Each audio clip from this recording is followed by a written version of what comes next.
page and just kind of Welcome.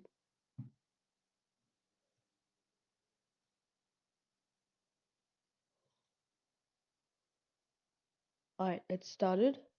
Perfect.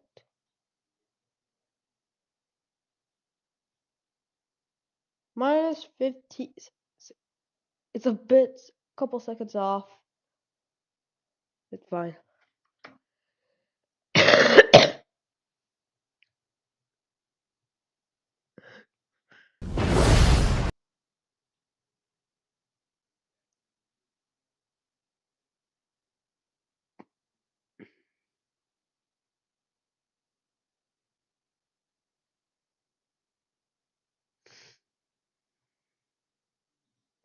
1,137 days. That's how long I've been running a public Minecraft server. Over 232,000 different players have joined the server, and every day there's hundreds online.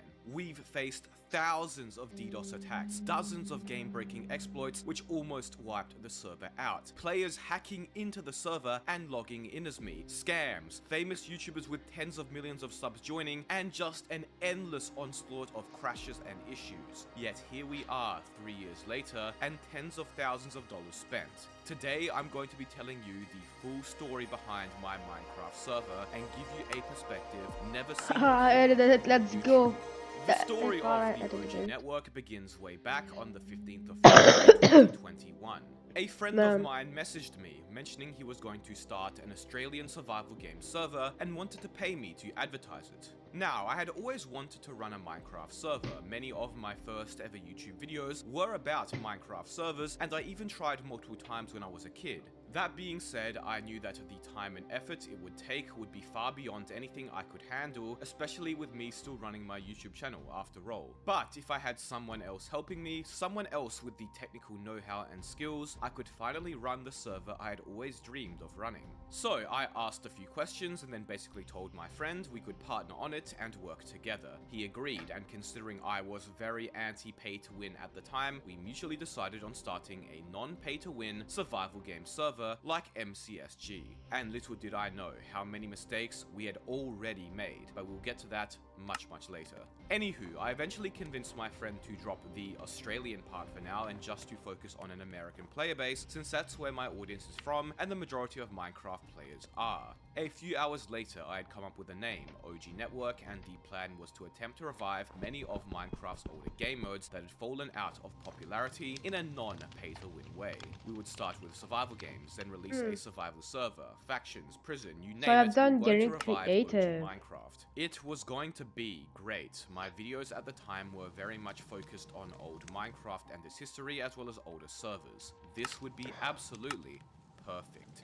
Okay, so we had an idea, we were excited, but we still had a lot of work left to do. We needed to actually release our first game mode, survival games. It was now day 1 of running the server, or rather, week 1. We scoured the internet and old posts to find the old survival games maps, downloaded them, updated them by placing some chests around, got a hub downloaded, basic plugins, designed some basic ranks and cosmetics, and wait a minute, we need an actual survival games plugin. Okay, this 7-year-old plugin should do the job, right? Well, not exactly. The plugin was very old, and while it worked with the newer versions of the game, it lacked many modern features essential to the game mode's functioning. So we needed a developer to edit the plugin and add a few features. Now this is where the OG Network's first of many problems would begin. The original developer of the survival games plugin said we could edit it, but couldn't do it for us as he was busy. So we had to look for another developer to edit and modify the existing plugin. For anybody who's run a Minecraft server before, you'll know just how hard it is to find competent plugin developers. But rather than the first developer who responded to our post quoted us $250 and 1 week for all the changes, and seemed to have quite a bit of experience. Well, at least in the very much inexperienced eyes of my friend and I. Anywho, he asked for half the money up front, as that was normal practice apparently, and we agreed, eagerly waiting in anticipation of our ready-to-go SG plugin in 1 week. 2 days then passed with not much work done. The dev is supposedly looking over the source code. Okay, another day passes, still no updates or work has been done. Me and the other server owner are quite concerned. The dev's response time also begins gradually getting worse, taking almost an entire day to respond to our Discord messages. The dev reassures us though that things will be fine, despite the fact that he had not shown us any evidence of progress. Another day goes by and my friend DMs the dev asking for some code updates with some technical questions, only to get this as the response.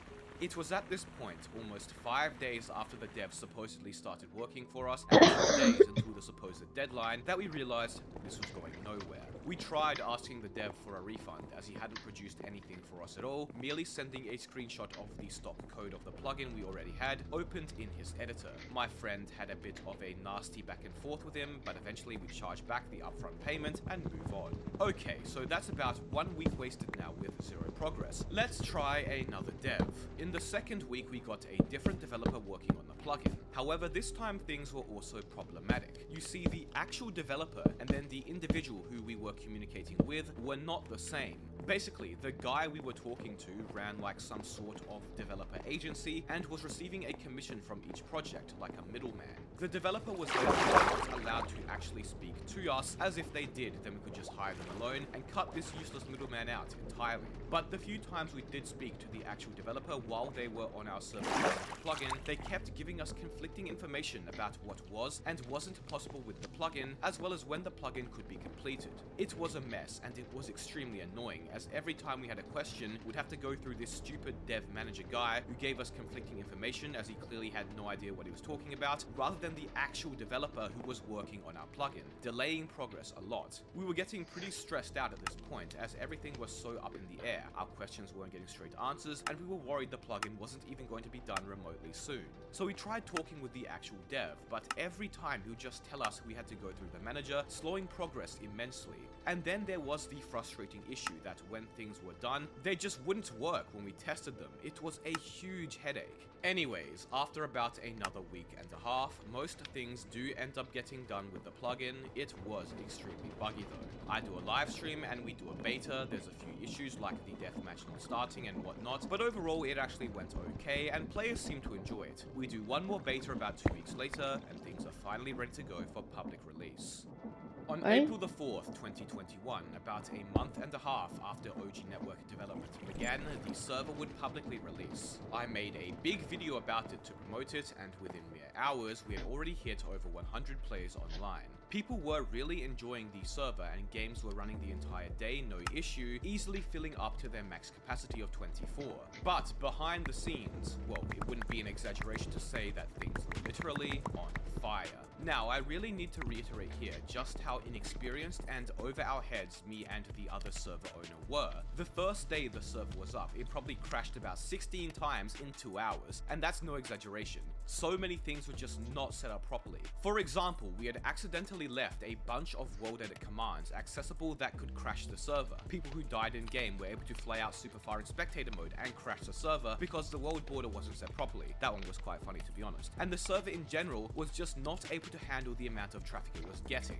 In fact, throughout the entire first week of the server's function, it was utter pandemonium. At one stage, 5 out of 6 of the survival games lobbies we had just randomly stopped working. I was meant to do a stream the day after the server released, but things were so laggy and broken that we had to postpone it, otherwise my stream would crash the server. I mean, just going through our Discord's bug report channel from the time is absolutely hilarious. We had issues from pig spawning in game, ranked perks not working, players being spammed with 500 server kick messages, items just randomly disappearing, to people being able to move and kill other players before the game even started. To say the server was borderline non-functional would not be an overstatement. But in a way, the absolutely scuffed nature of the server did play quite well into the server's OG vibe we were going for. And not everything was going wrong either. Redstone!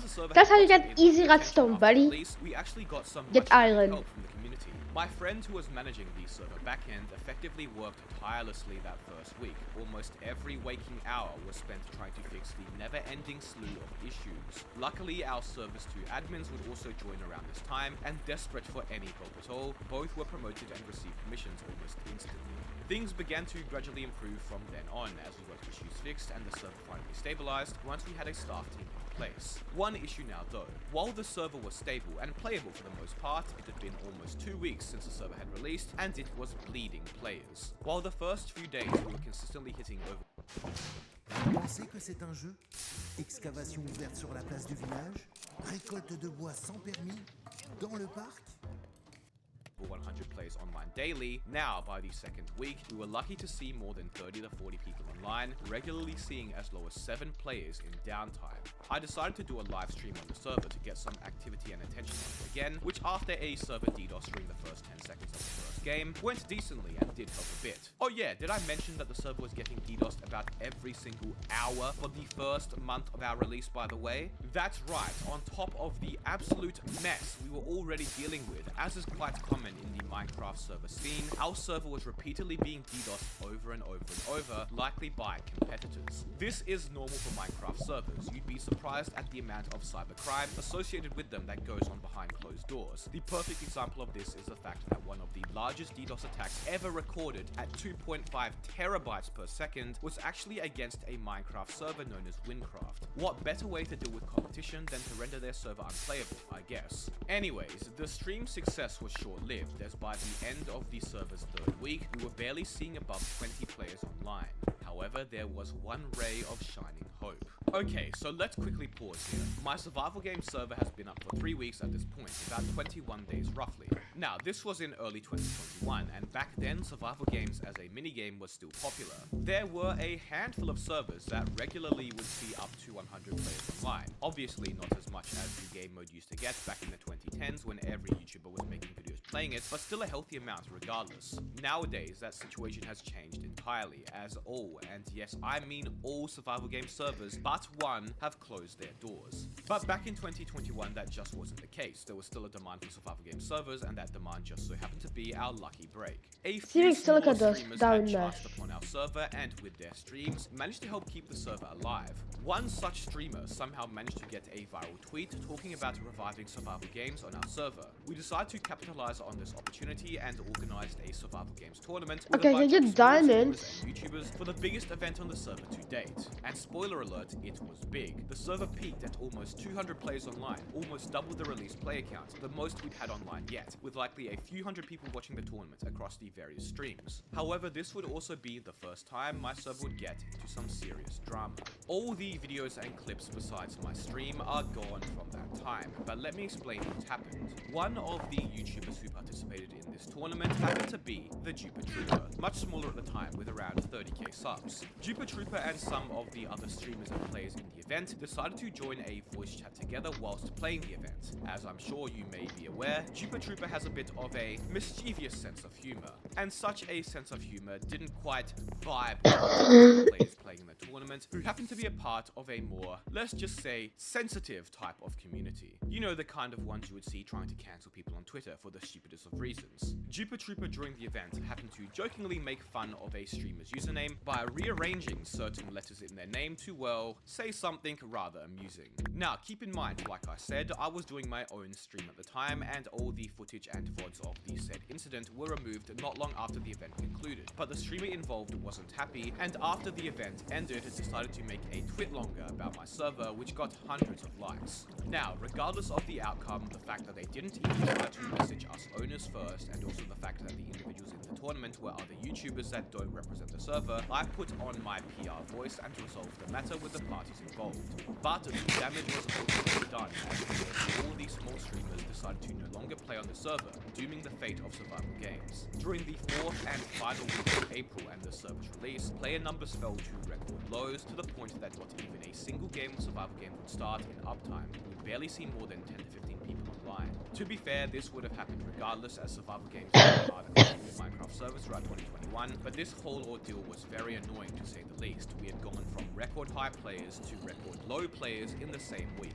My final message to that community who opted to create a public nuisance rather than resolve the drama in a mature way was a pretty Right, so now it's the end of April and early May 2021, 1 month, roughly 30 days after the server's release, and it's as good as dead. Dead just like me after writing, recording, and editing this 15,000 word video. You all better subscribe. This video has taken by far the most effort of any video I've ever made. But don't take it from me. Hear it from my server's most popular streamer, Prez. Subscribe to Mr. Epic, he's the best server owner in the world!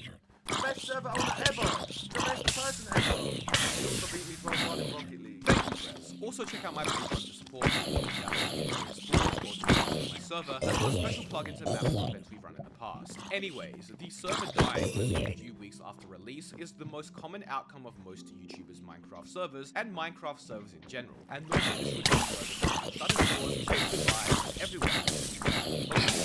Yes, behind the scenes we have SMP, an OG SMP that is a bridge between He killed himself. survival and anarchy. A Minecraft SMP with an economy, small spawn, and one where griefing and PvP was allowed, very similar to the beloved survival servers from 2012.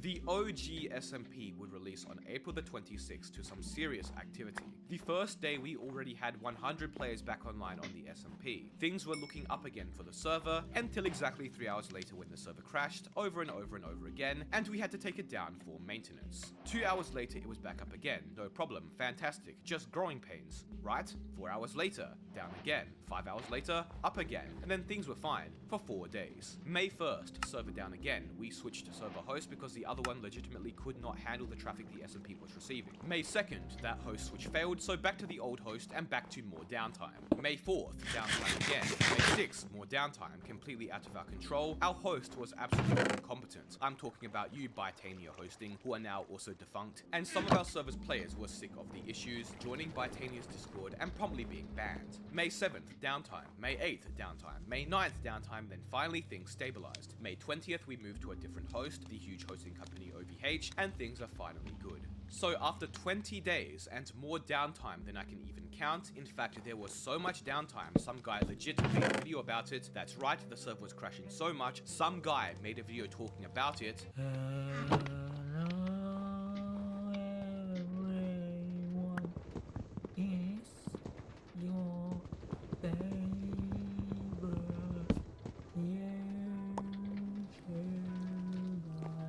The OG SMP was finally alive and kicking. The SMP is now functional, but we had quite a few exploits that we had to deal with. I'll give you a rundown. On the server, we had a custom plugin called the Rep plugin. The way this worked was that if you did something bad, like kill or grief a player, they could down rep you, and if you did something good, like help a player, they would up rep you. If you lost too much rep, you would eventually be getting punished with the ultimate punishment at negative 15 rep, being your coordinates permanently displayed on the tab menu for everyone to see. Well, the rep database just happened to corrupt sometime in May and set everyone's rep to a negative integer limit, effectively leaking the coordinates of bases to everyone who's online the server at the time. Since this is an SMP where you can't claim land and griefing and PvP is allowed, this actually made the server unplayable. So much so that the server for about half an hour had 0 players online or only 1. It was quickly fixed, but a few bases were lost due to it. Then about a month later in June, a player figured out that if they opened the cosmetics UI, where normally you would enable and disable various cosmetics and spam click a bunch of times, for some reason it would let you take out the items from the GUI. The GUI of course contained barrier blocks, and as such, a variety of players managed to hit barrier blocks, leading us to have to find a way to blacklist them, although a few remained on the map for some time after. So, besides these series of crashes, issues, exploits, some of which were out of our control, and some of which were our mistakes, the SMP was generally pretty well received and did maintain good activity and more players than survival games. That being said, I, the server's main and only source of advertising promotion, had not yet learned the important element of running a Minecraft server, and I'll explain to you right now. When I would release a video promoting the server or to a stream, there would be an influx of new players which would join. Gradually, as the days passed, the number of new players joining from those videos and streams would decrease and decrease, but some would stay and become active players. Over time, though, as is natural, active players get bored, take breaks, or just leave the server. It's a completely different process. So that means in order to maintain an active and consistent player base on a server, you have a constant flow of new players coming in to replace the old ones naturally leaving. If you don't, your server regularly loses too many players, eventually dying. Sounds straightforward, right? Well, I don't think I quite realized just how much promotion is required to keep a server Demons! active. There's a reason most YouTuber servers died not long after release. Look at Tubnet, I showed Speed's recent server, and dozens of other examples of YouTuber servers that died. And that reason is you can't just release 1 or 2 videos every few months and leave it at that. You need a lot of regular promotion, far more regular than I was doing at the time. So you constantly have a source of new players joining the server to replace the old ones. As such, throughout June and most of July, the SMP began declining in popularity to the point that it was often seeing as low as 5 to 10 people online. And my videos every so often weren't bringing enough people back to make up for that natural amount that leave. But we didn't know that. We thought that something else was wrong, like the players had lost interest in the SMP for some reason. Survival games was also very much still dead, meaning the OG network was dying, and dying quickly. We needed to do something. And that's when I came up with the tree experiment. Some of you probably remember seeing this, but in July of 2021, inspired by Tom Scott's video where he used a script to constantly update the title of a video to reflect its exact view count, I came up with something similar where every viewer video I made would place one random block in this tree-like algorithmic structure. Basically, one view equals one block placed. The tree, as it began being referred to as, was also visible in-game on the server, and you could see it grow in real time. That was our little strategy to get people on the server. We wanted to run this experiment for about a month, with the first week having a series of 24/7 streams that would entice people to join the server, check out the tree, and potentially play PvP and survival games. The video was a huge success, reaching 1 million views in its first week, and for a brief period of time, the SMP and SG were active again. By the end of the month, the experiment finished. The video had about 1 million views, and thus the tree 1 million block. I forgot to mention that we accidentally set it to place 2 blocks per view, so it may or may not contain twice as many blocks as it should, but who cares about the semantics? Also, fun fact, Mumbo Jumbo saw the video and joined the server during the first week, even leaving this nice comment for me. Although unfortunately, he joined when we were having technical issues, and the tree world was down. Great time. By the way, you can download the tree experiment world, as well as the plugin we used on my Patreon link below. In fact, Mumbo Jumbo wasn't our only guest appearance this month, as for some reason, Sunday also joined the Minecraft SMP around this time. Yeah, this Sunday, the mega famous one. Some players killed him and even took his head. Turns out his account was hacked or something. Pretty random though. If you thought our celebrity guest appearances was over, then think again, as Sunday and Mumbo Jumbo joining wasn't the only thing that happened, as for some reason out of the blue one day, famous Twitch streamer Connor Eats Pants would join the server to play survival games with his 5,000 viewers. He played for a bit, but all of his fans trying to join the server basically crashed it, and as such, he left after not very long. I don't have the VODs from that time, as unfortunately I forgot to save them, but here's a clip from one of the server's mods who tried to get him back on the server. Hop back on OG Network, LOL. That's literally the fucking server owner. He's trying to like be subtle about it. It'd be funny as fuck if you hop back on OG Network. Anyways, the tree experiment was a success, but after about a week as the hype wore off, the SMP and SG basically returned to their dead or dying state again. You see, the vast majority of people who joined the server for this experiment were only interested in the experiment. Why would they play the SMP? That's not what got their interest. This is another lesson I would begin learning about this time, and that's the fact that players are only going to play your server if they find the game modes actually on the server interesting enough, and if it's the reason they joined in the first place. But at the time, me and the other server owner were preoccupied trying to figure out what to do and why the server was so rapidly dying. Huh.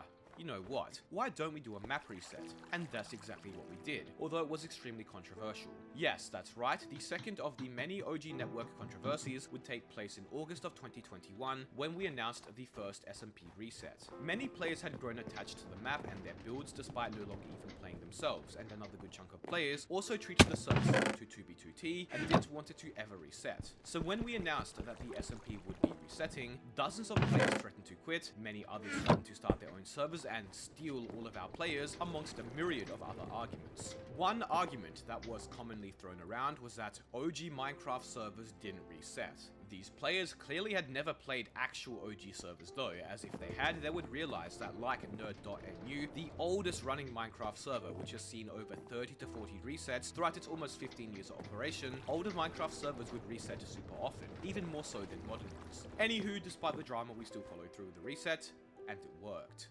But enough drama for the time being. Let's take a quick interlude and talk about the SMP's most known and famous player.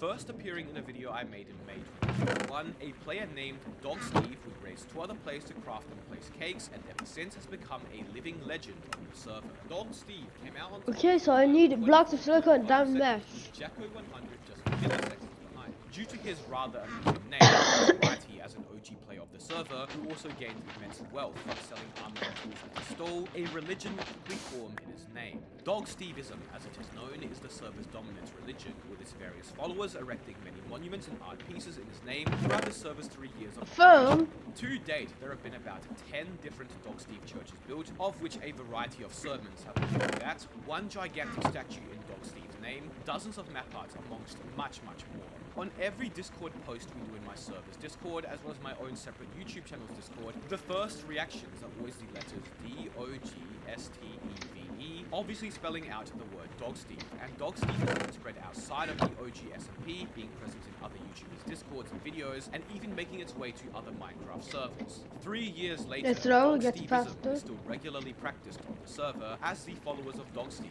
praise its existence. Back to business. I have two large films and a phone. SMP, we saw over 100 players online again, something we hadn't seen in quite some time. It seemed like all the complaints were from a vocal minority, and the reset did in fact succeed in bringing players and activity back to the server. But the root of the issue, that being the fact that the server was dying because I wasn't promoting it regularly enough, was still left unaddressed, and as such, entering 2021, the SMP player count once again began to dwindle and decline. We really didn't know what to do at the time. We couldn't do a reset again, it had only been a month. We were stumped. But the SMP's issues would have to wait, as something else was currently occupying our time. During the SMP's reset and the tree experiment, we had been working on another project in the background. At the time, we were still committed to our goal of reviving older game modes, and the next in that line was a game mode that was very close to my heart. Dominate, otherwise known as Champions, an extremely unique minigame on Mineplex. Dominate was a competitive PvP-based game mode where you play as one of 5 classes with special activatable skills and abilities, and the goal was to capture and control various locations around the map to score points.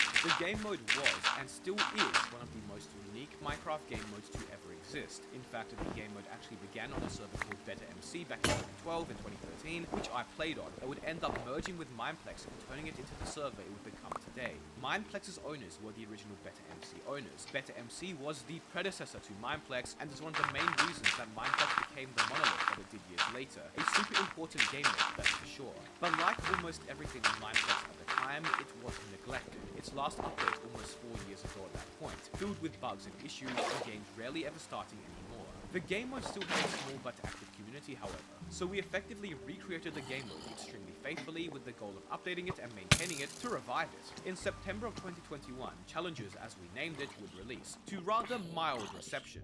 We maybe had about 40 players playing on release, and by the end of the week, despite some promotion for myself, the game mode was already dead. A huge failure, and utterly Bidding you with seeds! So what went wrong?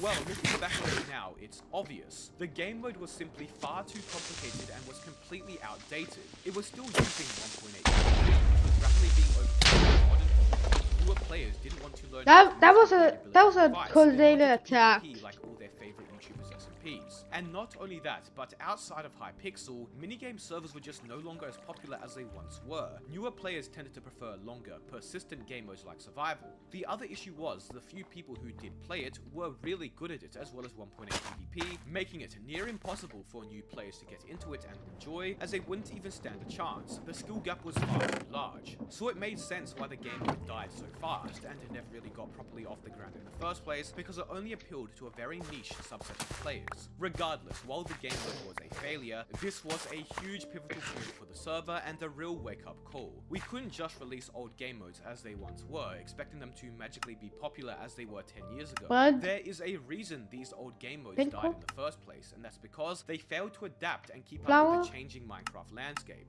We needed to evolve these game modes and modernize them. Also, hilariously, just before releasing Challenges, one of our developers at the time accidentally deleted the entire game mode's files, which led to a few hours of absolute panic. So, we were now roughly 270 days on 9 months into the server, and it's the end of 2021. Things were looking rough, but it was around this time that something finally clicked. You can see that the final months of 2021, we had some pretty low player counts, 43 max players, 89 max players, and then 53 max players in December. The SMP, while not super active, did have a small but active player base, and I needed to figure out how to promote it and grow it. On January the 9th, 2022, I uploaded a video most of you probably haven't seen called Wait, Minecraft Griefing is Good. The video was basically a meta discussion on griefing in Minecraft, the issues with it, the good things about it, how it could be balanced better, and more. By itself, the video isn't that notable, but one thing I did here that I had yet to do before is promote the server, but not directly.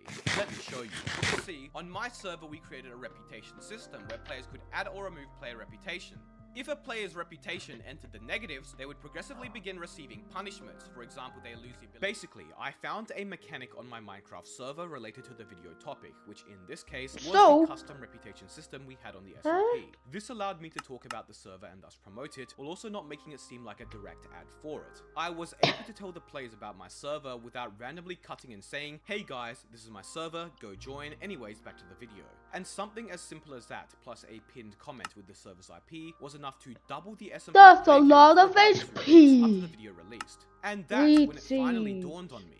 This is how I could get and maintain an active server. This is how I could Have promote getting the server. creative. I had to find video topics that allowed me to talk about the server, or make interesting videos about the server, which I would begin doing later.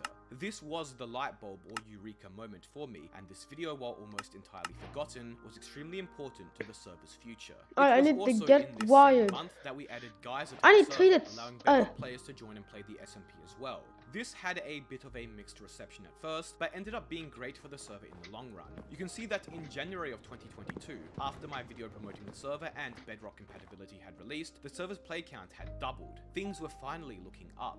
Until they weren't, as OG SMP was about to have its first major dupe exploit. That's right, on the 5th of March 2022, during a routine inspection, one of the server's oldest mods named Miku happened to come across another player named Tanker Gear, who happened to have an unusually high amount of valuable items like netherite blocks, golden apples, as well as shulkers. The mod decided to watch the player while in Vanish to see what they would do, noticing that for some reason, this player and an alt kept on combat logging. On the server, we have always had a plugin which prevents players from combat logging. Basically, if somebody hits you, there is a period of about 36 bucks. so where if you log out, you will be killed. It's a plugin that exists on almost all servers with PvP. As we would later figure out, if a Bedrock player entered combat tag, then disconnected and thus was killed because of the combat tag, their items would drop, but when they relogged, they would still have the same items in their inventory, thus doubling them. This only happened because of the recently added Bedrock compatibility. Anywho, our mod I need to use investigated this the player bus. and found that they had been duping with an Okay, accomplice cope known blocks as require Dragon more and clay. had a variety of stashes hidden around the server in various bases. And unfortunately, the dupe had been active for a few days, and as such, the duped items had already entered the I need economy and 9. had already been distributed around the server. Thanks to the help of Miku and some of the server's other mods though, a significant number of the duped items were eventually tracked down and removed, whilst the confused general player base made memes about it. To this day, some of the duped items likely remain in circulation on the SMP. Now, you may think that this whole ordeal sucked, the server's economy was damaged. But no, you see, this gave me the perfect idea and chance to make another video that could promote the server, which I would do about 2 months later. A video where I talked about all the issues with Java Coke. and crossplay, most of which was related to my server. This was the first time I did a video where I primarily talked about my server, and it was a huge success. We got a bunch of new players from the video, and once again increased the server's activity. We turned a negative situation into a net positive gain. It was around this time that a funny incident occurred that I just have to share with you. So in early 2022, while I was online the SMP, a new player joined for the first time with the username FarToSmag. Pretty funny, I know. As I always do whenever a new player joins for the first time while I am online, I welcome them. Somebody thought this was funny and took a crop screenshot of me welcoming this player and sent it in the server's Discord. Pretty normal stuff. However, little did we know that such a screenshot would be paramount in solving the important moderation case. Around the same time, there was a player who was supposedly saying the N-word a lot, but hadn't logged in for a while. Another player who tried to report that player couldn't remember their exact username as it had a bunch of numbers at the end of it. Therefore, we couldn't investigate that player's logs as we weren't sure who it was. But the player, whilst looking through the Discord, happened to see the cropped image of me welcoming FarToSmag, and below my message, half freaked out, was the player who had been saying the N-word. Using this crop, one of the server's mods was able to figure out his exact username and ban him. The only reason we called him culprit was because I happened to welcome FarToSmag to the server. FarToSmag went down as a legend on the OG network, and despite leaving the server after only 30 Legend. seconds and never rejoining again,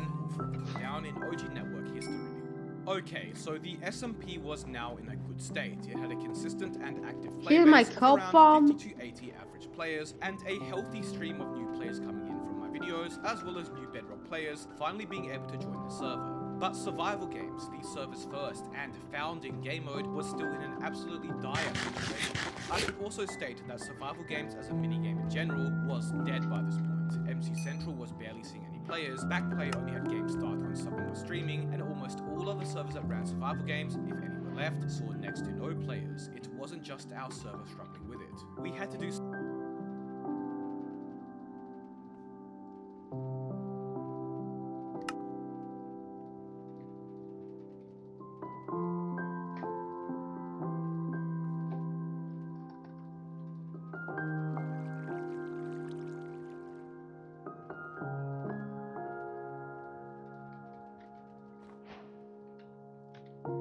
Coca-Cola.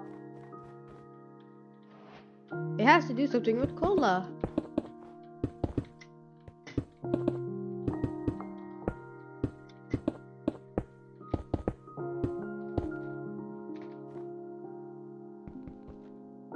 I need to do the inside?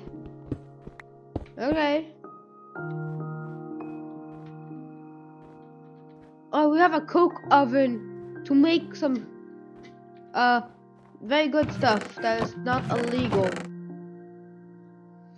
And let's get some logs because yes, we need some logs. And I'm not saying like silver logs. I'm saying logs from oak because we need to cook it to make some other stuff.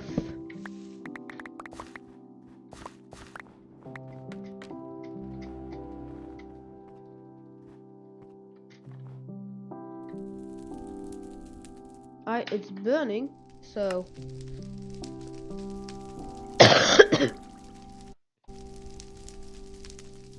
wait, just coal. Can I? No, I need coal. Oh, that's fine. I have lots of coal, and coal is a lot, and I mean a lot of calcite. No joke. Just give Jerry a chance. Plate. I want some plate from iron. How to get iron? I put from immersive engineering. I think I know how. Let's get some of my iron. It's not a lot of iron. Yeah, it's slow, but I've just two.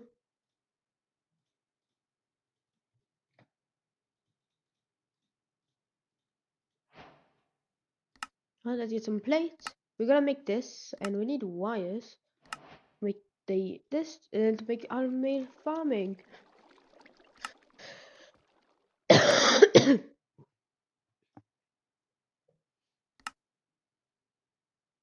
Yeah, we need jerry cans, and jerry cans, boy, we need a lot. Let's get some copper plates, which we need copper.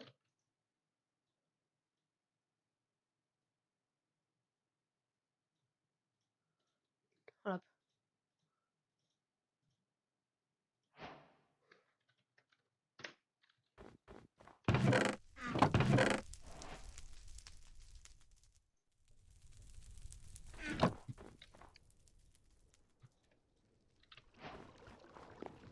Oh, I complete. Wait, I completed. Nice. Anyways, we're gonna make a jerry can. Because I want to move lots of stuff very fast. Do I have any bucket? No.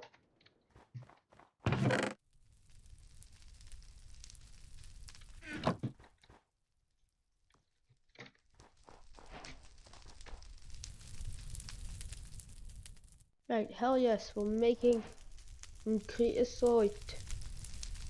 25. Ooh, block of coal. 32 block of coke.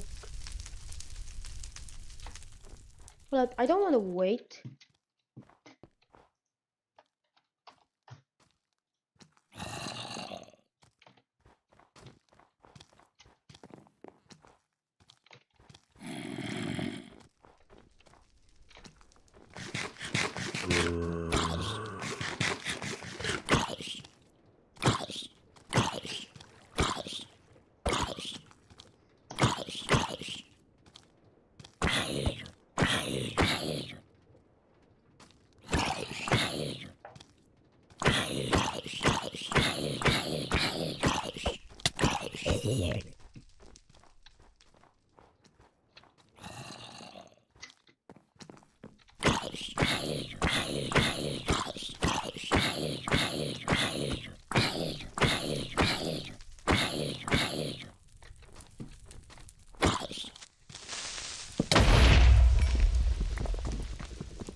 I was burning a lot of creosote.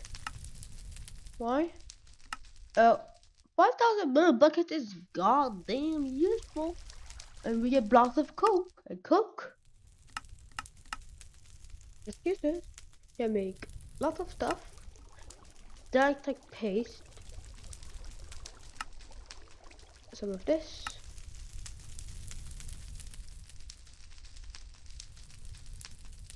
Yeah, it need to make a block of corn with coke. Fuel 69. It's processed on. It's 2 times stronger than your little thingy. Fast furnace fuel 60. Anyways, it's cooking slowly, but I have a J can.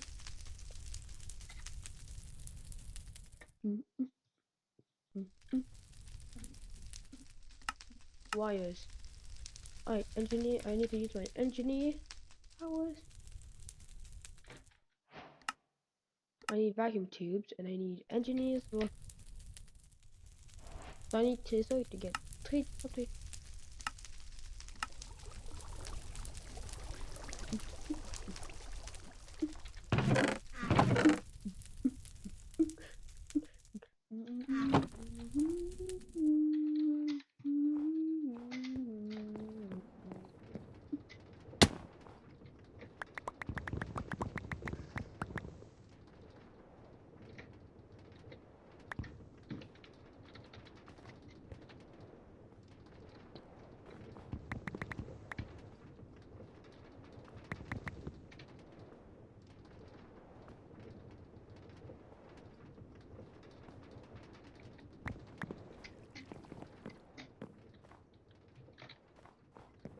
Let's get another let's not get some more creosote.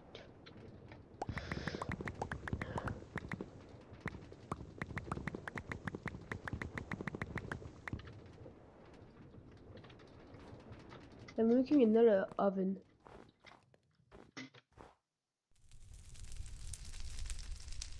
Because it's slow, like very, very slow to burn a single block of coal.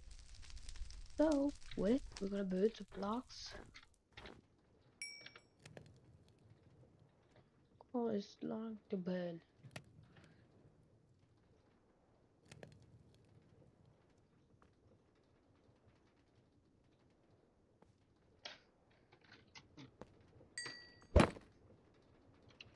Get trop bricks.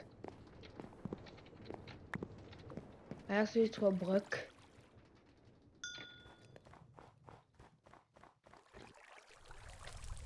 Alright, it's going slowly down. And yes, it's a huge yeah.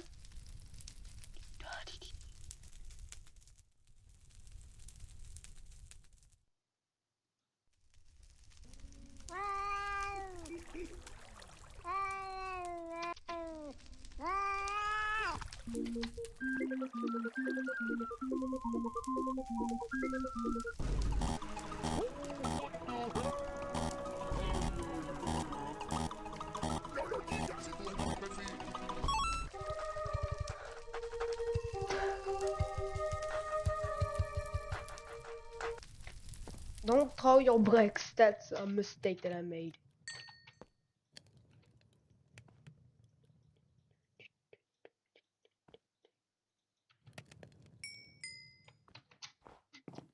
So we're making another coke oven.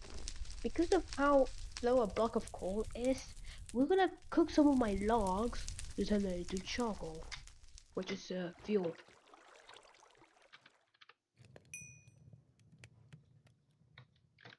Seven more.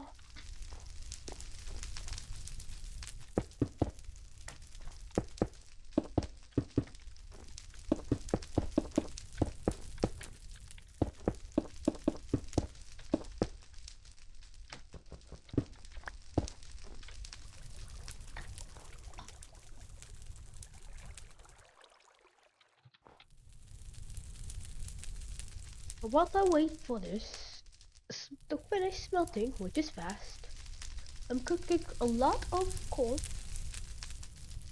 And yes.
Now I'm making some charcoal.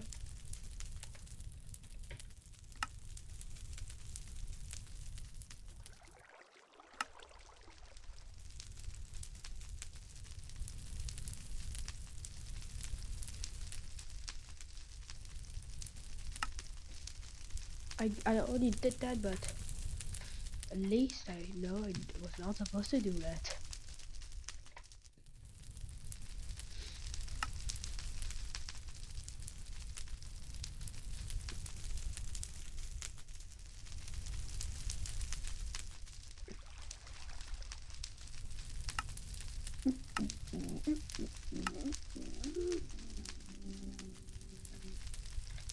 Wait, I need 3 copper wires. I made some other stuff. I need some nickel. Do I have more nickel? But there's some copper. Not me. Not gonna save. It's gonna.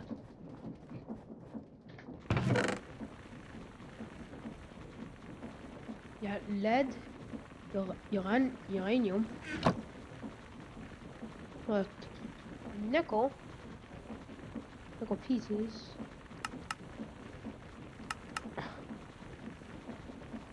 Tiny diamond mesh. Crushed dynamite.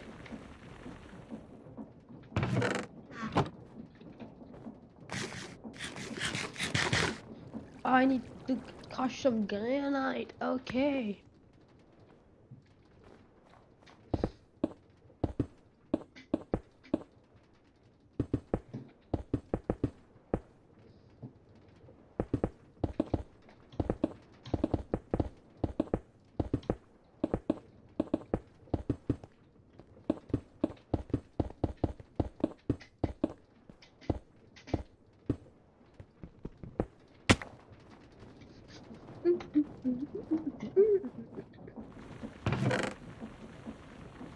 Iron nickel piece. Yes, we're getting nickel.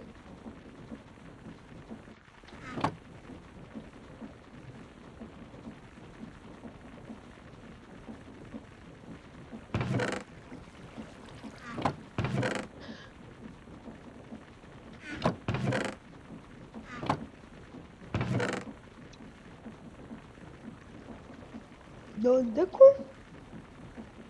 Dude, I'm supposed to get more nickel. They all.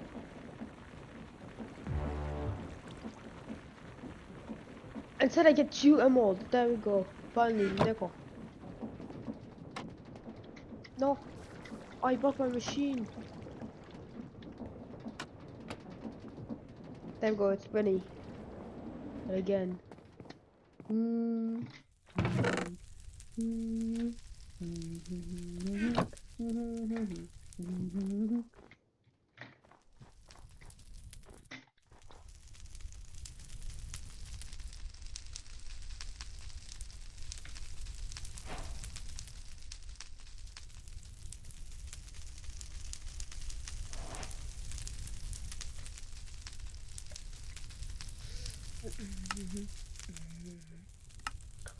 Oh my god, it wants a lot.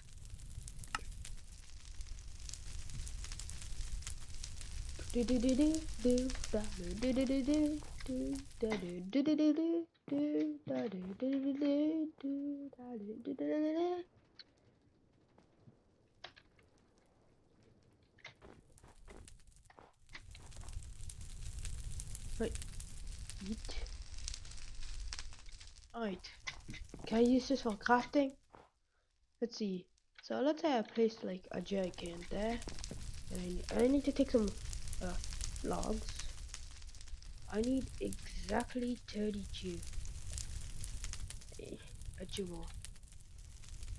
Can I use my jerry can? Can I use my jerry can just to, you know, make some hillside? Yeah, yeah, it's useful. Anyways, we have 16 out of the multiple hillsides I want. Anyways, where's my jerry can? Okay, there. There is jerry can. Oh, we're gonna get a lot of hillside. What? Oh, it's a block.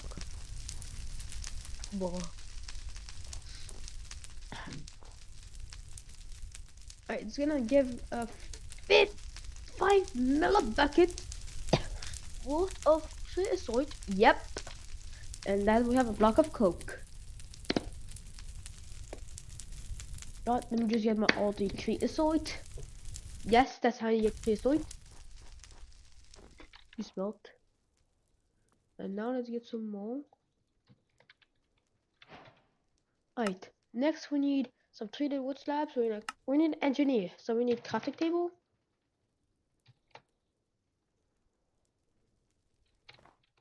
I have to cut more trees now. Whoa.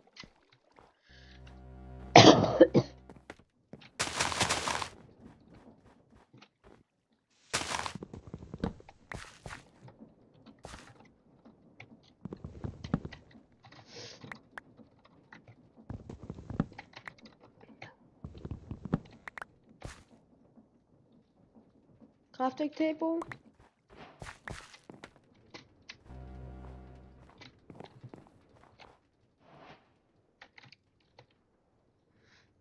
And now let's make some stuff. That's dark oak. Alright, let's make some sticks. Make some slabs. I think it's like that. Yeah, engineer's crafting table. Okay, next I need a workbench. So I need iron. Do I have any iron? I'm using the expensive way and not the cheap way. Plus you can get infinite nuggets if you just have this. Alright, next I need a fence. I can use some sticks and let's make a fence. I think it's like this, and you get here.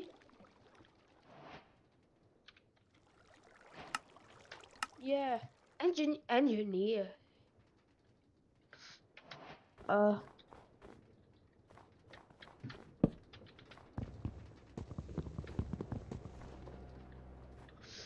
Alright, so what do we have to do?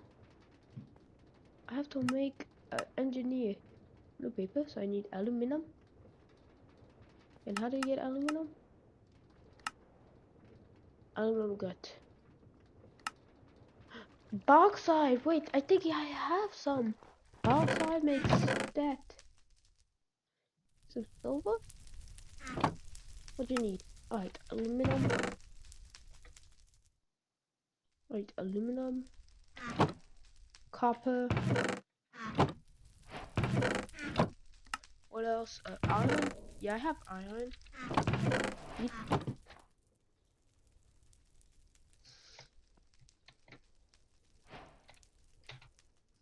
Next, I need blue dye from lapis.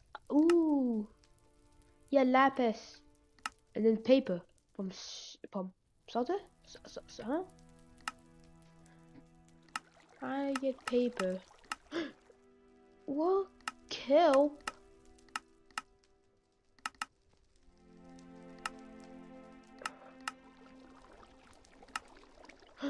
I could press some stuff.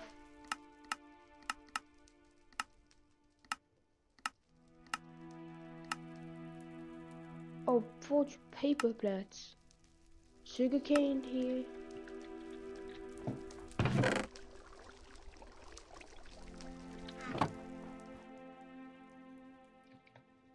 Paper.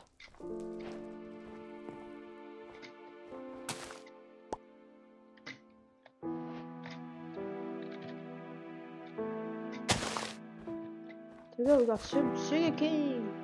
And yeah, you cannot use it because it's a better feature. Anyways, you need 3 lapis. I think I put some lapis.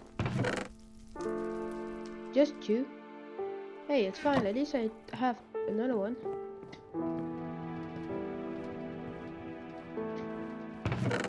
Yeah, I have these 3.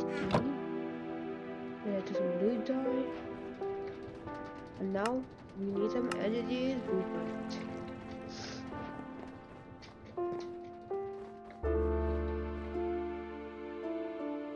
Let's use some blue dye.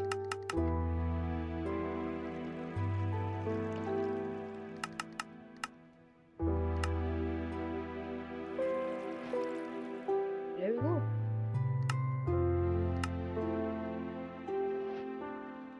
Right, I need glass, redstone.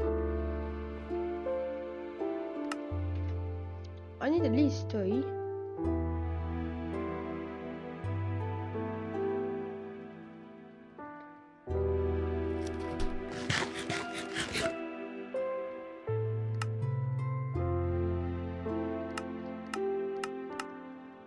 Man. Cinnamon. Tittle. So I can make some sweet tittle. Oh, get biofuel. Alright, so for that little thingy here, I have to get this thing, so I need more iron. Thank God that I saved some iron here.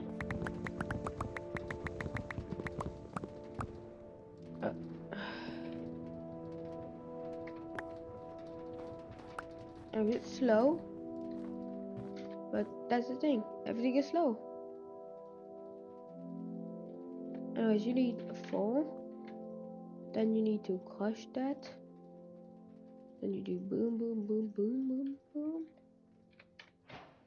Like we have this thing, and to make this thing, yeah, we need a vacuum tube.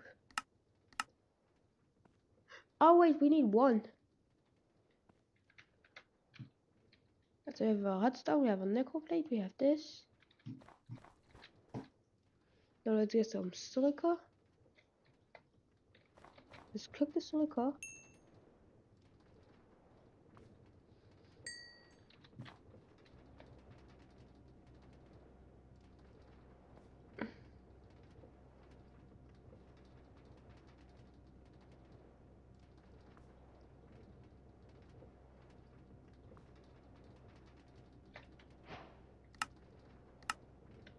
But now we need more glass. So let's take more silica.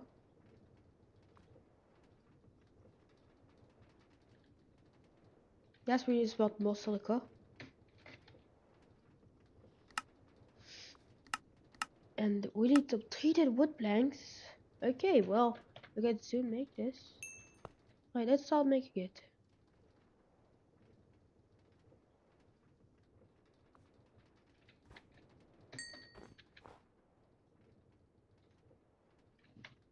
Now we're gonna complete the entire thing. Except RTFM, which is Engineer's Manual, which needs a book. We got any screws loose?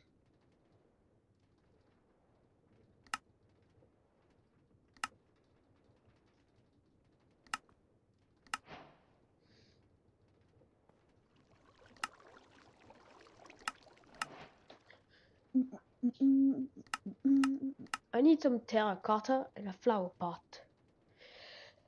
So I need 3 clay to instantly cook. Need to cook. Then I need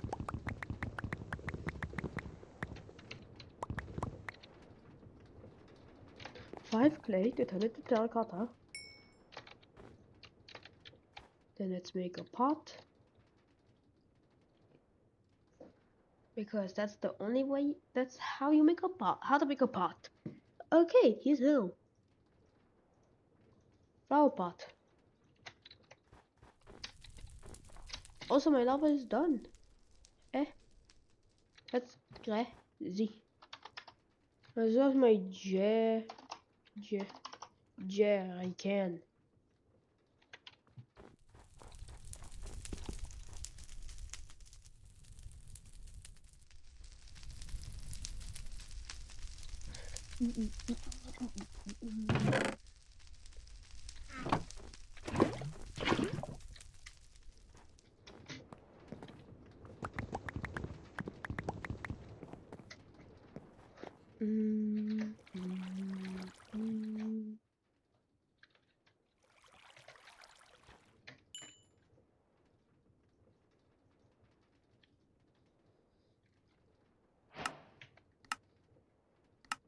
Now we need a hopper,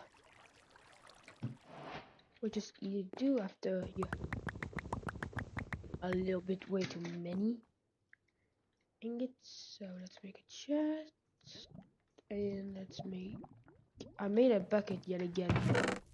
That's fine. I'm rich with hundreds of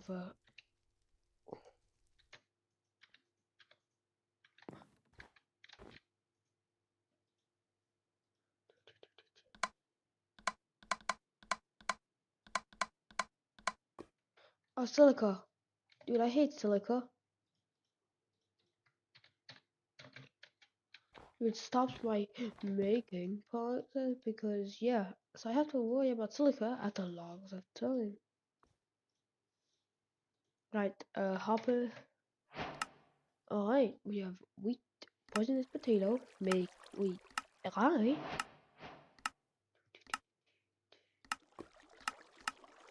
I have to sift organic enriched sand. That's bad. Oh no. I have sugar cane. It's starting to grow. And yes, I'm not kidding, it's starting to grow. But we're gonna complete the quest real quick. Alright, so I unlocked a cantaloupe seed. Oh my god, I need to waste one of my things. Wait. Can't I just sieve sand? For example, 64 sand and get some sugarcane? Eat. But yeah, large fern. And a fern. Also, what can this make? A coffee bean. Oh, let's make an avocado seed, which requires fern and cactus. Fern.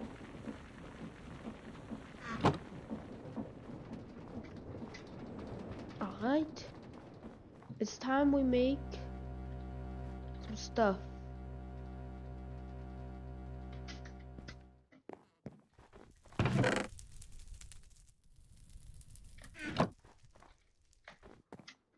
Right, we finally have agave seed.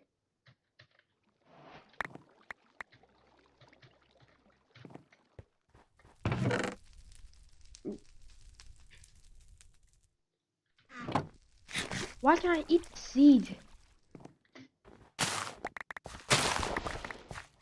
I actually decided this yet again.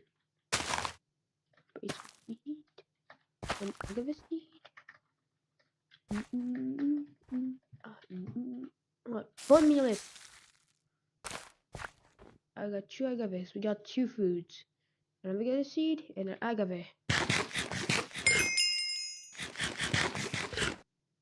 Wait, agave seeds are good. They are food. We can make coffee bean from large fern and cactus. We don't need bread right now. Large fern, cactus, sugarcane. Yeah, we need to dig up the dirt. So let's make a cantaloupe. A cantaloupe requires sugarcane and cactus. Next, we put a seed. Get 2 tasks done.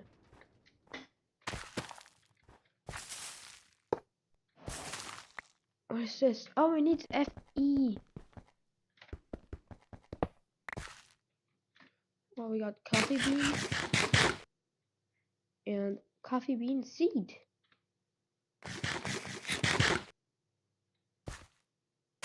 Let's get some cantaloupes. We have seed. Yeah, this is a taste review. Cactus fruit seed can be made from agave and cantaloupe. So we have agave going. Yeah, we need some more agave, and we need a cantaloupe, another cantaloupe seed.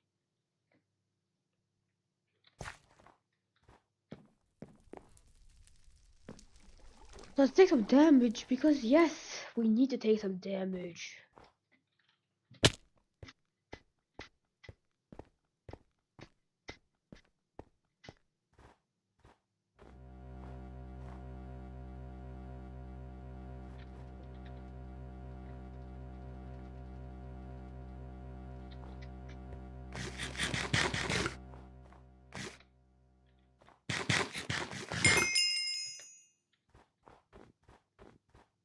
Wait, I'm satisfied. Huh? Now to see unique foods. I have 2 HP carrots. How to make carrots? Oh my god, the sifting! The sifting! Dear God, there's more. No. Well, looks like we have to get some more orange sand, which requires celluloses. What is potato?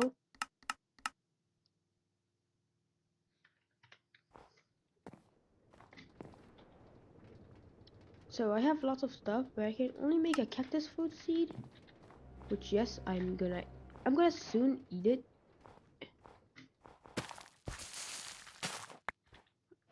We're gonna eat cactus fruit and the seed.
You How are you?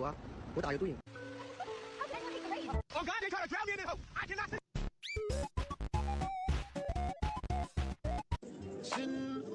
Sin City was made,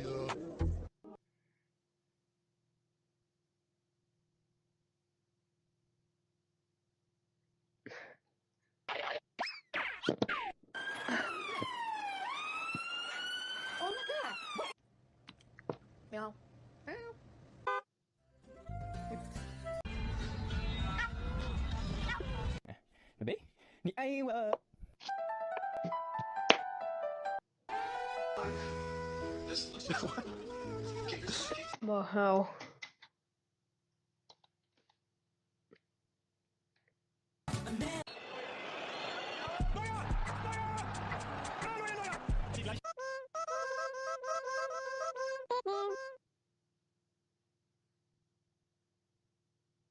Why does she sleep like a victim of Pompeii?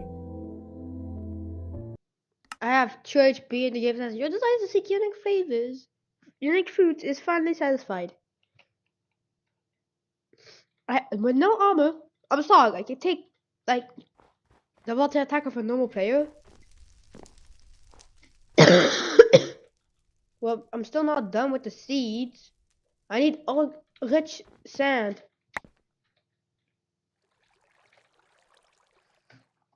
Sand.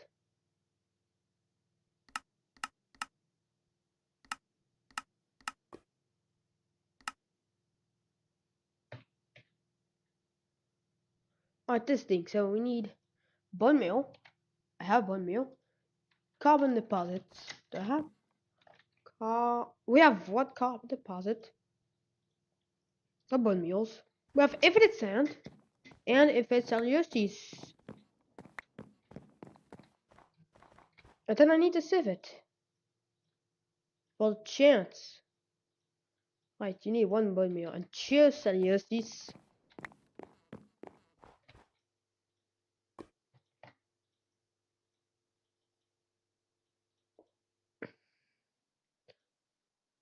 I'm missing protein paste. Really?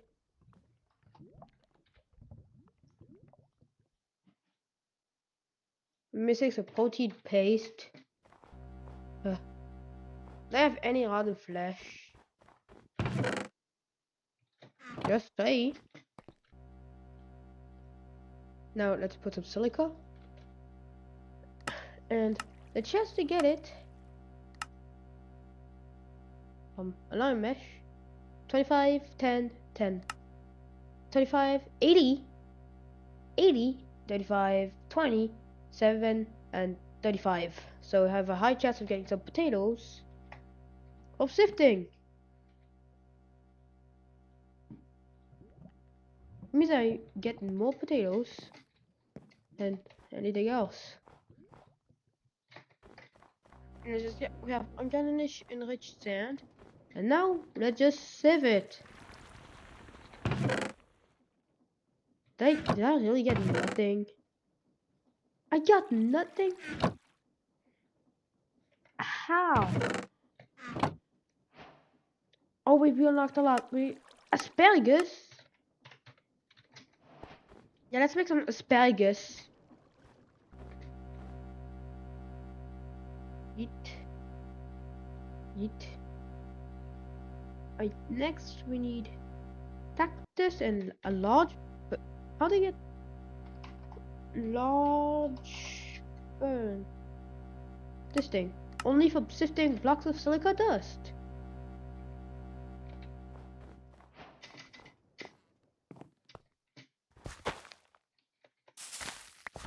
Alright, we have some asparagus.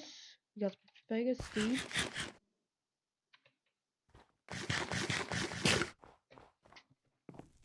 I'm gonna eat every type of food.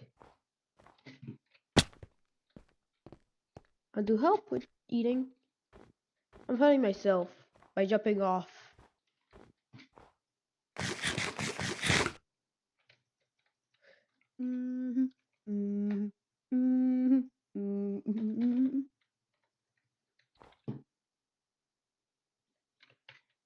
Yeah, we got asparagus.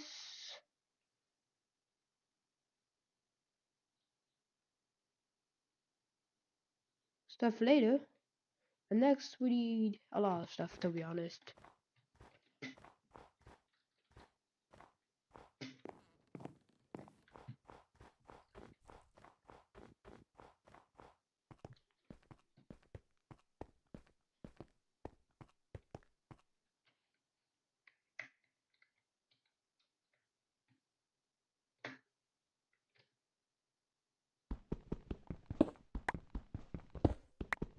I'm getting more carbon deposits. That's the only thing I want. Some carbon deposits. Yeah, carbon deposits are rare. And I mean rare. Anyways, yeah, let's get some of this.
And the pearl.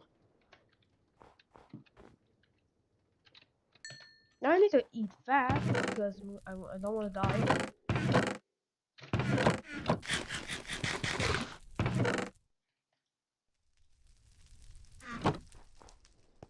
Oh, I have some dried. Somewhere I have some dried kelp. Yeah.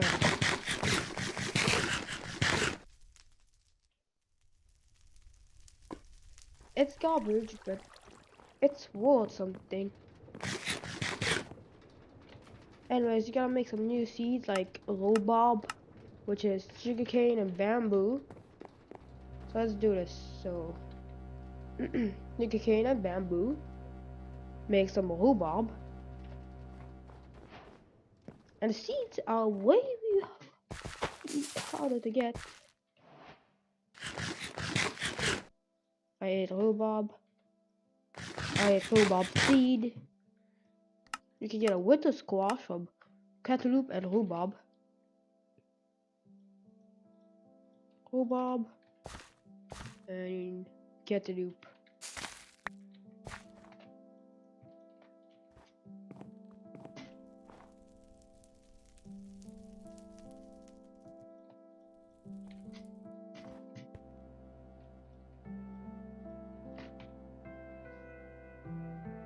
So we can make a jute seed.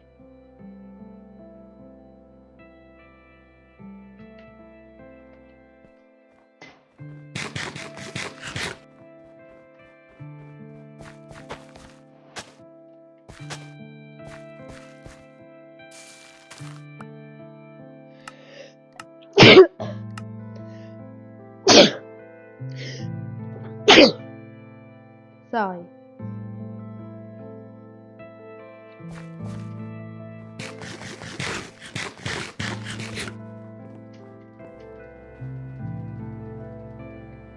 Alright, let's make something new.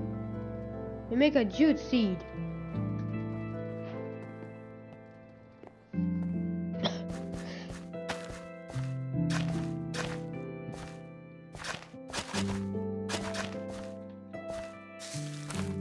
Alright, we got some jute, which is not edible, but the seed is. So jute can be used to make string. Seeds. Oh, string. So like I have a lot, right? I have a lot, to be honest. It's just weird.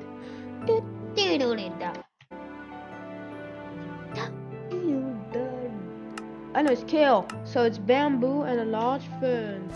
And large ferns come from silica, so let's get some more silica. Oh, I dropped one.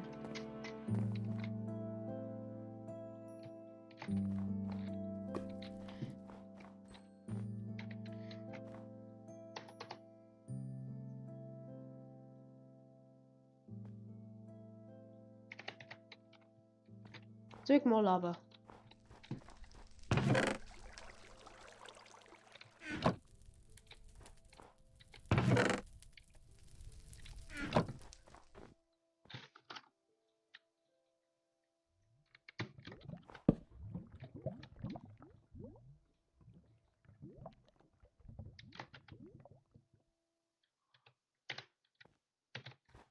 Where's my silica?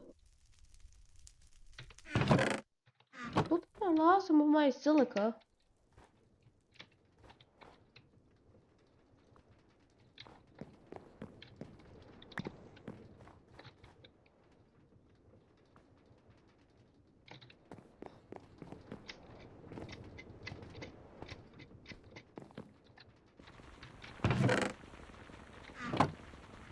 Made everything using a fern. Now we gotta get some large ferns. We got coffee bean though, which seems nice. But large ferns can be only obtained by this. Ooh, mushroom spores. Yeah, well, I'm not like here.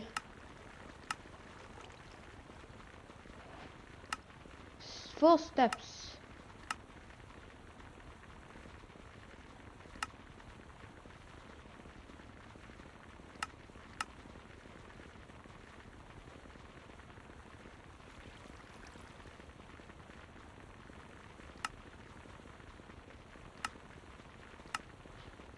Wait, fresh water?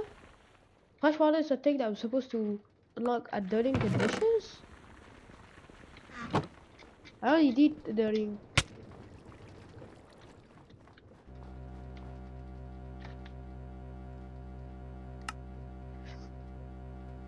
Let's make some kale, so it needs cactus. Oh, bamboo. Alright, seed.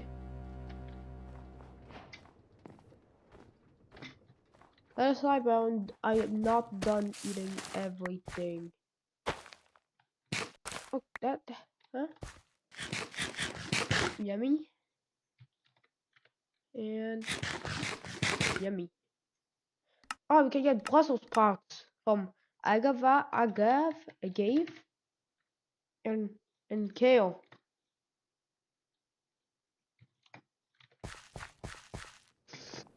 Yes, I'm healing myself up from almost dying. What did?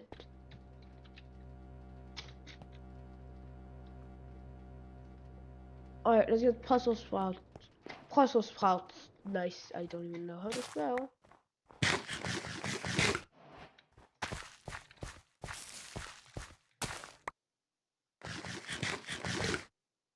Brussels sprouts are good, but look at this. It's so fun to be on it.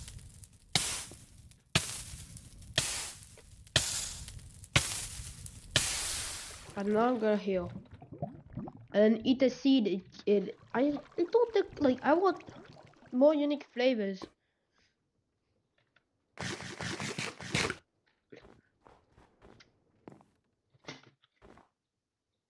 Wait, we can make lettuce from cantaloupe, which I have a single seed, and Brussels sprouts.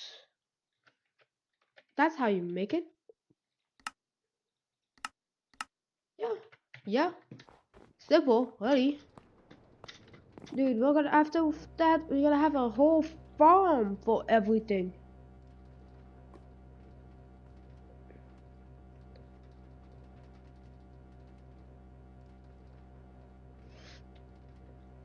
Alright, lettuce.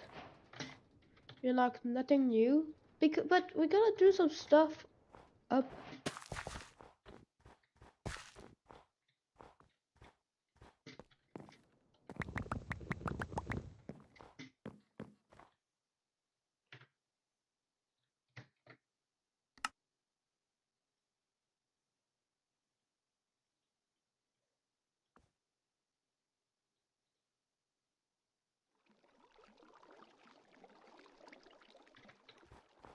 Next we need to sound,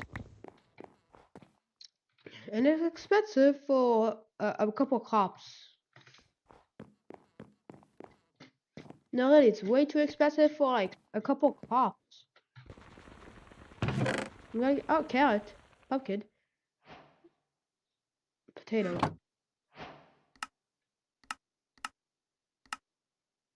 Ball count. I have the news. I have everything except poisonous potatoes. But that's for like later. Like, wait, I can get poisonous potato from pressing shift and holding up. Pressing shift. Alright, this thing has actually no use.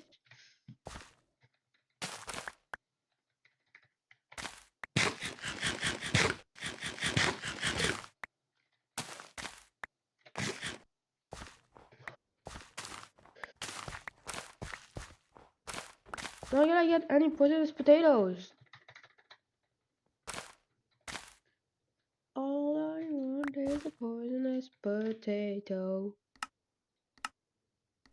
I can bulk hunt, so I need soul fire, which means I need soul sand.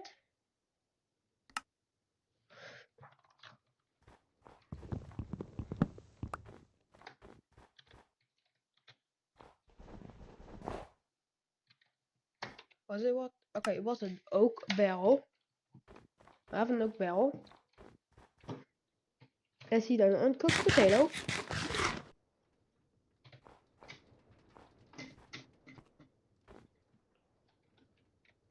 Now let's cook a potato. You can make new seeds. Yeah, after we unlock everything, we can make lots of seeds like okra, which is bamboo and a carrot.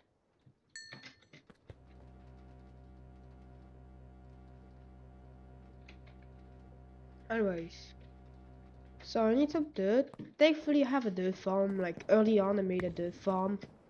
Because do you think that making dirt slow is fun?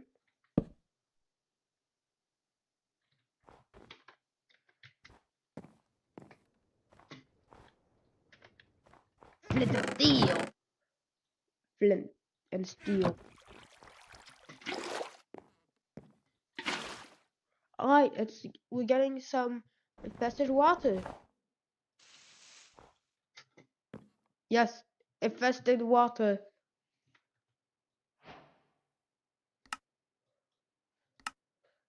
Alexander barrel.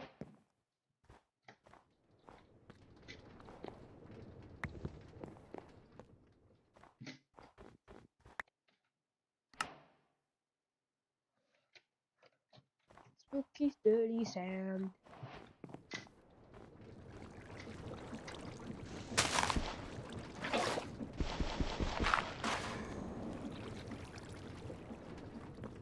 I need a flint and steel. So let's use a flint. Iron. I have iron nuggets.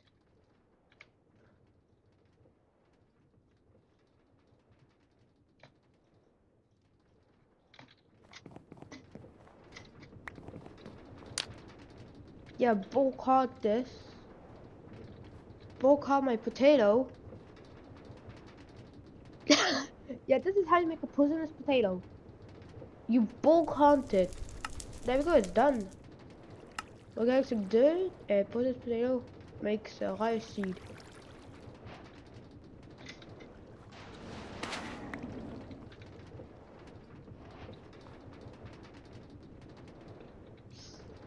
Flint and steel is something that I have made because that's how you make a single potato.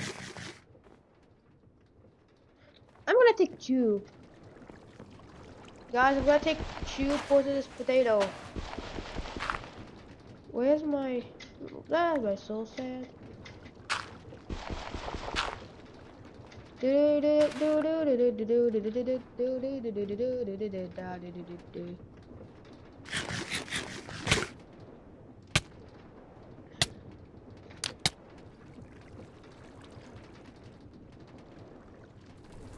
Now one potato is turning into a poisonous potato. I'm just giving me mine.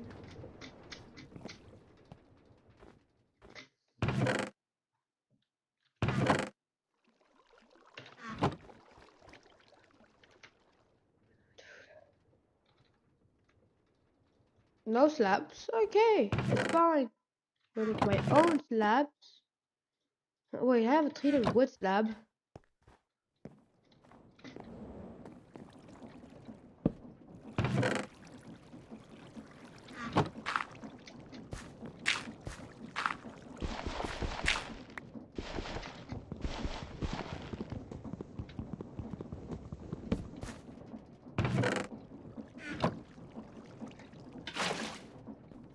I finally will re-bulk washing.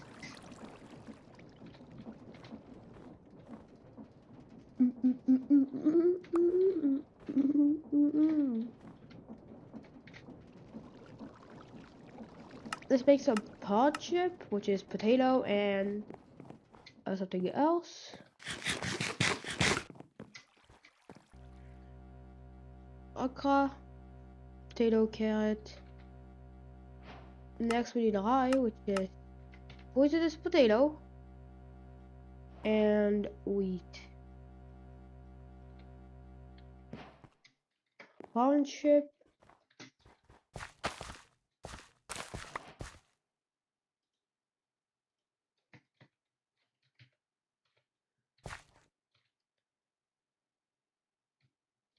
And okra.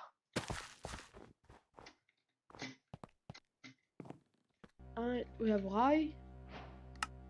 Next we need corn, so it's a carrot and wheat.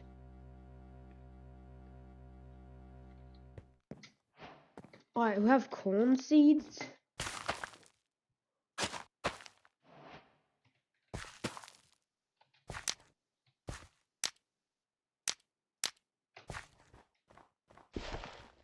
There we go. It's dead.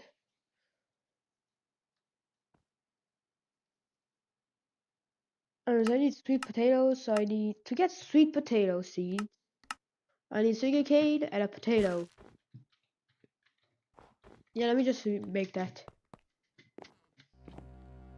Potato, sugarcane. Next, for a bell pepper, I need an okra and asparagus seed. I have no asparagus, but I have the sweet potato.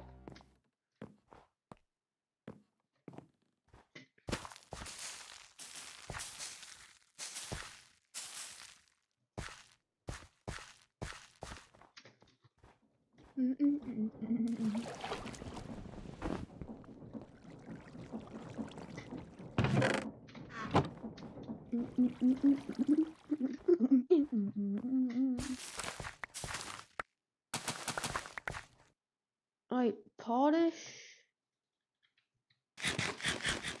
Yummy seed.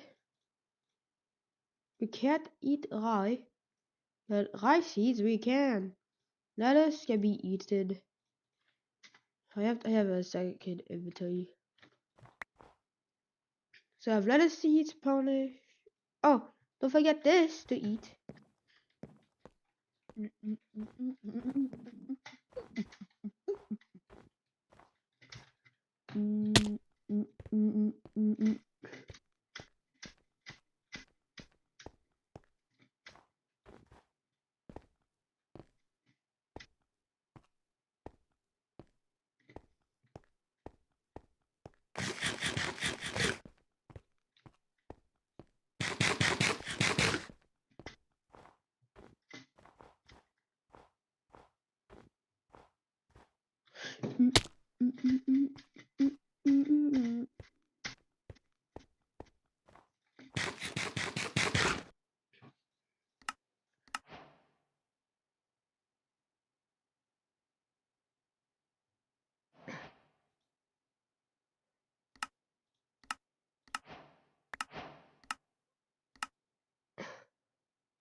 Cooking oil, chocolate bar, and trail mix, and dough. Dough? Oh my god, I need to be rich.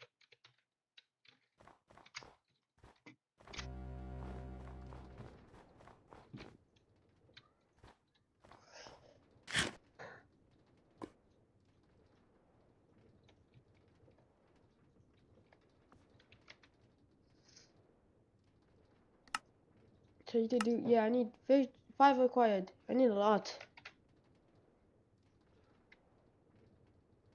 Tile mix. Marshmallows, or cooking oil.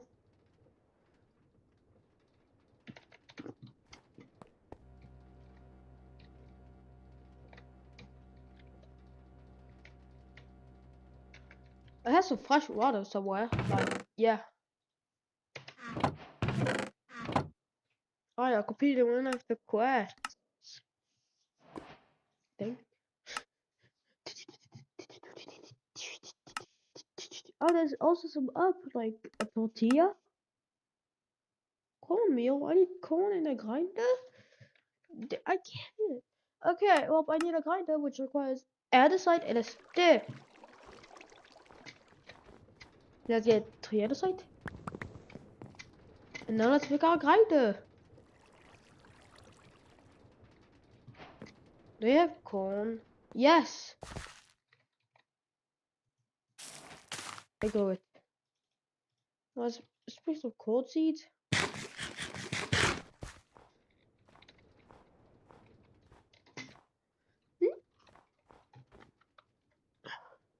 So let's make some cornmeal. So I need some corn and a grinder. Flour, cornmeal,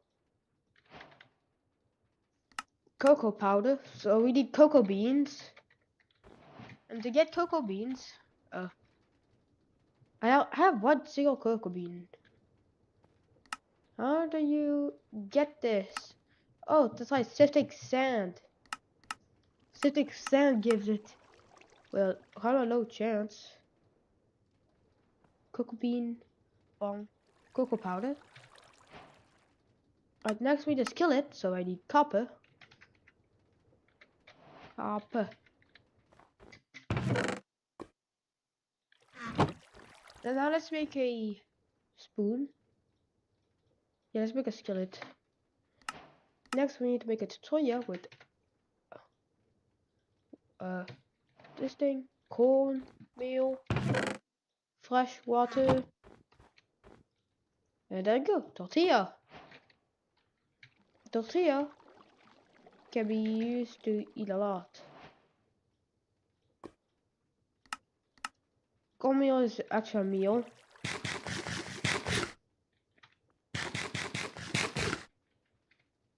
Yes, I eat stuff. Anyways, we done 1.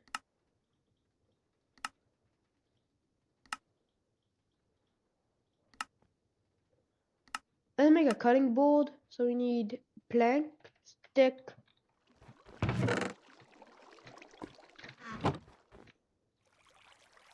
plank, stick, copper.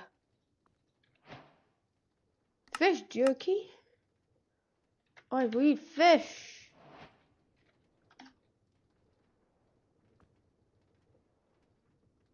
Which means we need the, yeah. I got everything for getting ditching up the dirt.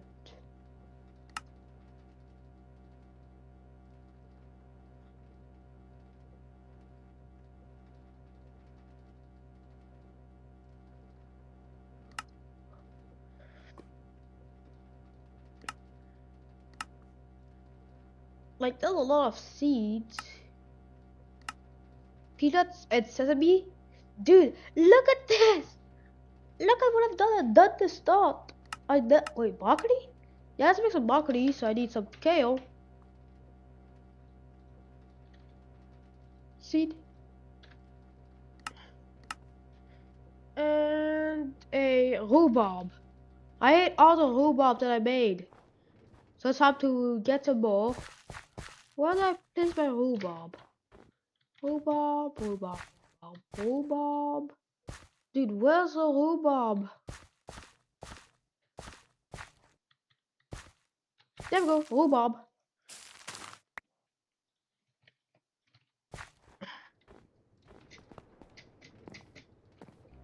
Rhubarb and kale. Make that broccoli seed.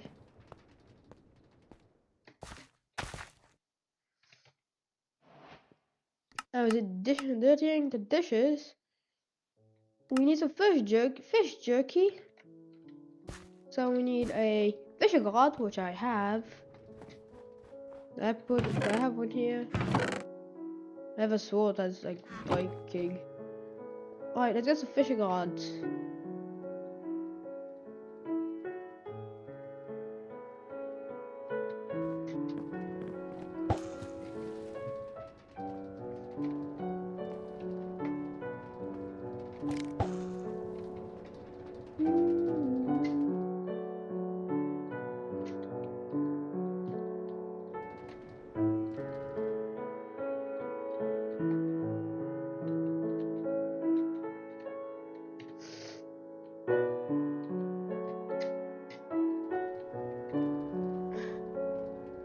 Whoa.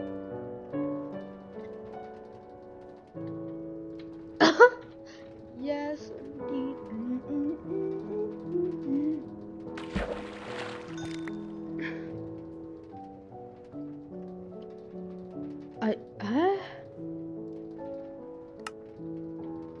I never got a a tripwire hook.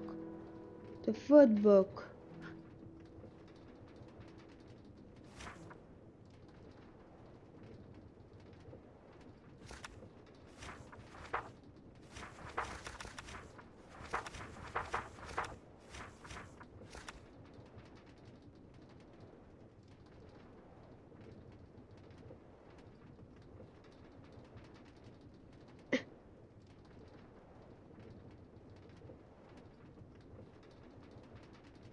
I think the next milestone is like at 1,361.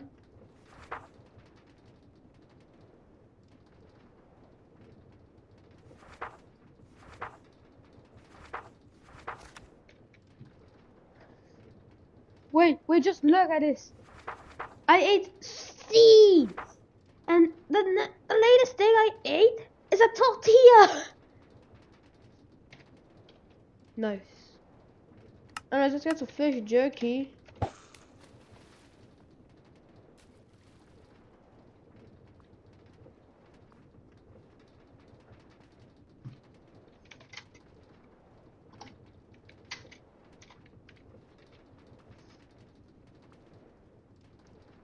Might be. I'm saying there might be, so I'm not gonna get in trouble for it. Oh, we'll wait and see. Minecraft. But have you?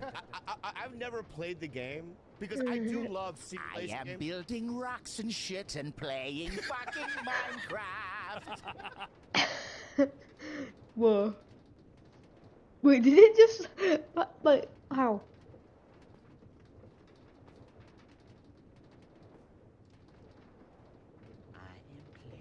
Blocks and shit, cause I'm in the fucking mine. Might be. I'm saying there might be, so I'm not gonna get in trouble for it. Oh, we'll wait and see. Minecraft. But have you? I've never played the game because I do love simulation games. Building rocks and shit and playing fucking.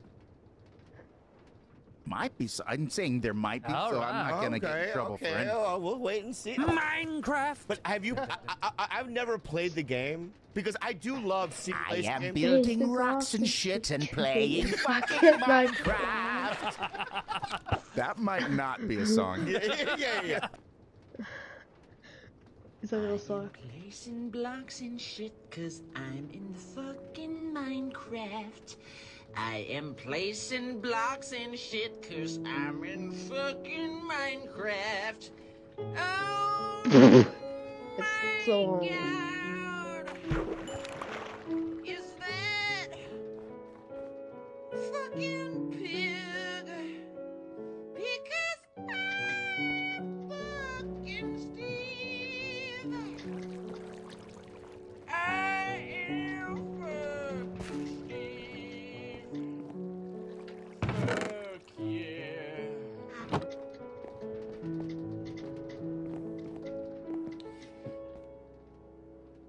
I am building shit.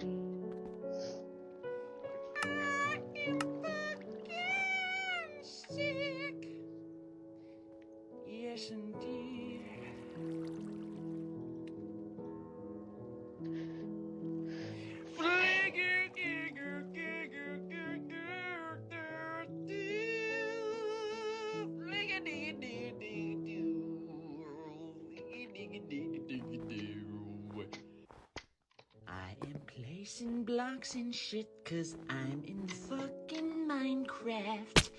I am placing blocks and shit, cause I'm in fucking Minecraft. Oh my god. Is that fucking pig? Because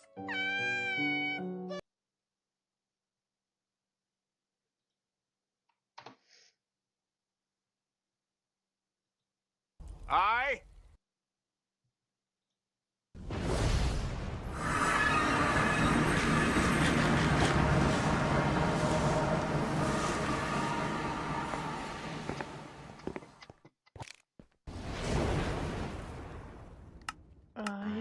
placing blocks and shit, cause I'm in fucking Minecraft.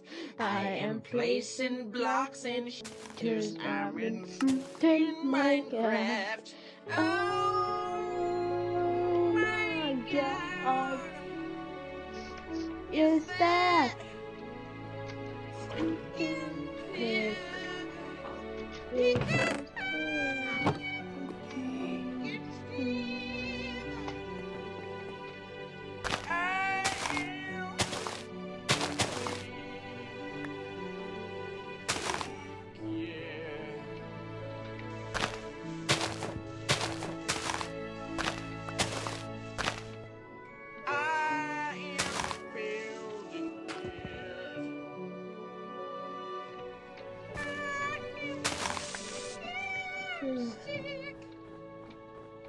Yes, indeed.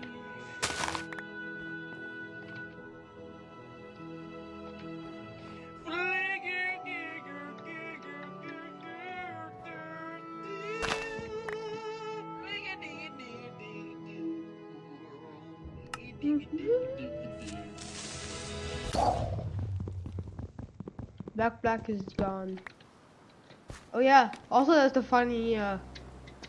That's the funny by Jack Black, the real guy, just saying building blocks and shit. building rocks and shit and playing fucking Minecraft.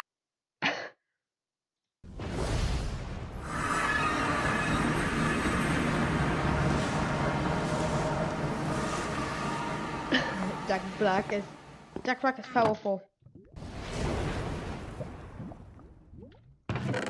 Placing blocks and shit, cause I'm in fucking Minecraft. I am placing blocks and shit, cause I'm in fucking Minecraft. Oh my god. Is that fucking pig? Because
Building rocks and shit and playing Whoa. fucking Minecraft.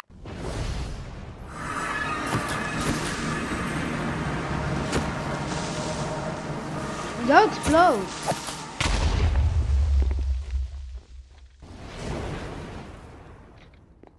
placing blocks and shit, cause I'm in fucking Minecraft. I am placing blocks and shit, cause I'm in fucking Minecraft. Leave. Oh Apple. my god. Apple. Is that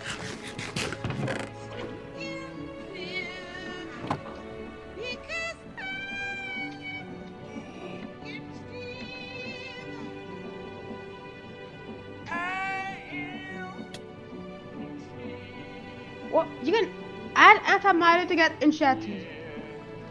Sift, sieve.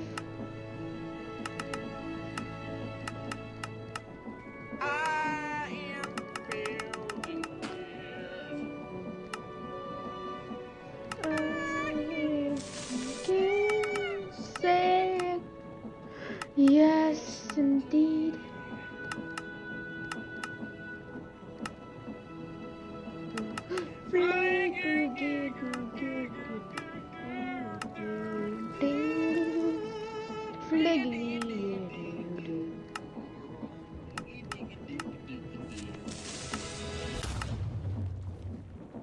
I have a less than 1% chance to get gold apples, and I got it. I'm eating the gold apple.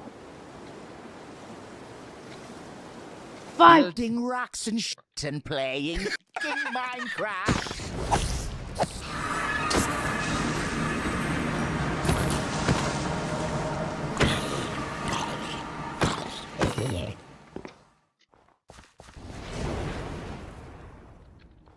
I am placing blocks and shit, cause I'm in the fucking Minecraft. I am placing blocks and shit, cause I'm in fucking Minecraft. Oh my god. Is that fucking weird?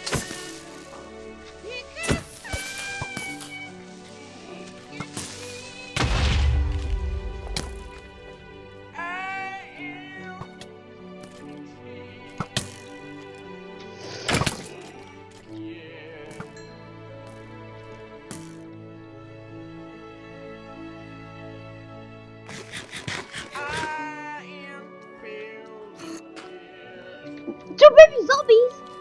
Hold up!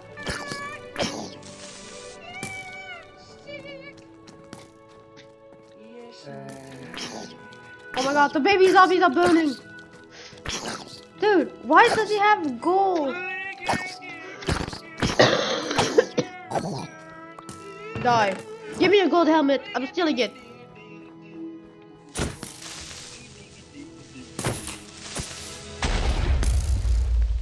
How? I was just kidding. Placing rocks and shit, cause I'm in fucking Minecraft. Jack Black. Building rocks and shit and playing Minecraft.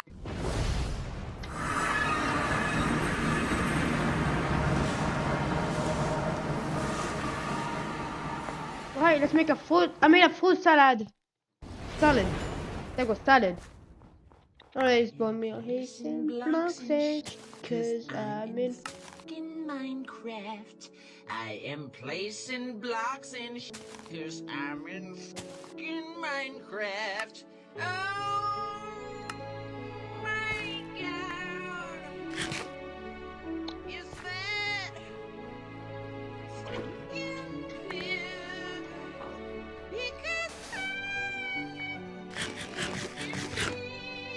Go, kill it.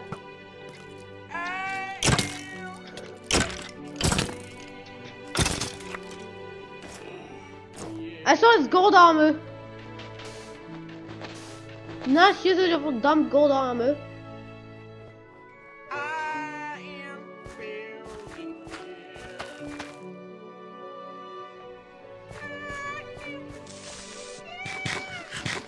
Where I can make a lot of good food. That's a keeper, but it's fine. I have lots of apples. Why lots of apples?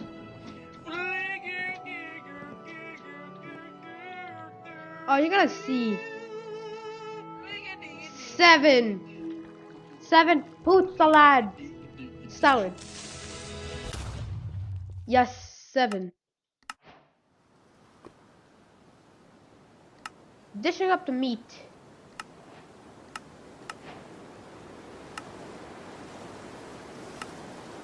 Building rocks and shit and playing Minecraft. Spawn egg. All of this for a single chicken. A single chicken.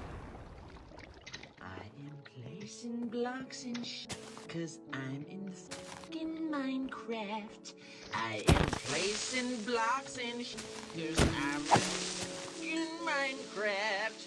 Oh my god. Is that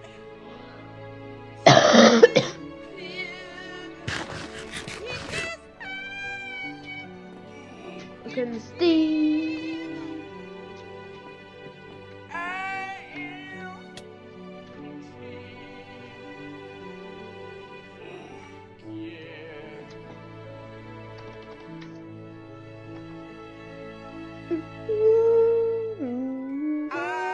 And building.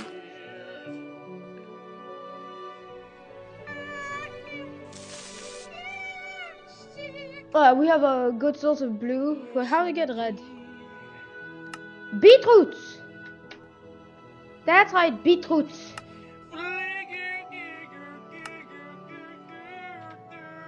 So you have to get the evil. To get the evil seeds. Yeah. Do I have it?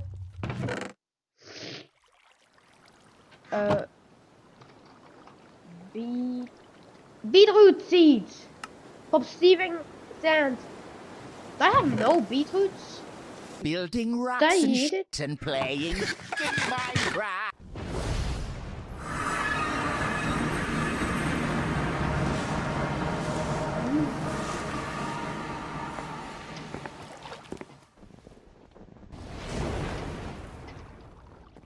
I am placing blocks and shit, cause I'm in fucking Minecraft.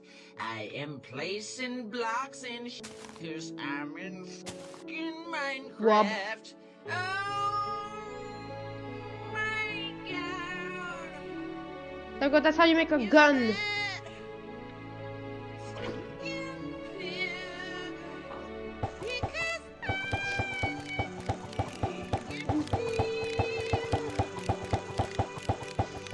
This one is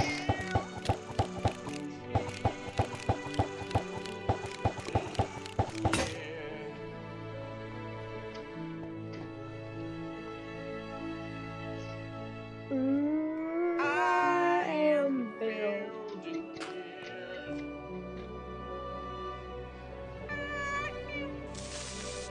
Insect. Yes, indeed.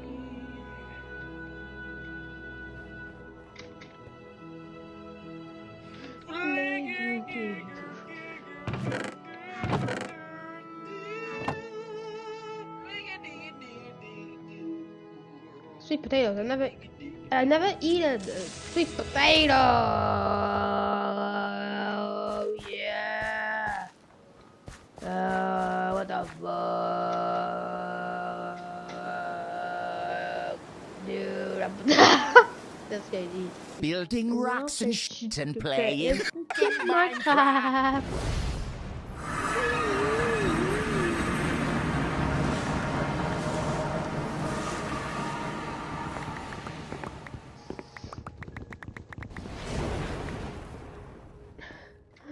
I'm placing blocks and shit, cause I'm in fucking Minecraft.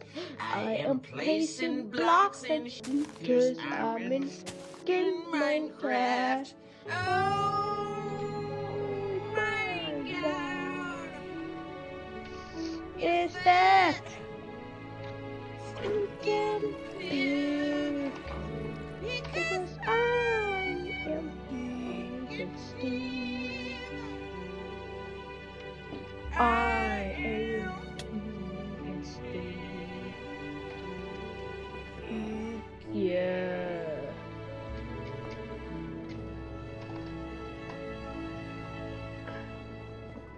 I am building shit. Potato. Pumpkin seed. No beetroots. Dude, the most horrible block is the hardest to get.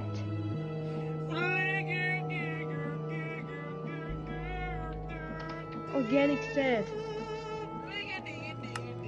Requires hard flesh Not a flash. It uses a lot of stuff. Where's all the flash? Nowhere, because only night you get it. That's everything. Good night and get it. Anyways, I have some extra. So let's see.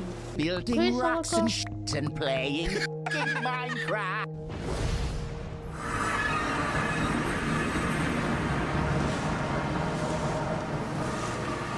And hey, sand.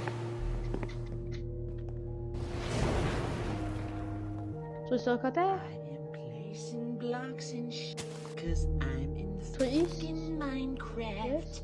I am placing blocks and shit, cause Yes, I'm in it- fucking Minecraft. Oh, No, my ender pearl. God.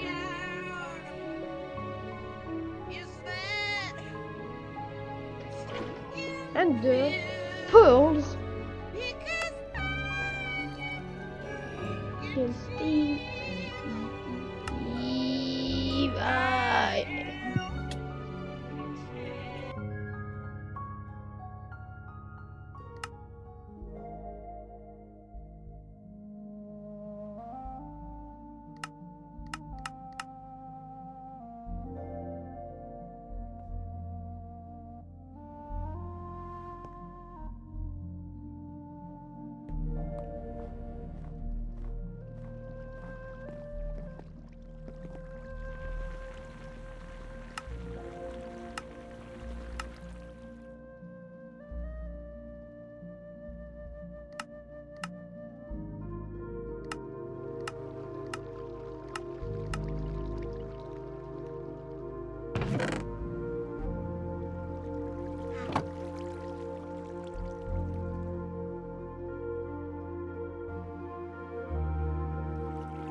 My god. 12 hours. That's how long this once-in-a-decade Minecraft exploit lasted. An exploit of such a scale that likely won't ever occur in Minecraft's history again. You've heard of Minecraft exploits before. Loopholes within the game or certain server plugins that allow you to dupe, crash the game and server, or just do things you aren't meant to do. But these exploits pale in comparison to the most powerful exploit of them all. Force op exploits. The story of an exploit where you only needed 2 chests to destroy any Minecraft server completely. An exploit which effectively allowed players to log onto any Minecraft server and gain full admin and op permissions in mere minutes, giving them ultimate and unlimited power to do either set the spawn to air as they please. There's nothing to truly understand the magnitude of this exploit, we need to first explore the hierarchy of Minecraft exploits in general. And since we are investigating the damage that plugins and exploits can have on Minecraft servers, it's very important if you're looking for plugins that you should always buy or download them from a trusted source. That's why I'm glad that this video has been sponsored by Built by Bit, the largest marketplace for Minecraft assets, trusted by hundreds of thousands of server owners since 2014. Every resource on Built by Bit is extensively checked before approval to save you from installing malicious or broken content that can lead to dangerous server-destroying exploits. Along with plugins, they also have categories for builds, models, and even entire server setups. So you can start your own server with just a few clicks. I've personally used them to find plugins for my very own server before. Check it out by clicking the link in the description. At the most basic, most common are low-level local exploits. Minecraft exploits which affect very niche or specific game functions and plugins on Minecraft servers or within the game itself. You can think of these as game,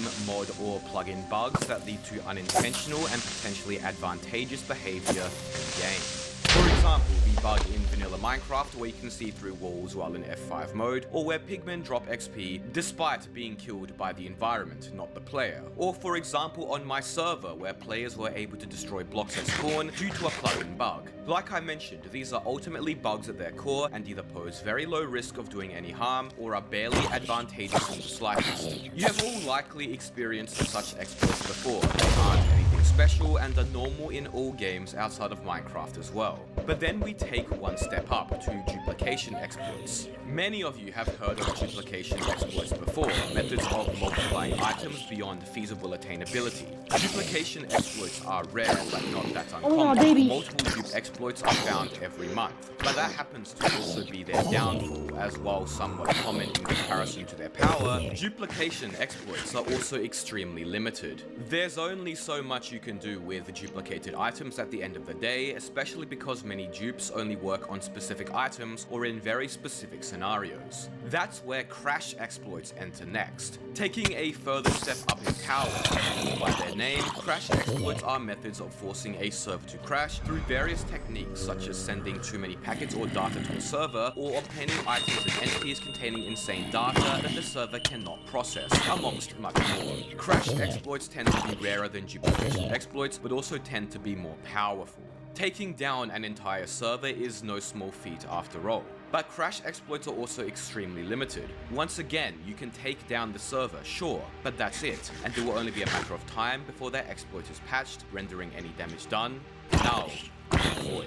And that's normally where this little hierarchy of Minecraft exploits ends. You can't really go further up than duping and crashing. Exploits beyond that don't really exist or are so niche. This is my land. Alright, friendly fire, let's go. And isolated that they might as well not exist.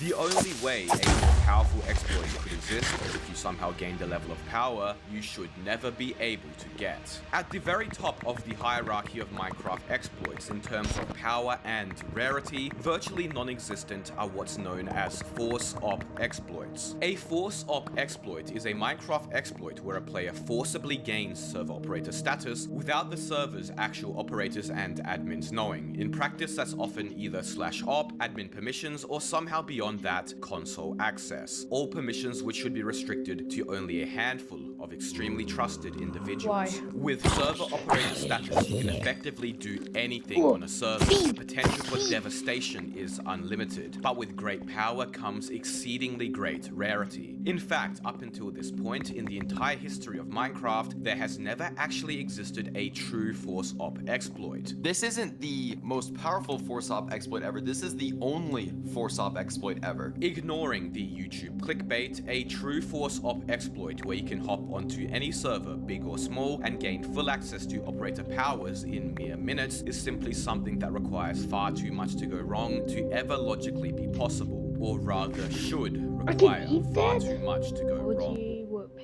Just like our so-called hierarchy of Minecraft exploits, there also exists a hierarchy, or what we are going to call a pillar, of force op exploits, with true force op exploits, the most powerful and rare of them all, yet to actually exist to this day, sitting at the very top. Beginning at the bottom are vanilla force op exploits. These are force op exploits which only work in the vanilla game, or more specifically on entirely vanilla Minecraft servers. The last time a decently known vanilla force op exploit existed was 2014, almost 10 years ago during Minecraft 1.8, where due to an oversight, Mojang allowed any player to execute any command from command blocks on servers. This allowed hacked clients to create command blocks with stored NBT data that could op players and much more, that could be activated through a dispenser, a feature which had to be patched out and never returned to the game since. Vanilla force op exploits are for the most part entirely useless nowadays because almost no notable Minecraft server runs vanilla server software due to its abysmal performance, opting to use modified server software known as Spigot or Paper instead. Moving up the pillar one step, we have plugin specific force op exploits and backdoors. Basically, these are force op exploits which can occur due to oversights in specific niche server plugins, or with plugins that have been manipulated to contain secret functions that allows malicious players in the know to execute commands at a console level. I'm sure you...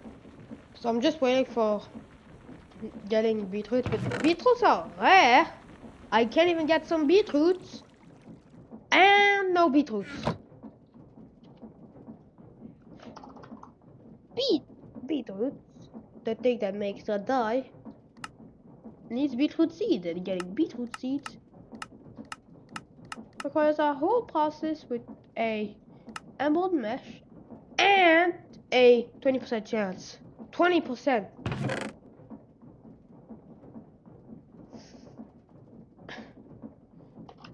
To get really just some red dye. Or can get a rose bush somehow from poppy? Poppy? Huh? You can't really get it. Like, yeah, I can't really get it. I can crush a fire coal to coal fan.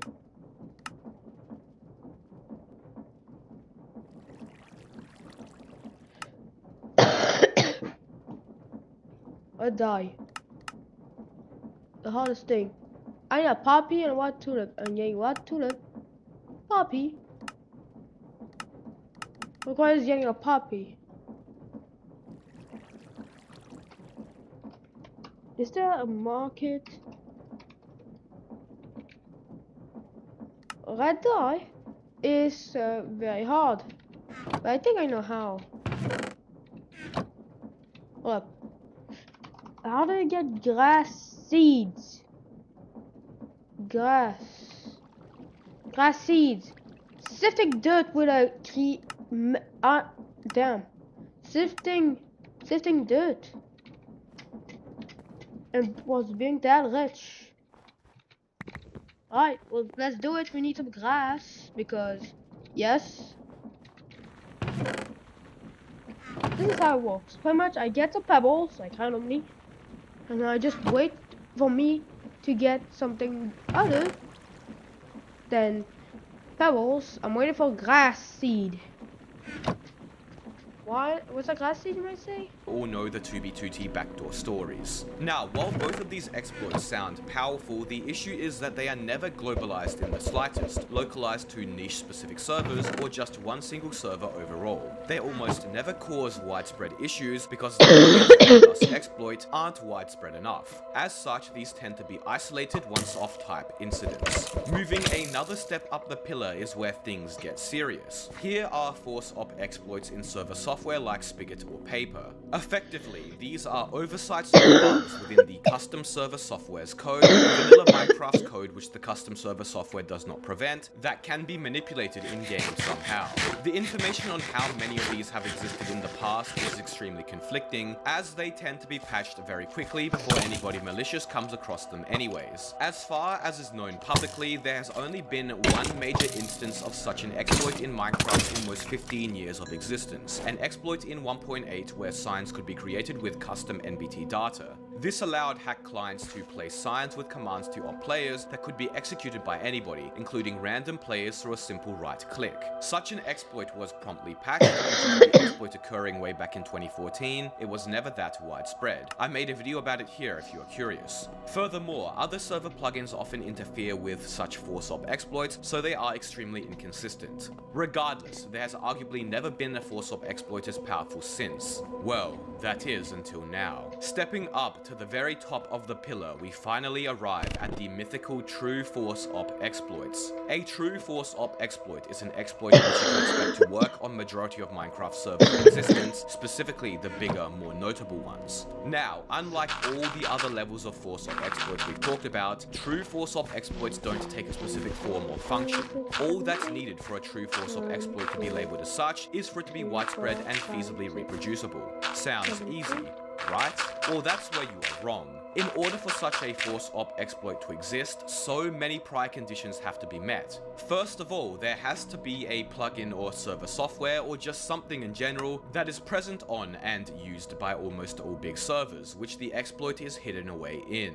This is already extremely difficult because any of the small selection of plugins that are so widely used also are extensively tested because they are used by so many people and pushed to their limits every single day. Therefore, absolutely game-breaking bugs almost never exist in these plugins or are patched before anybody knows what's up. Second of all, the exploit has to be feasibly executable. It's no use if the ForceOp exploit requires creative mode, 300 players online at the same time lagging the server intentionally, or other unattainable features to execute. It needs to be relatively easy to execute by players, otherwise it might as well just not exist. Third and finally, somehow the exploit has to be found by players and malicious actors long before server owners and plugin developers, which almost never happens as the former know the plugins infinitely better than any player does. Combining all these conditions together makes it so the existence of a true ForceOp exploit is astronomically difficult to obtain and has yet to be found it worked! The entire existence Everyone's owner of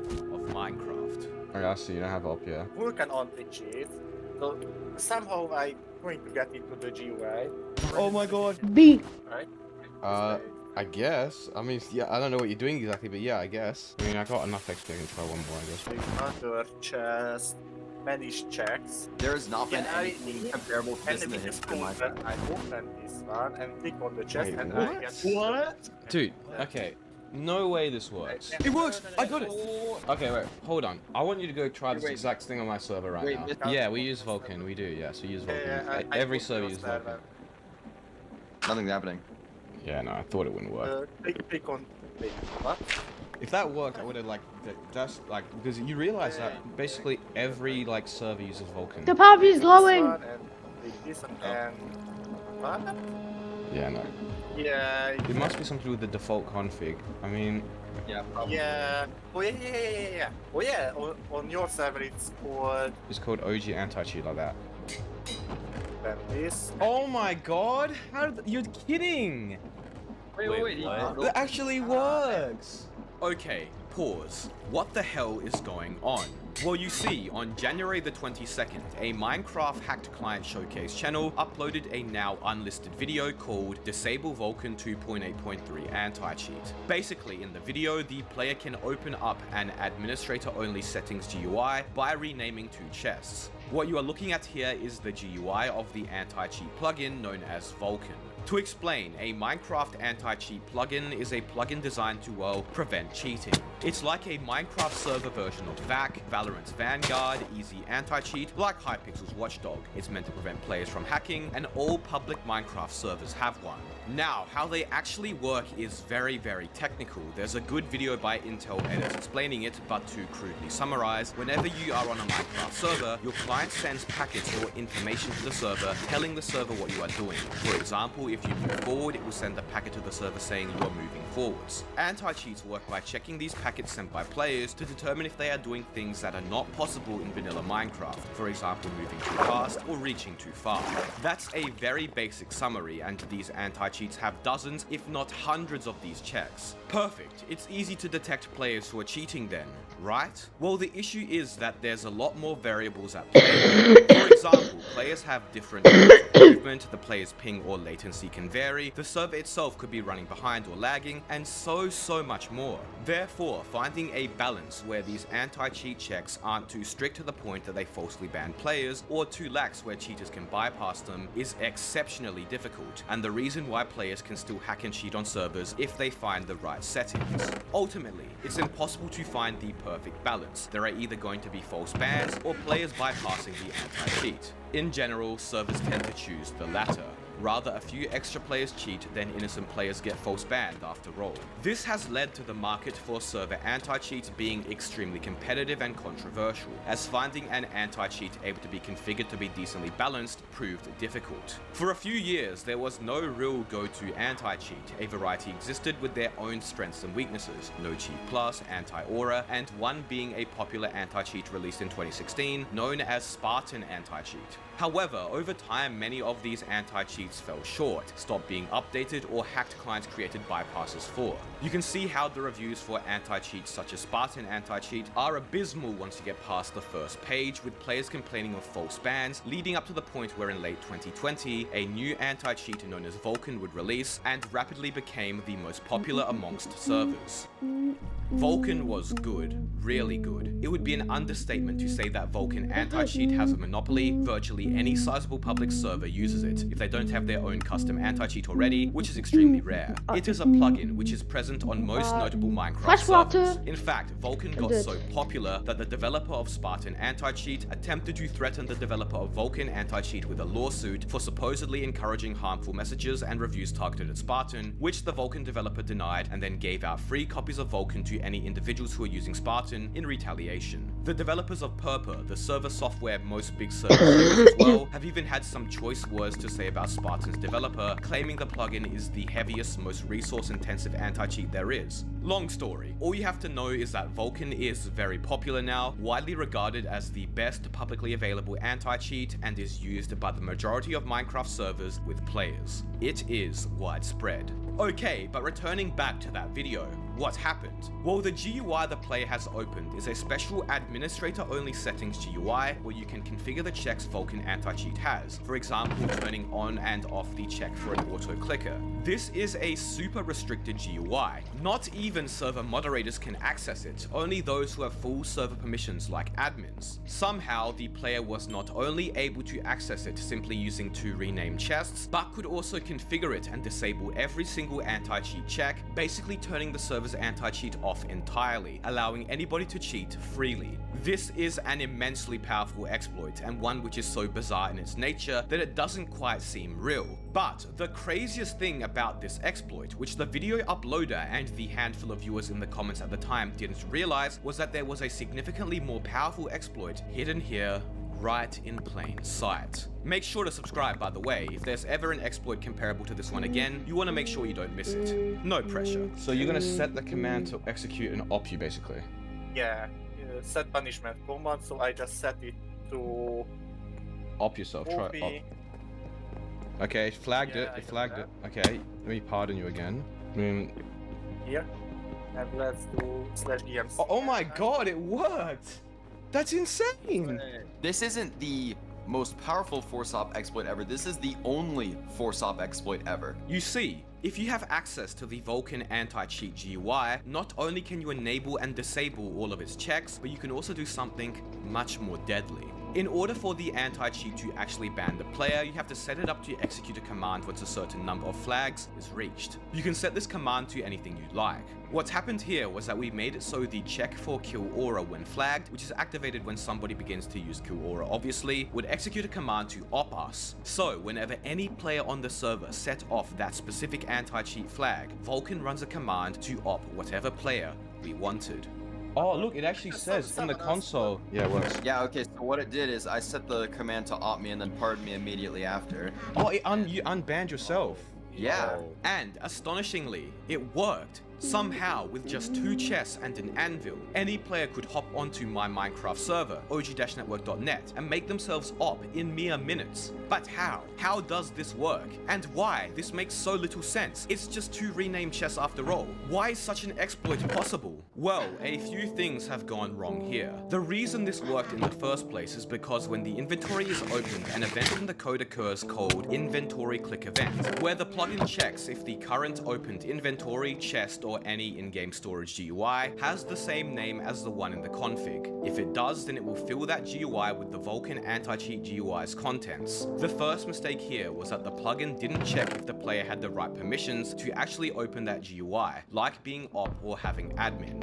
Not only did it fail to check within the inventory click event if the player had permission to open the GUI, but it also failed to check for the player's permissions when filling the inventory with the GUI's items. That might sound like a very noob thing to do, but I've been told that managing custom inventories in Minecraft plugins is very annoying and confusing, as all inventories like a player's inventory, donkey's inventory, or chest inventory trigger the same inventory click event, so it can be hard to make sure it's your custom inventory being opened, not another. The plugins team could have checked permissions on the click event, however, which would have prevented this. But then the second issue was that there were no permission checks upon configuring the anti-cheat flags. Allowing players with no permissions to open such a sensitive GUI is one thing, but actually letting them configure the plugin's flags without checking if that player has permission to do so is pretty bad. If just one of these two oversights had a normal permission-based check in place, which they should have, then this never would have been an exploit in the first place. But alas, here we were, currently witnessing potentially the most powerful Minecraft exploit to ever exist, the first and probably last true 4-SOP exploit Minecraft would ever see.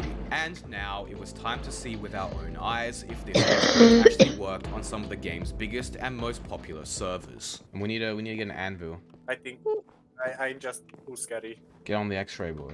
Alright, I've got tons of chests, so we can try stuff. Here's the anvil. Okay, Vulcan anti-cheat, and then manage space checks. Okay, and then I put the Vulcan anti-cheat down first. Click on the other chest in your inventory.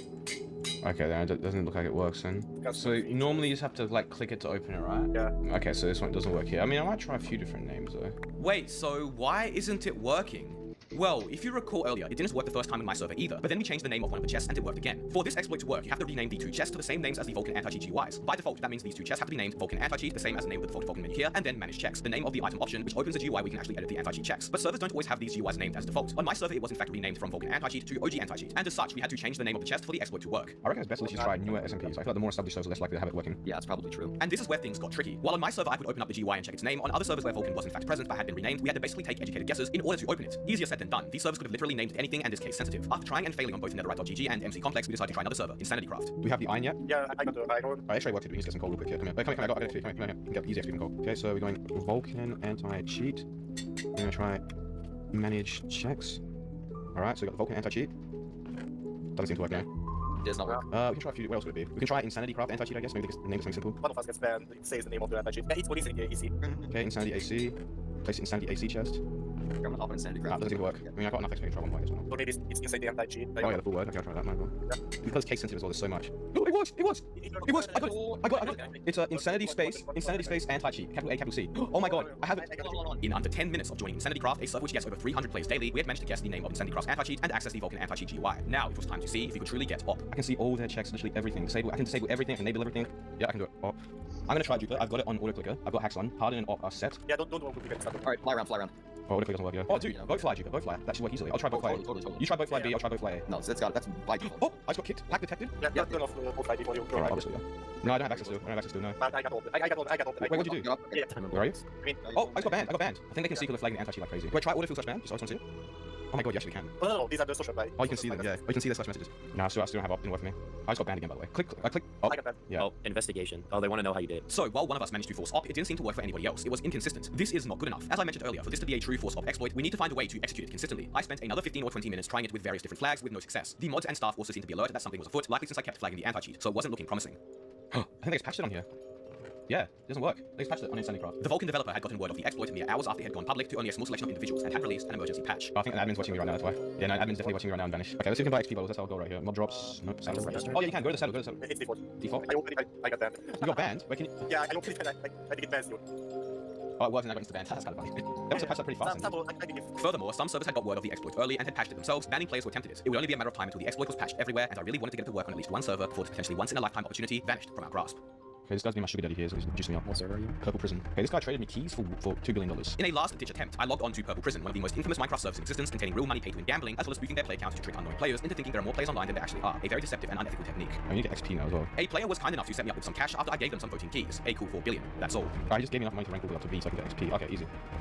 Besides being quite deceptive, Purple Prison also happens to be infamous for having the most alert staff there is. A server considered to be next to impossible to dupe on, crash, or perform any other forms of exploitation. If it works, yeah, I'm gonna go ballistic. The chances of such an exploit working on Purple Prison of all servers is extremely unlikely. They would be the last I would ever think such a game-breaking exploit would be present. Alright, what's up, big man? It works! It works! It was. Oh my god. Oh my god. Oh my god. Oh my god. Wait. Actually, Yes. Yes. The purple one. Oh my god. It was on purple prison. Unbelievable. Not only did it work, but we got a first try with the default name mere minutes after joining the server. I don't want to do that. The mod's online, by the way. Don't do anything. The mod's actually super fast on the server. He went offline. The mod went offline for the event. So probably watching us. So do not do anything. Yeah, probably. Put it up all three of us when going. Oh, the mod's online, by the way. Be careful. Don't do anything right now. Just wait. Is it the same mod or is it Different one. Kill or it might be a reliable one, dude. Probably scaffold, but there's a couple of scaffold checks, so yeah, he's back. No, I don't have Like, that's the right time. Can't really lose anything at this point. I'm just going without Free speeding. It worked! Oh my god! Oh, I'm operator. Now, I don't take issue with pay-to-win servers, but what I do dislike is unethical monetization techniques like gambling, as well as deceptive strategies like fake server play accounts. Purple Prison had it coming, and oh boy, did that chat right. I just killed everyone. I just killed everyone. Yeah, Oh my god. Yes. Oh my god. Yes.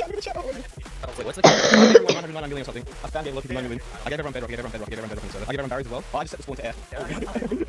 The whole spawn bombs a barrier. I think it's crashed, I think it's gone. Everyone's owner! Yeah. Oh my god, dude. Oh no, we're gonna have to censor this video. Everyone that's oh, Timothy's TPing everyone to the middle. Someone keeps teleporting everyone to spawn. Dude, the server is lagging. Yeah, the whole server is admin, man. Everyone has full permissions. Oh my god, what is going on? This is insane. Oh, someone stop the server. Someone figured out you stop the server. It's gone. Oh my god, that is insane. It was only a matter of time until somebody decided to type/stop. Now, we could have done a lot more damage with this exploit because you see, commands executed by Vulcan's checks actually execute through the console at a level above even operator status. The cherry on top of this once-in-a-decade exploit that only makes it even more powerful. With console-level access, you can, well, effectively do close to anything. It's absurd. What I'm trying to say is that if we really wanted to do real damage, we very well could have, but we decided not to because that's personally a line I don't want to cross. I did in fact DM Purple Prison staff and server owners the fix to the exploit as soon as the server went down, and in only 20 or 30 minutes they were back online again with everything fine and only a minor rollback. You're welcome.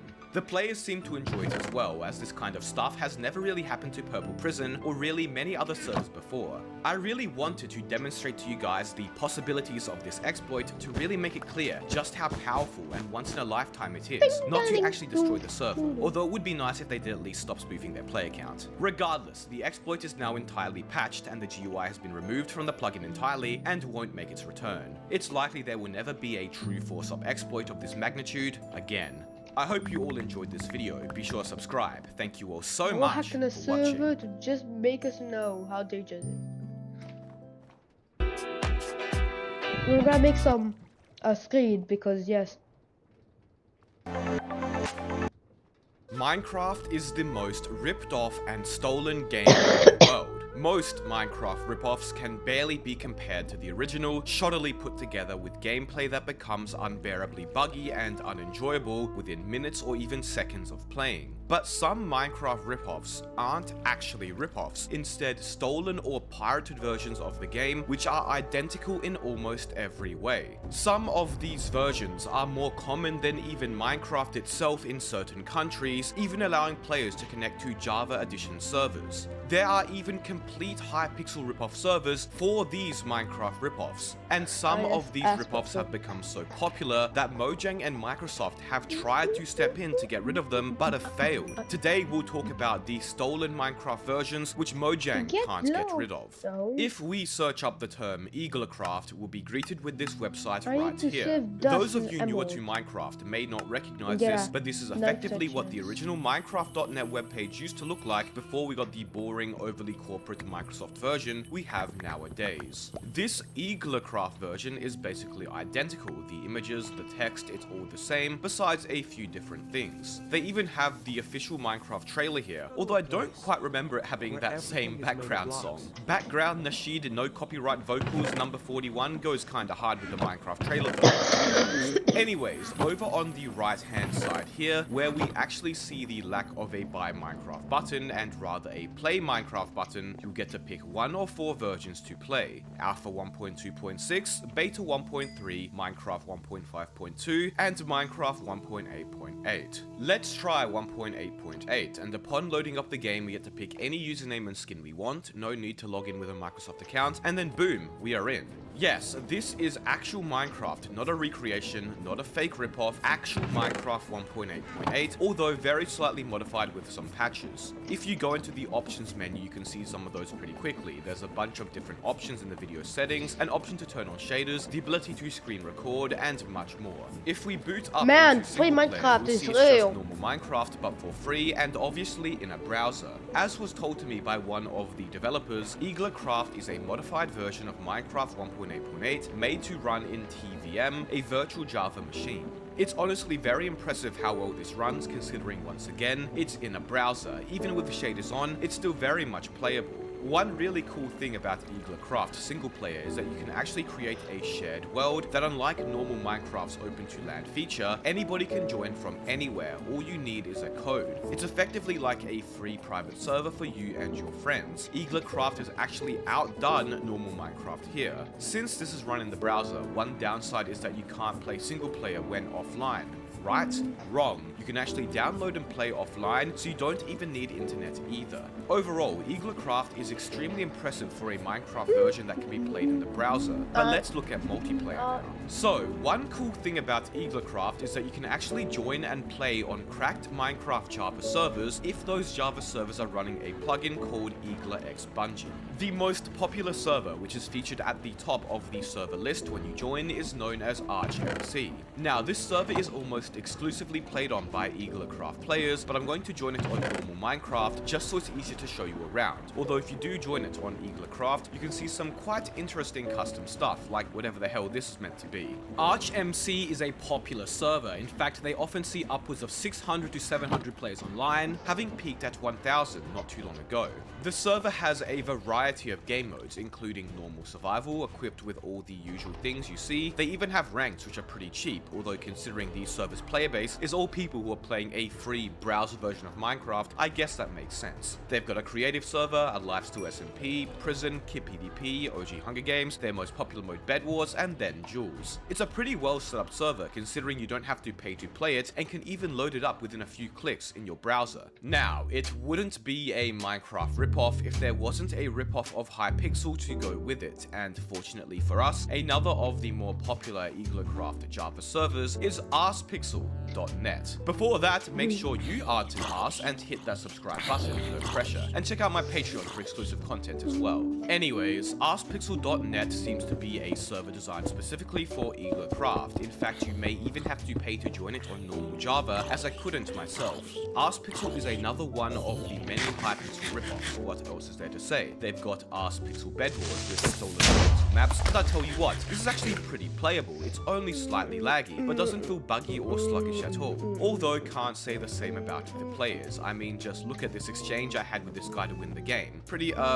interesting strategies here. They've got Arspixel Sky Wars, Hardcore, never mind, that doesn't work. Legacy Skyblock, never mind, that doesn't work either. One Block Skyblock, never mind. Craft Clue Anarchy, whatever that is, which seems to require mods and Forge. Not sure how I'm supposed to install those on a browser ripoff of the game, but moving on, and they have Bed Wars again. So basically, this is just Hypixel Sky Wars and Bed Wars. If you go to their store, you can pay $5.50 a month to get to the Ars++ rank. I wish I was kidding, but that seems to be basically it. Interestingly, it seems that at one stage they had their own browser version of the game, which no longer works. Arspixel sees around 200 players online if the website is to be believed, decently popular. EaglerCraft has a variety of other servers as well, many of which with active player bases. In fact, there's servers for almost all the common and popular game modes, just as there is on Java. EaglerCraft has gained quite a lot of popularity. Speaking to its main developer, they have over 50,000 unique IP addresses pinging servers every day, with around 50,000 different players logged in and play every day. This is in part because it's free and easily accessible in a browser, but a key reason for its popularity is because it can be played in schools and on Chromebooks, which don't really support Minecraft Java. As such, a lot of kids who have low-end Chromebooks are able to play EaglerCraft pretty well through their browser. But due to its popularity, it is no stranger to DMCA takedown requests from Mojang themselves. As of this video, EaglerCraft has received over 140 DMCA takedown requests from Mojang. Even one of the GitHub repos where the code was publicly available was DMCA'd and had to be removed. Nowadays, EaglerCraft is able to continue functioning as it is hosted by members of the community on a virtual private server in Eastern Europe where the DMCA complaints are simply ignored and they face no repercussions. Mojang haven't been able to take EaglerCraft down despite all their efforts, and it is continuing to gain popularity every day.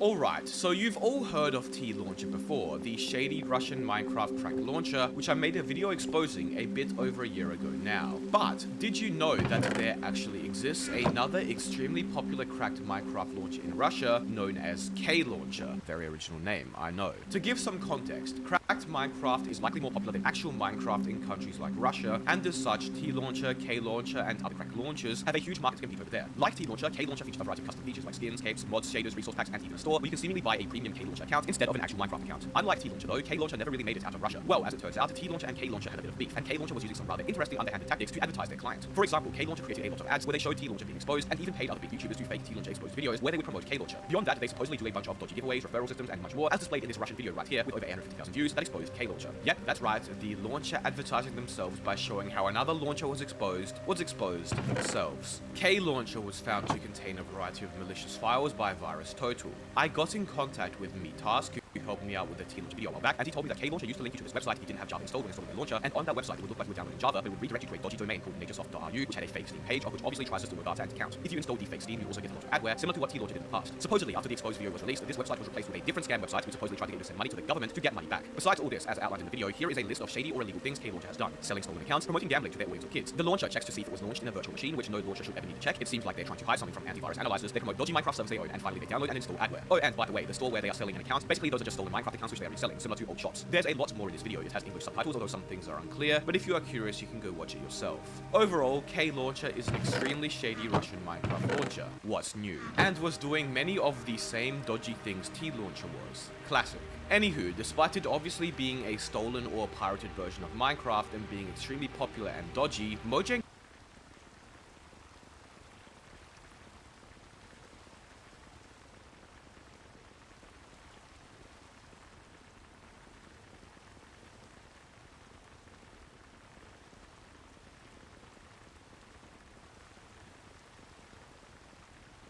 Is your WordPress site painfully slow? A slow site means missed opportunities that hurt your bottom line. Hey, you wanna know where my house is? Right here. Just kidding. But you know what's cool? Google Street View. A program developed by Google that lets you run around the streets basically anywhere in the world. Well, almost anywhere. It's a part of Google Maps and Earth, and launched way back in 2007. And since then, the technology, resolution, and fidelity has only gotten better with it, making these interactive experiences all the more real now. I mean, you can even use it in VR. However, with such an application, some strange and disturbing scenarios were bound to arise at some point, as Google's cameras have spotted some things that were not meant to be seen by just anyone. And you know how it goes. We start from just the most interesting and bizarre of facts, and move down to the most creepy and interesting entries. From conspiracies, murders, UFOs, and military bases, to pentagrams, cryptids, ghosts, and more. Join us as we dive deep into the Google Street View iceberg.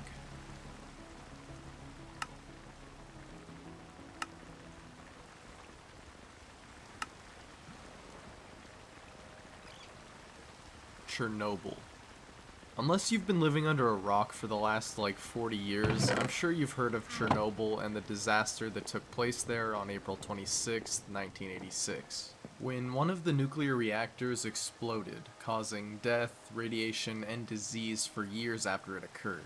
In fact, the site is still radioactive today, and efforts are still underway to contain the radioactive material at the power plant. However, it is a lot less dangerous than it was back in the day, and people do actually visit Chernobyl, so it's not too surprising that you can actually go there in Google Street View and look around, which is pretty cool, but also really eerie. Someone even found what looks to be skeletal remains on Google Maps near the Chernobyl site, so yeah, if you're looking for a pretty creepy place to explore on Street View or maps, check out Chernobyl and the surrounding areas. Buffalo seen on Google Street View. Now, as far as I know, this is more so something found on Google Earth, and is even featured on the website Weird Google Earth, which we'll talk about a little later. Anyways, this image was captured showing a huge herd of buffalo moving in Tanzania, Africa. Just a kind of cool moment in nature captured by Google. But maybe this could actually refer to buffaloes seen and captured on the streets somewhere in the world, but I couldn't find any cases of that happening. I don't know, I'm making more web displays to Pigeon get... people. So this is one of the more infamous strange sightings caught on Google Street View. This image, taken in Tokyo, Japan,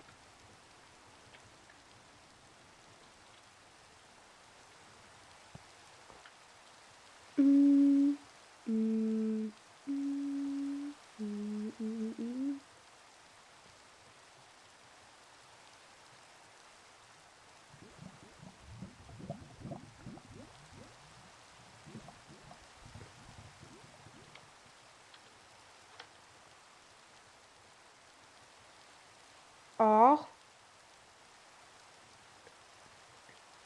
G B.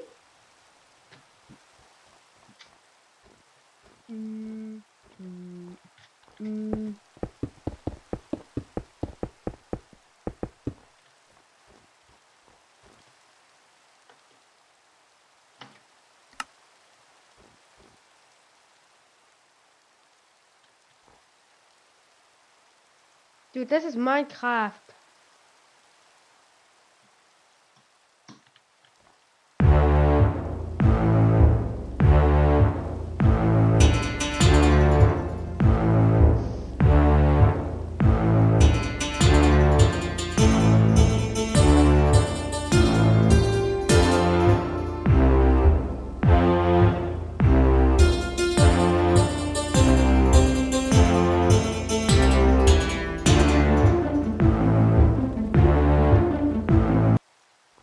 Deux menus à 10 € chez KFC, c'est 2 fois plus de poulet, 2 fois plus de croustillant, 2 fois plus gourmand.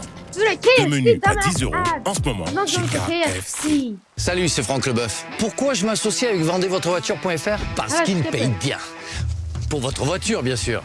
Rentrez. Today we're 100% speedrunning Papers, Please, meaning we need to get all 20 endings and 7 tokens. The speedrun starts as soon as we create a new game, and if you haven't seen this game before, the basic premise is we won a labor lottery and got hired to work as the inspector at a border checkpoint for the country of our Statska. With this position, we decide who to let into the country based on the rules the government gives us, and it starts out pretty simple. Only our Statskan citizens are allowed to enter, but pretty much every day we'll get a new rule to follow. Though to get our first ending, I won't be listening to this rule at all. When we either admit someone into the country who shouldn't get in, or turn away someone who should, we get a citation. Every day we get 2 free citations that don't take away any of our credits, and after that we lose 5 credits, then 10, 15, 20, etc. Now for the first ending, we want to admit. Deux menus à 10 € chez KFC, c'est 2 fois plus de poulet, 2 fois plus de croustillant, 2 fois plus gourmand. Deux menus à 10 € en A few weeks ago, I saw Neil's password game and immediately knew that I should torture scammers with it. Did I say torture? It starts off simple, telling you that you need a couple letters and numbers like any website would, and then suddenly you're playing GeoGuessr, solving chess problems, and putting out fires. Neil is an absolute madman, and I mean that in the best way. Today's video is pretty simple. I worked with Neil to create a custom version of the password game that fits perfectly into my fake bank. The last time I had to do this, no worries. it was difficult. I don't know if you want to maybe call me back tomorrow. No worries, I'll be patient with you, sir. No worries. How patient? I'll show 3 different scammers at my bank with millions of dollars in it and see if they'll put up with a password game. These guys will usually do just about anything to rip someone off, so it'll be good to get a little revenge while we waste their time and collect some of their information. Make sure you put the correct online password which you use to log into your bank, okay? If it was Apple 1234, now that's easy. The 3 scammers I'm talking to today think everything's going according to plan, but after I show them my balance, I'm going to tell them my password's expired or I'm locked out. Oh, shoot. No, sir. Oh, God, it's not same again. for Not everyone, again. okay? For your security. God, this happened to me once before. This isn't a normal bank, though. They're playing the password game. Okay. Yes, you need to set your, Hold on a reset minute. your password. No worries. Yellow. Quick thank you to Aura for sponsoring this video and many other videos on the channel. I trust them to monitor my identity and let me know if there's anything showing up in data breaches or if some scammer is trying to steal it. They also have a password manager.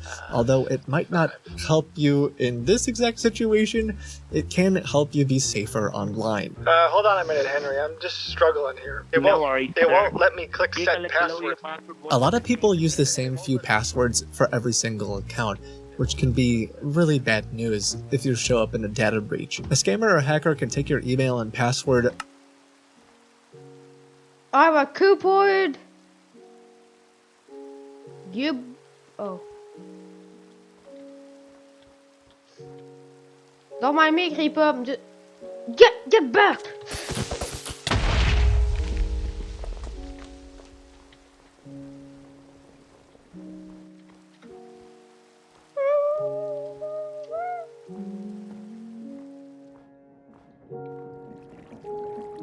Oh, that's a tall man. Oh fuck. I have to go commit sleep. I'm hungry.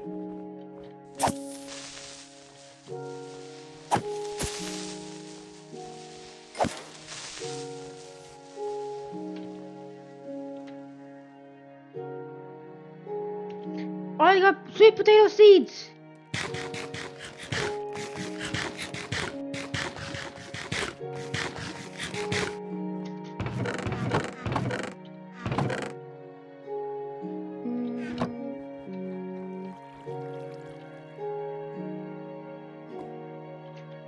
Dude, I suck.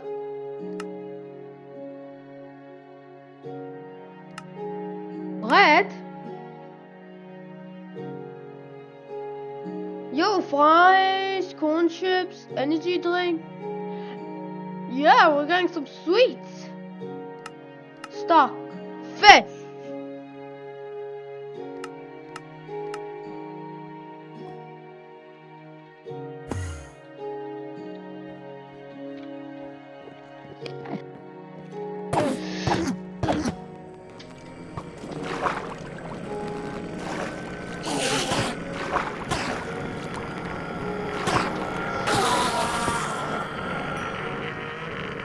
I saw this guy's ender pearl.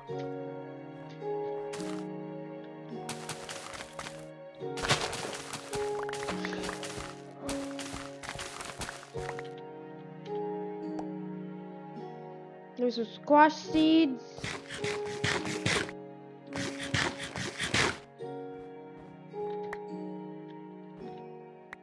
Cactus sur fruit. Sorry, a cactus sur fruit.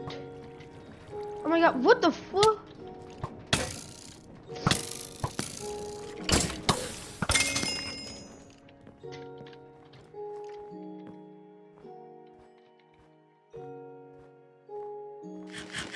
He's burning!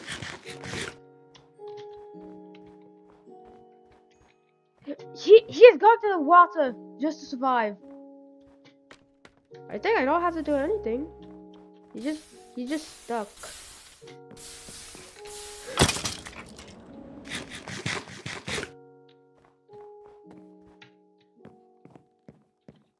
We got an ender pearl. An ender pearl? Yeah, ender pearls are rare. So I'm gonna waste it. No, really, I'm gonna waste it.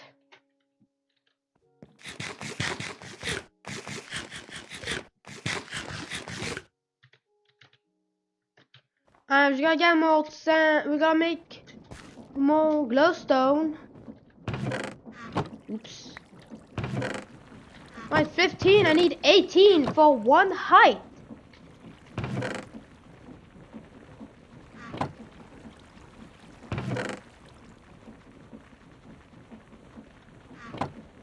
Don't need it right now. Oh yes. Do do do do do do do do do do do do do do do do do.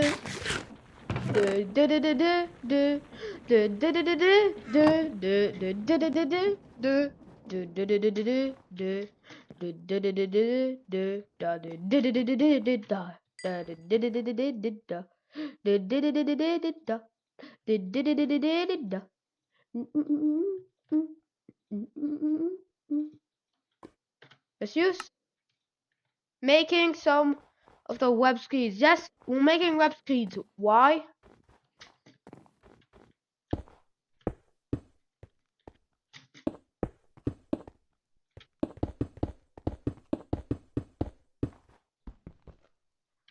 I can't destroy it.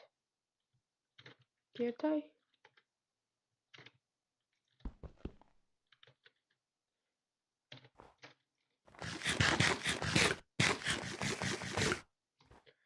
Yeah, I'm healing up because I took a lot of damage from skeletons. Oh, this is full. Wait, it's entirely full.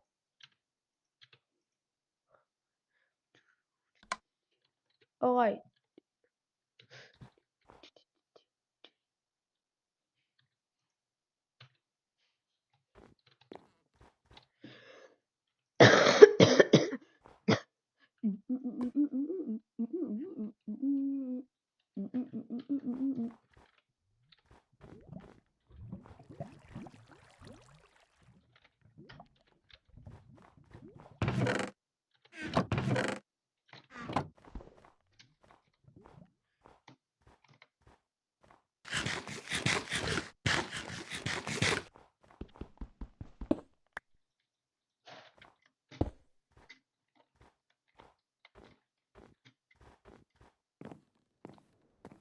Yeah, an ender pearl. I'm gonna save it because yeah, we need ender pearls.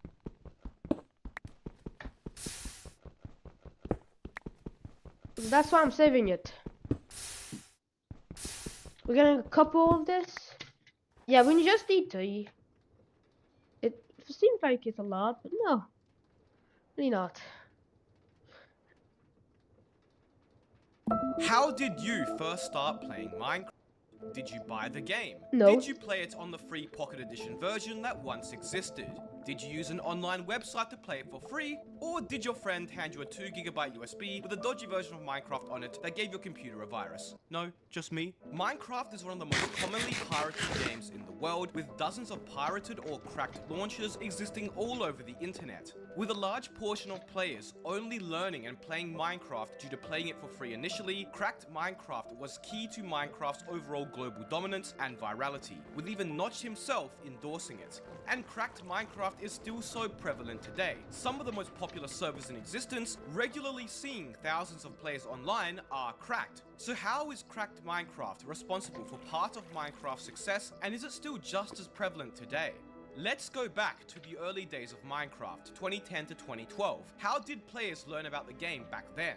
Well, while YouTube was a valuable source of promotion for the game, many early players actually learned about the game through their friends or family. In my case, my friend told me about this awesome game called Minecraft at school, and I remember he would tell me various stories of his endeavors throughout the game every lunch. So you would think that the next step would be to go home, Google the game, and get it, right? Nope. 9-year-old me got my 2GB USB the school gave us, this was 2011 by the way, and during lunchtime we used the school computer to slowly copy a folder called Minecraft from his USB to mine. I then went home and copied the files onto my parents' desktop, and voila, I had just attained Minecraft for the very first time. And from there, now that I actually owned the game, only then did I go on the internet and look for YouTube videos and tutorials, not the other way around. The original cracked launcher or version I used at the time is nowhere to be found now, but it looked exactly like this. A replica of the old Minecraft Alpha launcher, except it did not contain a password section, only an option to enter a username. For my entire first year playing Minecraft from late 2011 to late 2012, I would use this launcher daily. In fact, for that entire first year, I didn't even know I was using a pirated version of Minecraft and thought that this was the legit version. I just thought Minecraft was a free game. I'm not alone in that regard. A lot of earlier Minecraft players who only heard of the game through their friends or family didn't know you actually had to pay for the game either. We never would have even known of the game's existence at the time if it wasn't for us getting it for free. Free just like the cost of subbing to me. Don't watch some dodgy pirated versions of my videos in another language, that's not on, and help me get to 500k subs by the end of the year. No pressure. Anyways, Minecraft would have never spread like wildfire in its early days, especially amongst kids and younger ages, if it wasn't for these cracked versions of the game. If the cracked versions didn't exist, then there was a massive $30 paywall, of which the 10-year-olds, who already had to beg their parents for Clash of Clans gems at the time, would never be able to conquer. To put it simply, access to free Minecraft allowed kids to spread the game amongst one another like crazy. And once kids were hooked, it didn't take long for them to find YouTube videos, blowing the game up there as well, which only gave it more and more exposure. There were other avenues to play the game for free as well. Websites such as MinecraftForFree.com allowed any person to hop onto their computer and instantly play Minecraft for free. This completely removed the 2GB USB from the equation. Truly groundbreaking. In fact, I remember for a brief period of time at my school, only a week, MinecraftForFree.com was actually unblocked, and we spent every lunch that week just playing it, introducing so many new people to the game who would only continue playing years later. I ran a poll on my Twitter, go follow me there if you want to have a chance to be featured in a video in the future, asking my followers how they first started playing Minecraft, and 36.2% of you said you started playing on a pirated version. That's more than 1/3 of responses, which generalized to Minecraft's player base overall is responsible for tens of millions of players. Another 23.2% started off playing the free Pocket Edition as well, meaning overall about 60% of my audience first played a free version of Minecraft. Now I'm sure that the actual results for all Minecraft players would be slightly different, but the poll still gives us a great idea of just how So why is that Fortnite and League of Legends shit? Let's just re-go there and see what other scam website I go to. Roblox.com, the website for free Roblox. The Roblox is free.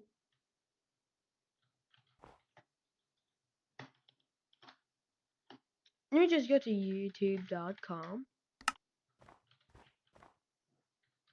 Now let's type something.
I lost my entire world because baby zombie.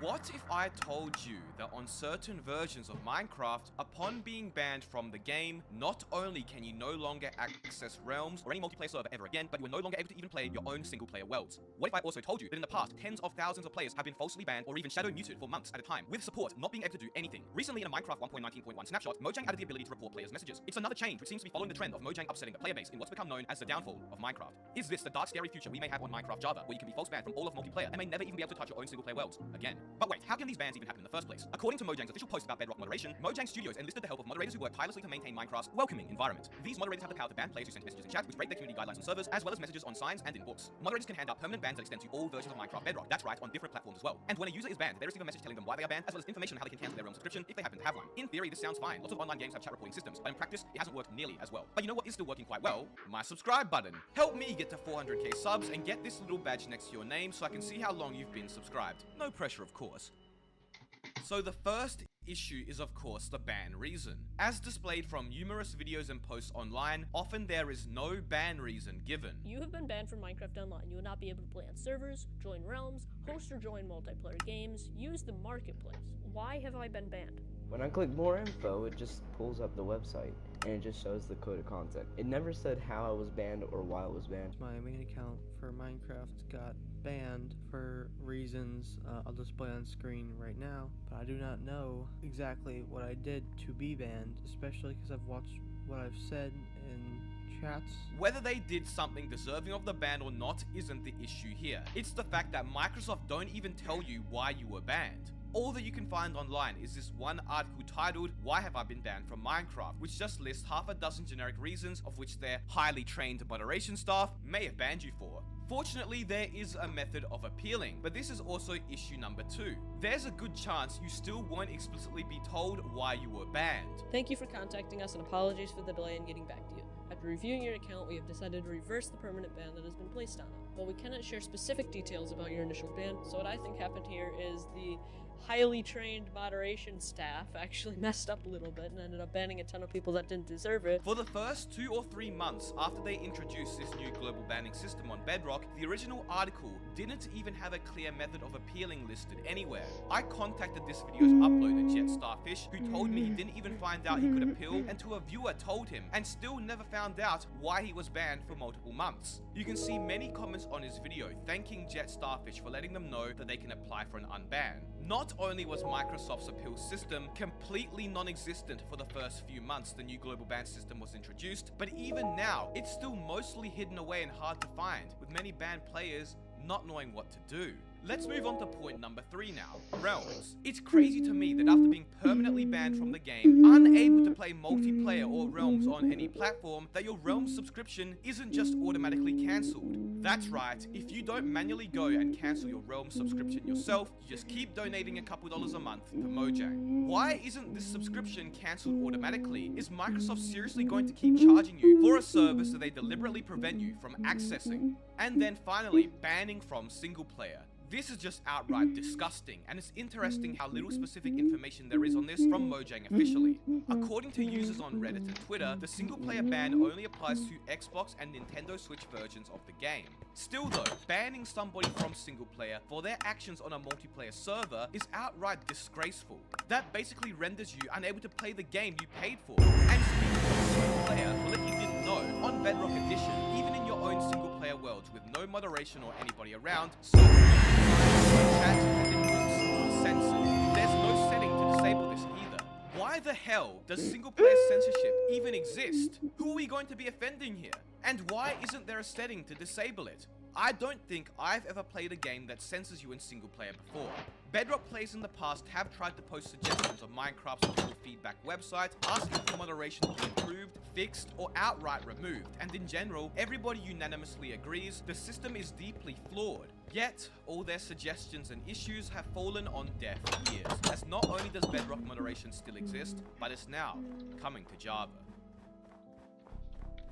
Alright, so before we get into the new Java changes, I mentioned a lot about the global ban system being deeply flawed and leading to a lot of false bans. Well, let me tell you about some examples. Back in 2014, Minecraft Pocket Edition used to have a different account system where you could literally change your username in the settings. That means that servers, like cracked Minecraft servers on Java, had to have a password registration and login system. This system was very flawed, and in 2016, Lifeboat, a popular server amongst Pocket Edition players, had 7 million players' passwords leaked. Eventually in 2017, when the Better Together Minecraft update would release and Bedrock versions became cross-compatible, you now needed an Xbox account to play Pocket Edition multiplayer. And things were fine at first, but as I'm the Real Annie told me, who was an active Pocket Edition player at the time, after a few months, players began noticing their chat messages were invisible to others. It was like they had been shadow muted. You can see various old posts and videos mentioning this. One video demonstrating what must have been a frustrating encounter with Microsoft support, where the support falsely states that this was an issue that wasn't on their end, but on the servers. Support even mentioned that the account had not received any punishments from Microsoft. After appealing on the Mineplex Bedrock forums, the user was then told that it wasn't an issue on their end, but rather on Microsoft's. And once again, after trying to contact Microsoft and Mojang for support, they didn't get anywhere. You can even see old posts on the Mineplex forums where players literally figured out exploits to get around the shadow mute because so many people had been falsely muted and had zero luck with their appeals. Servers even had to put information in their FAQs surrounding these shadow mutes, mentioning that they couldn't do anything about it because so many people were asking. So not only did Microsoft once again not provide any punishment reason, or in this case they didn't even tell the player they were muted, but their appealing process did not work at all. This led to many innocent users being false muted for months on end with no method of being unmuted. How appalling and unbelievably frustrating. It got so bad that players just decided to not use the chat due to fear of a mute or ban. Once again, thanks to I'm the Real Annie on Twitter for the info. Global bans won't work well for Java either, because unlike Bedrock, Java has a variety of community-controlled servers, not a handful of official partnered ones. In fact, the first time players tried introducing global bans to Minecraft multiplayer, it was disastrous. Way back in early 2011, before Minecraft Bedrock existed, before Microsoft even owned Minecraft, the small community at the time developed a plugin called MC Admin. Basically how it worked was if a player was banned from 3 servers running MC Admin, they'll be banned from all servers running the plugin globally, like a 3 strikes and you're out rule. Now can you guess why this didn't work and was never tried again? Team Abolition, early notorious Minecraft griefers, were targeted by the plugin's creator, who threatened to put them on the global ban list. So in retaliation, they set up 3 servers themselves running MC Admin. Remember, unlike Bedrock, Java multiplayer is entirely community run, and anybody can easily set up their own server, and banned a bunch of people from all 3 servers, including the creator of MC Admin named Doridian himself. Now all these players were globally banned from all Minecraft servers using MC Admin. Even better though, they banned Doridian and all the players on his server while they were actively playing, leading to Doridian taking MC Admin down. Hilarious stuff. So you can see why global multiplayer banning is significantly more difficult to achieve on Java Edition compared to Bedrock. It's so much harder to moderate because there are just so many servers. I have a private SMP with friends where we like to mess around, put stupid signs, chat messages, you know, just have a bunch of harmless, non-PG fun. I'm telling you now, if I did the same stuff on my private SMP with friends on a Bedrock realm, by Bedrock standards, there's a really good chance I would have been banned by now, when nobody was negatively affected at all. Or another example, imagine you're playing Minecraft Factions or some other PvP game mode and you type in chat, I'm going to kill you, or kill him. This could be interpreted as harmful conduct by the highly trained Minecraft moderators, and without the context of the game mode or server you're playing on, what's stopping them from banning you? Unlike Bedrock Edition, which only has a handful of official servers, there are thousands upon thousands of unique Java servers with their own one-of-a-kind game modes and plugins. No Minecraft moderator is going to know that the Minecraft server egale.wtf is actually running factions with plays PvP. And if somebody is reported on there for typing I'm going to kill you or similar, what's stopping them from being banned from Minecraft multiplayer as a whole? Look, I'm not going to go through every case of somebody being false banned because there would be too many. 2017, but these issues still affect Bedrock players to this very day. In fact, just a few days ago, I was casually browsing Reddit and stumbled across this recent post from a user mentioning they were banned due to notorious figure. Supposedly the original post typed KKK in chat in reference to a friend's build, of which was named Kingdom of Cooper Key. Nobody was offended, nobody was harmed. It was on his own private realm, and yet he was still banned. No surprise, the crappy Minecraft subreddit moderators removed the post as well. So about 2 to 3 weeks ago, if you open the Minecraft launcher, you may have seen this message. On Java Realms, there is now a profanity filter like Bedrock has, except at least these can be disabled. After swiftly disabling it, even though I've never touched Realms in my life, I posted to Twitter mentioning that it wasn't surprising after seeing the recent announcement of Bedrock and Java being sold together. By that I meant that it didn't surprise me that some of Bedrock's less than desirable moderation features will now make their way into Java because Bedrock players gained access to this version. Then, not even a week later, in a Minecraft 1.19.1 snapshot, we got this. It is now possible to report a player for sending abusive messages in the game chat. Unsurprisingly, there was a lot of pushback from the Java Minecraft community who really disliked this big brother-like change. Servers had successfully dealt with chat moderation for more than a decade now, and didn't want or need Mojang to moderate the chat for them. And I'm guessing Mojang predicted this negative response, as they mentioned they were looking for feedback regarding the chat reporting feature. Surely they would just listen to the negative outcry, right? Well, as I was making this video, 1.19.1 pre-release 1 just released with this change. Listening to the community, huh, Mojang? It seems they are going ahead with chat reporting the same way Bedrock has, where you could be banned from all Minecraft multiplayer servers as a whole. Nobody is happy about this change, as evidenced by the Reddit thread announcing the update. Server owners, including myself, fear that they can now be mass reported and banned from their own servers. Why should Mojang even have any say in moderating a server you pay another external party for yourself anyways? We pay the hosting fees, therefore we determine what the server's moderation and chat rules are. Following the vague nature of Bedrock bans we discussed earlier, Mojang didn't even reveal much about how this new system would work on Java, leading players to dig through the game's files to discover some of the most generic and vague ban messages possible. Are we going to see a repeat of the reasonless bans Bedrock players have to deal with? Minecraft Java Edition account migration FAQ. Minecraft Java Edition will stay exactly the same, and we will continue to update and support it in the future. Yeah, stay exactly the same. About that, we know from everything I've talked about in this video today that Minecraft's reporting and appealing system is deeply flawed, and if Mojang used this same system on Java as it seems, it could be really bad. Can I no longer log into a public server without players reporting every message I send just because I'm a YouTuber? Can I still mess around freely on my own private server with friends without fear of being censored or banned from Minecraft multiplayer as a whole? Is there a dark future where you can be banned from single player as well? All I have to say is that this goes completely against everything the community wants, appeases nobody, and will only harm Minecraft's already growing negative reputation. It's also worryingly continuing a trend of Mojang ignoring the community. We've seen from various videos how mismanaged Bedrock is and all the issues it has. Are these issues going to slowly creep into Java as well? Luckily, us Java players have options. In fact, only hours after the announcement of Minecraft pre-release 1.19.1, a mod was developed for Fabric and Forge, which effectively disables message moderation and reporting. The mod modifies chat messages so that they aren't signed, which basically means there's no proof it was sent from your Minecraft account. I'm sure servers like my own will adapt these plugins or use other methods, preventing Mojang chat reporting as well, as we aren't official public servers and aren't going to be forced to allow these methods like Bedrock servers are. Furthermore, if you want to let Mojang know how you feel about this change, go to the official feedback post I've linked below and leave a comment. So thankfully, mods or plugins should have us covered, even if chat moderation does make it into the game. Still, it's a very scary sign of what could be a dark future for Minecraft. Be sure to subscribe and hit the 400k. Thank you all so much. Ready to unlock Mojang and lawsuits. It's been quite the discussion within the Minecraft community the past few months. But little do most people know, and mostly forgotten from years ago, are the series of extremely obscure and outright random lawsuits Mojang and Microsoft have faced over Minecraft. From a lawsuit from a troll company that apparently stole $388 million from Microsoft, a company trying to sue Microsoft over Minecraft having multiplayer, and a company trying to sue Notch over a famous Minecraft build, to a parent suing Minecraft over her son becoming addicted to the game, and even a confused mini-golf company trying to sue Notch over random YouTube videos. Today we go through every time Mojang and Microsoft have been sued over Minecraft. Let's begin. The first lawsuit, or rather lawsuits we're going to discuss, are possibly the most stupid on this list, from a company called Unilock. Unilock is a company founded in Australia back in 1992 and is based on a product activation patent. The company supposedly has a patent on various general software-related processes, for example the process of activating a product using a licensed code. Anywho, what the company has become known for years later though is that of being a patent troll. Unilock is a company that has tried to sue a variety of other huge companies for violating its patents, and as of 2010 has sued or attempted to sue 73 companies in total, of which includes Mojang. They sued Microsoft in 2003, claiming Microsoft violated the company's patent relating to technology used to prevent piracy, which initially failed, although then was overturned and ruled in favor of Unilock, who was then somehow awarded $388 million in damages, until this decision was overturned again years later, then was overturned once more in favor of Unilock, where then both Microsoft and Unilock settled under undisclosed terms. This is Unilock's most famous case, and they probably have done or tried to do the same thing with the other 70 or so companies too. In 2012, Unilock filed a lawsuit against Mojang mentioning that Minecraft Pocket Edition infringed upon their patents for software license checking, specifically for logging into a server on an Android device. Notch would respond, mentioning that if needed, he would throw piles of money at this lawsuit, making sure Unilock don't get a cent. And the same lawsuit was also filed against various other popular Android game developers at the same time. The lawsuit was a joke. Unilock even misspelled Minecraft as Minecraft in the original complaint, as pointed out by people in a Reddit post. And a few years later, the patent involved was invalidated, and as such, the lawsuit was dropped. However, later again in 2017, now that Mojang had been bought by Microsoft, Unilock once again filed a lawsuit against Microsoft, this time claiming that Microsoft products, including Minecraft, infringed upon anti-piracy and software activating technology patents that they owned. 2 years later, the case was closed, and I'm unable to find information about what the result was, but based on the previous attempt at failed, it's likely this one did too.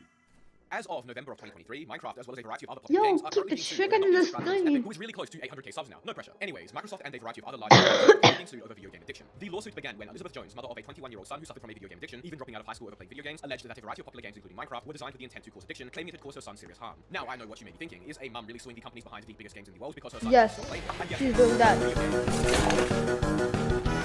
This is so loud.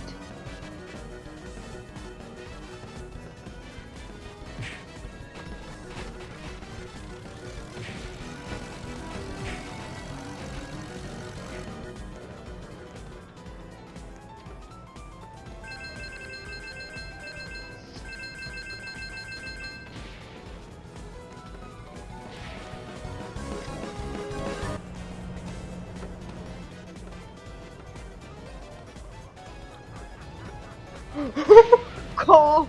The wheel.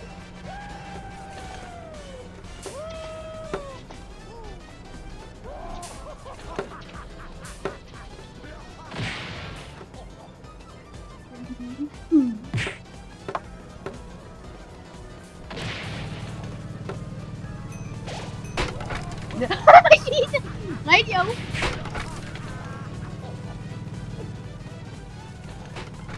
Oh.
Whoa.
What? How?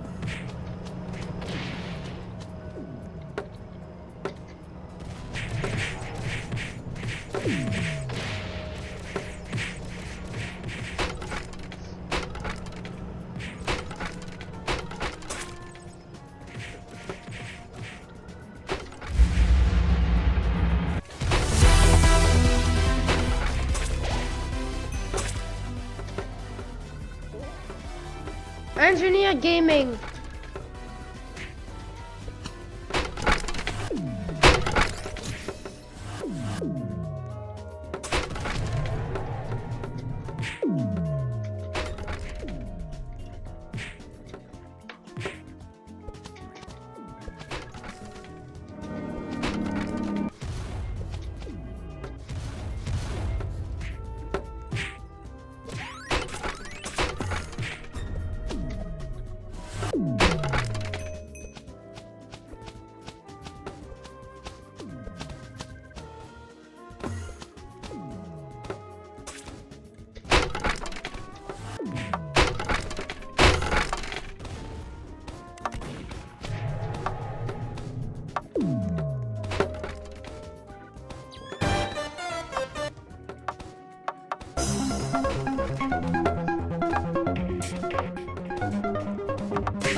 Engineer!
Somebody carry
Stay from me.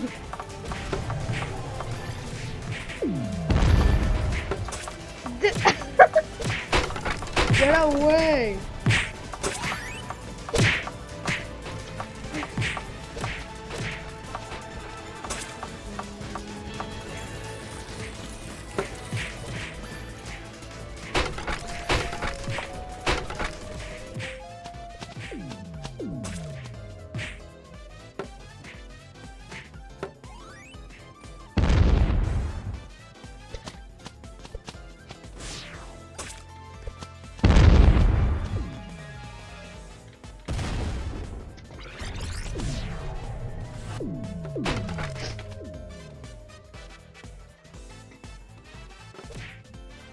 Please this for my tree. Please.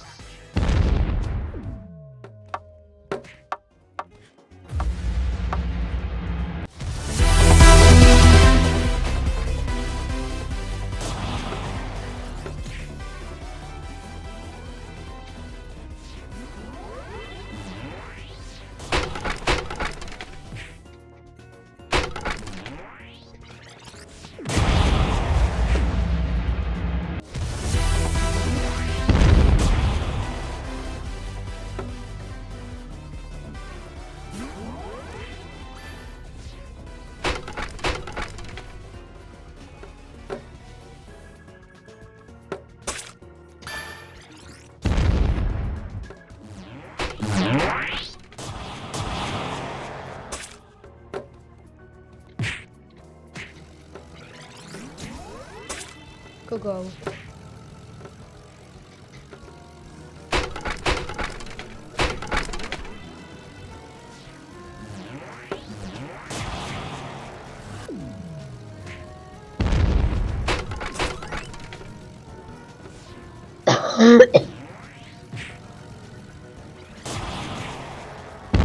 The moon.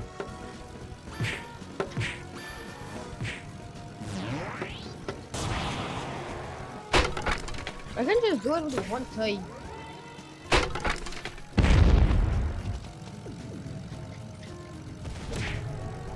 Just put myself in and jump.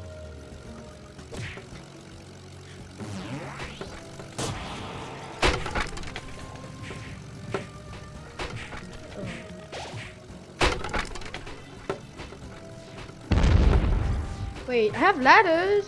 That's something I could have done. Hey guys, I'm gonna go to the skies.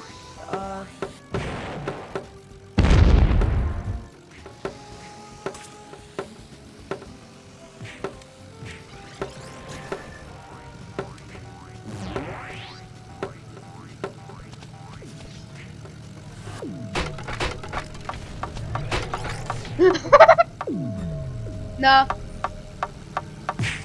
Get chased.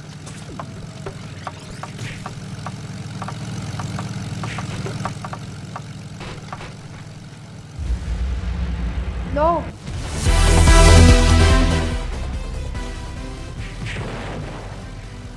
I just wanted to go to the sky base and now he's chasing me.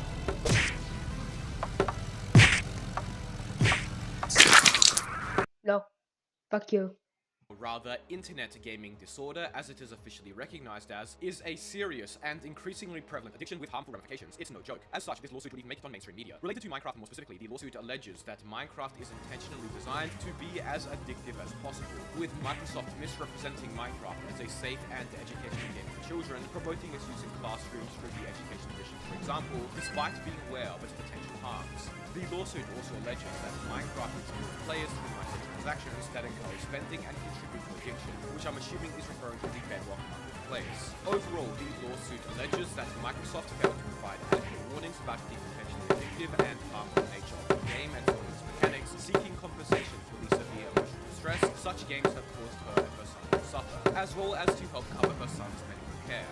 These claims can be broadly generalized to the gaming ecosystem as a whole, and following it, a variety of additional lawsuits claiming similar have also been filed against these big companies, including Microsoft. According to PC Gamer, the companies will respond, claiming that you can't sue us for making games too entertaining, further elaborating that the lawsuit failed to clearly establish what features of each game specifically caused harm and how, also mentioning that the lawsuit uses vague or ominous terms to justify attacking what are otherwise regular gameplay mechanics and features. Vous pensez que c'est un jeu? Excavation sur la place du village, récolte de bois sans permis, dans le parc, et traverseur de passage.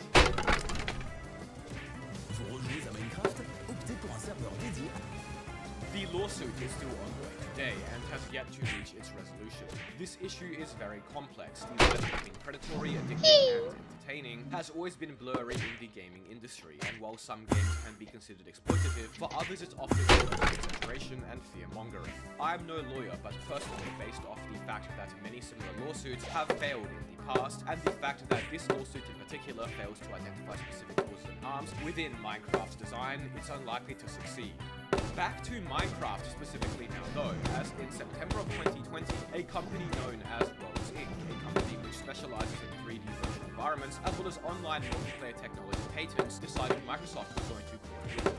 This company has a history of lawsuits against popular game developers, and in the past has even attempted to sue Blizzard over online multiplayer avatars. In 2020, they claimed that Microsoft had infringed upon multiple patents with Minecraft Java Edition and Realms. Specifically, they claimed that one of their patents, which enabled users to interact with one another in a 3D virtual environment, basically a multiplayer server, and customize avatars which are visible to other users in real time, basically players, was being infringed upon by Java Edition Minecraft server software, as well as the official Realms server software. Effectively, Worlds Inc. was claiming that Minecraft infringed upon their patent by allowing players to interact with and see other players on servers. That's right, they claimed that you being able to play and interact with other players on a Minecraft server infringes on their patent. This lawsuit very much comes off as another patent troll type situation, and a year later in 2021 was actually put on hold due to an ongoing lawsuit of a similar type between Worlds Inc. and Blizzard. And as of today, later, the case is still ongoing and has yet to reach its resolution. But based on this company's track record of failed lawsuits due to patents found to be invalid, it's unlikely anything will come from it.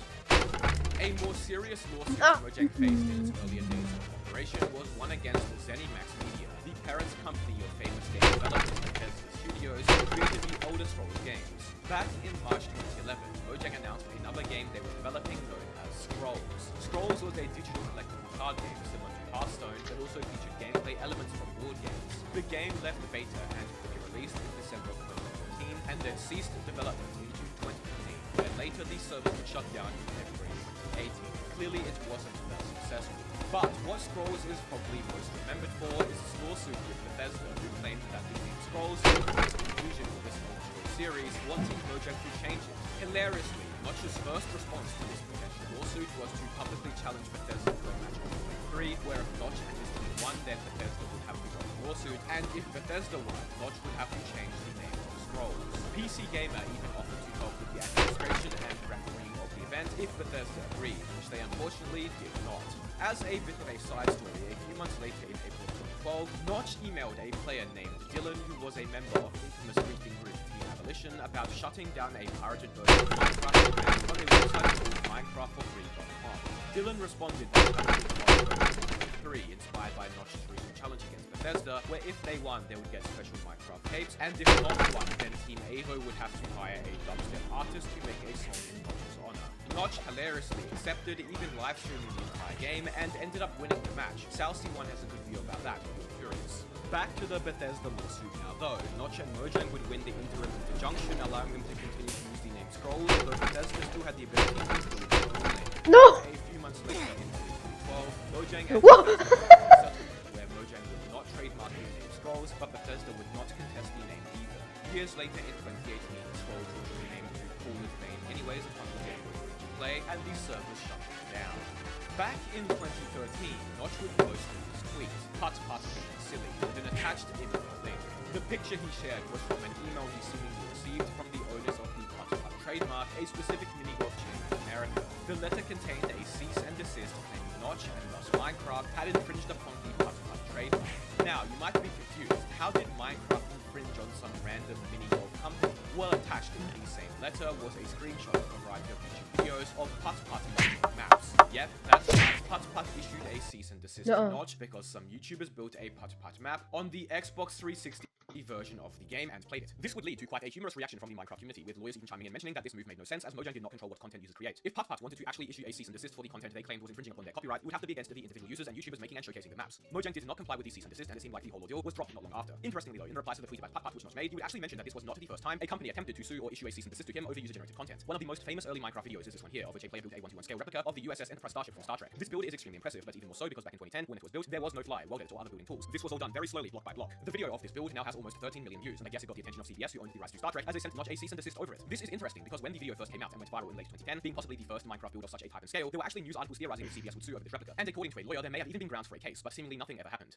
And finally, as I'm sure you're all aware, not too long ago now, YouTuber and server owner Kian Rose would announce that he was planning to launch a class action lawsuit against Mojang for what he alleges was unlawful contractual enforcement. Most of you have probably seen this video, so I won't go into detail, but the gist of it is that Mojang's enforcement, as well as regulations surrounding their EULA and commercial usage guidelines for Minecraft servers specifically, violated European consumer protection and contract laws. What initially instigated this was Mojang's abrupt changes to the rules surrounding guns on servers, which they randomly decided were no longer allowed in May 2023, causing a bunch of panic amongst the gun server owners who had been running such servers for over a decade at that point. While that decision was mostly reversed, the fact that Mojang can turn around and randomly change or enforce different rules is what Kian is alleging constitutes unlawful and anti-consumer behavior, amongst other hidden terms and ambiguous wording that is present in Minecraft's usage guidelines. I've made a whole video about that if you're curious. But that about wraps everything up. Be sure to subscribe. Thank you all so much for watching.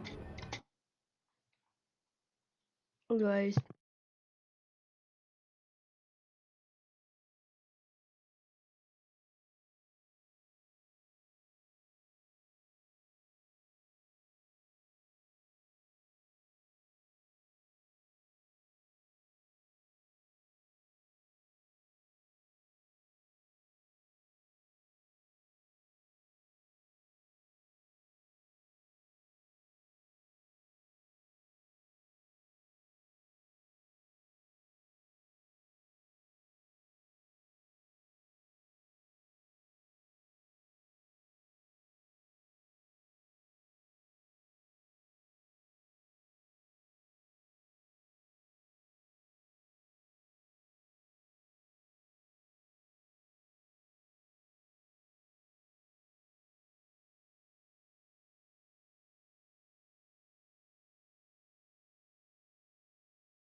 Imagine I wasting like a lot of time.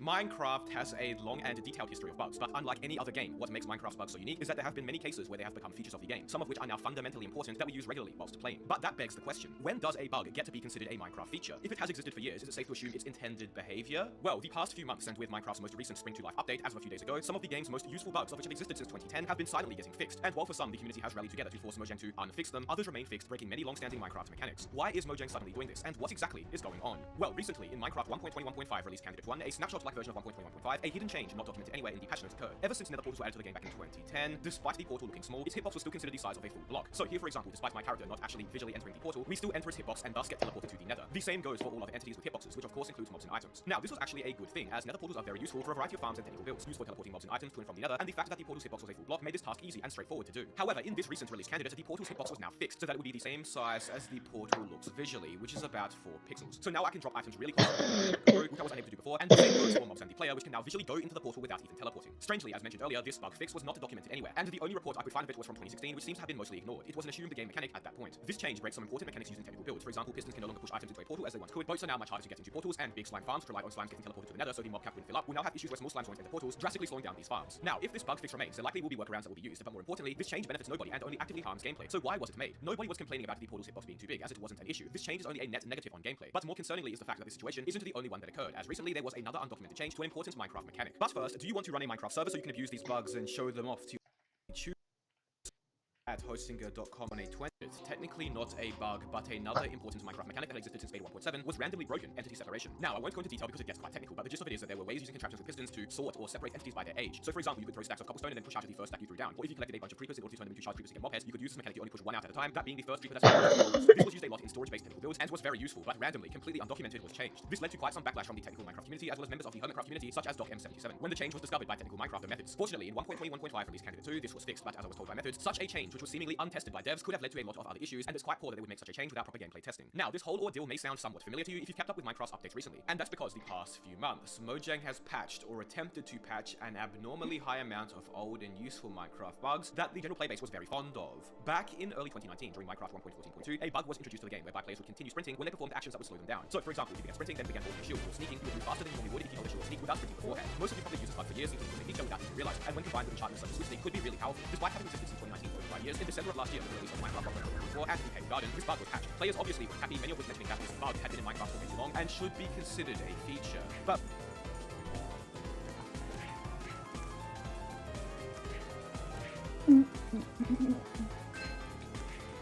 Oh, I don't UFO. There's the moon. You get UFO and engineer at the same exact time.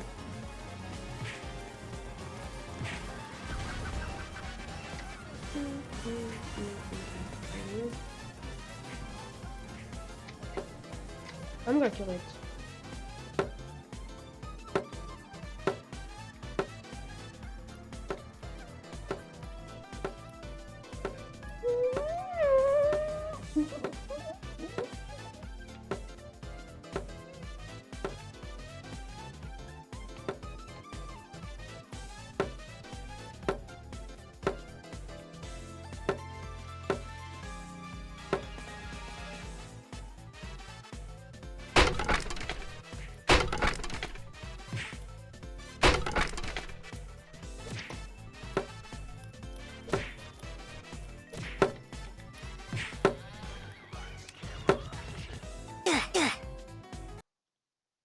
Let's go to another server because the ping is horrible, man.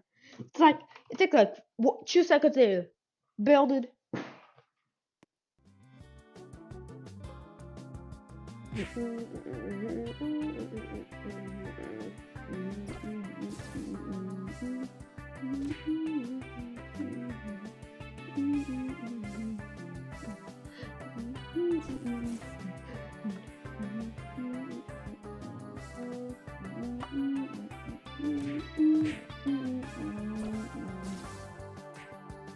Nice, you faked this. That was no faces before, idiot. Uh-oh. Oh! There's another Yogscast song. Let's go to ah! It has a hat. It's a witch villager. What do they do?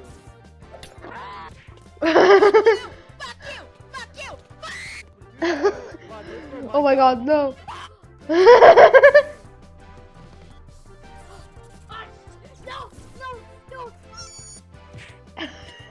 Tea kettle. You didn't see the creeper, idiot. What do I do? F1 mode. You can't cook it.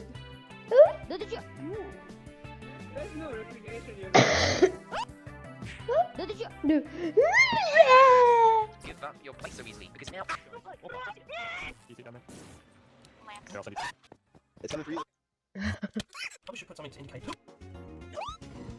Dude, I just need a. Don't put it in, I'm scared. Dummy's not scary. It is a scary Dance!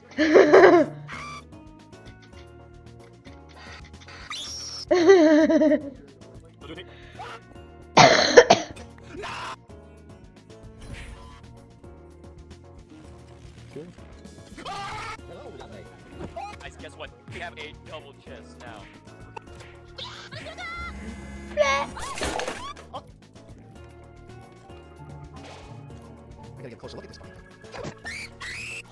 I gotta get a closer look at this fucking thing.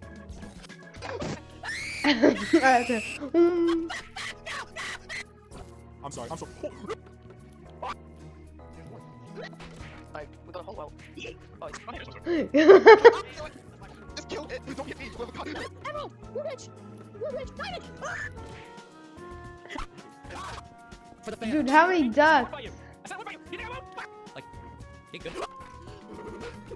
Yeah, that's my profile. See, was it raining? I'm so fucking scared. I'm so.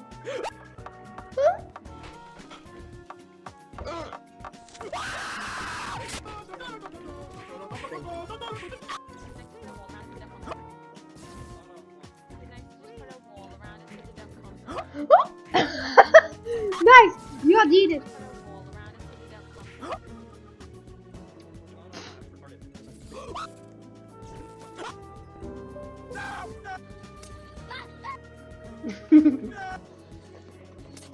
Levitate.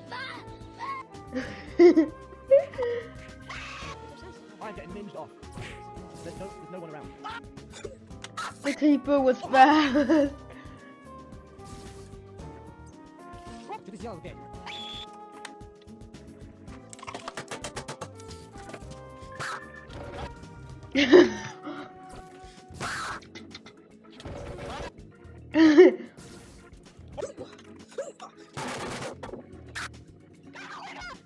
Wait, that's it. Destroy for a few V-Bucks. Okay, yeah. Alright, I think we should destroy it now. Alright. Because then, if we were to just, destroy them, we get the 40 V-Bucks and... I just saw Alvin and the Chipmunks too. I just saw him.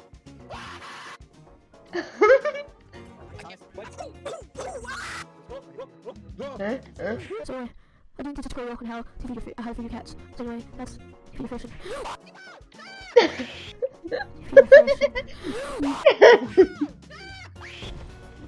This is where we fall in lava. Oh my god.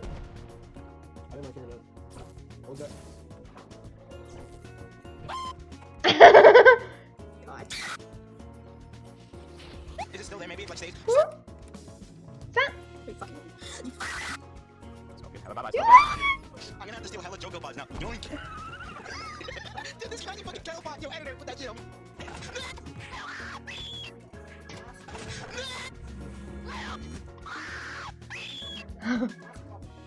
Kids. That kid is almost always. Dude, that kid has rages.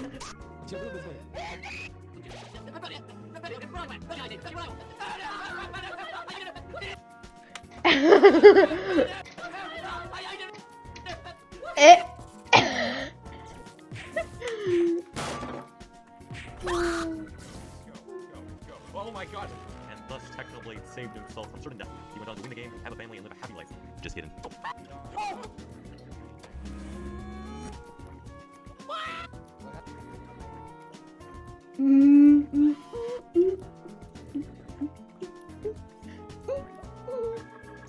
Welcome back to another episode of my Minecraft Let's Play. So, we're playing. I found Your FPS! I found some iron, and oh, there's some diamonds. 1 diamond, 2 diamond.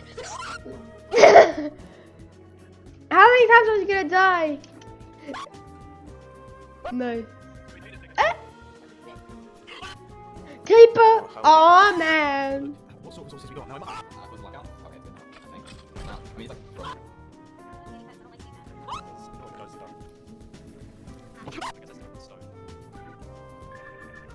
As you can see, it's just bleak and barren. Nothing to write home about. What about this one? Creeper! How many creepers?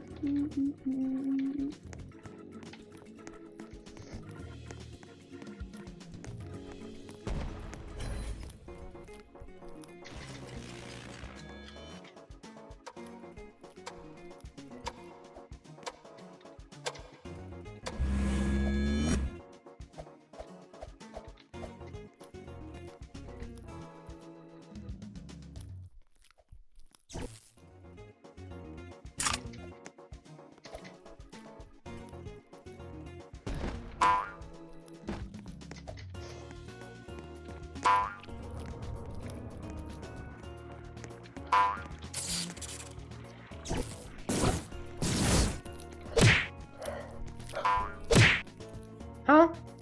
1-4. Dude, the ping must be high.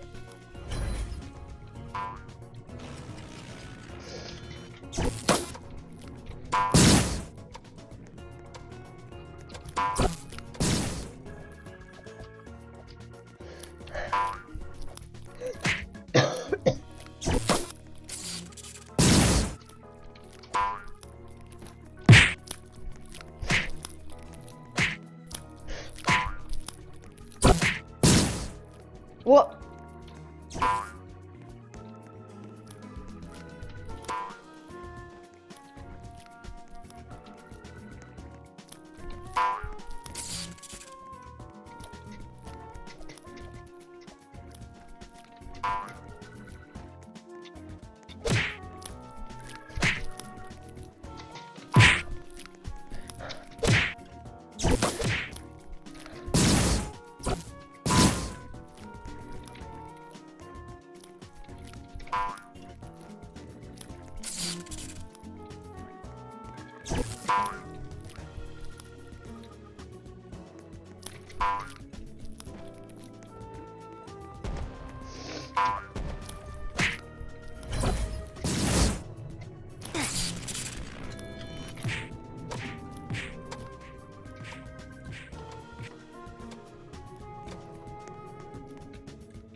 Hey.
Whoa!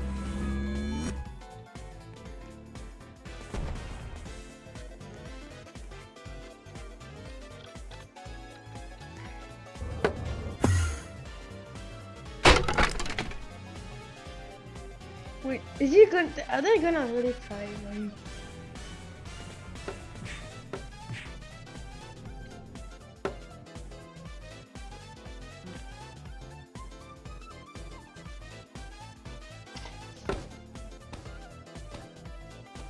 Go in there.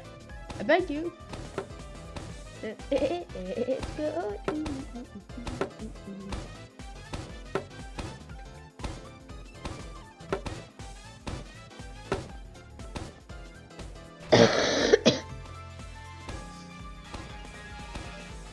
Wait, somebody's go. Yeet.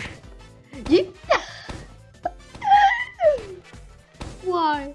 Why no? Why did you go? Did you not see that it was dangerous? He's going again.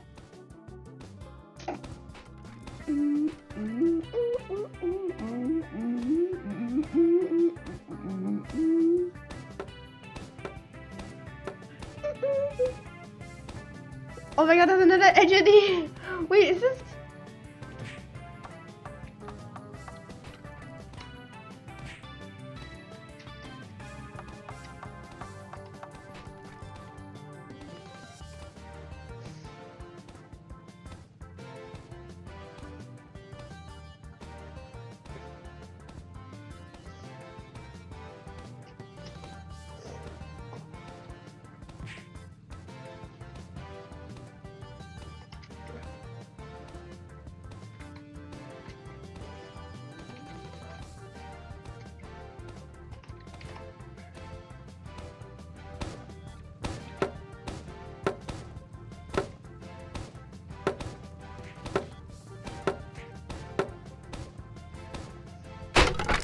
It.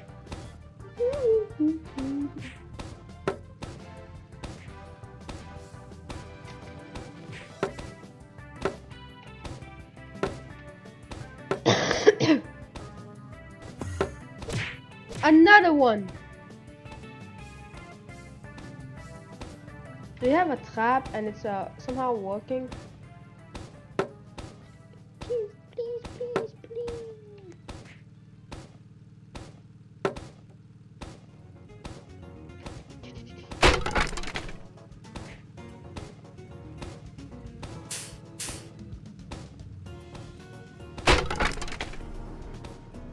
Yes, it's going good. Go down.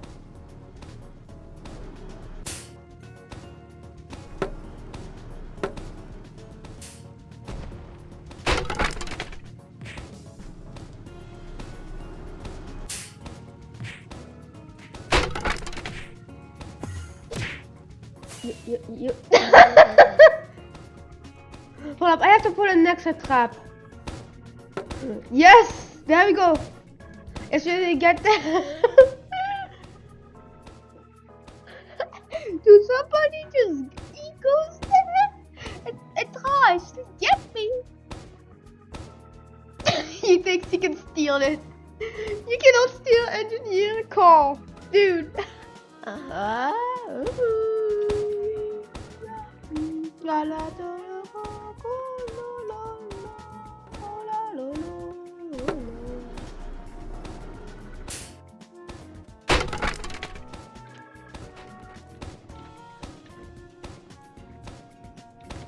no.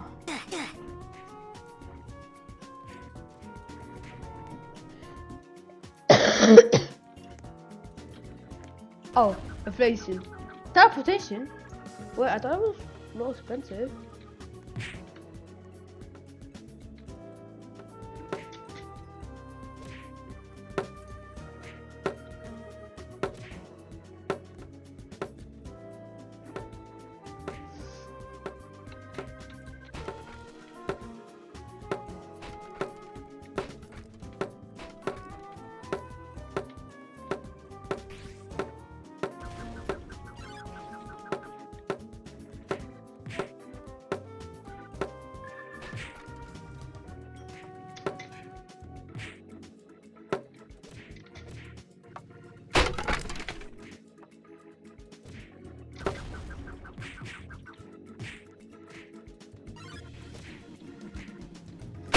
Whoa!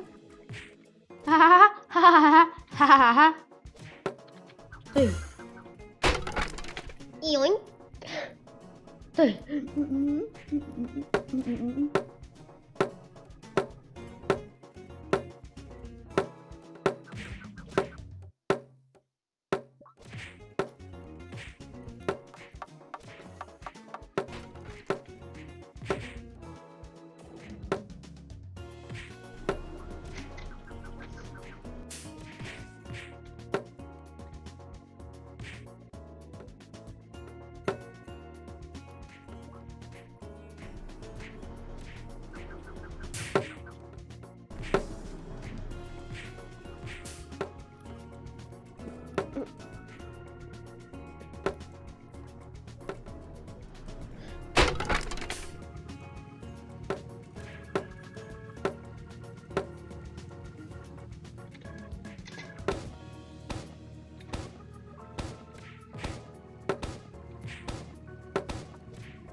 I could just control it like, yeah, yeah, it's gonna go down. Yeah, it's gonna go down more. We gotta destroy something. It's going to have this fast.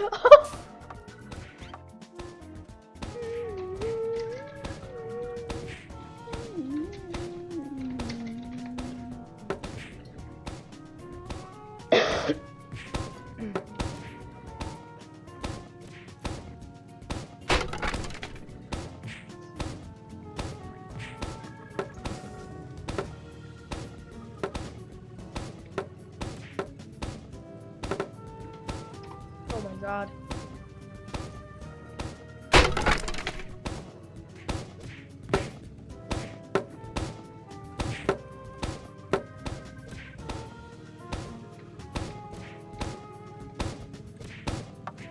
You?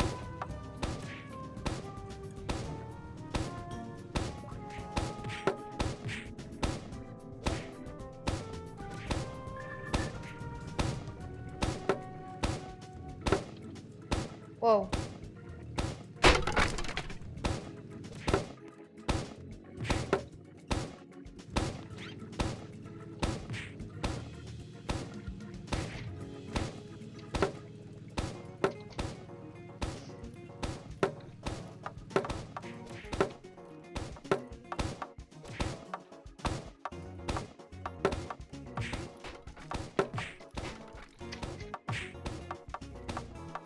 Yeet mate.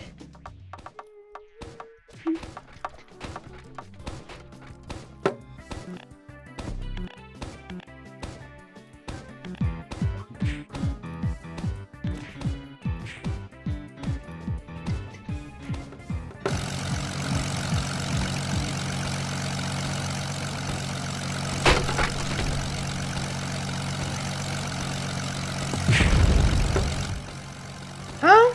Yeah! Yeah! Power!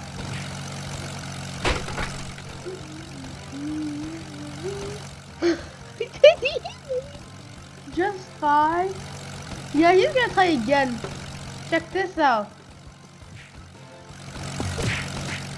Alright, thank you for dying.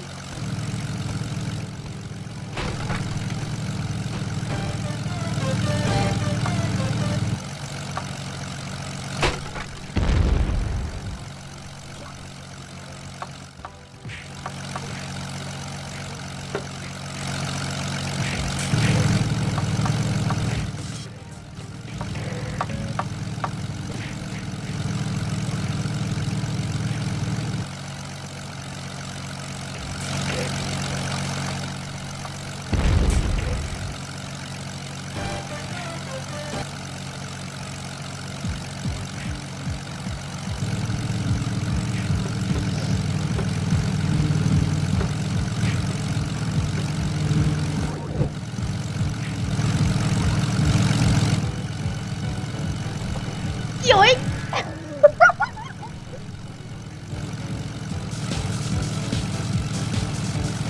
Yeet!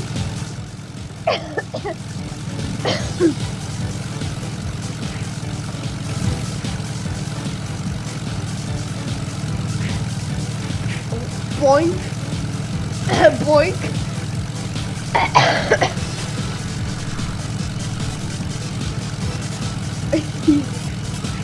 Really?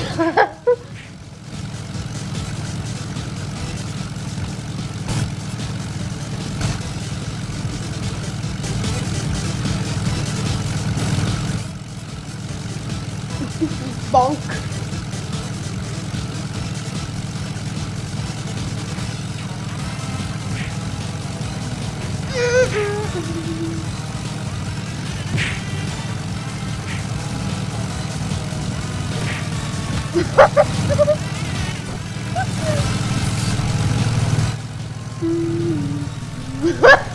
Go.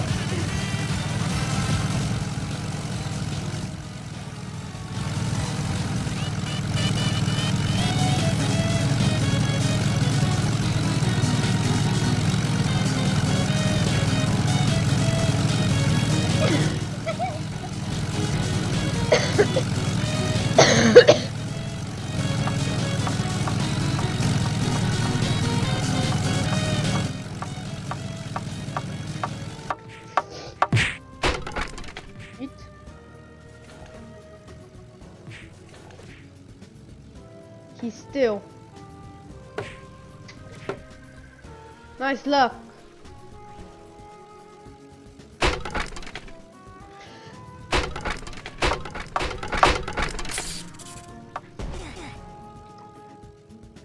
Yeah, you're gonna die. Idiot.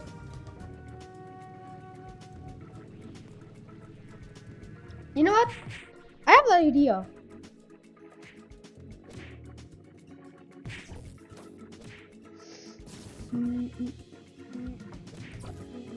So, about a month ago, I received what I thought at the time was a pretty harmless comment on one of my videos. It simply said, "This guy copied your video," followed by a YouTube link. Curiously, I clicked the link and it was brought to a video titled in Spanish by a YouTuber named Tempestad Gamer. Now, being an English-speaking Canadian who has never been taught Spanish a day in his life, I had no idea what the title meant. But after scrubbing through the video for a bit, it became obvious it was about beating Wind Waker without the win. A video I had done on my channel about a month before this one was released. Which, by the way, I was completely fine with. People do this all the time on YouTube. Challenge run ideas aren't owned by anyone, and they aren't protected under copyright. If they were, all these people touching grass with Mario would be in prison. But it isn't, and they aren't, so I was cool with it. I even noticed that he put my name on one of the clips, which meant he had to be crediting me in some way. So, even though I couldn't understand any of the words, I thought I had seen enough to confidently say my video had not been copied. I chalked it up to someone attempting the same challenge and putting their own spin on it, which, again, is completely fine. So, I washed my hands of it and moved on to more pressing matters.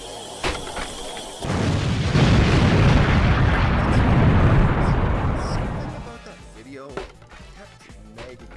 For some reason, I just couldn't get it out of my head. I thought I had done my due diligence by skimming through it, but I really didn't know what he was saying in the video.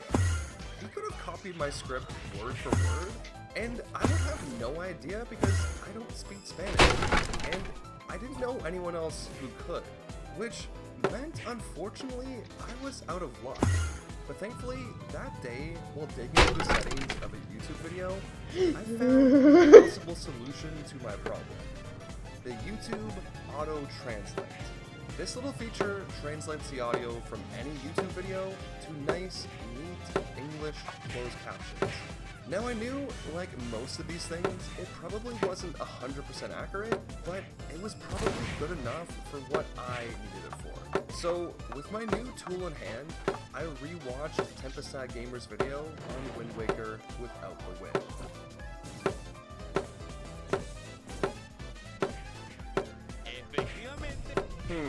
That's weird. I got stuck in the exact same way. Conseguir las flechas de luz y salir corriendo de aquí. Oh no, no, no, no, no, no. Si no lo sabía. Wait, didn't I do the exact same thing? Momento de empezar a navegar hacia el mar abierto y comenzar nuestra travesía.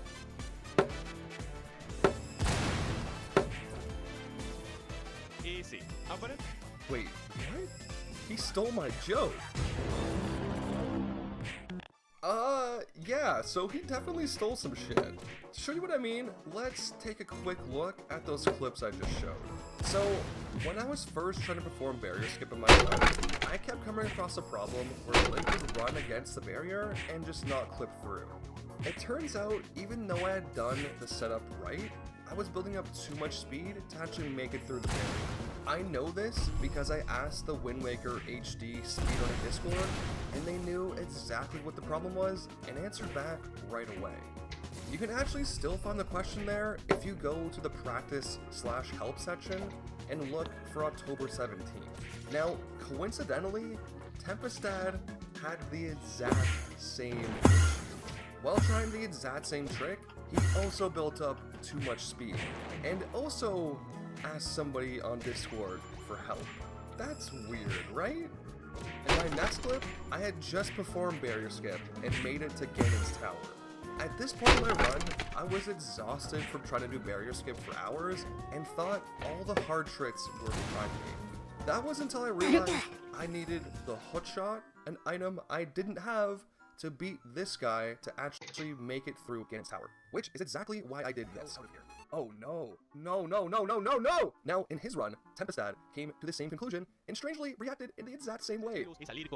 Oh, no, no, no, no, no, no. In this next clip, he just straight up steals my stupid joke when I'm leaving Windfall Island for the first time. Obviously, in a video about not using the wind, using the sail was out of the question. So I thought it'd be funny if I set up this epic start to an adventure and then just have me sit there because I couldn't use the sail. And we can head out into the open ocean and start our adventure. Obviously, Tempestad thought it was funny too because he put it in his video. But at the end of the day, who cares, right? He copied like 3 things in my video. It's not even a big deal. Who cares if he copied one of my jokes? It wasn't even that good anyways. Wait, what is this? He copied my fucking speech? So, remember that issue I mentioned earlier about not having the hookshot to beat this guy? Well, to get around this, you have to perform a trick called Trial Skip, which happens to be one of the hardest tricks in the Wind Waker. You basically have to perform a complex series of inputs that get yourself out of bounds, then float over towards this door. It may seem easy, but it's not. This trick took me over 3 hours to do. During those 3 hours, I got really frustrated and went to some dark places. So I wrote this stupid inspirational speech to try and convey that to the viewer. And no word of a lie, Tempestad Gamer copied the whole thing almost word for word. This broke me. I tried to stay positive. I tried to keep going, but I just couldn't. I couldn't do this. I play Pikmin. I don't play Zelda. Why would I even think that I could? I don't have the skills to pull this off. I have no idea what the fuck I'm doing. Why did I think I could do this challenge? Why did I think I could make this video? Why did I think I could become a YouTuber? Because I'm not good enough. Not only is it copied word for word, but he also shot it the exact same. The camera spins around Link in the same way, in the same spot. He cuts to black the same moment I do. He recreates a clip of Link falling in the lava, and then shows him picking himself up from the ground. He even does these little stupid zoom-ins I did. He copied everything about this speech to almost an insane degree. I honestly couldn't believe it. It's also kind of flattering because he thinks this speech is such an infallible work of art that he dare not change a single thing about it. But it's not. It's actually kind of stupid. It's overdramatic and honestly pretty self-indulgent. For God's sakes, the whole thing is almost 2 minutes long. But that was kind of the point.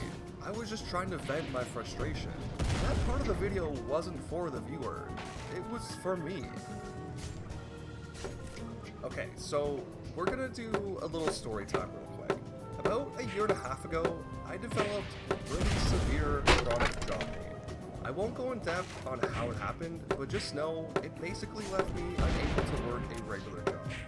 All I could really do was work on videos for this channel, which is what I did. This, unfortunately, though, led to me getting some pretty bad depression because I couldn't support my wife and 2 children. I felt like a complete failure. Especially at the start when this channel was making no money. As this channel has grown though, this feeling has somewhat been alleviated. But when I have moments like this, where I spend hours and hours on a trick, those feelings come crawling back. I spiral sometimes. Like, if I can't do this trick, I won't be able to get this video out. And if I can't get this video out, people will stop watching. And if people stop watching, this channel will die and I'll be fucked. This is what goes through my head sometimes. And it was something I was just trying to express through this stupid, overdramatic speech. It was something that was very personal to me, which is why it sucked so much when I found out Tempestad stole it. He just took it from me and said that he made it. He doesn't credit me anywhere in the video or description. He doesn't mention me at all. What's even worse is that he takes credit for it. Bro, I came for entertainment and left with a reflection. How strong. I'm glad you liked it. Thank you. Crazy. You inspired me more than all my teachers. It's an honor, Brian. I really thank you. Really? It's an honor? It's an honor stealing other people's shit? This mentality is crazy to me. He is straight up just lying to his fans and taking credit for something he stole. Stealing from someone's video is one thing, but to actively lie to people and say that you made it is insane. Where is the shame? How do you sleep at night knowing you've done this? Needless to say, I was pissed off. I have The some whole thing was funny at kind of first, ego. but Tempestad just crossed. The problem was, I still didn't speak Spanish, and even though I had YouTube's auto-translate, I felt like if I was gonna get serious about this, it wasn't gonna be enough. So, I made the decision to contact an old rival. A rival now turned ally. I contacted Lemon. Against his mech. I basically asked him if he knew anyone that could help me out with my current situation. And luckily for me, there were a bunch of members from his Firebomb Academy that spoke Spanish and were willing to help me. I fucking hate. The first one documented all the times he copied me throughout the video and presented it in this nicely formatted Google doc. Let's check them out, shall we? We have left behind our title as Wind Waker and have ascended to who we were always meant to be, the Waker. Hemos dejado atrás nuestro título como Wind Waker y hemos ascendido a quienes siempre debimos ser, el Waker. Remember, before we did all this bullshit, we had just beaten the Forsaken Fortress for a second time, and we were supposed to be in Hyrule watching the cutscene where Tetra is revealed to be Zelda, not skipping barriers and trials for 17 hours trying to get the light arrows. Antes de hacer todo este lío, acabábamos de vencer a la gigante y superar la isla del diablo por segunda vez, y se suponía que debíamos estar en Hyrule viendo la escena donde se revela que Tetra es Zelda, no saltando barreras y pruebas durante 22 horas tratando de obtener las flechas de luz. No matter what angle you throw her at or where you throw her from, it just doesn't matter. Without the wind, she can't get up there. So, is that it? Is the run already over? Well, not exactly. No obstante, por más que tratemos sin el apoyo del viento, es imposible llegar al otro lado del puente sin importar en qué ángulo lancemos a Betty. Sin el viento, ella no puede llegar ahí. ¿Eso significa que el reto acabó? No exactamente. Then, an absolute hero by the name of Walt Risney went through Tempestad Gamer's entire script and color-coded all the lines in 3 different colors. Green for original content that Tempestad had written himself, yellow for lines that were similar to mine but had some words changed around, and red, which was basically a word-for-word copy. This is that entire script. Look at how much red there is. It's basically all red. There are 40 pages to this thing, and there isn't a single page without a red mark on it. Oh, there's this one that's almost all green. Good job, dude. You almost wrote a single page. Let's quickly take a look at some of these copy portions so you can see what I mean. And Hyrule is weird, mainly because it contains the end of the game and its tower. If you go outside the castle, you can literally see it off in the distance. The only problem is, there's a massive barrier blocking you from getting to it. You're supposed to break down this barrier at the end of the game when you have the Power Master Sword and all the Triforce pieces. Hyrule es raro, principalmente porque tiene la torre del final del juego. Si sales del castillo literalmente puedes verla a lo lejos. El único problema es que hay una barrera enorme que te impide llegar a ella. Se supone que debes romper esa barrera al final del juego cuando tienes la Master Sword en todo su esplendor y todas las piezas de la fuerza. Unfortunately for us, the tentacles create an impenetrable force field, and no matter what, you just can't reach it. But guess what? We don't have to reach it because we have our good friend Item Slime to help us out once again. Lamentablemente no hay forma de hacer esta nuez sin la Jade. Desafortunadamente para nosotros, los tentáculos crean un campo de fuerza impenetrable y no importa lo que hagas, simplemente no pueden alcanzar. Pero adivina qué, no tenemos que alcanzarlo porque tenemos nuestro buen amigo el Item Slime para ayudarnos una vez más. And I'm not exaggerating.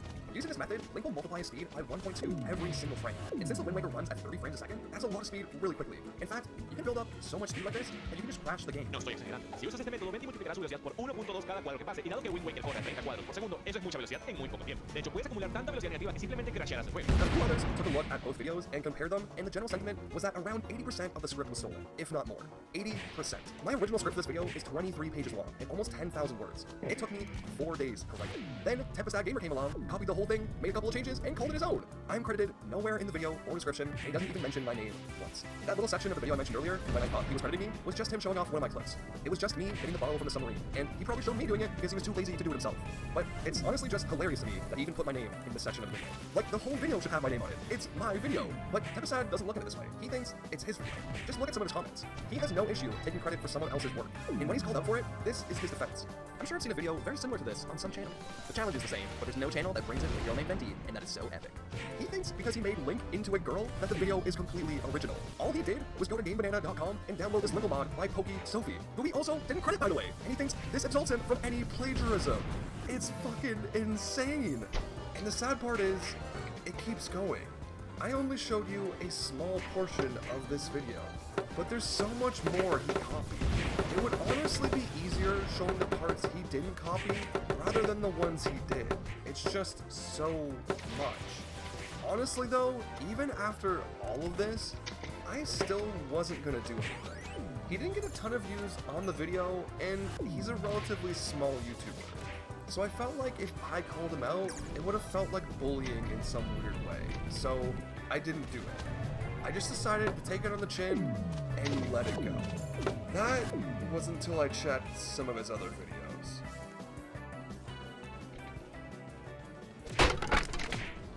Wait, what? I swear I've seen this before. This is a video titled, "Can You Beat Zelda Ocarina of Time Without the Ocarina?" by a YouTuber named No. In the video, he pulls off some insane tricks and some nasty glitches to get through the entire game without the ocarina. It is genuinely a great video, and I know this because I watched it when it first came out. It was released on May 18th, 2024. Then, 1 month later, Tempestad Gamer released this. I completed Zelda Ocarina of Time, but without the ocarina. A very similar titled video, which has a very similar thumbnail. So naturally, after I found out he copied my entire video, I wanted to see just how similar these ones were. And, yeah, they're pretty similar. The Legend of Zelda Ocarina of Time told the story of a boy who dives into a town's sewage system to retrieve a Fisher-Price toy and uses said toy to learn a song from a senile old man in a window. But what if we didn't want to do any of that? In fact, what if we wanted to beat the entire game without obtaining the ocarina or learning any songs at all? This would certainly be a difficult undertaking, because as the title of the game suggests, it is almost a shot-for-shot remake of Offbeat's video. Everything is the same.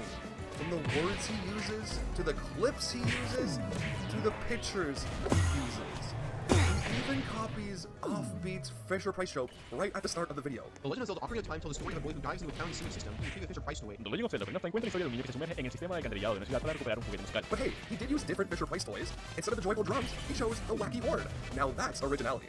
It keeps going too. Look at this. It's just shot for shot the same.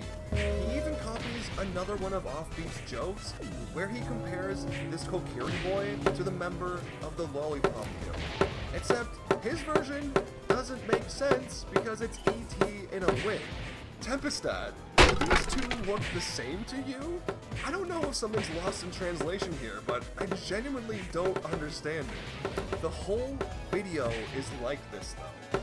Like watch, here's some more shot-for-shot copying.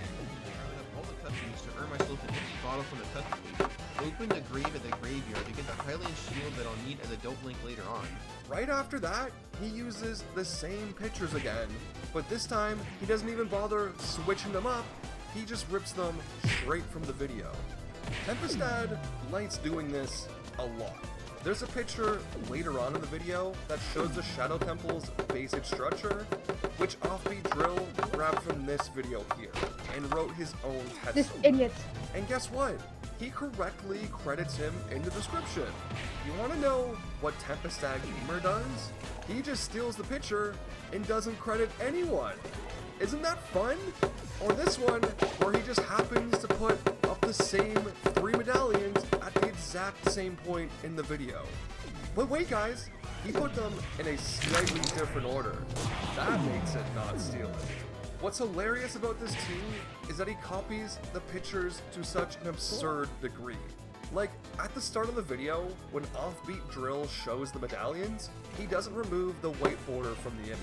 So neither does Tempestad. But if we go back to the clip I just showed, he does remove the white border. So obviously Tempestad had to copy that. Like, why? Why are you like this? You don't need to copy this hard. This doesn't make the video better. It's such a small, irrelevant detail. Why copy this? It's fucking crazy.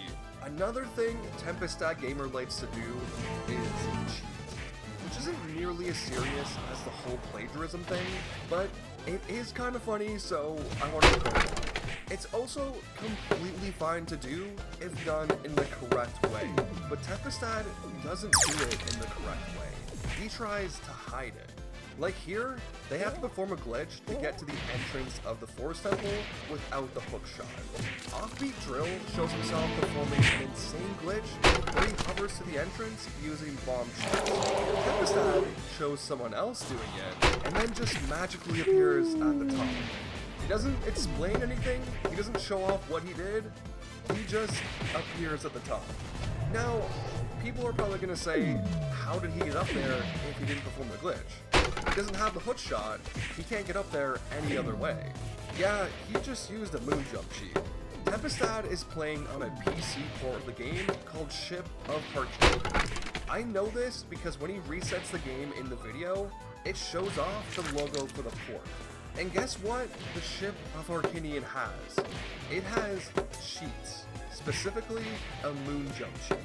So he just showed someone else doing it and moon jumped up there himself. The funny thing is, this would be completely fine if he just admitted to it. This trick looks like an absolute nightmare. Just look at this thing. I wouldn't want to do this either. But just say you couldn't do the trick. Be transparent with your audience. Nobody is going to care. I've done it a bunch of times in my videos. In my beating Paper Mario backwards video, I couldn't perform a trick called LCS. So I used a Paper Mario practice ROM to cheat my way through it. But I admitted that in the video. I told my audience what I did. And I did the same thing in my Wind Waker without the wind video. I couldn't perform the manual super swim, so I told my audience that. Tempestad also did the same thing in his Wind Waker video, but I'm pretty sure he only did that because he was copying.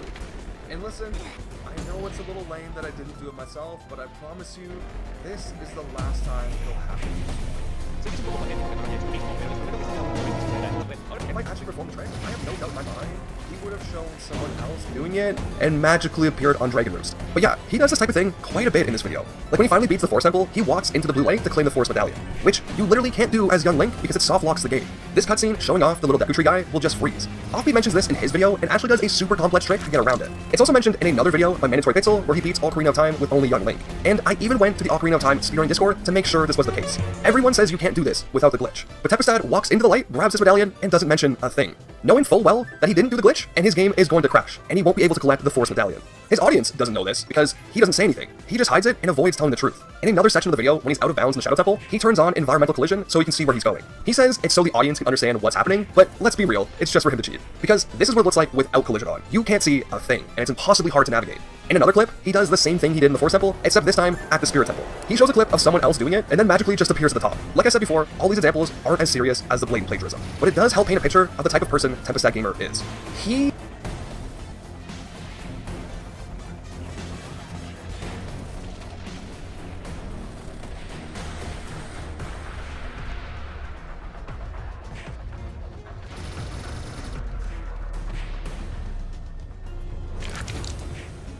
If you're not careful, perfectly good video games can get completely ruined by bad 3D models, kind of like how a peaceful neighborhood can get completely ruined by black people. Now that I'm demonetized, welcome to Yandere Simulator, a game that released about 10 years ago, and although many people were excited about its release at the time, it got a lot of backlash because apparently the quality of the game was really bad, and people were lagging all the time, and it was racist. Somehow, in spite of its quality, it actually got really popular, and as it turns out, Yandere Simulator was basically designed as a dating role-playing game for single people trying to experience human emotion. So with that being said, nearly 100% of the population had an interest in the game. What I didn't understand was how a game with such a high level of interest was still getting critiques for its quality. I mean, come on, it has a lot of players, the niche is pretty appealing to people. Surely the quality couldn't be that bad. The 3D models in this game would give a Victorian child secondhand autism. Although what was really funny is I found out after editing this video that the main developer was actually high on crack while making the 3D models. Like, seriously. See, that was a joke, but you actually believed me for a second, which should convey just how bad these 3D models are. And so, I began my search as to why the 3D models in Yandere Simulator were so bad. I just had to find out more, because it seemed like the 3D models were intentionally low quality. After all, we know that no developers would ever disregard the quality of their games. However, in the middle of my search, I uncovered something much more interesting. The infamous toothbrush from Yandere Simulator, with thousands of faces. One of the worst model significance to overall face count ratios in gaming history. Dubbed as the Yandere Simulator toothbrush, it caused countless players to crash, and it essentially ruined the performance of the game. And it was just a background mesh, something completely insignificant that could have probably passed with like 10 faces. I never downloaded the game myself, but I was still able to find the following footage of the fabled toothbrush. Markiplier. Oh my god, there it is!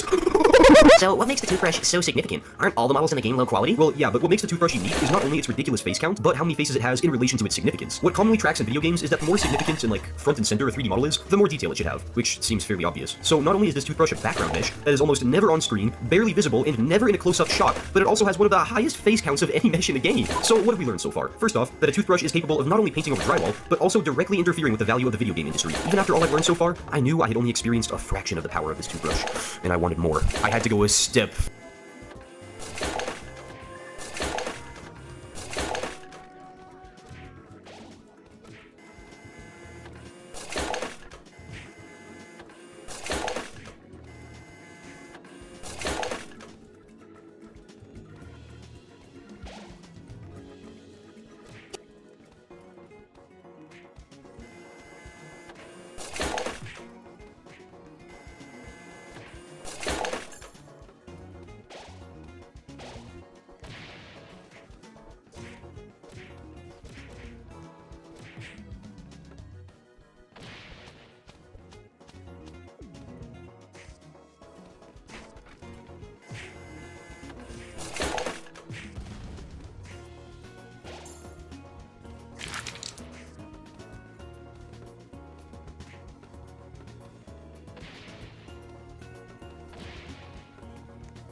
What the?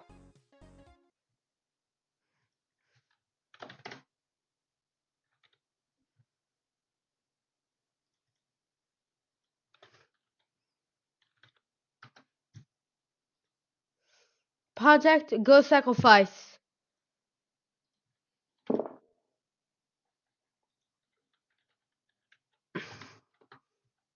Project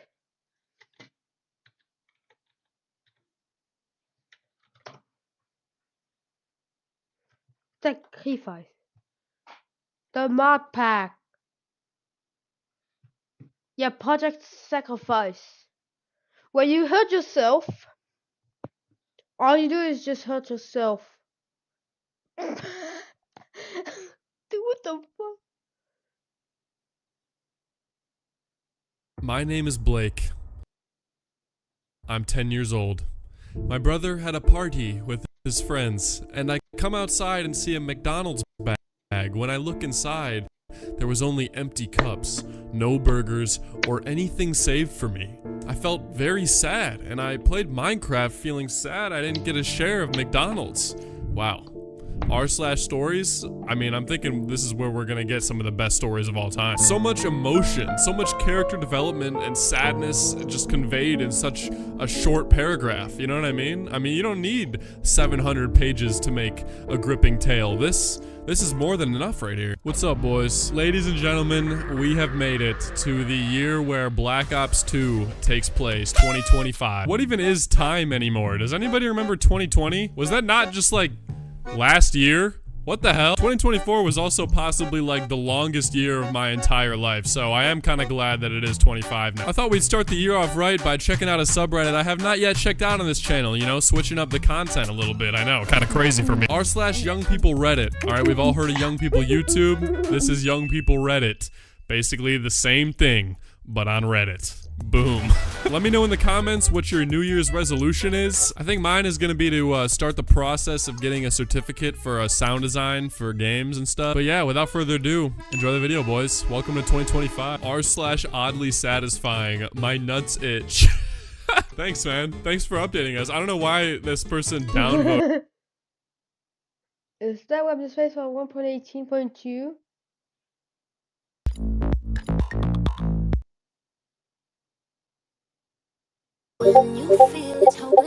So hey, what's up everyone? Welcome back in another brand new video. In this video I will show how you install web display mod without any problem like white display. First I will show you how make display. Now make screen like this.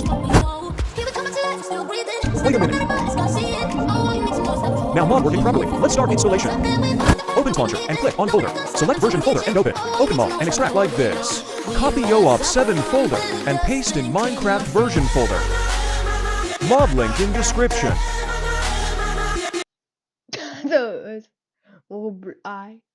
Mod. Well, when trying to add any shaders by using performance mods such as Opfun and Rubidium with Oculus, the game crashes as soon as you turn on a screen. But then I found an unofficial fork of Oculus called OCD, which aims to remove incompatibility errors in mod packs with shaders. And guess what? It partially removed the rendering chromium issues when using shaders when I first tested it. Also, you saw the video's thumbnail, so the answer is yes. Kind of. Even with it notably working, the screen itself receives some lighting blur from the shader, and it gets kind of hard to watch it. The way the screen is showed will remain the same, disregarding any shaders you use, by the tests I did until now.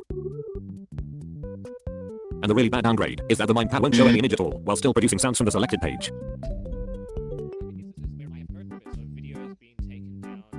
Since I don't have that much experience with this fork, I won't be trying to configure it to make it work with the mod, and will stick with the regular game graphics, while at least having Rubidium's performance, which is really good, and the Minepad on my left hand showing me the next Leak Minecraft's update. Remember to download the latest 1.19.2 of the Forge loader for it to work, and of course the mod in the library altogether, and stick for a while on my channel, for my now certain upcoming 100 sub special.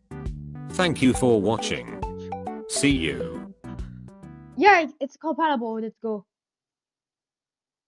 I finally found the 1.18 way.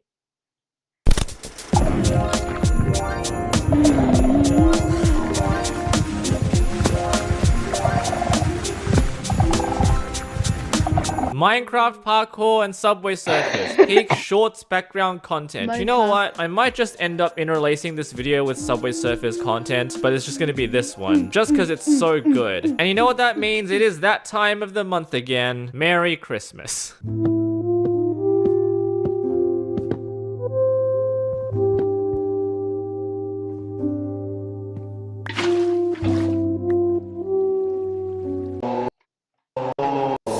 How did you manage to place 3 blocks while falling from the sky? What do I do in this position? I'm white. Can you do this, Mr. Karo? Karo Khan. That is, in fact, the Karo Khan defense with D5C6. Absolute cinema. This is different. I like this. Apparently we invaded this subreddit too. What else is there? You already saw this one from yesterday's video. Oh yeah, there was this petition to add this painting into Minecraft. Alright, fine, let me add it. I could make it a data-driven painting, but I just want to see what it looks like. There we go. I'm not sure it fits the aesthetic of the game, but you guys asked for it. Now you get it.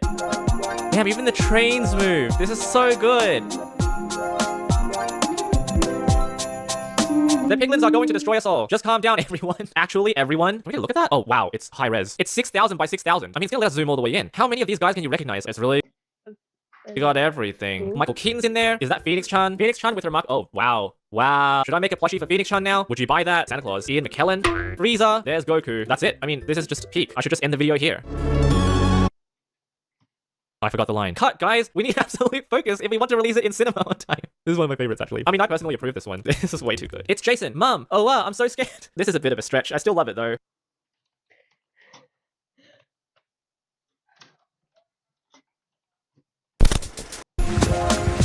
Thing.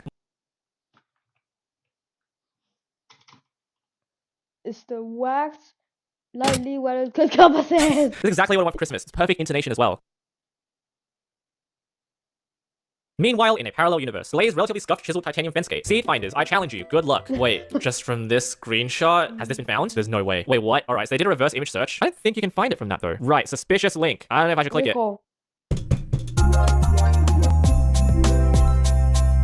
Abstract art. This is how far we've come, people. This Reddit in a nutshell. What is this? The fire charge looks like a face. Am I the only person on Earth that thought the old fire charge texture looked like a smiley face? Guess not.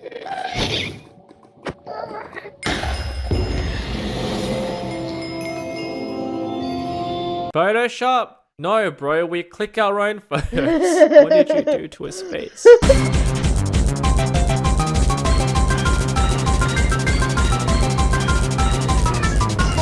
What should I name my new mine? Oh no, it's still going. They're still going. Are you kidding me? The cinematic method. I put a temporary pressure plate on the iron door. A kind of temp plate. Minecraft worlds are not symmetrical, so I coded a mod to fix that. Dang it. Okay, hold on. Here it is. Fractal World by Lands. All right, how does this work? Fractal World on. What's happening? I am at the world origin right now, I think. It's carving out the world. Still carving out the world. Mode, symmetrifier. Oh my god. What's going on? Oh, it's creating a circular pattern. Alright, let me try again. This is incredible. Oh, here we go. Definitely looking at the block information from here and just circulating around the origin of the world. It's probably something that I could run with commands, but it'll just be so labor intensive that it's just not worth it. With the mod, it's so much easier. I'm not getting any lag at all. Is it gonna replace any blocks if I just break some? I don't know. It's just gonna keep going. Oh, what a sight to behold. It's like a massive coliseum. Oh, this is wicked. This is sick. I don't know why it's not occurring on this axis, but anyway, I will leave this in the description of the video. I'm clearly not using this to the fullest extent, or maybe I'm not using it correctly at all, but as there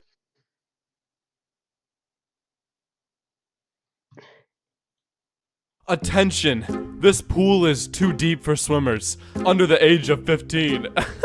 I am 14 and this is deep. Yes, guys, that is actually the point of this subreddit. There's not actually any deep posts in here. It's all just, this whole video is going to be about pools. So, get ready. We're gonna have a great time. What's up, boys? Welcome back to another episode of r/I'm14 and this is deep. An absolute classic on the Dark Dom channel. I always find it weird how people treat depression like it's, like, cool. Like, dude, you don't want to be depressed, trust me. Anyway, for this video, comment your height. I want to see how tall my viewers are. And if I have any 6-foot people like me, I think I'm like 6'2" or 6'3", say what's up. So yeah, without further ado, enjoy. I'm tired of hearing how everything in your life wasn't good enough, including me.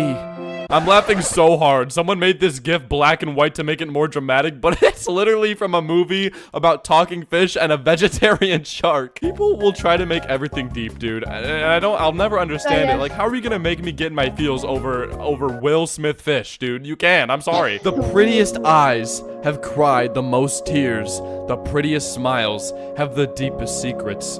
And the kindest hearts have felt the most pain. And there's an Instagram ad is cares one no. I think you mix up the words a little bit there, buddy. It's it should be cares no one, except that doesn't really make sense either. So I don't know. Maybe they're just from like a third world country. They don't know how to speak English and they just love making deep posts because they're just bored. The power of water, the most beautiful photo you'll see today. That guy is gonna drown. I don't know why you threw him in the water when he's in a wheelchair. He's like in his wheelchair, like, dude, how am I gonna get to that? I'm gonna die now in the water because some idiot just shoved me in here. Yes, the power of water. It can make people look like they're standing, and it can also end people's lives. This guy is not gonna be able to get out. Quarantine is when you restrict the movement of sick people. Tyranny is when you restrict the movement of healthy people. That's right, guys. We're living in a tyrannical government, and everybody who's not sick with the virus should just go outside and do whatever they want. They act like that's not what people were doing before the quarantine. Like, sick people were already getting rest while healthy people were going outside. And it obviously didn't work. So now everybody's staying inside. Like, what do you think we were doing before, dude? A woman's loyalty is tested when her man has nothing. A man's loyalty is tested when he has everything. PewDiePie now, bro. Come on, man. We did Will Smith fish, Harry Potter, and now PewDiePie. What's next, bro? Like Matt Pat or something? Me, dude? Maybe me. I don't know. Are you still mad at me? No. Are you sure? I was never mad at you. What were you? Hurt. Wow, this is like the equivalent of like one of those things that's like, I'm not mad, I'm disappointed. In the subreddit, because it's like I have 14 and this is deep. And like it's like images. Oh, it's just 5 images. It's like 1 image per person. Project sacrifice. What do? That's right. That's right. Am I stupid?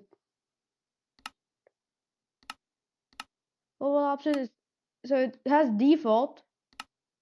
Yeah, let me just join default. And yes,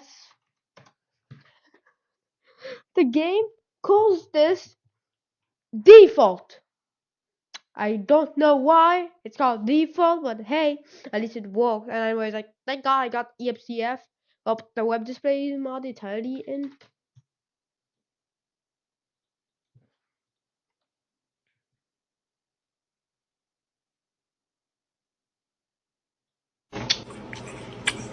Spectacular. Give me 14 of them right now. Really? Mm-hmm. Do you know what's in here? Okay, that's fine. Alright, so 3, 2, 1, and scammer gets scammery. That's what you get. Look at the camera, dumbass. Look at the camera.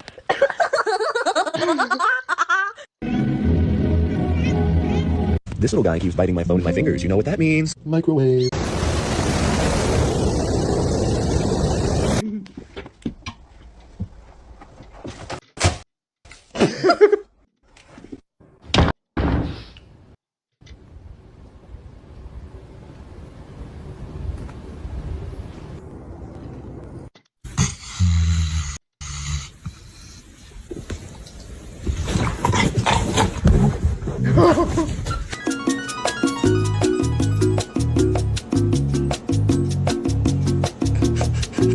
Oh, what do you got here, huh? Little something. Oh, shit! Let me. Oh my God! Freaked at me. Yeah. Oh, God damn it! Oh, no. Like, fucking rub this shit all over my fur. Oh! Weet dat stekerskaart strak? Nothing good. Construct. Oh, we have stickers a constructor. There's a lot of pod builders and a lot of stuff.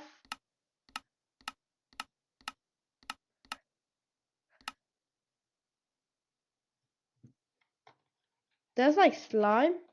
There's some slime stuff like a slime. Wait, slime boots. Ooh, slime sling. There's the thing where you can eat yourself.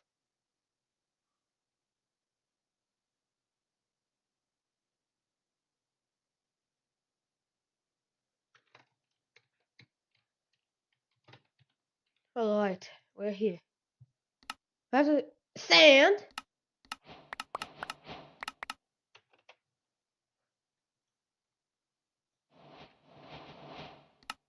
Backpack. Yeah. Perfect start. Now let's do something. Keybind, achieve advancements. Quest. I dot assets. How do you get the assets?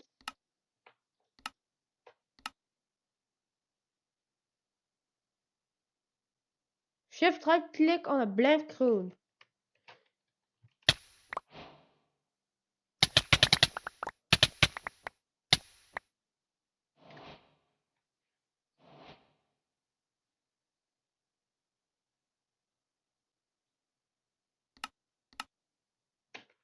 Alright, it's simple.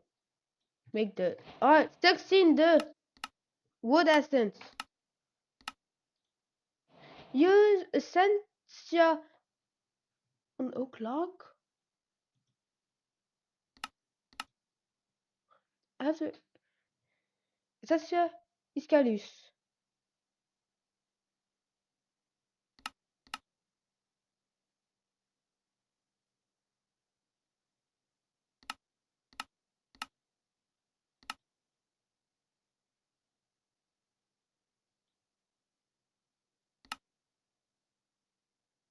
You're the energy, you're using to the limit.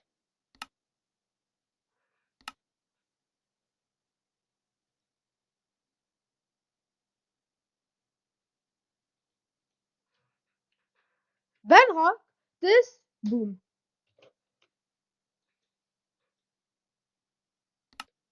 Infinity ingot. Oh my god! You need pink ingot, iron ingot. You need way too many stuff. Let's see you. First pick of many.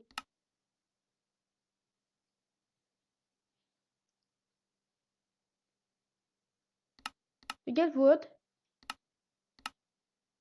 I just use Essentia Iscalus on an oak log.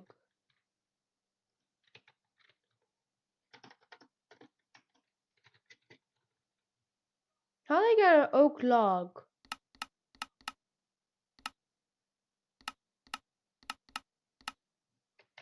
I saw with nothing.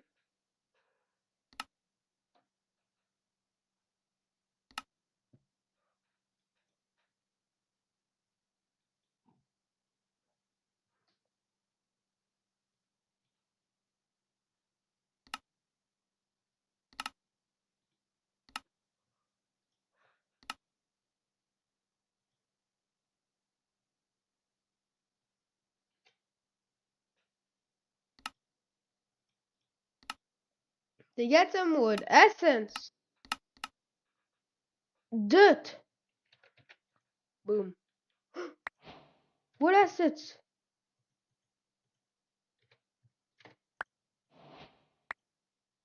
Gimme. Alright, so 4 makes a crafting table.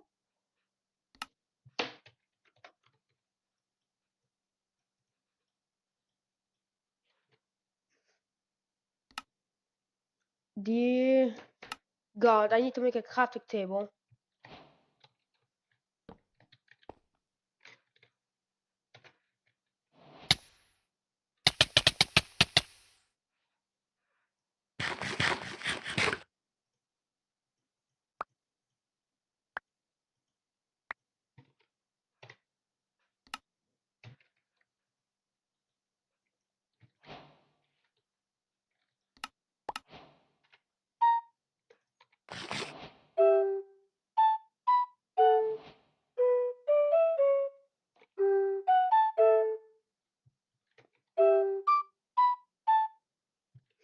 Wow, 5 bits. We don't eat more.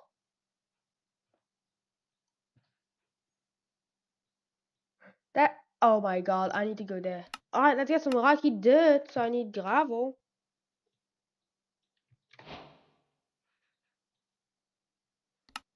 And gravel requires dirt and sand. So you gotta liquefy.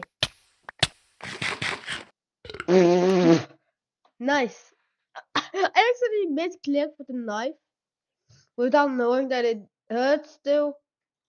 So one wall down. My wall is down.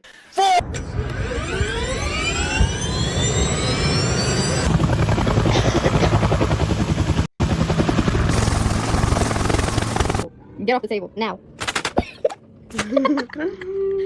Get off. Duh. Get off.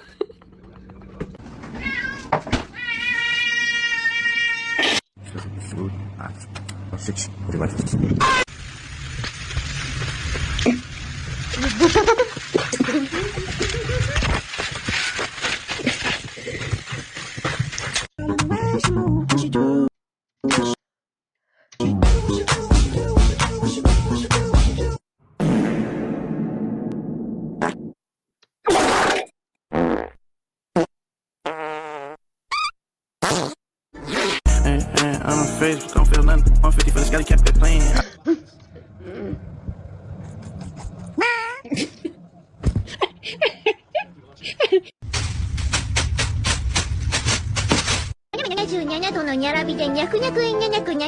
was gonna clean my room until I got high. I put a new foggies on the T. I got me little bloody bottles on me. Cause I'm a nigga daddy out the street. I keep walking the road without my G. I remember you no more.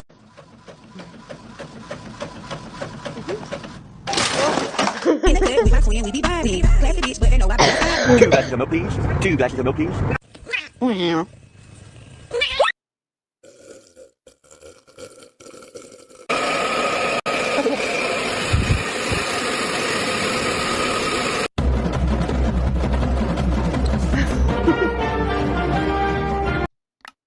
Alright, so first thing first, let's get some.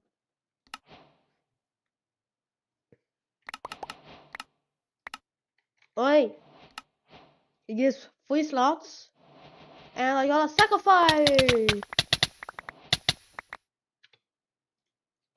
Okay, let's make some gravel.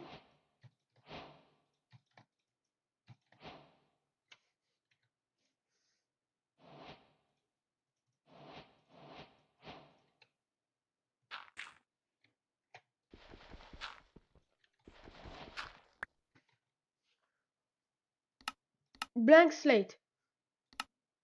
Alright. Yo! That's how you get it?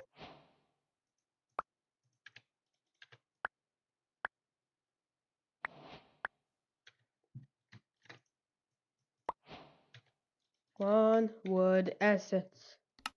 Alright, blank ruin.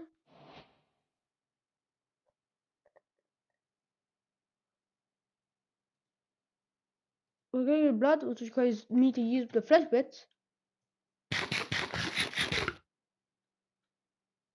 Now start with. And just sacrifice. And its uses lead. Lots of redstone stuff. To make a blank runes, I need a orb.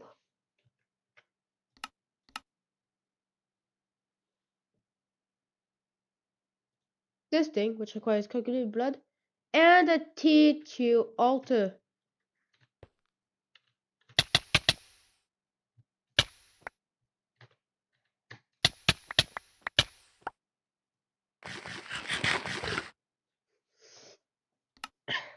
Black rune, I need stone.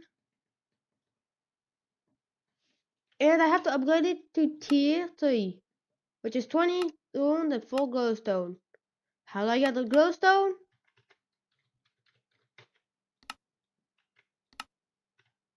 I don't know.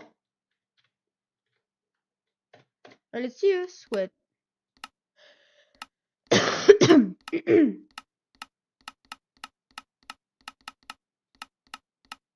oh, rubber. Rubber?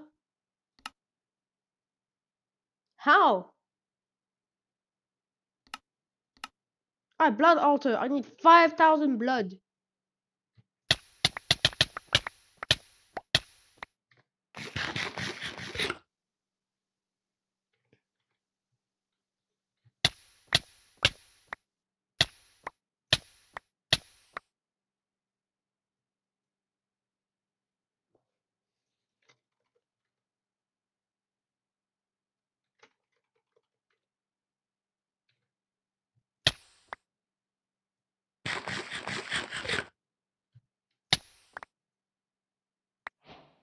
I have a weak blood orb.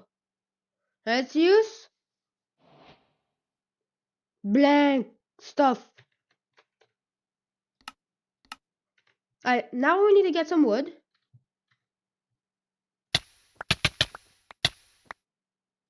Let's get some dirt.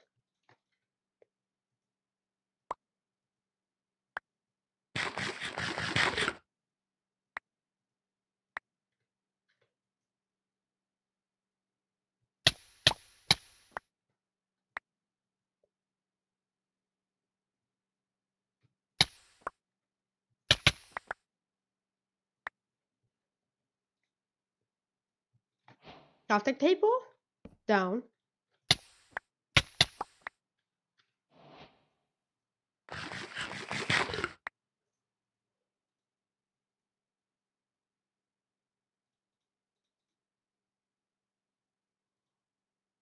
Give me my oak log.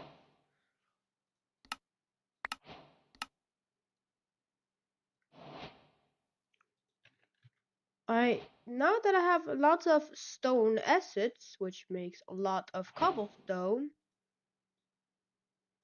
I have a lot.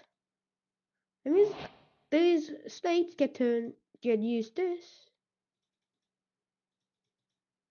Huh? How? Like for blank, I need cooked stone. And oh my god, I need diorite. Diorite? It's quartz. Right, let's try granite. Granite requires quartz yet again.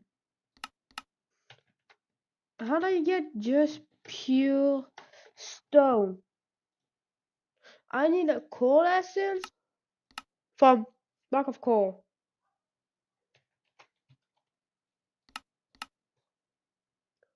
Wait, there's also deep slate. Deep slate. Deep slate. I need coal yet again. Oh, I can't. Copper deep slate. Possible. How do I make black runes?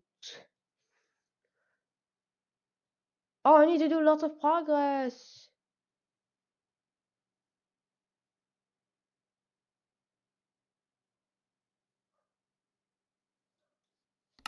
Andesite? Wait, cobble? Oh! Some cobble? And some gravel makes andesite. Which make andesite alloy. I need to sacrifice my andesite and give it some blood.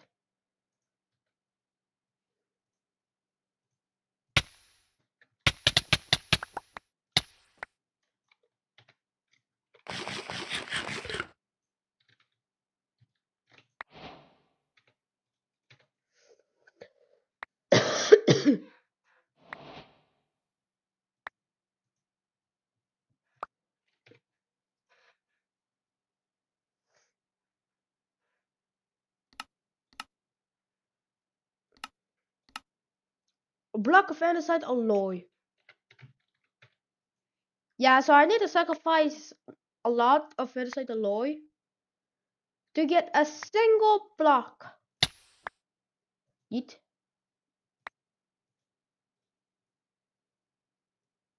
Block of andesite alloy. Uses need 325 blood.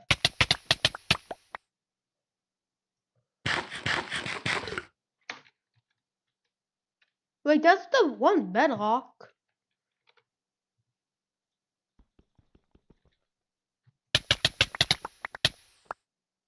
Alright.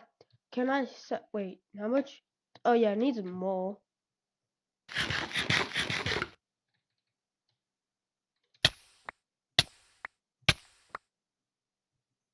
Sacrifice.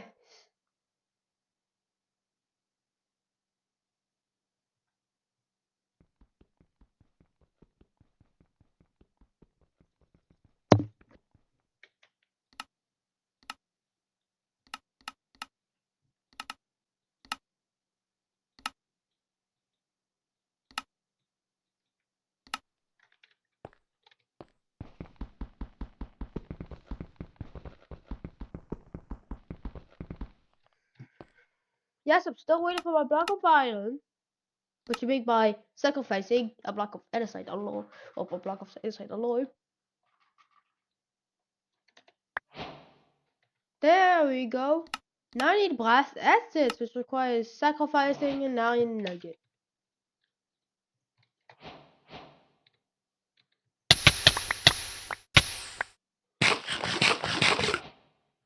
And yes, I'm doing this just so that I don't have to. I'm forced to. There you go. Brass essence. Alright, it wants me to make a sifter. And I need wood. I need to make an axe. Don't waste all my wood. Just making a single axe. Let's sacrifice with this.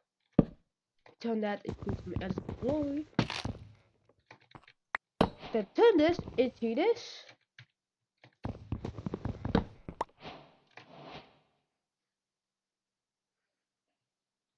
Next we need kelp so that we get trees. A clipboard. How? Well, we need to get a brass mesh. So this is how you... Oh my god, we need a lot. Then I make this, we need to sacrifice.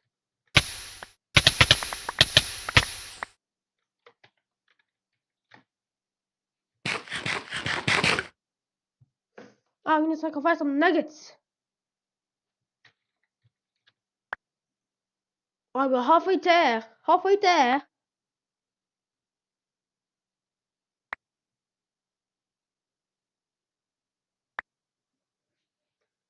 Alright, we have a sticker. We have essences.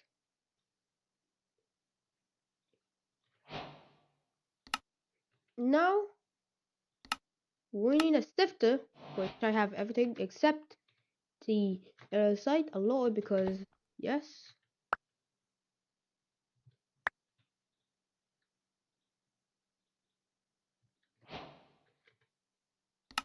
To make a sifter, I need planks. That's how I'm making that.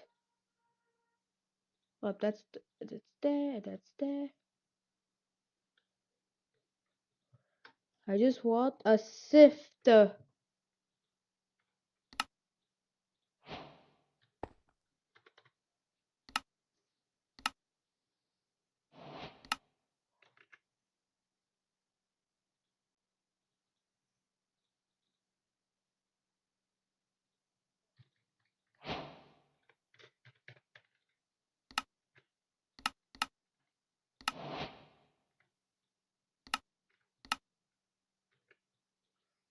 So I immediately want to go for saplings. Why? It will give me food. Yeah, food. Instead of having to use my knitting balls.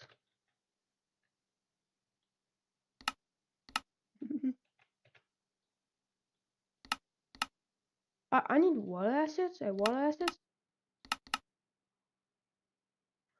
Just climb obsidian. Or just get a bucket and eat it in.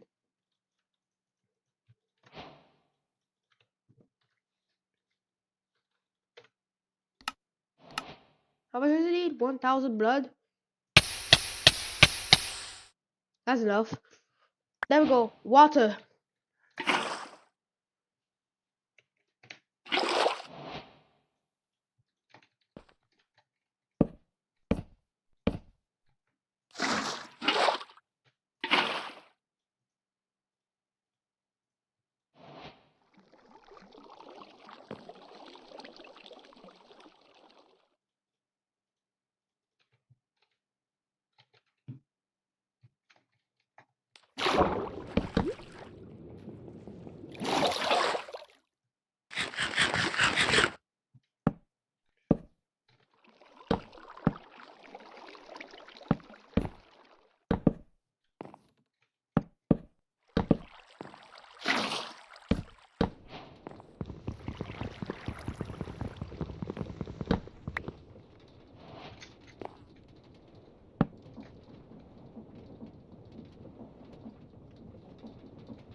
I need more water.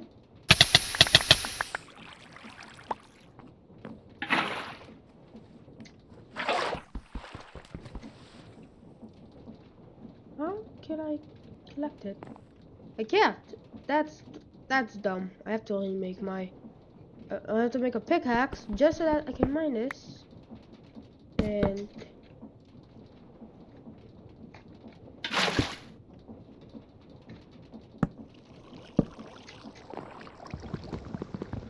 there we go. We have water. Now that we have some brass ingots. Yes, some brass ingots. Let's make a brass mesh. And that's the only way you make it. Yeah, there's a lot of meshes.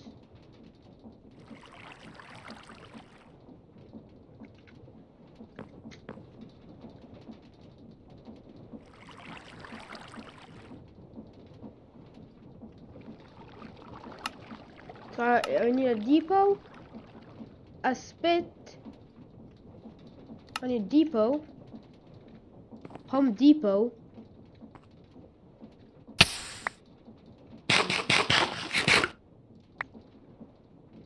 And I have to get more wood.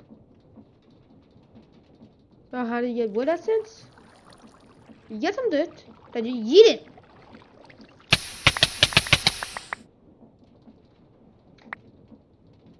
That's how.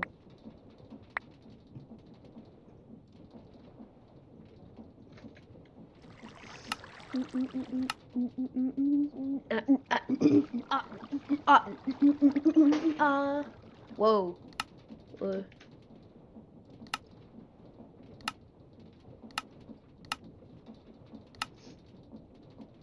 To unlock kelp, I need this, then a depot, then a mechanical press, then a mechanical mixer.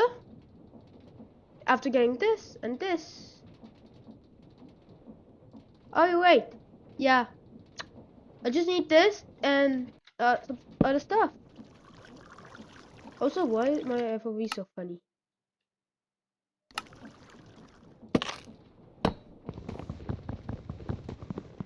What, use this?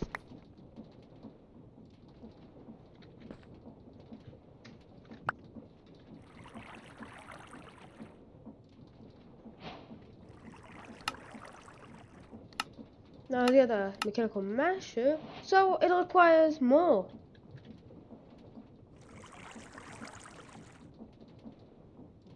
That's fun,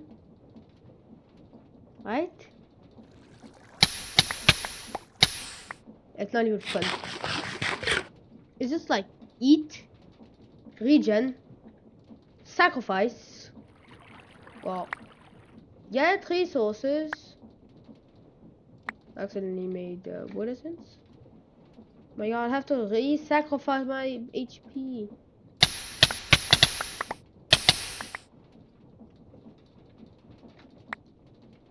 That is just how you make stuff. And oh yeah, you need a lot of blood.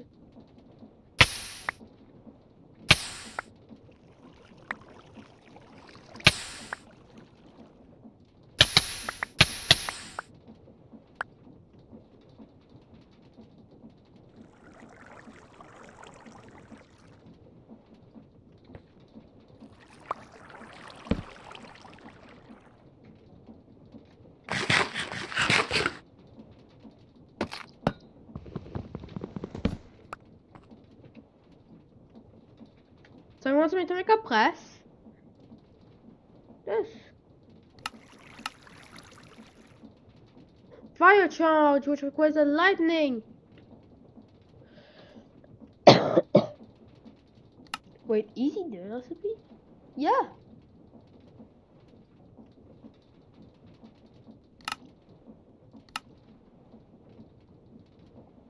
Alright, we just need this, so we need lots of blood.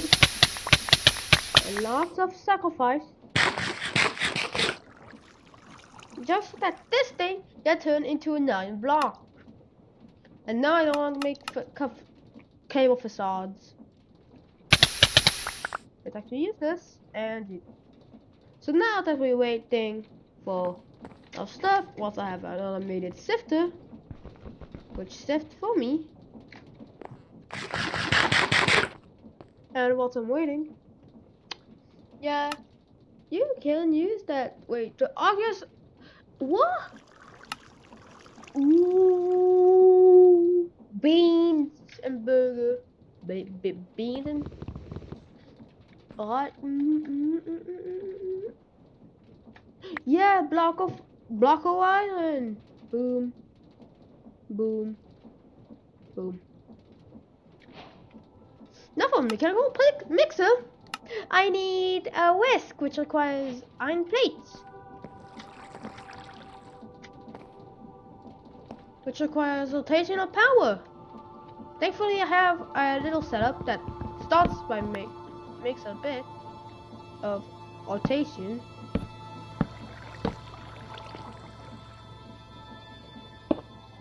I actually used type owl.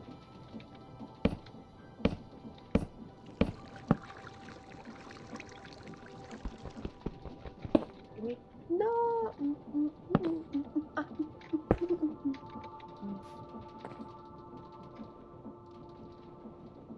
Oh, is it too low? Oh my god, it's too low.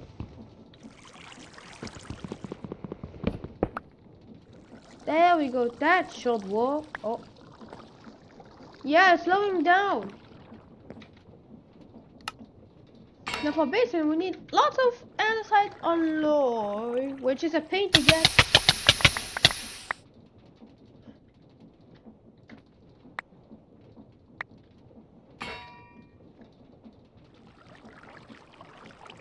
I also re-heal. I'm using a lot of my HP just for this.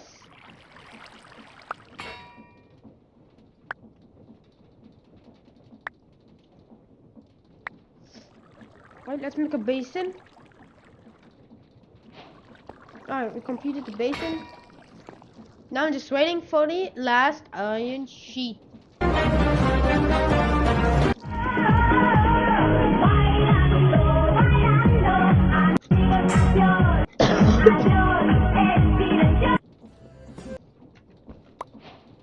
Alright, we have our iron sheets. And boom, we have a whisk. Now I need one more.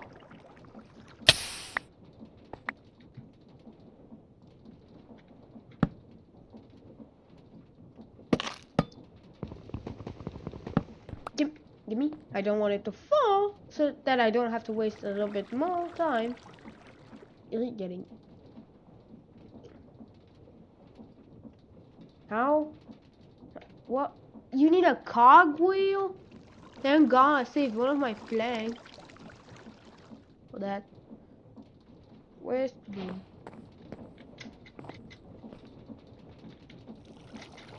So we can place it right here.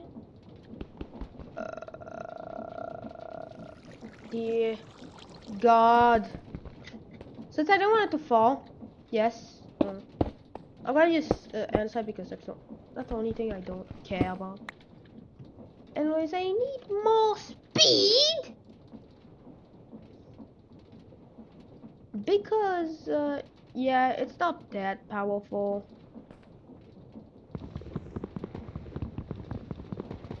Wait, just why?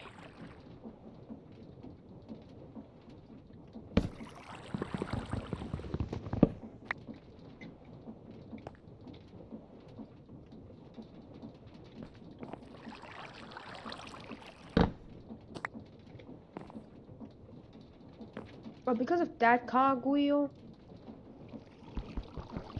it can't be used. Okay then.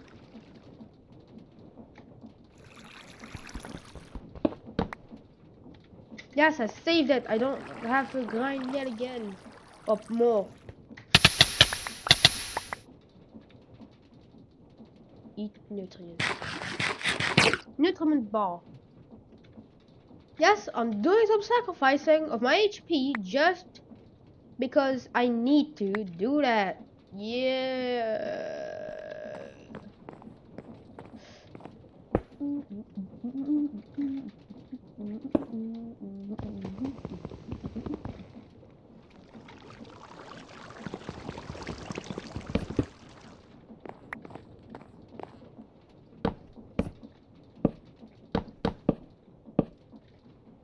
Right, large cogwheel.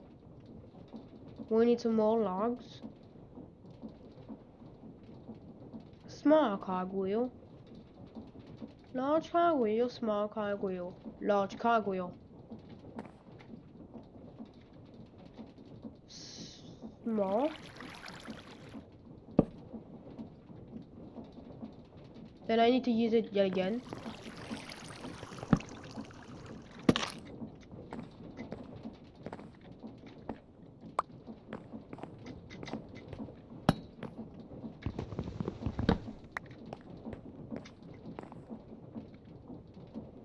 Boom. Alright, we have an inside encased cogwheel.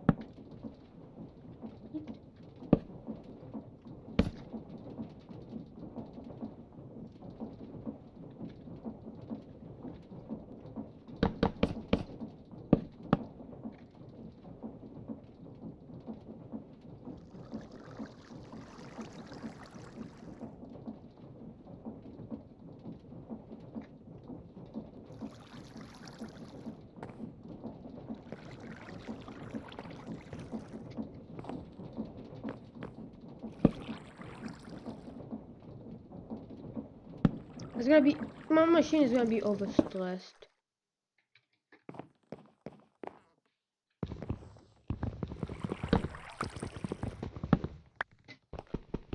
If I just understress this, like, yeah, I can only get one machine. No, not two, just one.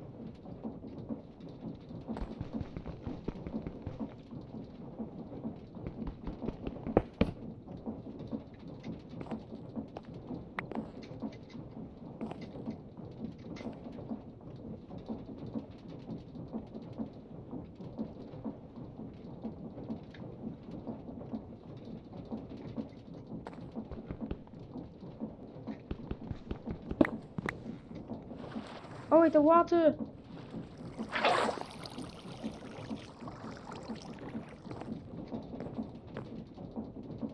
Oh, the mixer is useful. Alright, kelp. How do I get kelp? Waterlogged dirt. What a string mesh? I think I got string.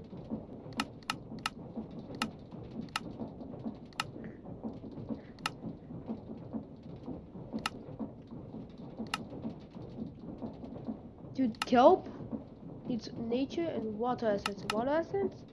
Crying obsidian. Kelp. Kelp is the only thing I want to just that I don't have to do it again. Because yeah, it sucks having to do it yet again and again. Wait, it might be, wait, hold up, string. String.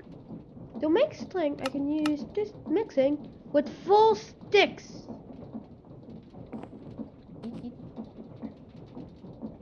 Oh, it looks like I need to sacrifice more dirt. I'm just running out.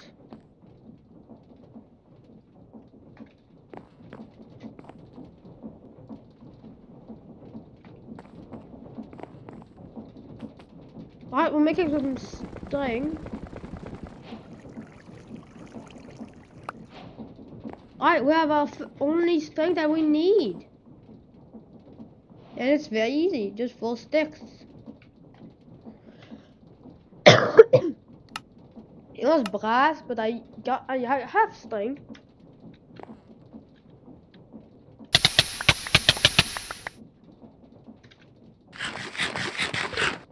And I need to sacrifice some andesite alloy. Or some andesite to get some andesite alloy. So that I can run some machine. Now let's get some more. Now I'm just gonna... Let's make a chest. Let's make it into a water wheel yet again. I have to make a water wheel twice. Anyways.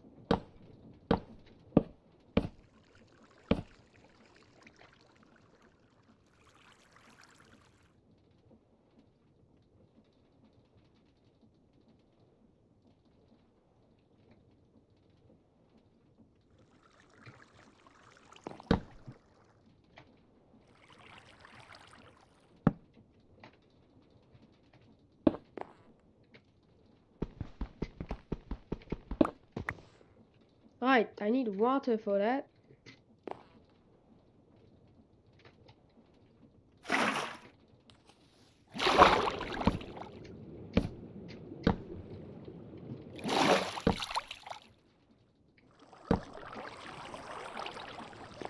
Yes.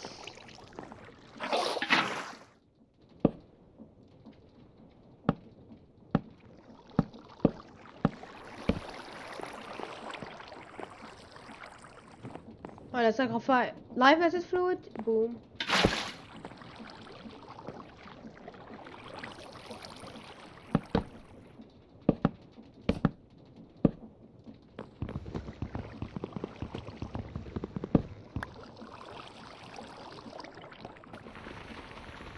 It's going slowly, but we have kelp. Well, we can get kelp. It's just that it's this slow. I have to wait so long just so that I can get like items, but it's hard. One horn core. That's not what I want.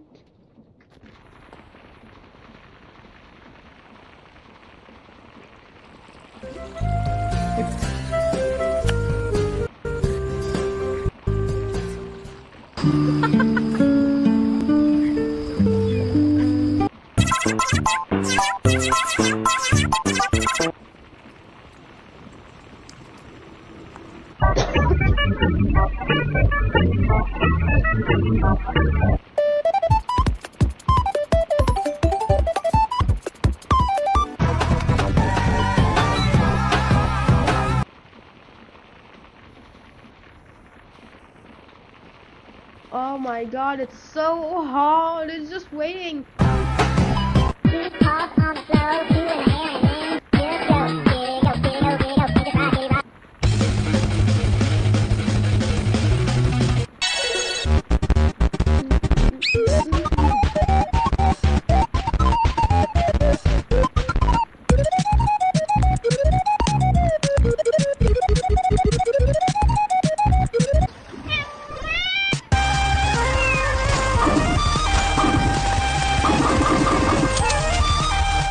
Nigga, I took down 20 body, nigga, leave me last in the trench. Fuck, I got hands for everything I take, the legs, I ask for shit. Fuck up, other 5 minutes, fast, step, I believe.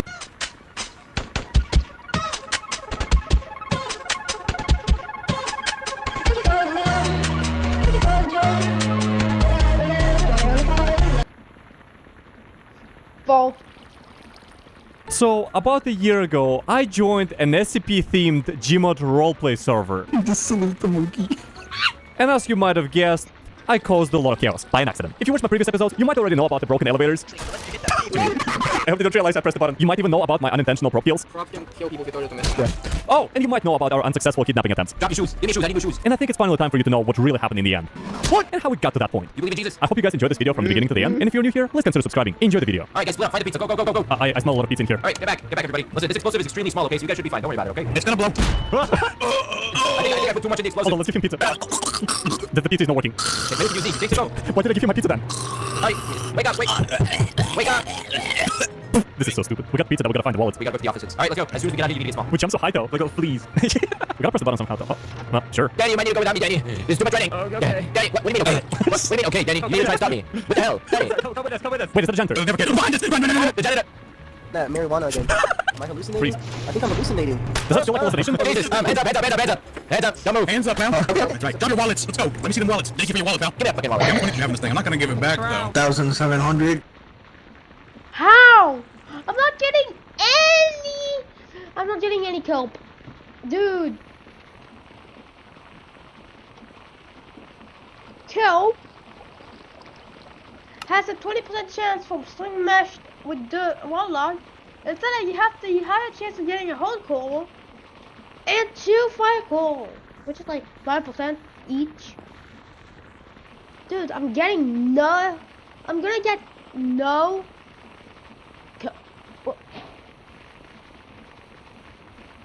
kelp. I got kelp! Oh my god.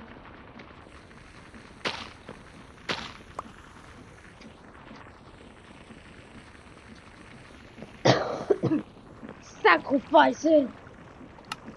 I'm gonna sacrifice it real quick. One nature essence.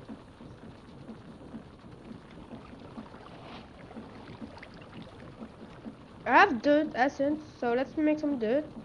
Just yeet.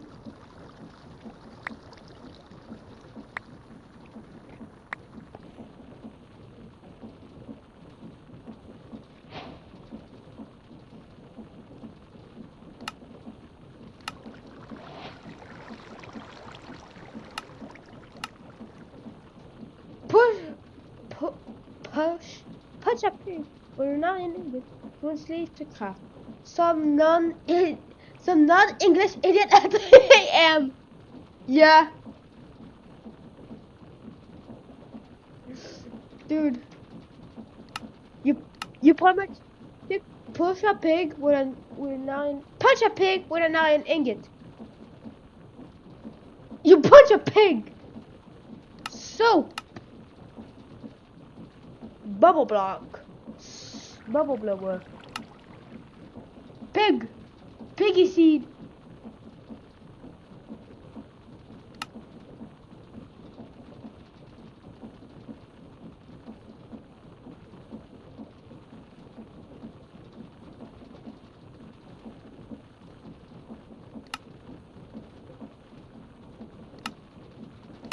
They got grass.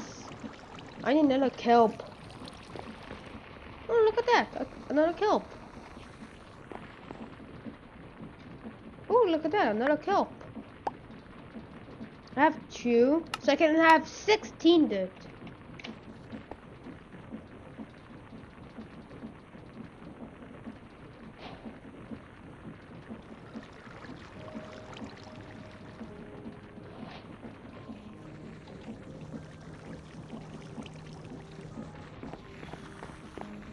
Let's just move out like a lot.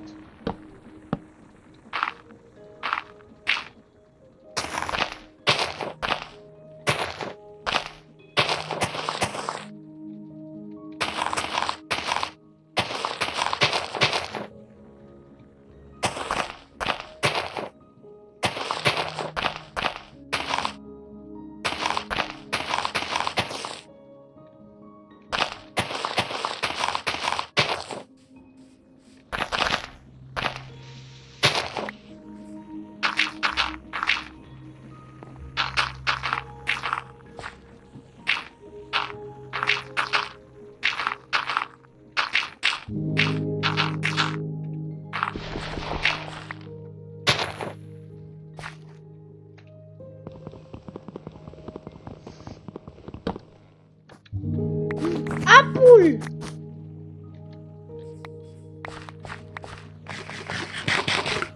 Finally! We have new food! Pig seeds, nature essence, and rocky dirt. Now, how do you get more nature essence?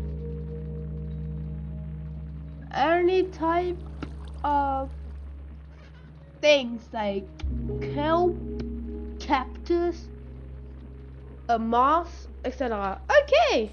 Well, I have just seagrass. Wait, can I seagrass? Nature.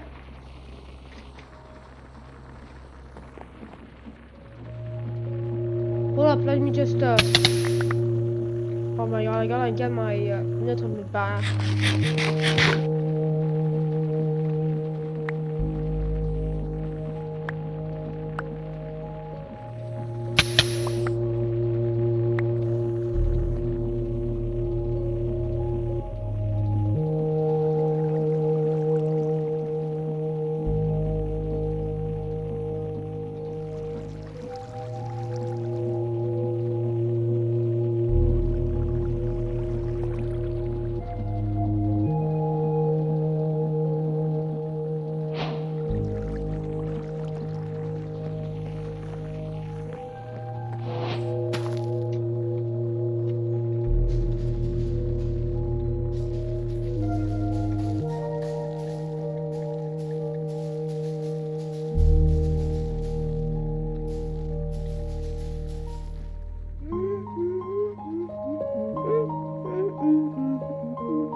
and stone.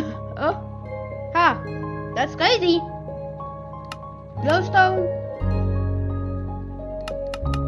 You're kidding. I need 18 blitz powder or blitz mode. I need blitz essence, which requires. I can't get it. How do I get the blitz mode? Okay, I can't. How do I get blitz powder? Oh, mixing nether quartz, lapis, and blank slate.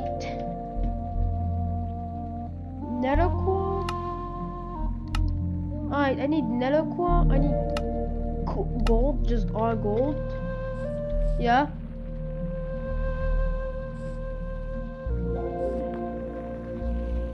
Let's get some.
Two gravel? Two? They really not save a lot. This is how you make some gravel. Gives a little bit extra inside. And that andesite needs to be used to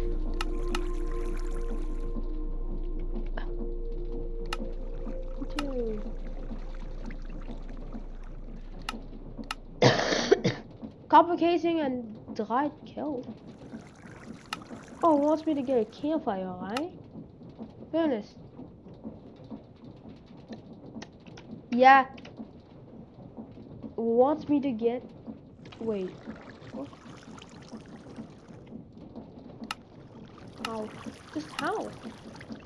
How do I get blank roots? I can't do that. But how do I dry kelp? Oh. Campfire. Campfire. Campfire. And how do I get charcoal? Sieving? Oh no, you have to sieve gravel for a chance of coal.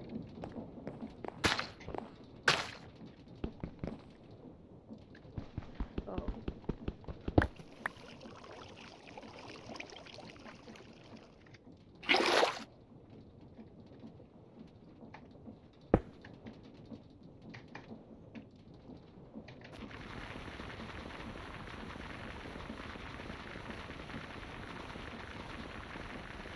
Dear God.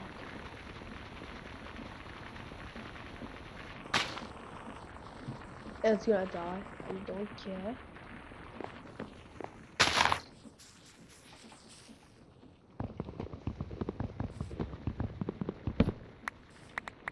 Yeah, it died. Look at that, it's 1 EMC. One, that's all I wanted, one call. Let's go.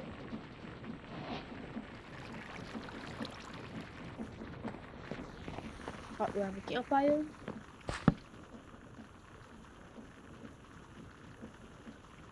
There's like one kelp.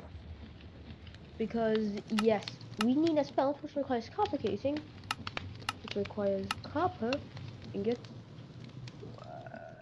That requires copper essence, which that use essentially This guy's on a copper block. I need a copper block. Well, how do you get a copper block? Then it must be a copper block. Raw copper? No, because you should have spelt it. Releasing copper.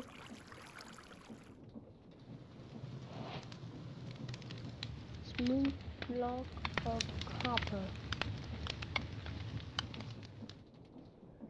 Just copper block.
Does oxidizing, melting it.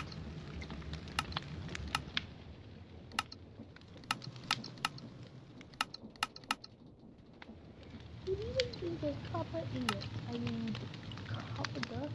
And copper dust is impossible to get. And I'm not kidding.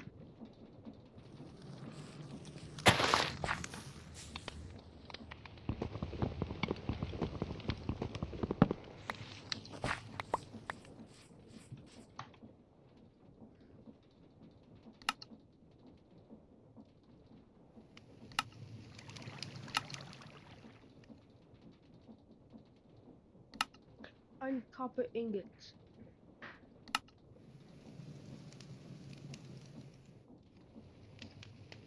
And I can't get copper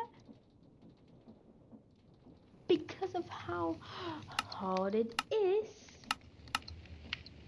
Get a copper ingot. Yeah, ingot the copper, which I can't. I literally can't get any copper.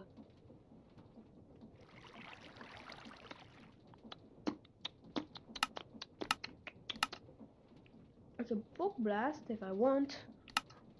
I can smelt it.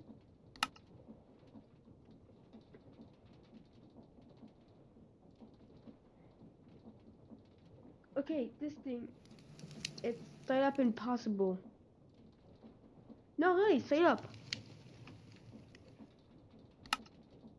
How do you get a copper casing? Which means how do you get copper? You get copper nuggets? No. You get some copper nuggets from create? Yeah, some sifting.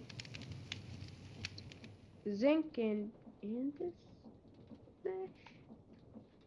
Oh my god, I needed andesite mesh.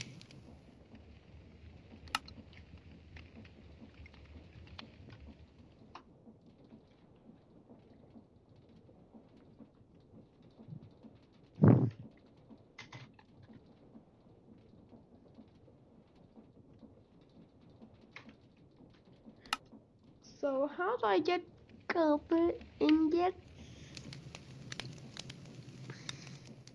There's no way to get nuggets. It looks impossible. Feels impossible.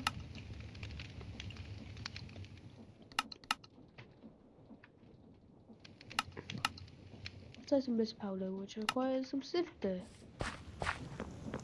Okay, it's done. It's totally done.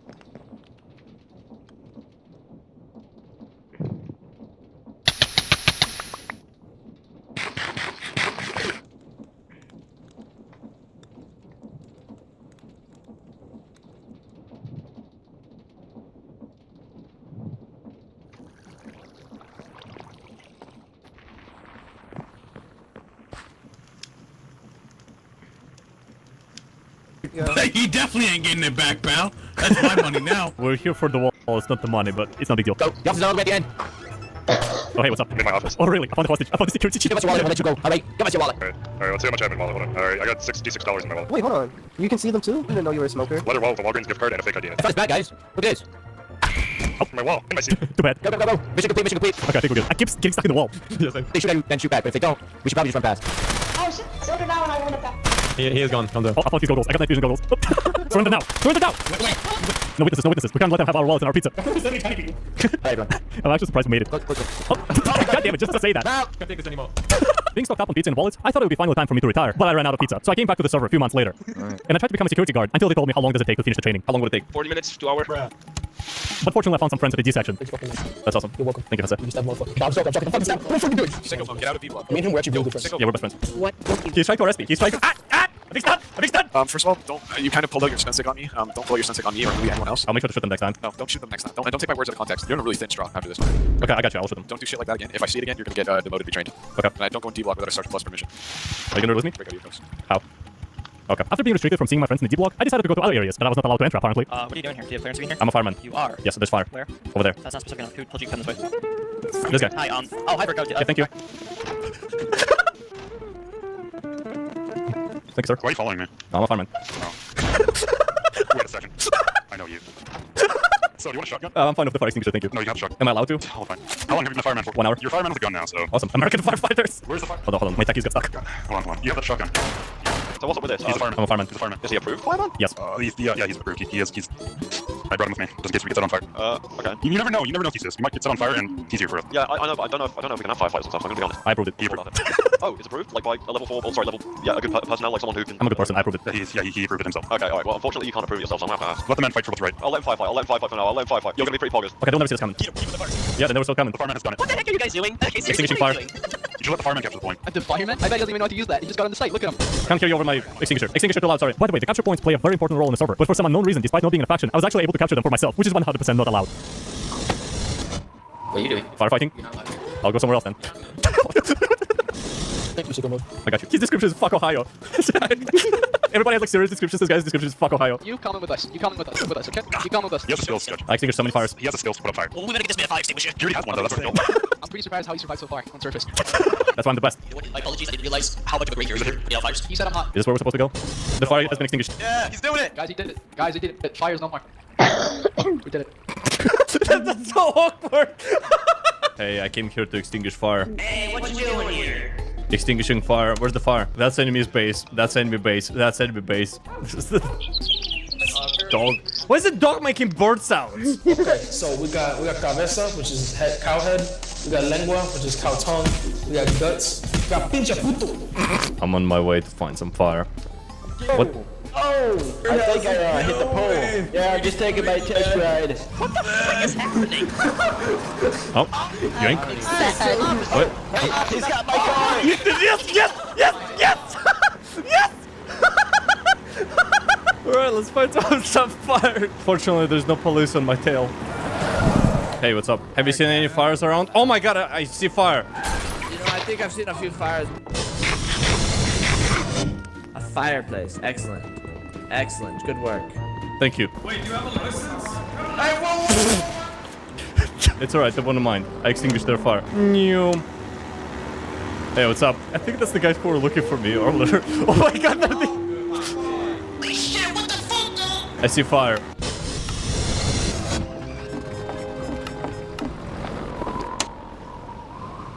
I can't believe you've done this. That's a stolen vehicle! And before they will think that it's still me. And oh yeah, you remember the shotgun? It actually came useful.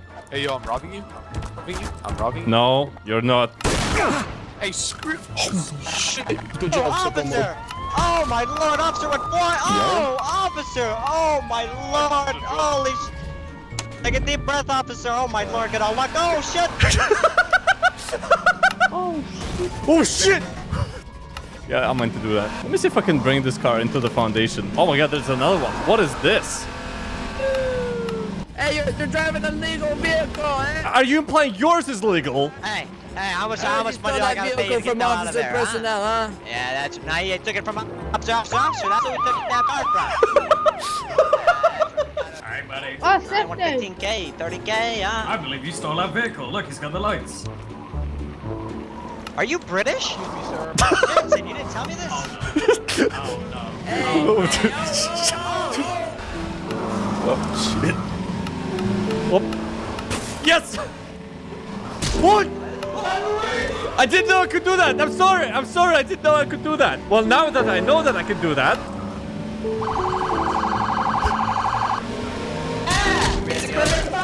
Oh my god, the reach on this thing. I meant to hit the error thing, not all of them. Oh my god. Alright. Stop right now. Alright, let me try to find a place to park somewhere. Oh my god. It's a beast! The beast! They got in my way. I was trying to avoid them all. Where's the parking? Oh, there it is. Oh, you're on pit maneuver, pit maneuver, get him. Oh no, this is bad. I got an Amazon package for you. Get your ass up here.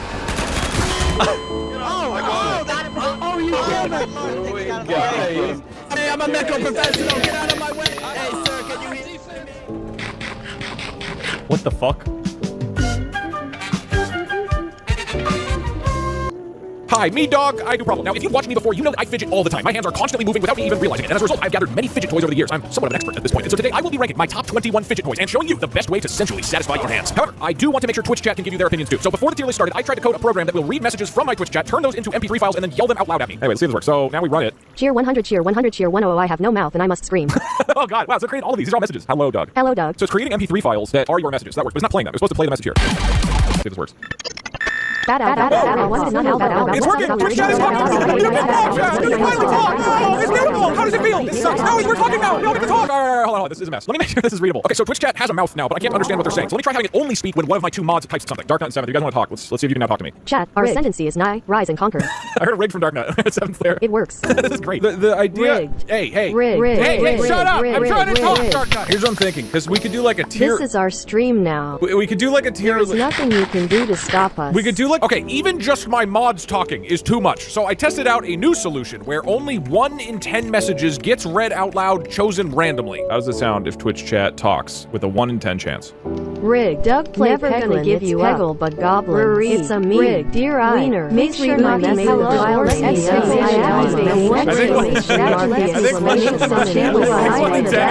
Doesn't this encourage spamming? Yes, this is not a good idea at all. This is a great idea, but Twitch chat is still talking a little bit too fast, so I gave them some illegal drugs to slow things down. We could mess with the rate of the voice. All right, let's make you guys really slow. Too slow. Hello, chat. I don't like it. It scares me. It scares me. Please, God, help. I'm so full. Do you just eat dinner? This didn't really work either, so I gave Twitch chat some uppers and then came up with a final solution where a message will only be spoken out loud if it's typed into chat 10 separate times. That way, chat has to like really converge on a single idea in order to yell it at me. And with Twitch chat's mouth now working properly, I started to prep the fidget toy tier list until I got this message. This money is for your editor, not you. Okay. Barry or Sai, if you guys are editing this, add $3 to your invoice. That's a real thing. If you guys want to send money to the editors, that's actually hilarious. This is for the editors. Doug deserves none of this. All right, that's $3 more for the editors. This is for the editors. Okay, hopefully one of the editors gets to edit this video, because that's like $9 for them now. Like, this probably is not going to be a video. It's a fucking fidget toy tier list. Nobody cares about that. Give your editor a kiss from me. No, he can't invoice me for a kiss. Damn it. Why is everybody saying $150? Did somebody give $150? Oh my god, that's a lot of money, Rappo. Wait, is that actually for the editors? You can keep the $7. Okay, got it. Doug's Fidget Toy Tier List! I have assembled 21 of the greatest fidget toys on Earth. Not all of them are very good. In fact, some of them suck ass. Some of them are way better than you would expect. What I'm going to do is I'm going to show you the fidget toy, and then you're going to decide what you think it should be in the tier list, and then I will reveal to you how fun is it actually. So I will give you a demonstration of the item first, and then you will vote. Doug's Fidget Toy Tier List! Starting with this. The fidget! What is it? Fidget butterfly spoon! You can get a spoon out of nowhere. and then you go like this, and it's back closed again. This is technically a spoon. It's not really a fidget toy, but you can do butterfly knife tricks with it. Based on just this quick introduction, do you think it is an S, an A, a B, a C, a D, or an F? Just type into chat. S A B S C D. Take a look again. S B S C A S. Wow, interesting. S. All right, all right. Now we'll now reveal the answer. The truth is, this fidget spoon is... it's D tier. It sucks pretty bad, dude. It's not actually very fun. You'd think it's fun. First off, it rusts really easily. So it starts like getting caught in the sides like this. See? So then it like won't drop. It'll get stuck all the time. And that means a lot of the tricks and stuff like end up hitting your hand or not popping out in time. And it's just like, it's not good. It's not that fun of a fidget spoon. This is for René Levesque. Repose and paiement René vive le Quebec Libre. Who? Doug's fidget toy tier list. Next up is Fidget Cube. This is a cube that has fidget items on all sides of the cube. Well, this one is right here is just like little bumps. 4 little buttons you can press. This thing has a little thing you can pop out and push. This is just like a light switch. All right, let it out, chat. What do you really think about this? Where do you think it goes? F S V A F. Look at that cube. C D S V C A F. Well, A. I'm honored to say that the V. answer is C S V F. It's up here in the C. C tier. It kind of sucks ass. Here's the thing. Most of the parts suck, right? Like this is literally just this is just the side of a cube. Like what would I do with this? This isn't fun. This is just like uncomfortable little rolly switch things. This though, this started out as an F tier. Like when I was first using it, I was like, this sucks ass. But then you can pop the little thing out and move it. Ooh, that's pretty nice. So then I just do that. So I'll sit here with my thumb like flicking it like that.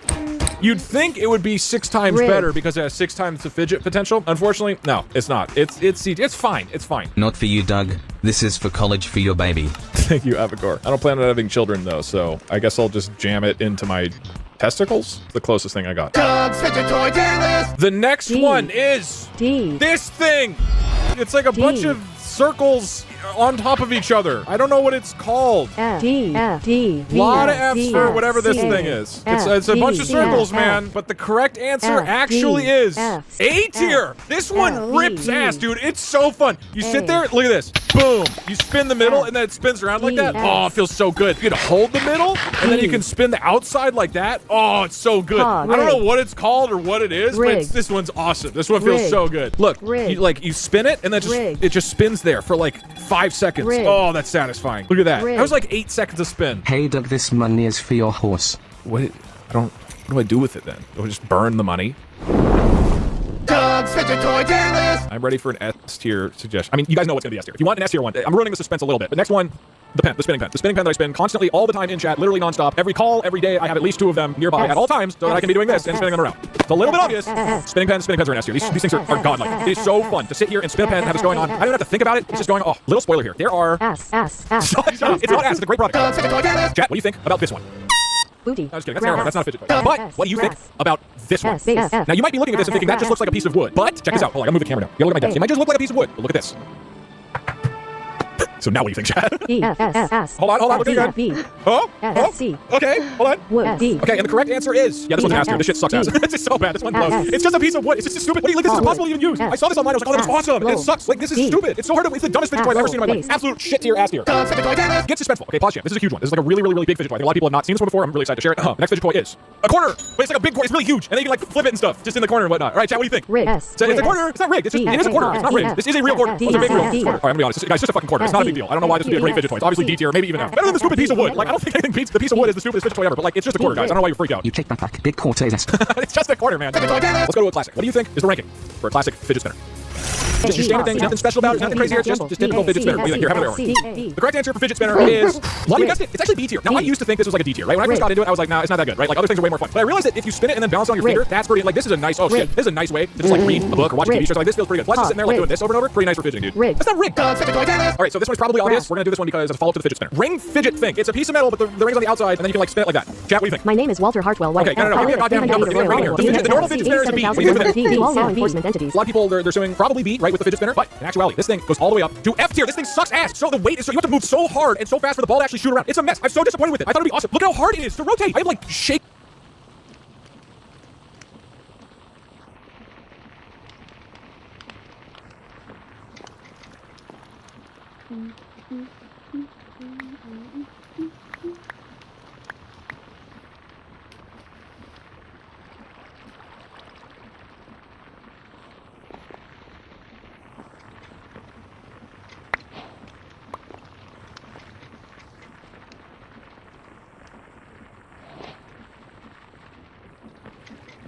I should get some chests.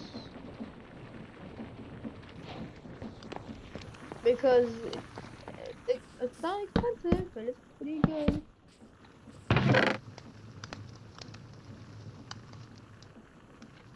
Oh, we need to sacrifice a knife to that.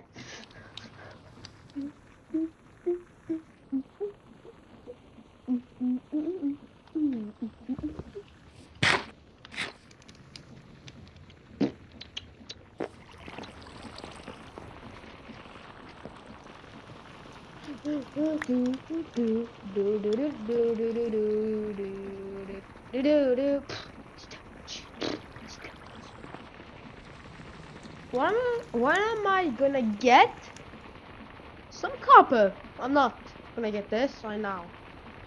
Yep. Yep, I did not get it. Doom, doom, doom, doom, doom, doom. Making a shake. Wait, I feel like I'm at the gym. This one sucks. This thing does come off. And then you're holding a ball, which is kind of fun. And for that, I will bump it above a stupid piece of wood. It's a skill issue. It's not a skill issue. It just sucks. It's just a terrible fidget spinner. Doug, can you please open the oxygen gates? I cannot hold my breath much longer. Also, there's $3 is for the editors. Ladies and gentlemen, what do you think is your rating for a ball? It's like a big glass ball. It's literally, it's made of acrylic. You can spin it and stuff. There's nice cracks on it. A lot of you are thinking this is S tier. Glass ball is actually A tier. Now the reason it's A tier is not just because of the ball. It's because if you learn how to do contact juggling, then it's pretty fun. You do this shit, like contact juggling, and then it's like the fushigi ball. So if you know how to contact juggle, then it's actually really fun. This is like 100 hours of practice or whatever. So what I would do is I would use this when I was like learning to program in college at the UC Berkeley like computer lab, and I would just drop it like onto the keyboards. I broke a keyboard because I was sitting there looking at my code and I just keep like dropping these heavy glass balls onto computer equipment. Very dangerous. I was working a job over summer where I was like selling tickets for a theater in Sacramento. I was sitting outside and I would just do this while I was waiting for people to come by, and I would just drop it and just shatter glass all over the place. Burn the witch. I'm not a witch. It's just a glass ball that you rotate on your hands. Burn the witch. Burn the witch. I'm holding a ball. I'm holding a glass ball. It's not magic. It's not magic. It's a ball. It's a glass ball. Yeah, this is how you make copper.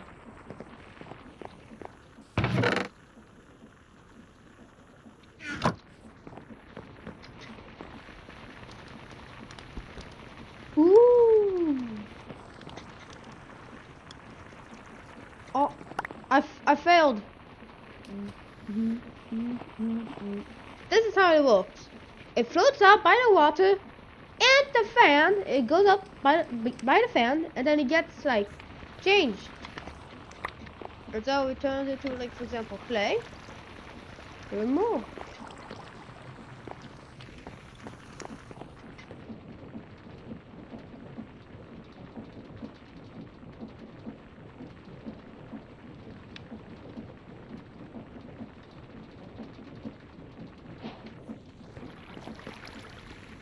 Ooh, it's full. Right?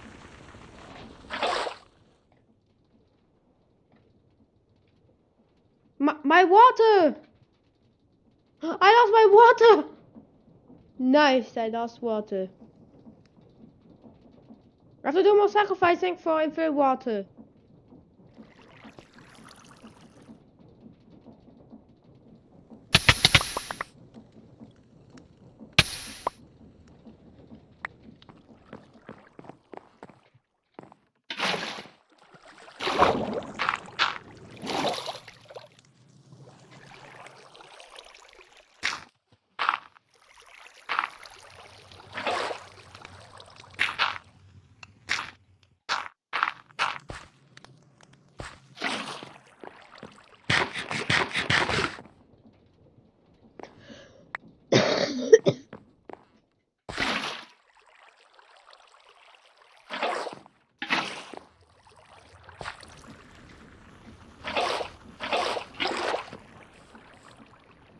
Alright, let's start to grow this thing. Dude, how much water?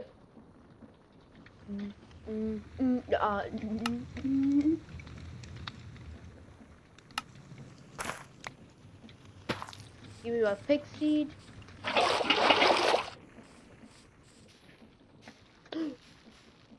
It's growing!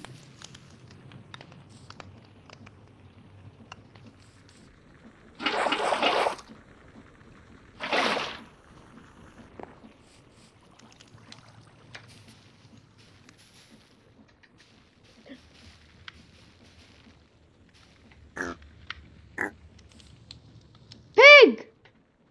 Pig! Pig!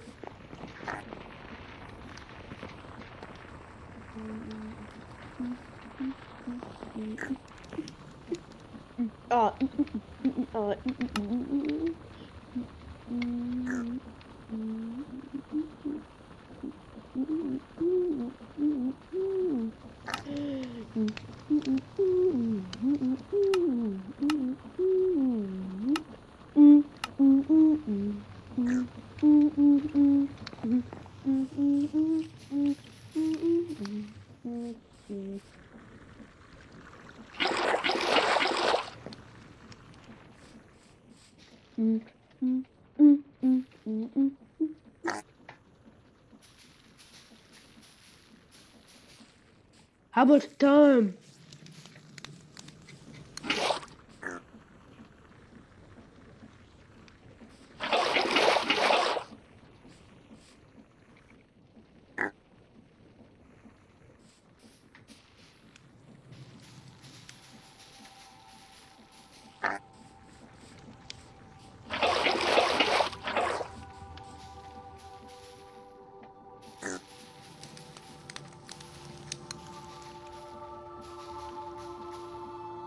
There goes Mathieu.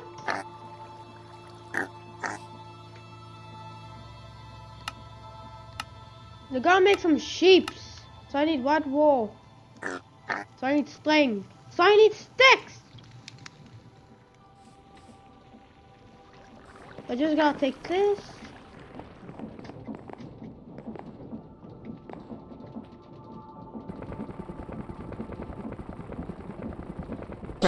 We're gonna have a lot of differing opinions on this. Okay, this might be a little bit heated. The next one is Rubik's Cube. It's a real Rubik. This is not witchcraft. Okay, you don't need to burn. This is not a witch. It's a cube. I'm not talking about how much you like a Rubik's Cube as a puzzle. I'm saying as a fidget toy. How do you think this ranks? F D C S V S. Okay, I'm hearing actually kind of all over the place, mostly high up. I'm hearing a lot of S's. The correct answer for a Rubik's Cube is B tier. It's pretty good. It's not the best, so like I don't know how to solve it, but I just sit there like doing this. You can do it with one hand. That feels pretty nice. You just like watching a movie or whatever, you just do that. Ooh, so that's a nice fidget right there. You like this, you hold in the middle, then you swap the outsides together at once. Burn the witch. Ooh, look at that. Burn the cube. Burn the witch. Burn the cube. Don't burn my Rubik's Cube. Next up is a big boy. All right, I know Rubik's Cube. A lot of people care about Rubik's Cubes. This one's huge, and I'm not playing that up for content. This is definitely in the top, but I want you to guess where in the top. It is 2 interlocking metal rings. What do you think? Divorce the cube. S S C S. A lot of S, a lot of A's, some F's in there. One guy wanted to divorce it. The answer is F tier. This thing sucks so bad. It's I don't get it. It's maybe the worst on the list. I thought it would be fun. What is it? What do you do with it? I will literally burn the rings. I don't. What is the point? It looked. What do you do? What do you do with it? I can't do anything. How am I supposed to fidget with it? It's just like people lost their key ring and sold it to me for money. Divorce the ring. Burn the ring. Burn the ring. I would rather play with a piece of wood. This is literally going last place. This is below the wood. That's how terrible these stupid rings are. Cast it into the fire. Yeah, we need to take it to Mount Doom. Throw it into the flames, dude. Burn the ring. I will spoil this in advance. I either really love this or I really hate this. The next one is a fidget pen. Now this is quite interesting. There's many pieces to this. So you have the pen itself, and the pen can actually bend. On top of that, it's magnetic, and you have other components that you can attach onto it. So this thing is bendy, and you can have that bend down like that. This ball comes off the top, so you can have that swing around the side. You can have it rotate along the edges. Witchcraft. S. It's not witchcraft. It's just a magnet. It's magnets. I guess magnets are a little bit scary. I bought it from a Kickstarter because I was like, holy shit, my life is going to be perfect once I have this pen. Burn the pen. Unfortunately, the pen goes into D tier. It is not that fun, dude. It's just, I want it to be the greatest thing ever, but like the pen itself, it's like it's too hard to bend the pen. I mean, this is like not, this is kind of fun. You can't like sit there absent-mindedly playing with it. It's not a skill issue. It's just a pen. It's just magnets, man. It was like early access and it was 50. Oh God, I broke it. Send it to Canada. Skill issue. Burn the Doug. The affiliate link to the Devil Sphere.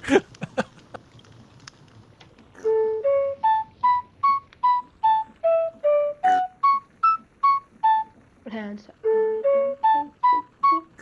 Shit, 'cause I've been fucking mad.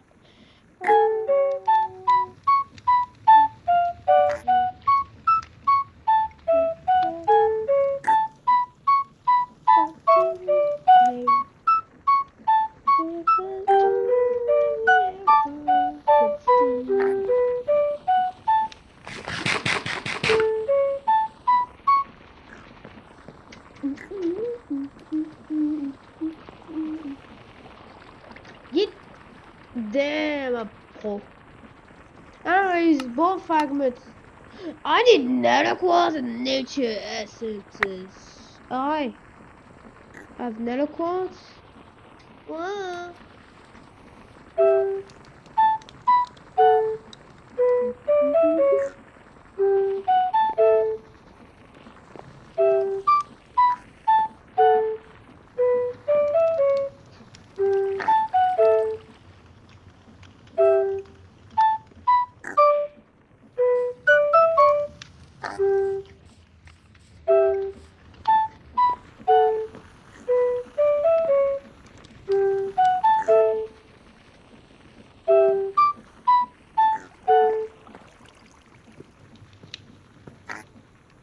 Three bamboo.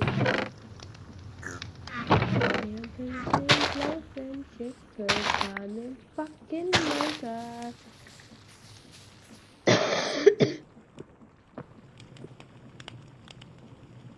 Oh, ladders.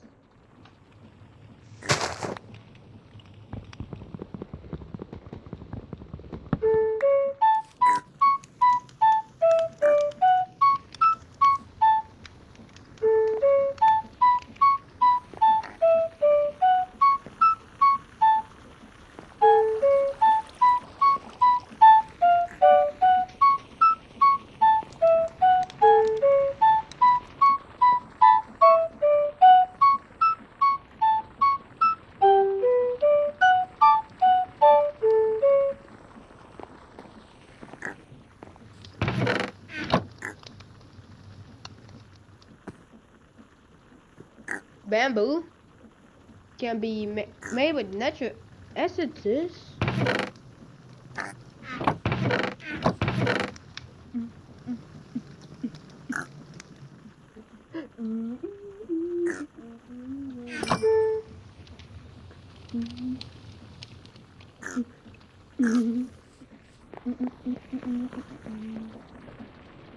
Oh, fire call does nothing.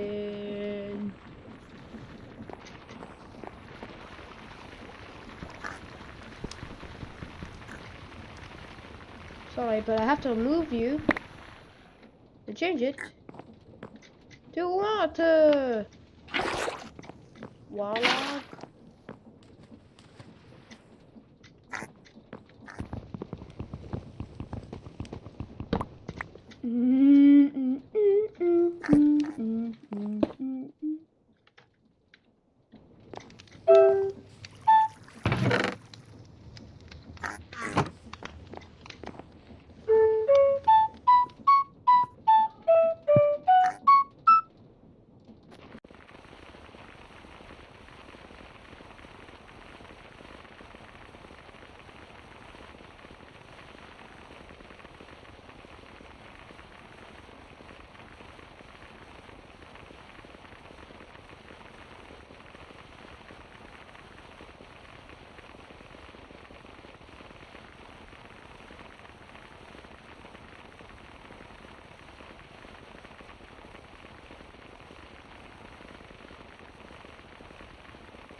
But I was back.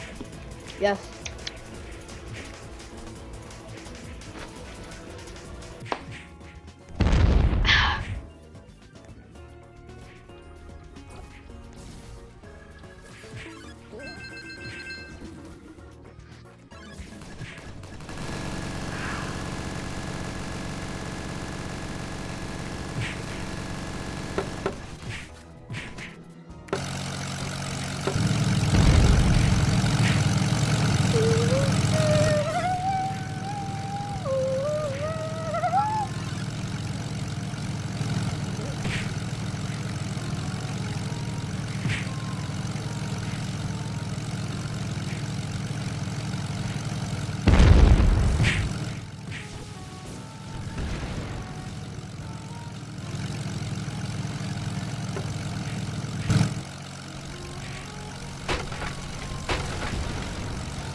Cake!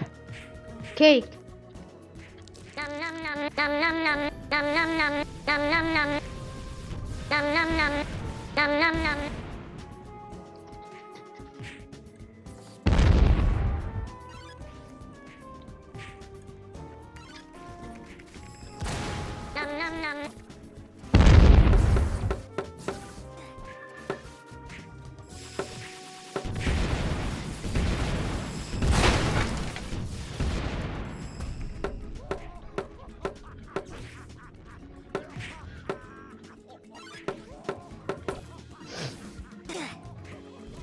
You look so good. Oh, yes, sad.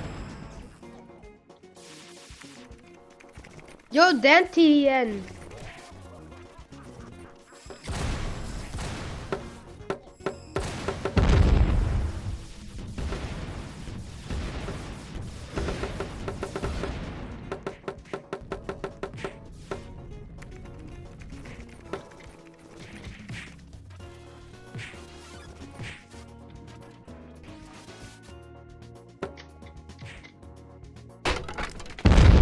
Dude, if somebody falls because of my... Somebody needs a mech.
Slap battle's ability.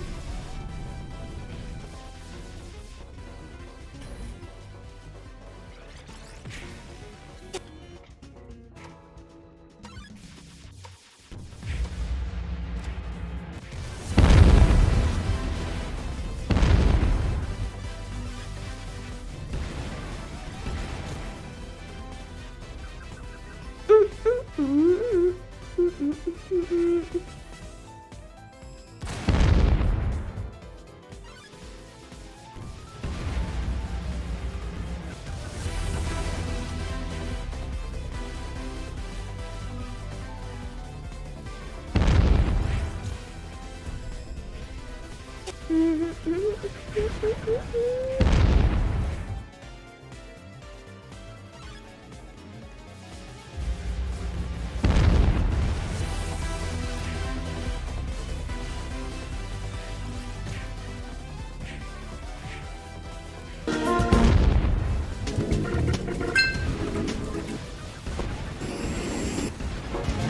10 people with Bionic. That's the thing, you just kill 10 people.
Man. Will pop-up you're deleted?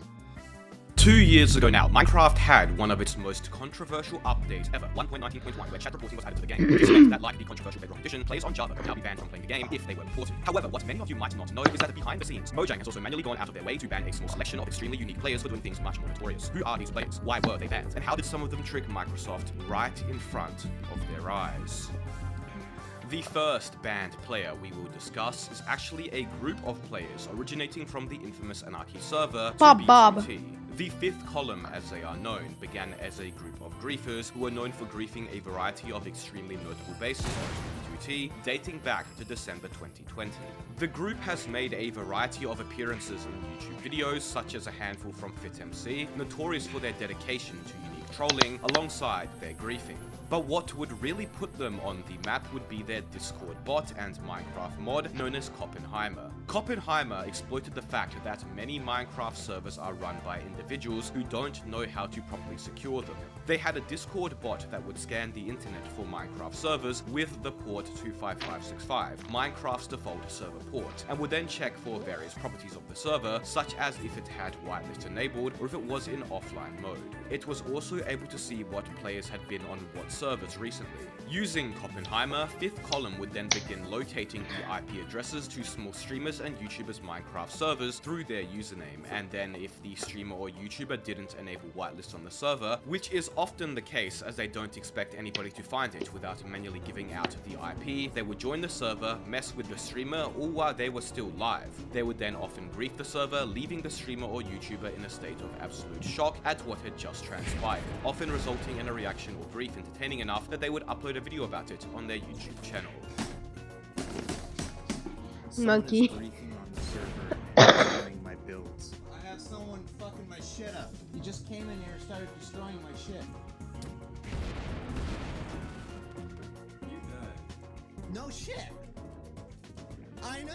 The fifth column would even develop a mod for the game that allowed them to utilize the server scanner in-game to search for and join servers with far greater ease using an actual GUI. Understandably, this kind of unique and very trollish style of griefing would attract quite a bit of attention, especially so because not only did they find Jeb on his private Minecraft server and kill him, but they also found the Mojang officer's official private Minecraft server and griefed that. Now, obviously, this behavior is somewhat morally questionable. I'm not here to take a side on whether what they do is right or wrong, but it's undeniable that some of the reactions they elicited from the entirely confused and bewildered streamers are extremely entertaining and provide quite a tinge of nostalgia to the earlier days of Minecraft where griefing and trolling videos were much more common. But it seemed that in April of 2023, their hot streak of trolling and griefing would meet its untimely end. On April 13, 2023, the fifth column would become the first ever Minecraft players to be banned from the game for griefing. But first, this video is sponsored by Manscaped. Code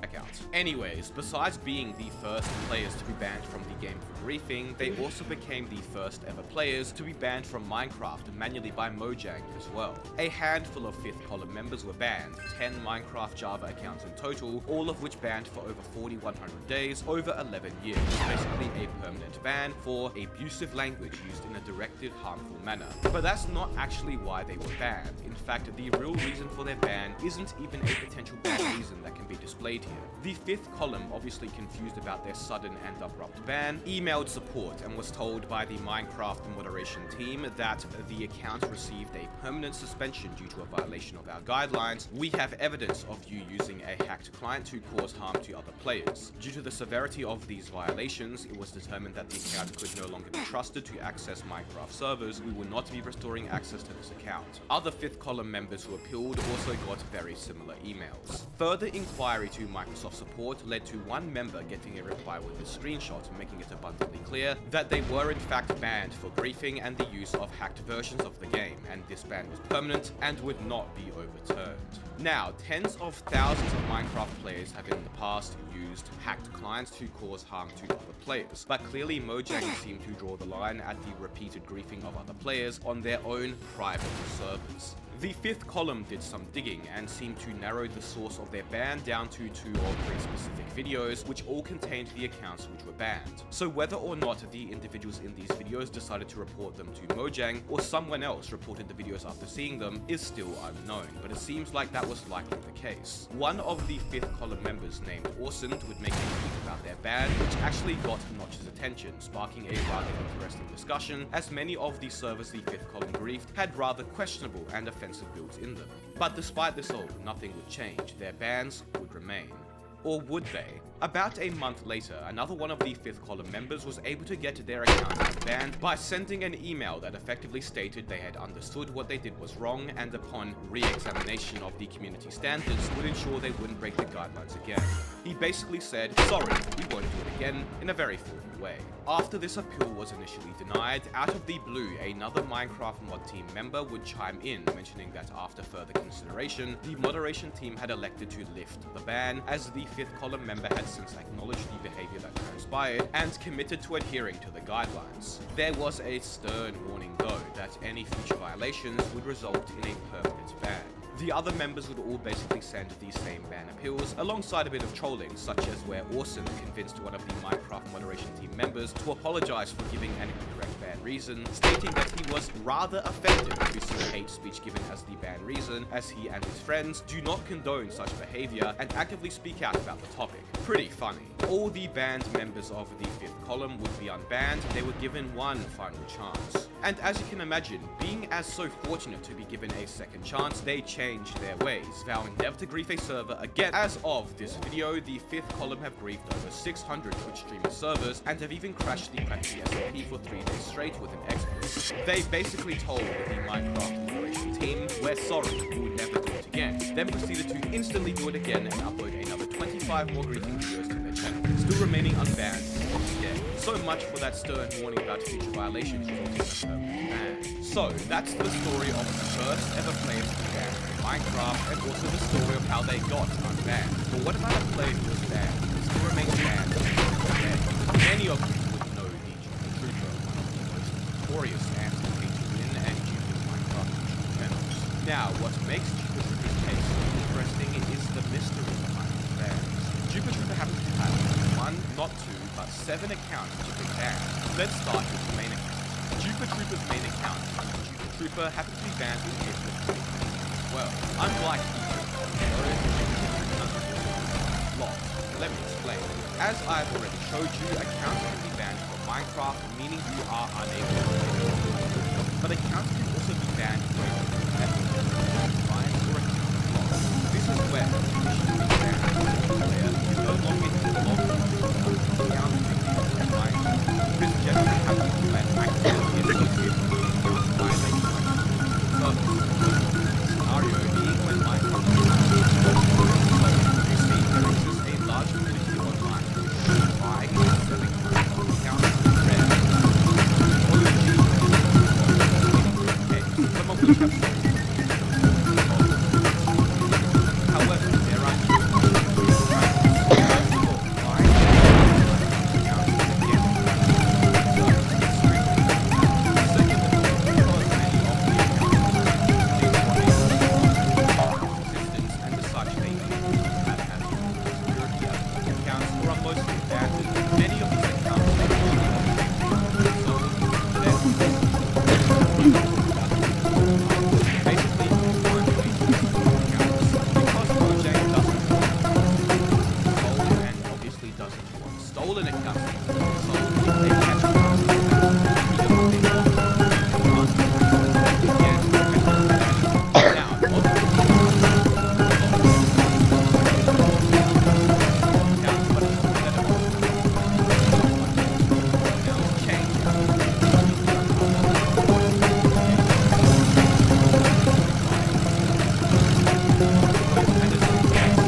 why was he banned? Well, he doesn't exactly know. The ban still remains to this day, and because he can't even access the account it's locked, it means he can't reveal the ban the same way he did. He does suspect it may have to do with his potentially negative reputation amongst Microsoft and Mojang though. Juper told me that when he bought the OG account named Porridge, he mentioned not long after on a live stream that he had done so, and the very next day upon waking up, the account was locked. Was that timing pure coincidence, or was there potentially a Mojang employee who heard through the stream that the account was bought and then locked it? Maybe someone reported that Juper had said the account was purchased through Mojang? We don't know, but Juper suspects that his main account, the Juper Trooper, was banned because he was once active in the OG Names community, and also potentially because of the rampant duping he has participated in for some years now. A rather unique case and scenario overall, especially so because of the timing of the ban coincided so similarly with the Fifth Column members bans. So maybe a Mojang moderator decided to go ham and ban a bunch of people one week. What's even more interesting though is despite this brief period where a bunch of notorious Minecraft players were banned, nothing similar has occurred since, even though the exact same things happen arguably even more so today. I hope you enjoyed the video. Make sure to check out Manscaped at Manscaped.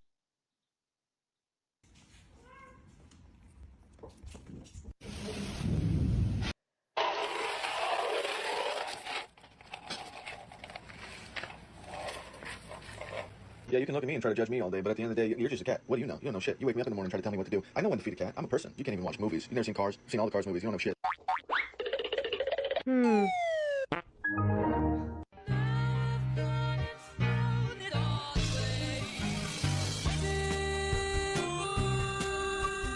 First ever World Cup. 85,000 fans whistling at him. Save! Yes, it's the right way. Full extension, right hand on it.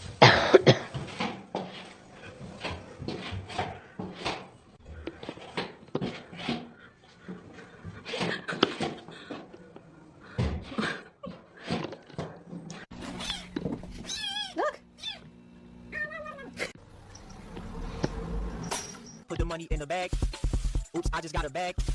And this is the sound of a bag. I'm on Snapchat, I'm getting money, I get racks just like a crab. Came from the bottom, now I'm at the top. This is the sound of a robot. That would be my big fat ass. That shit tastes good. He stole your chain and jump on the... He got that shit on though. This little guy keeps biting my phone and my fingers. You know what that means? Microwave.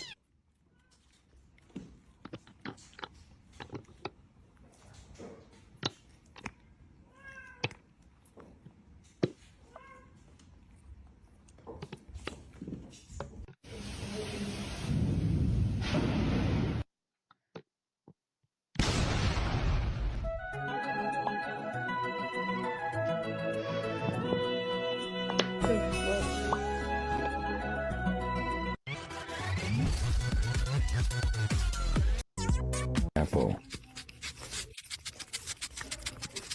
Kali nggak sih mau apa?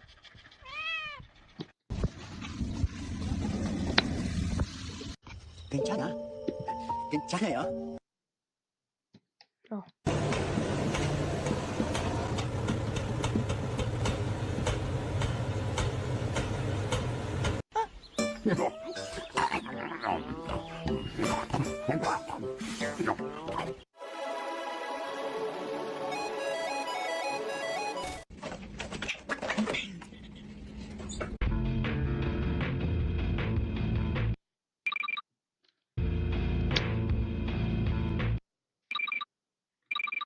Right.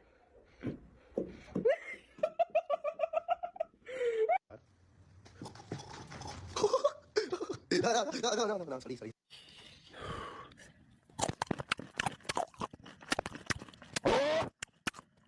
3, 2, 1, and scammer gets scammed, buddy. That's what you get.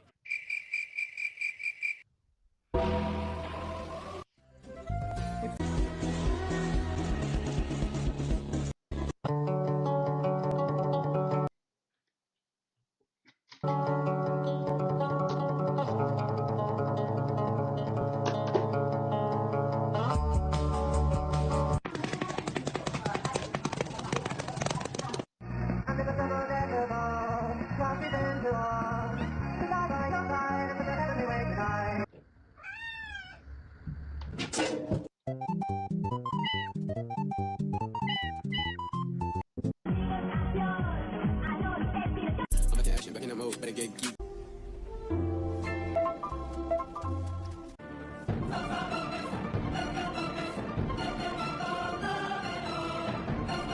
Nothing free over here. You know the vibes. Everybody pay rent. Hold on. Where the rest of that? Man, what am I around with none of that? Where my money?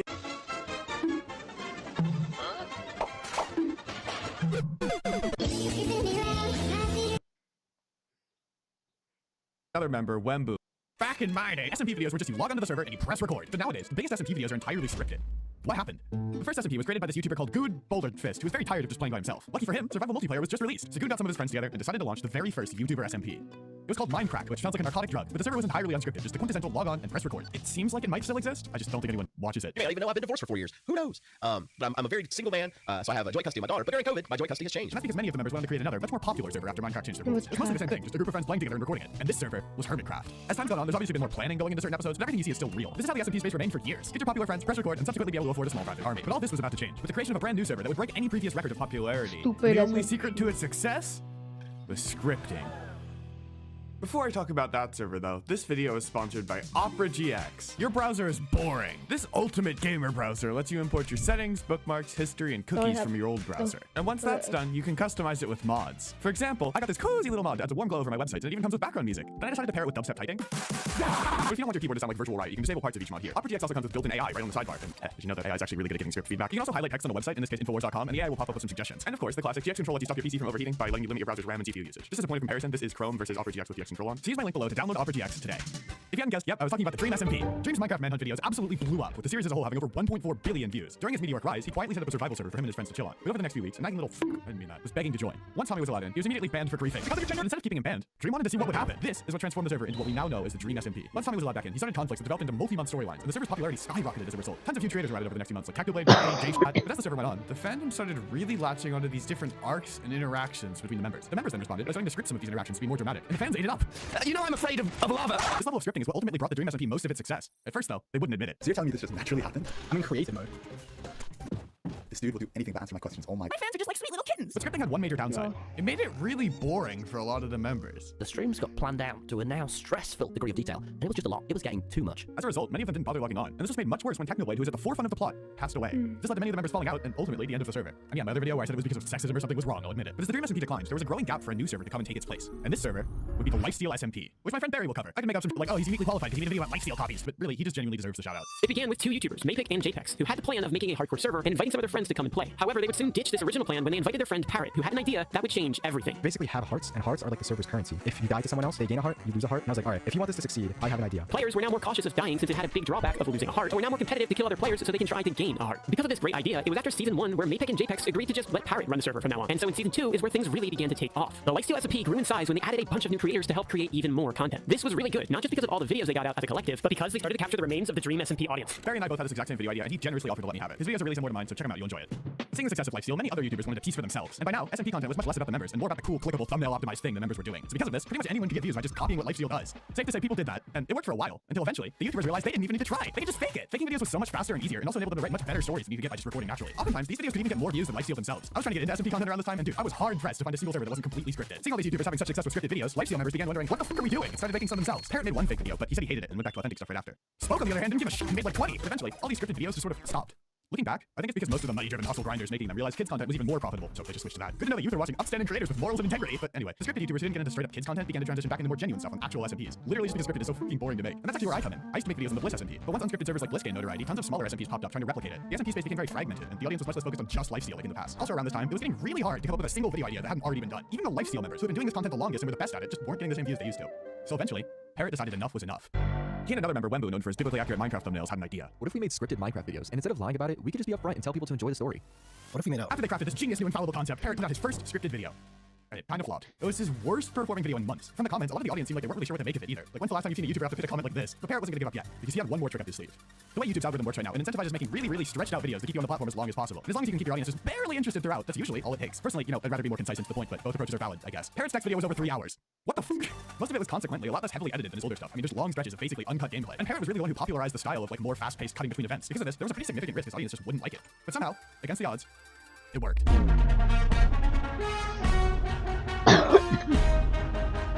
Parrot and Wembu pumped these videos out over the next few months, each time getting just unfathomably many views. This is by far the most popular SMP content right now. Like, they're making most people's yearly salary with each damn video. Naturally, some smaller creators have tried to replicate it, but so far, none of them have had the same level of success. Although, I think it's very possible someone else will eventually crack it. And last time I made a prediction like that, I was right. But all this leaves one glaring issue.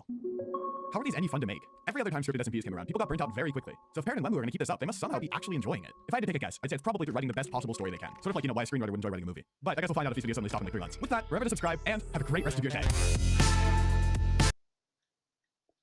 Bobucks. Some people can make the internet in Roblox. Life. Play Roblox.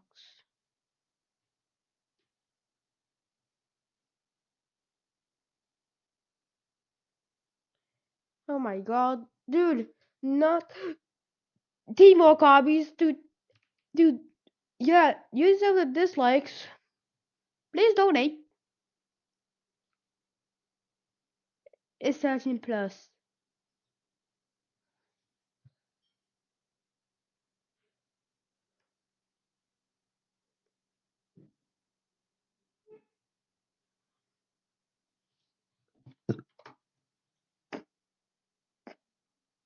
How?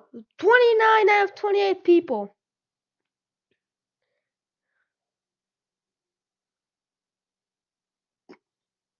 Happy Monday. My kid spent a solid 15 minutes arguing over whether this thing goes in the animal bin because duck or the vehicle bin because wheels. It was honestly one of the funniest conversations I've ever overheard. Well, Man.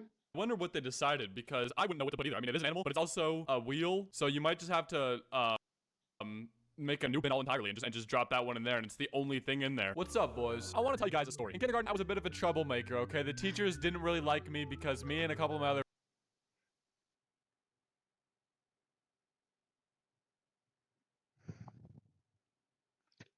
Dude, I had an ad before. That dumbass ad that puts the fucking dumbass Jenny mod. That is horrible.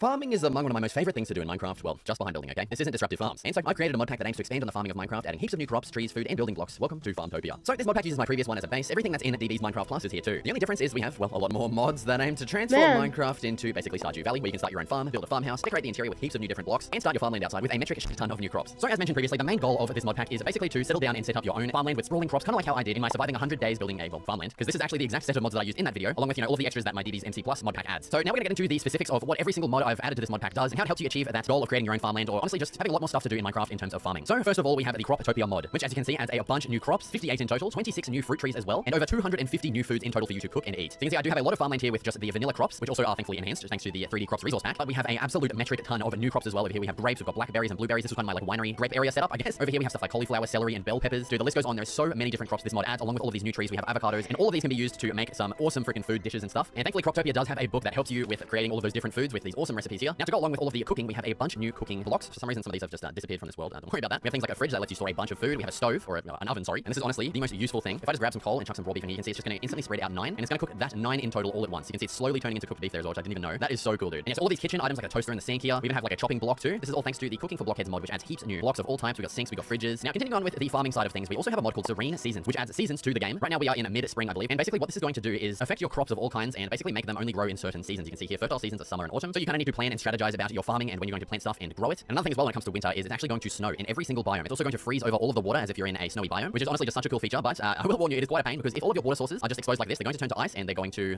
freeze over and affect all of your crops pretty badly. And I experienced that the hard way in my 100 days video. Seasons also affect your grass color and like all of the color of the leaves and stuff as well, which is really cool. Continuing on with farming, we have a mod called right-click harvesting. Well, it's not going to work while I'm bloody creative, but you can see here. All I need to do to harvest these crops is just simply right-click them. Normally, have to destroy them, grab the seeds and replant them. But I think this guy needs to piss off, man. Get the hell out of here, man. Yeah, I figured you're going to be doing a lot of harvesting in this mod pack, so this mod just simply aims to make that a lot easier to do. Yeah, just a nice little quality of life mod there. Now, also when it comes to animals, we have also a mod for automating that, which is the feeding troughs. Thanks to the Farming for Blockheads mod, what you need to do is place the respective animal's crop of choice into the feeding trough there, and they're just going to start automatically breeding. I don't think it's working at the moment because all these guys have bred recently. But if I just grab a couple of cows, fresh boys here, and place those in, they should start breeding. Come on, guys, you're making me look bad. What the hell? I don't know why it's not working, but we're gonna try it with the sheep. There we go. So you can see we got love hearts, a little bit of an explosion, and then we get our baby sheep there. So yeah, instead of having to tend to all of your livestock manually, you can just use an animal feeder, which again, another little bit of a quality of life mod. We also have a mod called, what's it called? I think it's Farming for Blockheads. Yeah. So this mod adds a couple of different things, with the first being a market block here. So whenever you place this, you're going to get a villager guy that falls from the absolute heavens. There he is. G'day, mate. Swap-o-matic, okay? They'll have their own cute little name. We got Emerald Muncher over here as well, which I don't know. That sounds kind of racist towards the villager people at least. I don't know. And then you can just head on in here and you can easily trade to get some of these seeds that you might be missing or crops as well. So we've got 1 emerald for a spruce sapling, wheat seeds, beetroot seeds, all that kind of stuff. The only annoying thing is I kind of wish this mod would add a little bit more stuff, and maybe even a way to sell your seeds and saplings for emeralds. But I guess you can just do that with regular villagers anyway. So yeah. Now Farming for Blockheads also adds a chicken nest, which collects eggs laid by chickens, which you can see over here in my chicken coop. You can see all the eggs out here actually aren't getting collected mainly because these are all full. You can see if I start grabbing these eggs, it's going to instantly basically refill those with the nearby eggs. Very very helpful for making cakes and, you know, all the different recipes that use eggs, so you don't have to come here every 5 seconds to collect your bloody eggs. A really cool thing that I actually didn't even really know about and explore in my 100 days video is that we have specific fertilizer. So you can see we have things like increases crop output, prevents trampling, speeds up growth, prevents trampling, and, you know, prevents trampling. And so you can use all of these fertilizer items here, which you can craft with these items to basically enhance your crop growth or make it so they can't get destroyed by mobs or yourself. So yeah, pretty useful, pretty helpful. Now, when it comes to building, I definitely wanted to expand just from the vanilla a little bit. Well, actually quite a bit, okay? So you can see from my house here, we have quite a lot of things that are, you know, actually aren't in vanilla here. So we're gonna start off with all of the Macaw's mods. If we take a look down here, here they are. We got the Macaw's fences and walls, which adds heaps of different variations of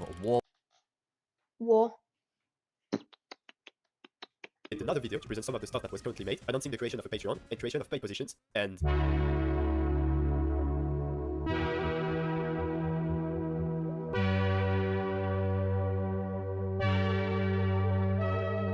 safe to say, a lot of people had the same idea as me and wanted to see something like this happen. So I hired the development team and we got to work. Today I have a ton of things to tell you, not only about this project, but big news that I'm confident will shake the entire modded community.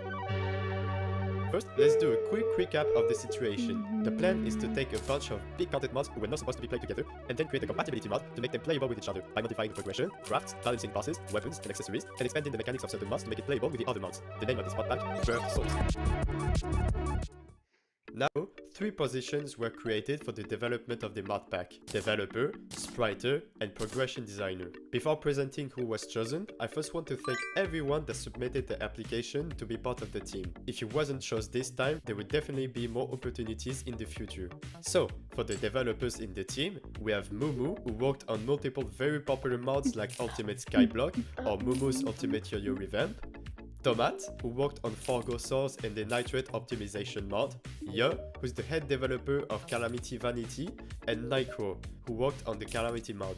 For the spriters, we have Fred, who is responsible for some Calamity sprites like the Victory Shard or Blood Orb, and Triangle, a very talented spriter who's part of the Calamity team, responsible for making many sprites for enemies and weapons planned for the future Second Sea update, and also some reworked armors like Auric and Godslayer. For progression designer, we have Yitron, who's helping on the documentation and providing ideas for the progression, and Atom Eve, the person who works on the mod of Redemption, who's also helping by providing ideas for the items that will be added. Now that the team is introduced, let's get into the actual content that was made. First of all, let's talk about the progression of the mod pack. With the huge amount of bosses, simply using the order of bosses provided by boss list, like on boss checklist, was not going to be enough. See, following the progression as told by boss checklist doesn't make a lot of sense, since each mod had its own progression. So, instead of relying on the progression provided by boss checklist, we created our own progression, using all of the bosses from all of the mods included in the pack. I'm not going to show you everything since I want to keep some of its secrets, but we can look at the start of it. As you can see, we decided to divide the bosses into groups. For example, the first few desert bosses, Grand Thunderbird from Thorium, Desert Scourge from Calamity, Curse Coffin from Fargo, and Pharaoh's Curse from Secret of the Shadows are all in the group Mysteries in the Sand. Reworking the boss progression is definitely more difficult than I thought, because you have to take into account a ton of parameters. For example, what makes 2 bosses linked? This link between the Prophet Guardians and Providence is explained because you obtain the Prophet core from the Prophet Guardians, which is used to spawn Providence. So when linking 2 bosses together, you always have to think about the content that leads from one boss to another. It can range from making the first boss drop a material used to craft the summon for the next boss, making the first boss trigger a certain event that leads to the next boss, or even making a town NPC spawn that will sell you a material to summon the next boss. Adding interesting contents between bosses is really important, since we are also trying not to make the mod pack feel like a boss rush, an issue that would be very noticeable and would make the gameplay look very repetitive and boring if it was not addressed, due to the sheer amount of content and bosses in the pack. But we also have to be careful not to restrict the player too much. If we introduce too much links between the bosses, it will make the player feel restricted and not in control of their actions. So, the perfect progression is a balance of choice, which we are trying to do by dividing bosses into groups, and good progression design by having meaningful links and content between bosses. But if we do not use the progression for boss checklist, a valid concern would be, how is the player supposed to know the progression if the list of boss checklist is not reliable? We could get this whole diagram into a wiki, and we could precise the content in between bosses, but no. The answer is much simpler. A questbook. Questbook have been an essential part of Minecraft mod packs for years, using the FTP quest mod, and we could definitely recreate something like this and adapt it for modded Terraria. Our questbook could look a bit like this mockup I made. You would have multiple chapters for every important thing that you need to be called, and have the main chapter be the general boss progression, with the quest line resembling what you find on Minecraft with FTP quest. We also have another concept where the questbook resembles more like an actual book. Having a quest system be integrated in the pack will have to keep the player more immersed while playing, as Terraria, and especially mods like Calamity, are infamous for requiring to use the wiki to progress through the game. Talking about the general progression, let's go over what is planned for the end game of the pack. As you may have guessed already, the final objective of the player will be to craft the Soul of Eternity from Fargo Souls. And if you don't know what this item is, it's an accessory that combines almost all of the accessories in the game into one broken item. And in vanilla Fargo, the recipe looks like this. But of course, we'll need to add more items to the crafting tree from all of the other mods included. In Fargo Souls, most armor sets have a corresponding enchantment, which are accessories having an effect related to the armor set, and are crafted from the armor set itself, and a couple of other items related to it. Multiple enchantments can be crafted into Force, and then into a Soul, which will be used for the Soul of Eternity recipe. Fargo Souls only add enchantments for vanilla armor sets, but we can add the Fargo Souls DLC, which adds the enchantments, forces, and souls for Calamity sets. And Fargo Souls more cross mod for the Consolaria sets. So we are left with Thorium and Secret of the Shadows sets to do. I'm not going to show you everything that we've made in terms of enchants, since most of the effects are still being made, but we have sprites made by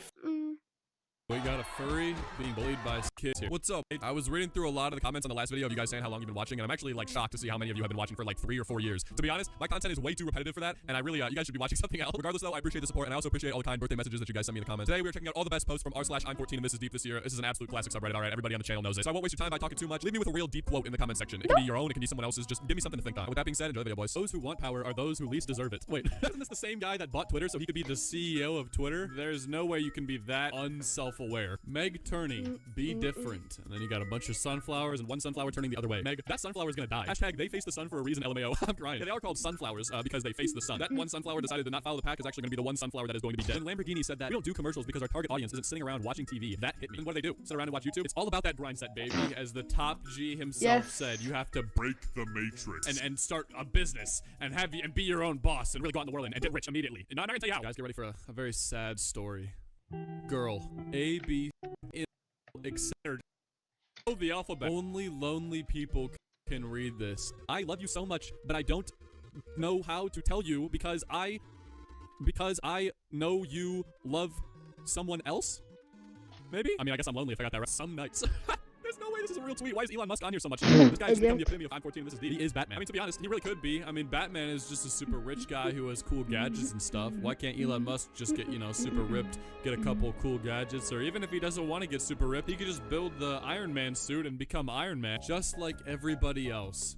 You'll get bored of me. You'll get annoyed of me. You'll hate me. You'll stop talking to me. You'll leave me, eventually. Now read it backwards. Eventually, you'll leave me. You'll stop talking to me. You'll hate me. You'll get annoyed of me. You'll get bored of me just like everyone else. The same thing. That's the joke, right? Okay, I think that's the joke. It's gotta be a joke. We are living in this type of society. What the, dude, why do they look so disgusted? That is the most disgusted face I have ever seen on any human being ever. And they're just not even trying to hide it. Like, they're just both, like, absolutely repulsed by this guy. And he's just sitting there in the middle chilling. The only thing I could think of is this dude just smells absolutely repulsive. That's this so, dumbass this girl game. is listening to a bunch of people trying to talk to her, and she's trying to drown out the noise, and then she grabs two of their tongues and makes a swing out of it. Right. Okay, next time a bunch of people are talking to me, I'll just do that. You can be legally 21, but 30. You can also be legally 21, but 15. Read that again. Now let that just sink in, guys, all right? I, for example, am legally 19 years old, but I'm really an old soul. You know, I'm mature beyond my years. Some might say when they meet me.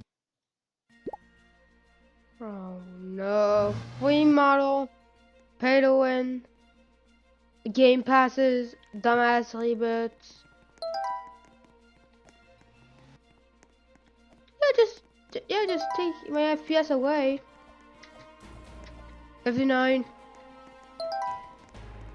2. As you can see, games will do anything like.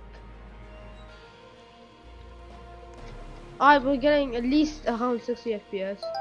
It's like, yeah, minus 1 FPS, I don't know, mate. Just remove the FPS. Just make it to -1. You crush Roblox forever. Because this is literally just a simple dumbass hobby that you probably stole with some dumb music that is dumb. I think it's like made for kids. What is it for? 40 FPS. I mean, this game is just it's like mega fun hobby.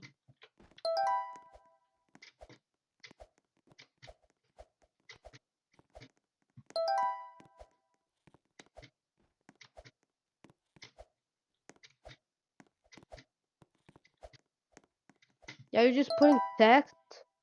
Wait, did you just steal the sound model?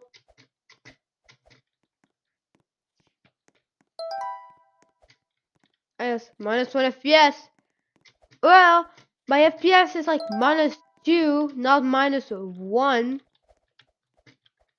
What even? How? Oh right, I have to follow the blue and not touch the red. Yeah. 40 FPS, 39 FPS, 38. Why is there random choose?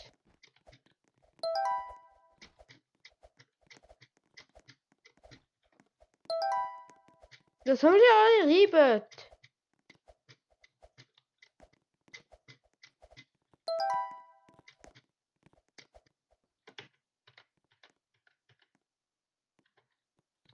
You are faking it. How? How did you go so bad that when you press the C button, the FPS is higher than if you didn't?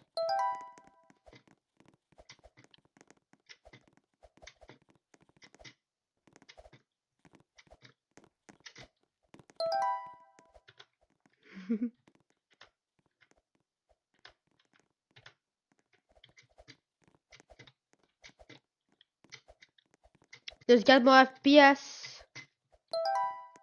Alright, no. After what it is, 1 FPS. No. Wait, your PC is gonna. Wait, it's just fake. Yeah, only 9 FPS is the lowest that you go because yeah.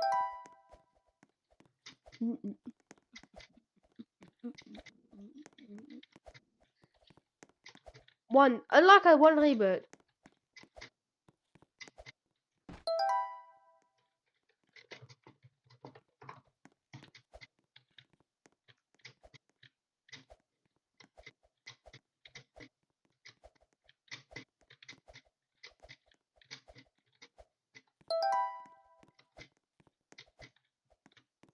Someone is just 8 FPS 7.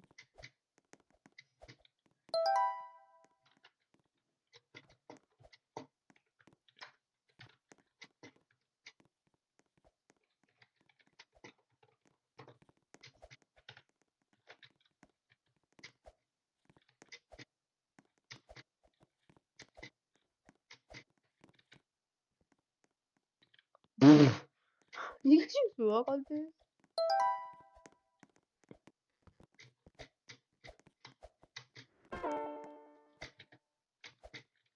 Just hold W.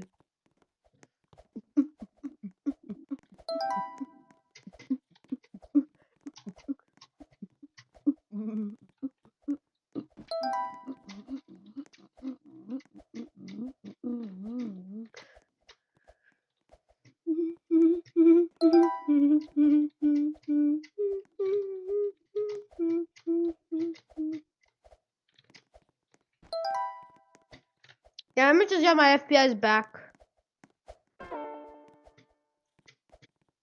Dude, this game is lying. This game is doing fake FPS, then saying fake amounts of FPS.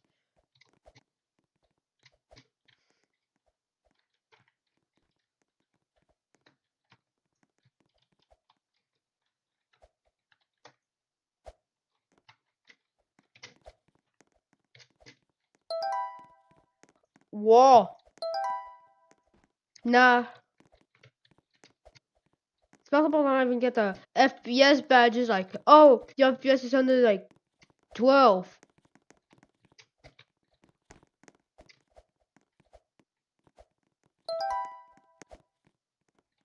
Nice.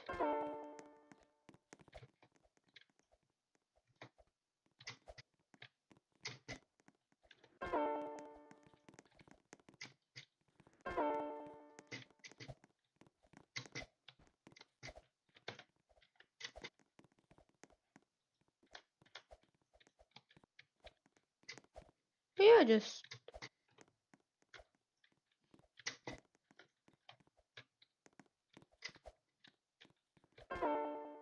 if it's real, it will be a resource hog.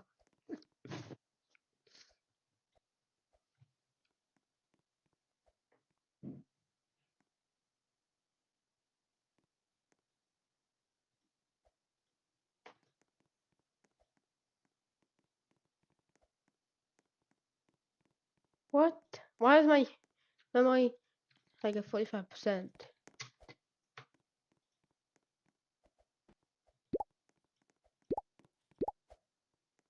Look at how fake it is.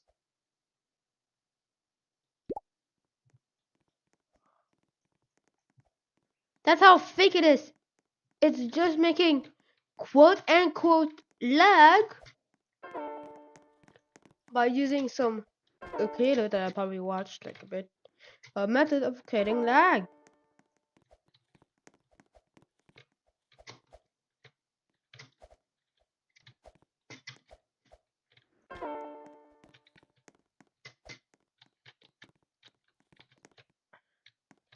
Why I say this is a FPS when you click this, And then you immediately get 60 FPS.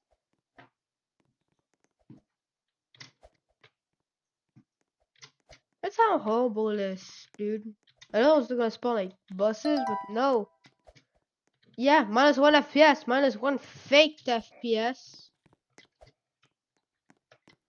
We're really going all the way there.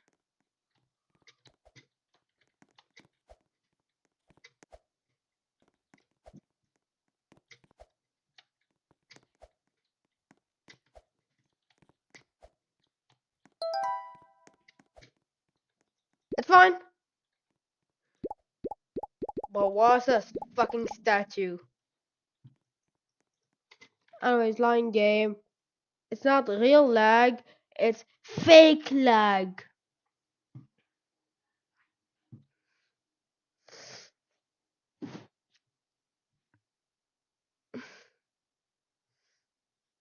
I happy but you lose FPS.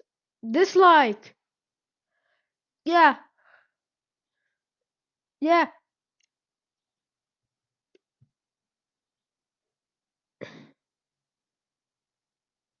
No, because it's fake.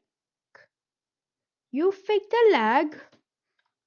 And it's like lag. That's what you do. Woman in my train carriage smoothly telling the conductor that her son is traveling free because he's only 4, while the kid repeatedly yells, "But I'm not 4!" Yeah, honestly, being told as a kid that you like are a kid was for some reason one of the most infuriating things, man. I remember I used to go to like any restaurant, and if they would ask me for a kids menu, even though I was very clearly like 12 years old, I'd be like, dude, what do I look like to you? A child? I'm almost a teenager. Like I don't need no kids menu unless they have coloring things. And honestly, still to this day, I will still get a coloring kids menu because I don't care, dude. Those go hard. What's up, boys? They said this day would never come. Can you believe it, guys? The long-awaited return of r/kids are stupid. People thought it was gone. The people said it would never come back, but here I am. But here I am. In all seriousness, I'm just kind of bringing this back temporarily because I'm out of video ideas, and if YouTube still destroys these videos, it will still be gone, unfortunately. So, well, this kind of just testing the waters. We'll see how it goes. But yeah, for all you new faces around here, r/kids are stupid is kind of a series I do, or used to do, like once a month, where we just go on the r/kids are stupid subreddit and look at some children doing not so smart things. So I'm gonna set a quick goal right here, 10,000 likes, and I will bring the series back. As always, leave your stupid children stories in the comment section because I know you guys got them. All right, you've got endless amounts. I've seen so many. But yeah, without further ado, enjoy the video, boys. When my brother was like 9, he said, "Get the F word" instead of "get the flag" on Roblox, so they banned him, and he cried so hard he threw up on the carpet. You know what? I feel for him, man. Play a lot of Overwatch, and that game can get pretty toxic. Now, I've never said anything quite like the first thing, clearly. If I ever got banned from that game for being toxic, I probably would also throw up on the carpet. I've invested far too much time and effort and money into that game, and if it all came crashing down, I think I would go truly insane. Lifeguard at the lake. Everyone, please exit the water. We're looking for a 5-year-old boy in blue shorts named Titus. Little boy standing next to me in blue shorts. Hey, my name's Titus too. Oh, well, made your job pretty easy, I guess. Titus is a sick name. I'm kind of thinking about naming my kid Titus now and only giving him blue shorts. He's gonna think he was named after like a god or something, but no, actually it was just a Dark Dom reference. 6-year-old to a crying brother. It's okay to be sad. Sometimes we need to let our feelings out. Just let yourself be sad. Me, oh darling, that's so lovely. Well done. Why is he crying? 6-year-old. I hit him. My 3-year-old who doesn't notice her pants are inside out or that her shoes are on the wrong feet can spot a diced onion in her food from 3 feet away. Listen, man, I kind of respect that. Onions, not a fan. Now, I don't care if you guys consume onions. You can still be subscribed to this channel and participate in our beautiful community. Me personally, not really an onion guy. I feel like they don't add that much flavor and they just kind of suck. People throw them into everything for no reason. Everything with onions would be just as good without onions. Give me one food that has onions that would be worse without onions. You can't do it. Saturday, August 24th, 10:08 p.m. Search alert. Dylan's iPhone. Really hot girl. Dylan's iPhone. Dad, Gabby made me look that up. Don't yell at me. He knew immediately. That's actually crazy though. They have apps now that like monitor your kids searching. Because I remember one time I searched like naked girl butt on my on my like 3DS or something as a kid, just because I was curious. You know what I mean? Like I wanted to see if you could even look that kind of stuff up. I unfortunately got caught, and it was one of the worst days of my life. And from then on, my parents put parental restrictions on like literally everything, man. The only thing I could do on my iPad Mini after that was like play Minecraft PE, which honestly is how it should be, man. When my kids get phones, they are having parental restrictions also, man. I'm sorry, constrictions. Like a snake. 4-year-old neighbor is thrilled to learn I walk the same dog every day. This looks like the same dog from last time. It is. That is the same dog as last time. Walking the same dog every single day. Seriously, you're that broke? You can't even get a new dog every day to walk around? Yikes. Yeah, me personally, if I'm walking around with a dog in the neighborhood, you're never gonna see me with the same dog 2 days in a row. I might even pull up with a cat one day. You never know, or like a lizard or something, dude. I'm way too unpredictable. The kids would never know what was coming. 4-year-old daughter is crying her eyes out. Me, what's wrong, Tutu? 4-year-old moving her hands on the sofa. If my fingers were markers, they would ruin the sofa. Me, but your fingers are not markers? 4-year-old peak distress. I said if. Sometimes you think about a fictional situation and you just start tweaking in your brain for no reason, even though it's not real and it might not ever even be real. Listen, man, it happens to me almost every single day. So, you know, I can't blame her. I picked my nephew. Thinking about in 7th grade when I got escorted to the police station after school because they found out I was prank calling local businesses as Ricky PP. And when I walked in, the officer was waiting there when my mom talked to me and said, if it isn't Ricky PP, he is notorious around the city for being just an absolute crime mobster prank caller legend. Every mob boss in the whole city knows the name Ricky PP and they don't mess with him. No. That is out of... I think you all do to look at some more stupid children on the internet. Let's give it. Everybody loves it. To look at some more stupid stupid children on the internet. Let's go, baby. Everybody loves it. Let's go. We're bringing it back for the 10th trillion time. Moral of the story, don't give your kid a device until they're like at least 13, and even then, maybe that might be a bit of a stretch. For this video, I want you guys to comment Ricky Pee Pee so we can pay respect to the absolute monster crime boss that is that man. Anyway, I'm not gonna waste any more time. Enjoy the video, boys. My son asked me, where does poo come from? I was a little uncomfortable, but gave him an honest explanation. He looked a little perplexed and stared at me in stunned silence for a few seconds and asked, and Tigger? What? How does that have any correlation? Am I missing something here, or was he just very intrigued about poop and also the people from Winnie the Pooh? Okay, dude. I completely missed the joke of that, and I only just got it now while I was editing this video, so my bad. I get it. Pooh, Tigger, yeah. Please don't roast me, man. Mom? Said my 6-year-old. Look at your child. So I looked, and there, sitting cross-legged in a miniature lawn chair, was my 2-year-old drinking A1 sauce straight out of the bottle. Yeah, what a legend. Go. Absolutely downing it, dude. My kids thought chasing each other around the kitchen wasn't dangerous enough and started pulling drawers open to slow each other down. Anyway, now I know what it sounds like when a 4-year-old's face makes full contact with a silverware drawer. Probably sounds a little bit something like something. Yeah, guys, this is me actually, the Reddit YouTuber who makes voice stuff for a living, and that was the sound that I just made to replicate a drawer crack. Told my 6-year-old his shoes were on the wrong feet. After a very long pause, he said, I don't have any other feet. When I was 7, me and my family were driving to I don't remember where, and there were 6 people in the car. You already know what's gonna happen, right? And we were passing by a police blitz, and my dad asked to bend down so the police wouldn't see me. I bent down and the officer came to inspect. Suddenly he asked, everyone back there using seatbelts? And as the stealth master that I were, I replied, obviously not. There are 4 people back here. There isn't enough seatbelts. We were fine. God dang it, dude. We would have gotten away with it, man. Come on. You just had to open your mid-mouth, and now we all got fine. My 4-year-old said he was car sick, so I dumped the groceries from a plastic bag and passed it back to him with instructions to throw up inside it. I heard him throw up and looked back to see that he'd put the bag on over his head like a helmet, so the puke fell right out of the bottom. What is the logic? What is it with these kids just taking like words that sound normal and then just somehow misinterpreting them? Like, that should be so obvious. Throw up inside the bag, but he's like, okay, so I have to be inside the bag and then I'm gonna throw up. Like, no. My address. Dude, why? Why would you do that? Oh my god, my guess is that he put this on some sort of giveaway and he's like, here's my address if you need to ship me the winning thing. Dude, do not put your address in a YouTube comment section. You're going to get raided by someone. Someone's gonna order a pizza to your house and your parents are gonna be very confused. My 9-year-old and her friend are doing Secret Santa. That's a 2-person Secret Santa. I've tried explaining that this is just called presents, but they insist. We know, but this is Secret Santa style presents. Yeah, 2-person Secret Santa is the only way to do Secret Santa. I mean, who could it be, man? I got this bag of gummy worms, but I just have absolutely no idea who it could have came from. Oh, well, I guess I'll just never know. I want to buy a lion on the internet and have it eat you. My 4-year-old son when trying to avoid having his teeth brushed. That is a creative way to wish death on someone, especially your own mother. And So I'm gonna change it from like player.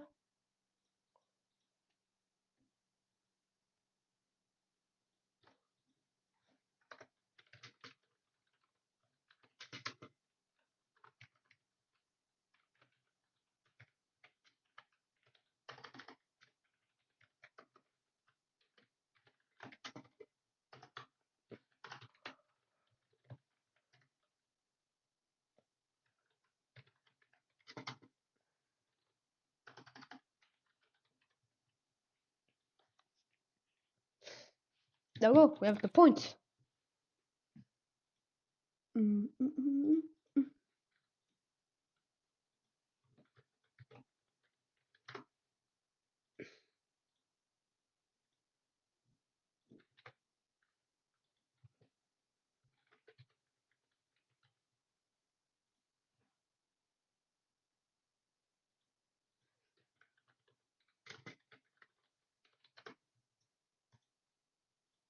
So you immediately go into non-winners team.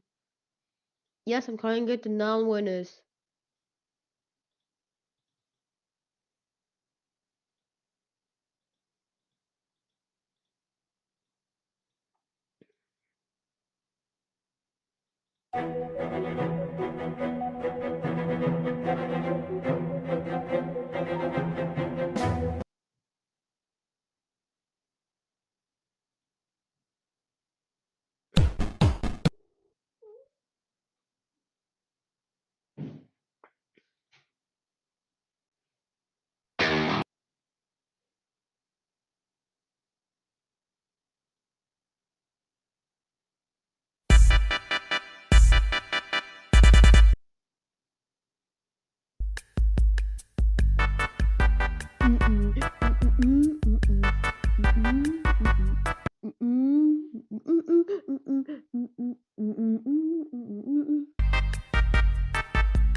Just for audio.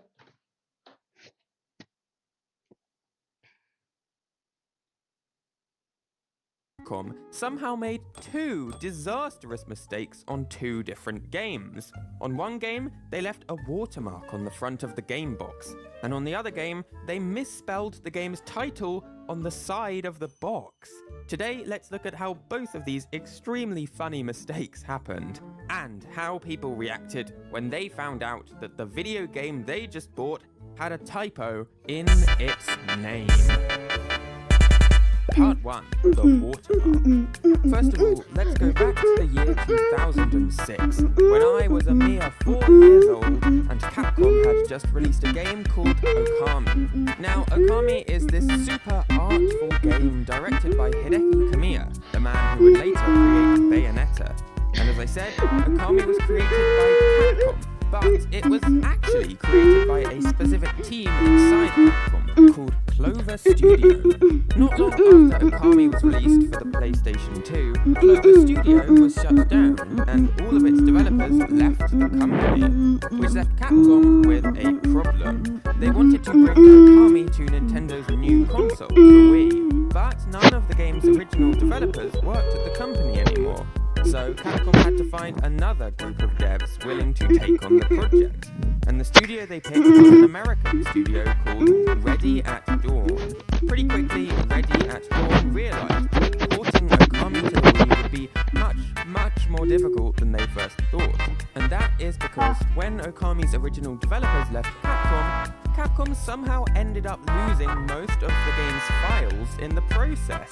The head of Capcom USA at the time explained, the first drop of assets we got from Japan were incomplete, very incomplete. So we had to ask Capcom in Japan to go prodding through old hard drives and old computers to see if the assets could be located anywhere. We got a second asset drop which got us most of the missing stuff back, but there were still a few bits missing.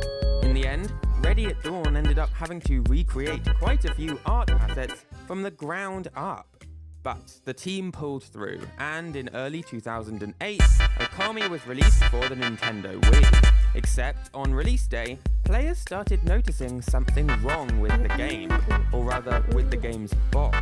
At first glance, this box looks perfectly normal, but if you zoom in right here, there's an IGN watermark on the cover. IGN, the video game news website. Their watermark can be clearly seen on the front of Okami's box. The only explanation for this bizarre occurrence is that whoever created the design for Okami's box art actually copied one of the images from IGN's website without noticing the IGN watermark on the image.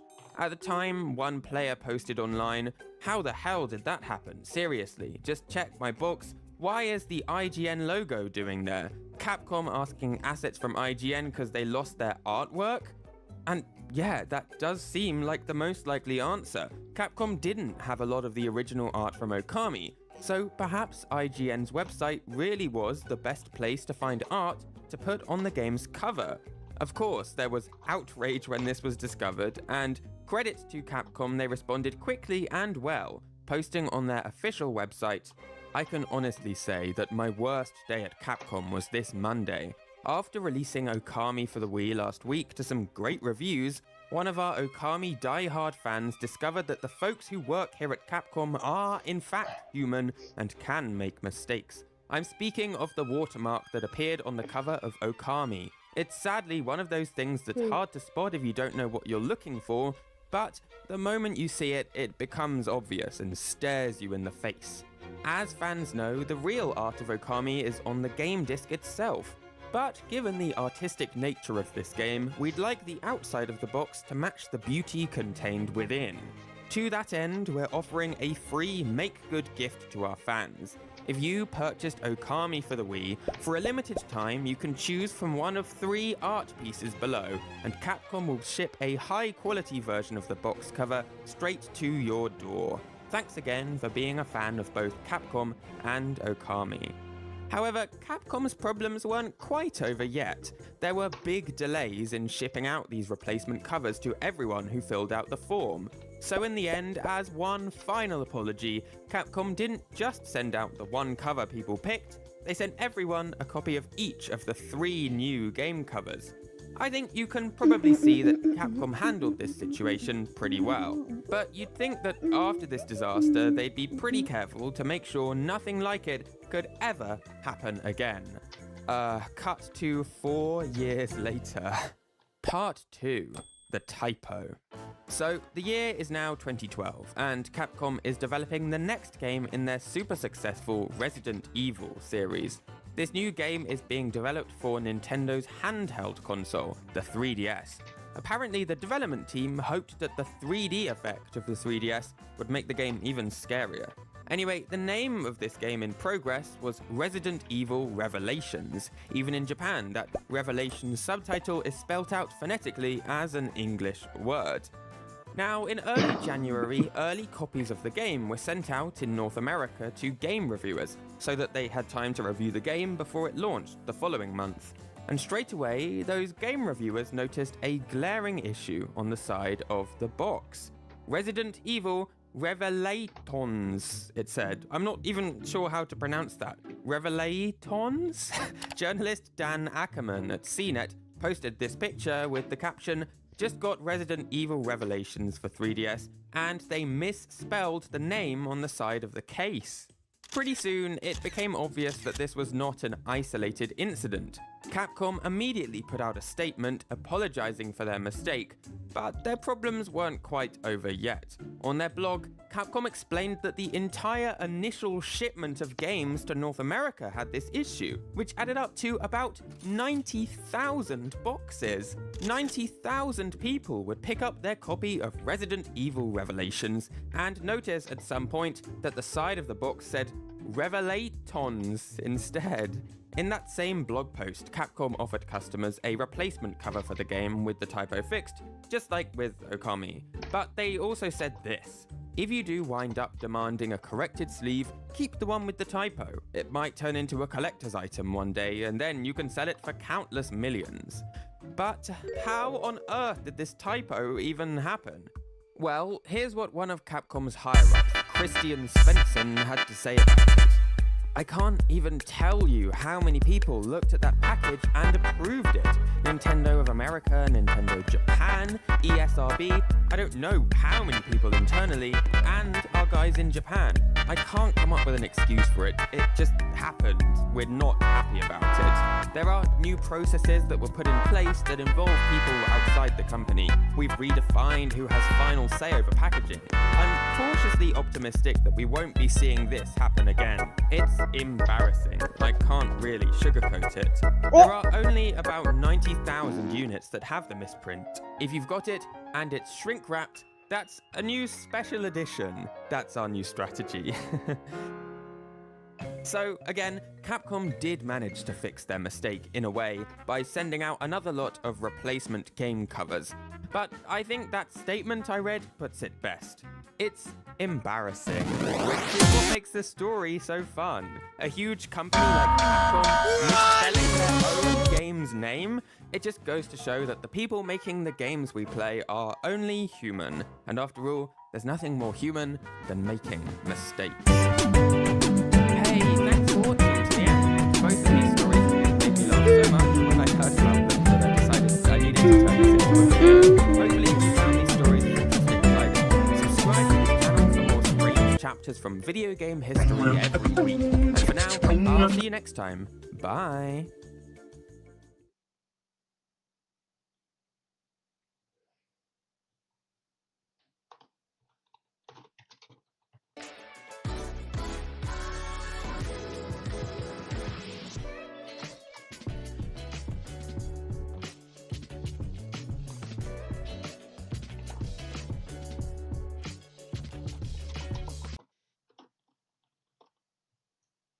Link's voice has changed a lot over the years, but there's one thing that all of his different voices have in common. This.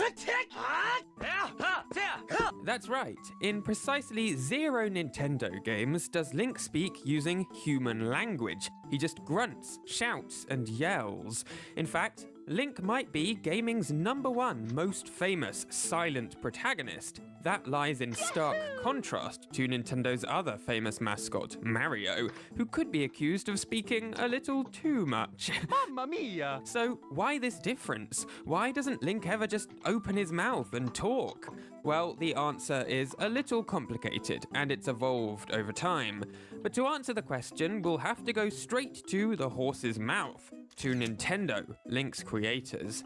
Here's why Link never ever speaks.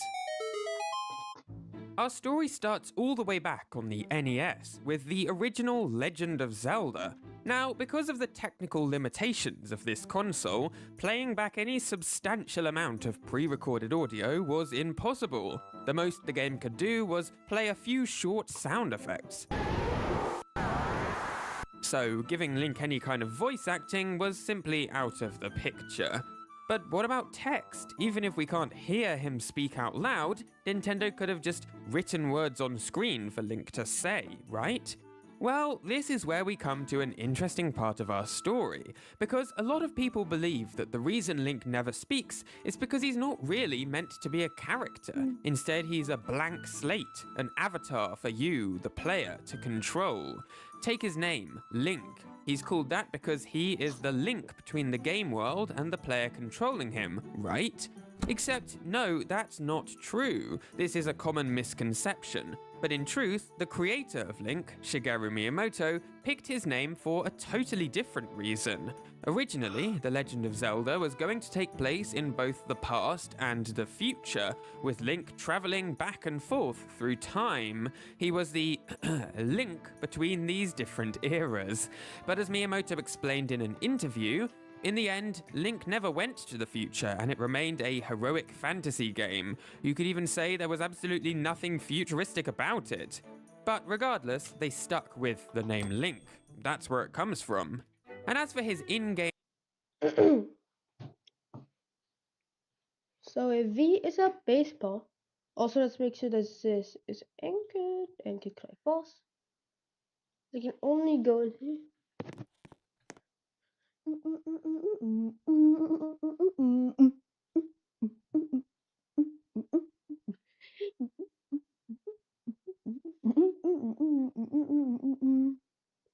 You get in boxes. You get the boxes. Now, how do I play the music? Now I know how to play the music because I put play music.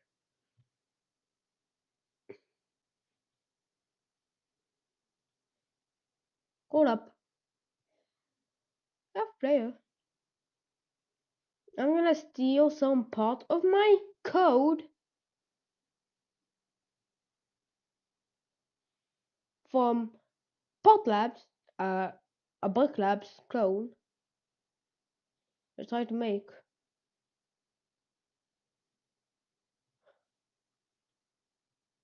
And yeah, this is something secret.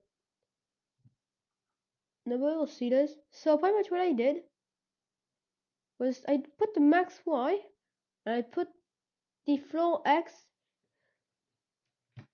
minus its half of its size.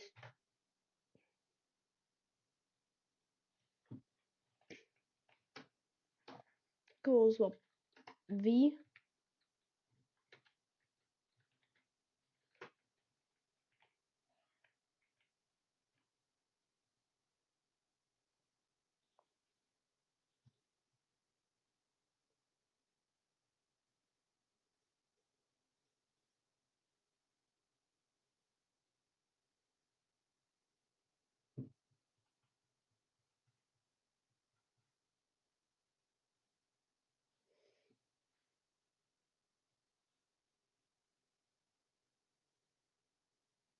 Okay, well, it's X position X.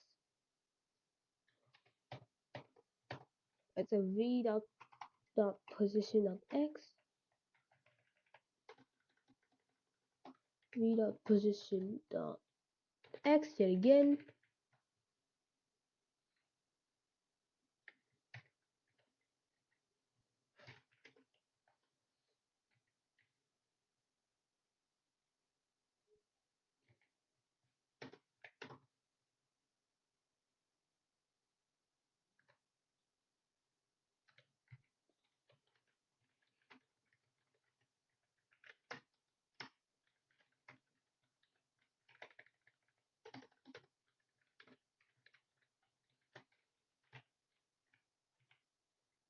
So we do v dot this thing.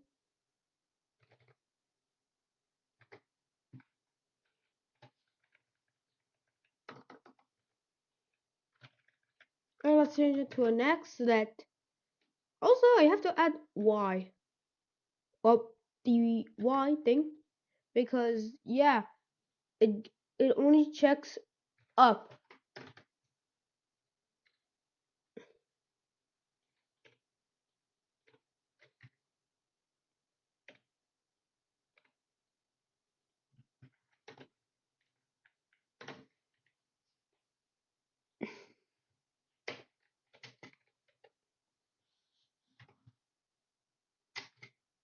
Hold up, I need to know if, well, the thing I'm trying to do is right still. Like the thing.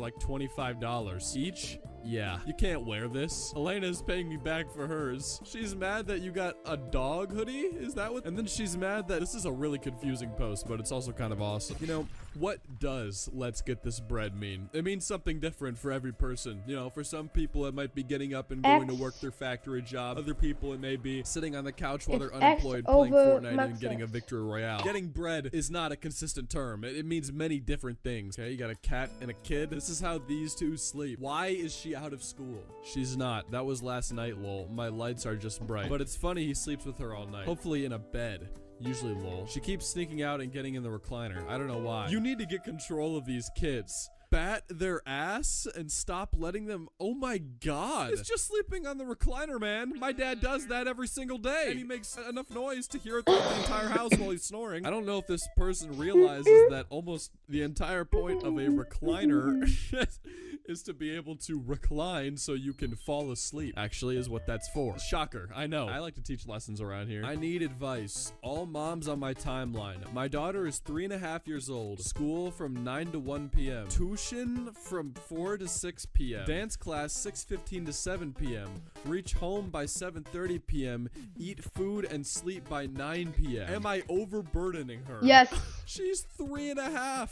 Dude, she probably doesn't even know, like, the alphabet completely yet, and you're making her do more than I do in like a week in a single day. I mean, I'm pretty sure the community reaction kind of, you know, says what it says just by looking at the tweet. I mean, 250 replies. I'm assuming that's 144 quote retweets and only 69 likes. I mean, that is not a popular post, folks. That right there is definitely a post where people were not happy. And I really wish I could see the replies, even though it's just a post on Reddit, so I can't. Okay, y'all. I had a mommy moment about a month ago and smashed my son's Xbox.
Right.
That is true. So that's it true.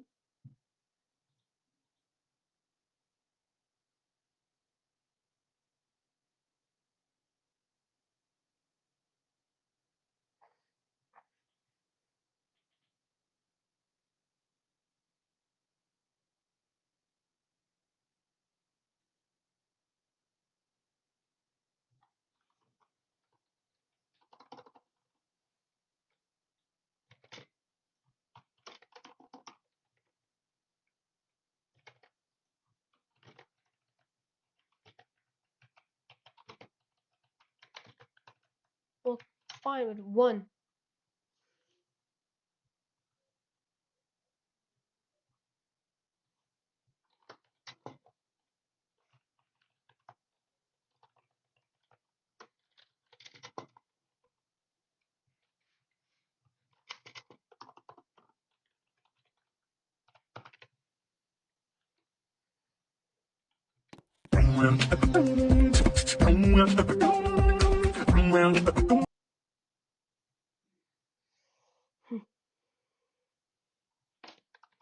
Making like music zones is hard. Who would win? A bunch of edgy, unoriginal e-girls, or some copy boys? Well, you know, I know what they want me to say, but I'm pretty sure that the copy boys in this situation would lose, because if you've seen anything about Star Wars, you know that the clone troopers, you know what happened to them. So I think that the e-girls will prevail. I'm sorry, I just think that's gonna happen. What's up, boys? Parents, I come to you today with a warning. Please listen carefully for the safety of your child. Many of you may know of a popular game named Roblox. This is a game that many children play. But what if I told you that your child may be engaging in inappropriate acts within this game, such as the baby car? There's a subreddit known as r/document_died that is home to the people who foster this kind of hatred, and today we're diving right in. For this video, I want you guys to comment who you think would win. Do you think the copy boys would win or the edgy e-girls? Listen, I'm not gonna say my point because I already did, but come on, there's only one right answer here. Anyway, we're not gonna waste any more of your time. Enjoy the video, boys. The baby Tesla, let's go. What is the baby Tesla just a giant brick? It's not even like shaped like a car. They just cut out a square and we're like, yep, this is the baby car. I will crash the Roblox stock. No, Germa, don't crash the Roblox stock, man. We need it. I'm a huge investor in Roblox, in the Roblox stock market, and I have hundreds of thousands of dollars invested. And the second you crash it, I am going to be over. I'm gonna go bankrupt. So please don't. I'm begging you. Roblox is like, can I even say that on YouTube? I don't even know at this point if I can say that on YouTube without getting demonetized. Like, I can't say anything anymore. Anyway, Roblox is like bad country, no freedom of speech. I mean, not wrong. I went on there and said like pickle Rick, and it got hashtag. I don't know why, but it just did. I say we start a campaign for the First Amendment, but just in Roblox, because we need to be able to speak our minds freely. This is injustice. Today on Bottom Gear, we will be testing if it is in fact possible to kill God with a 2005 Toyota Corolla.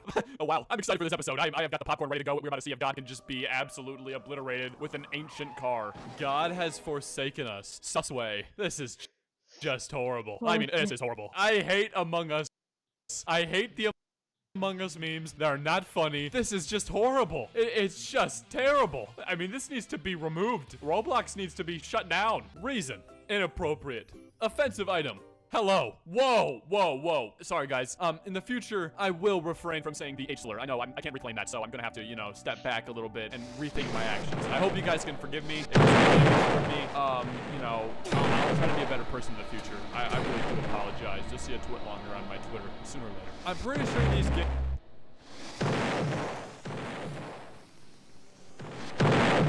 You just eat it.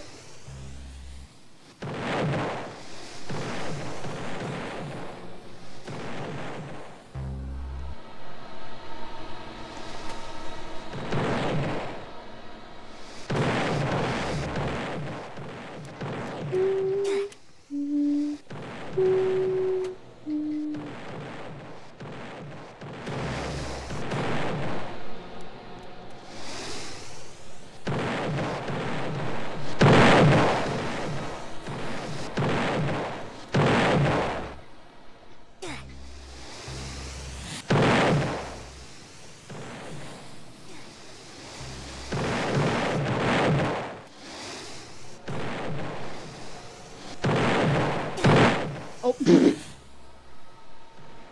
So we can.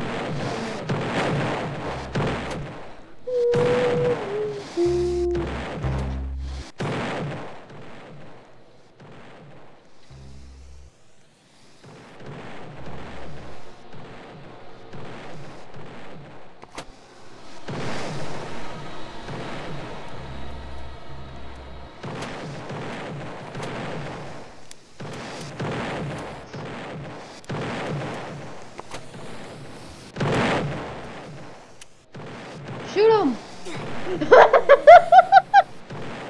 Come to Roblox, and this is the best thing! The Bobs.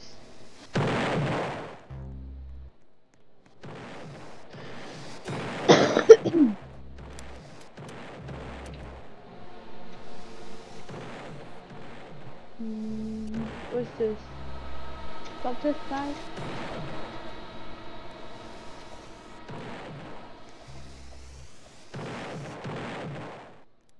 I did it. No! There, really? Take this!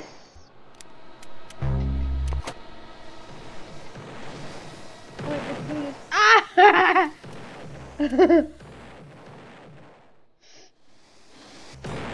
Bonk.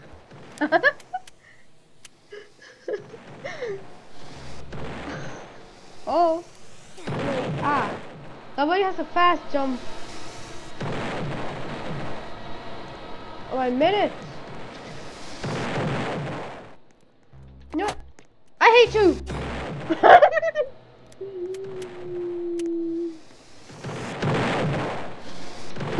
How? How? Wait, it's free. It's free. Ball.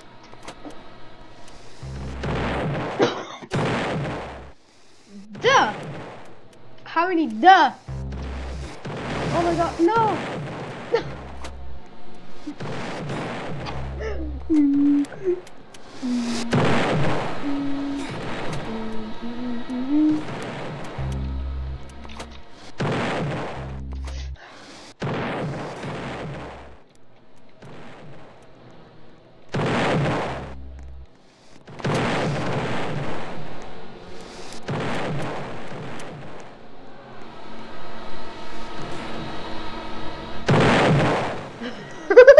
No! No! You dumbass SpongeBob. What the? No!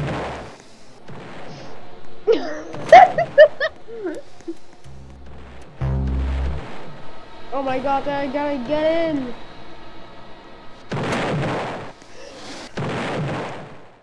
Oh my god, a pile.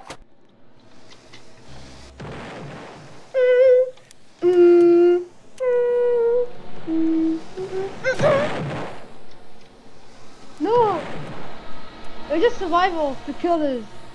Except... And I did not lose it. Okay, cool, just run.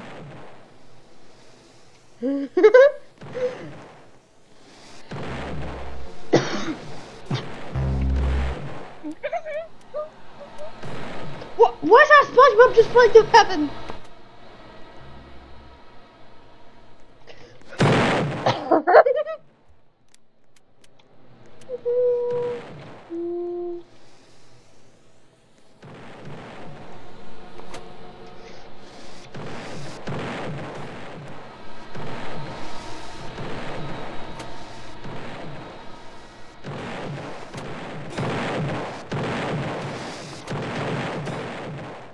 I just like a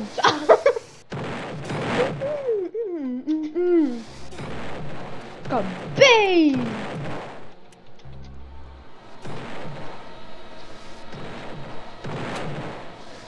To the middle!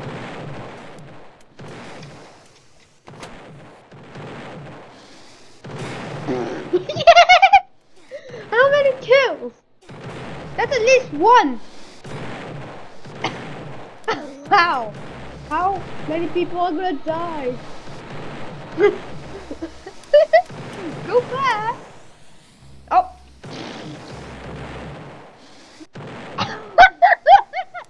Nice! Yeet! Shoot the bomb! Bomb!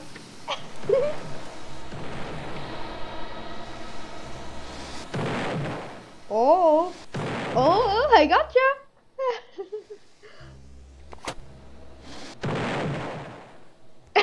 Yeet!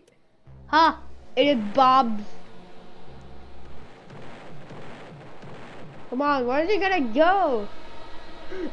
How? How? I'm the one that survived the most. Bonk! Dude, that's bonkers! You died.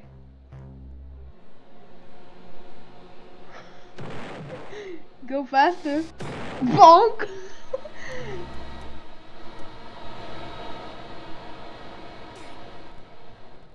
Whoa! He was in the skies! Hey! Get out! Oh! Oh! Yeah, bye! If I touch a Bob, I lose my minute.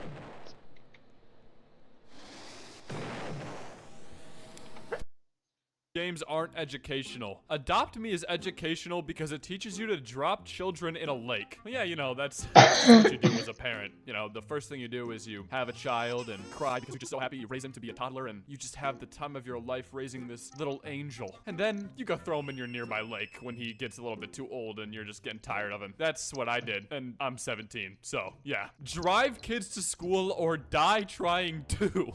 This game was so good that they had to make I lost my minute. Oh! Bonk!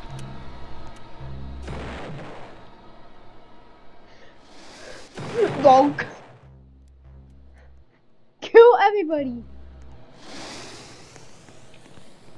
Oh, dumbass Bob.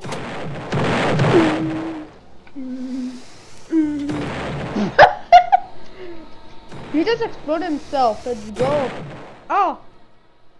I touched a Bob somewhere.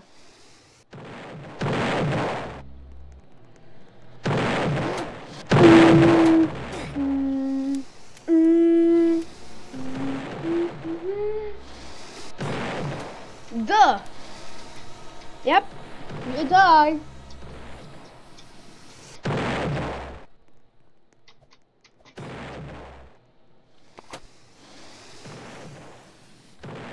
Oh, miss. No. No. Oh my god, wait, I spawned. Bob, I know what to do. Yes! I killed people! And no! When you die, you can always get touched. And I'm getting spawn killed. Go.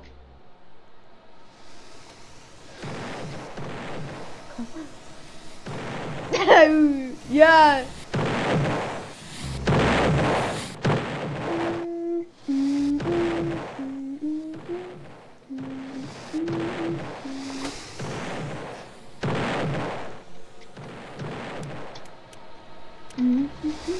Go! Go!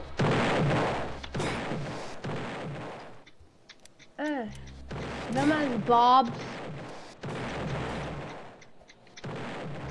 Junk Bob.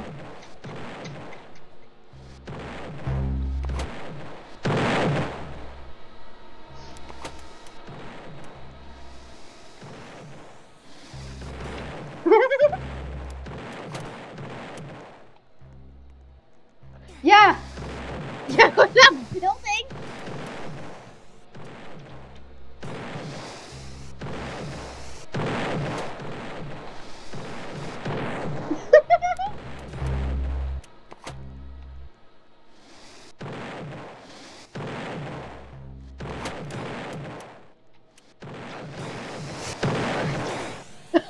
Double kill! Yeah! And I touch a dumbass Bob. Oh my god. Dude, and that's how you get spawn killed.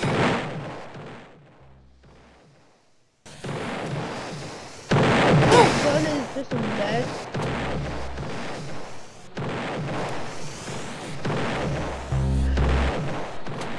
Really?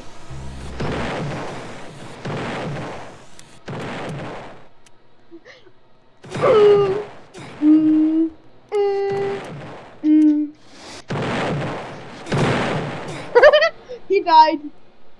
You died.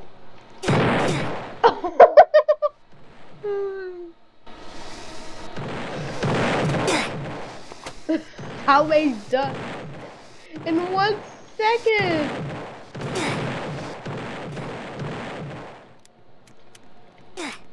Oh! Dude, it's just so fun having the time of your life.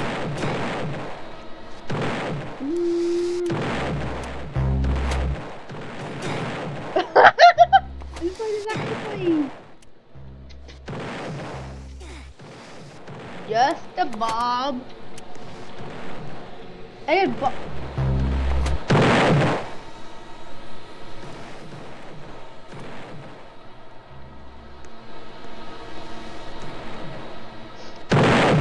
Whoa, whoa, whoa, whoa. No! Get out! Get out there! You can't catch me! I'm gonna shoot you! I have now 1 minute. And now when Bob is gone, so let's build some walls. We need to build a wall. Oh. There we go. We have a wall. Wall.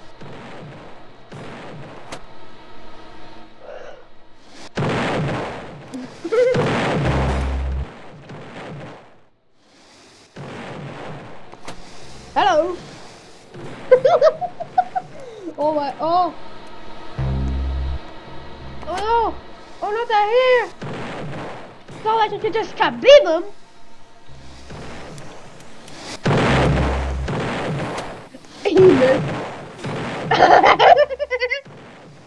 Dude, it's like, it's PvP.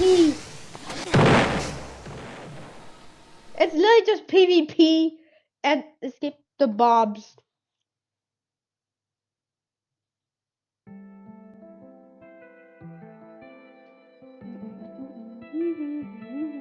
Mods have always interested me, especially during the prime era of Let's Play YouTube. Mod showcases were some of the most popular content you would see.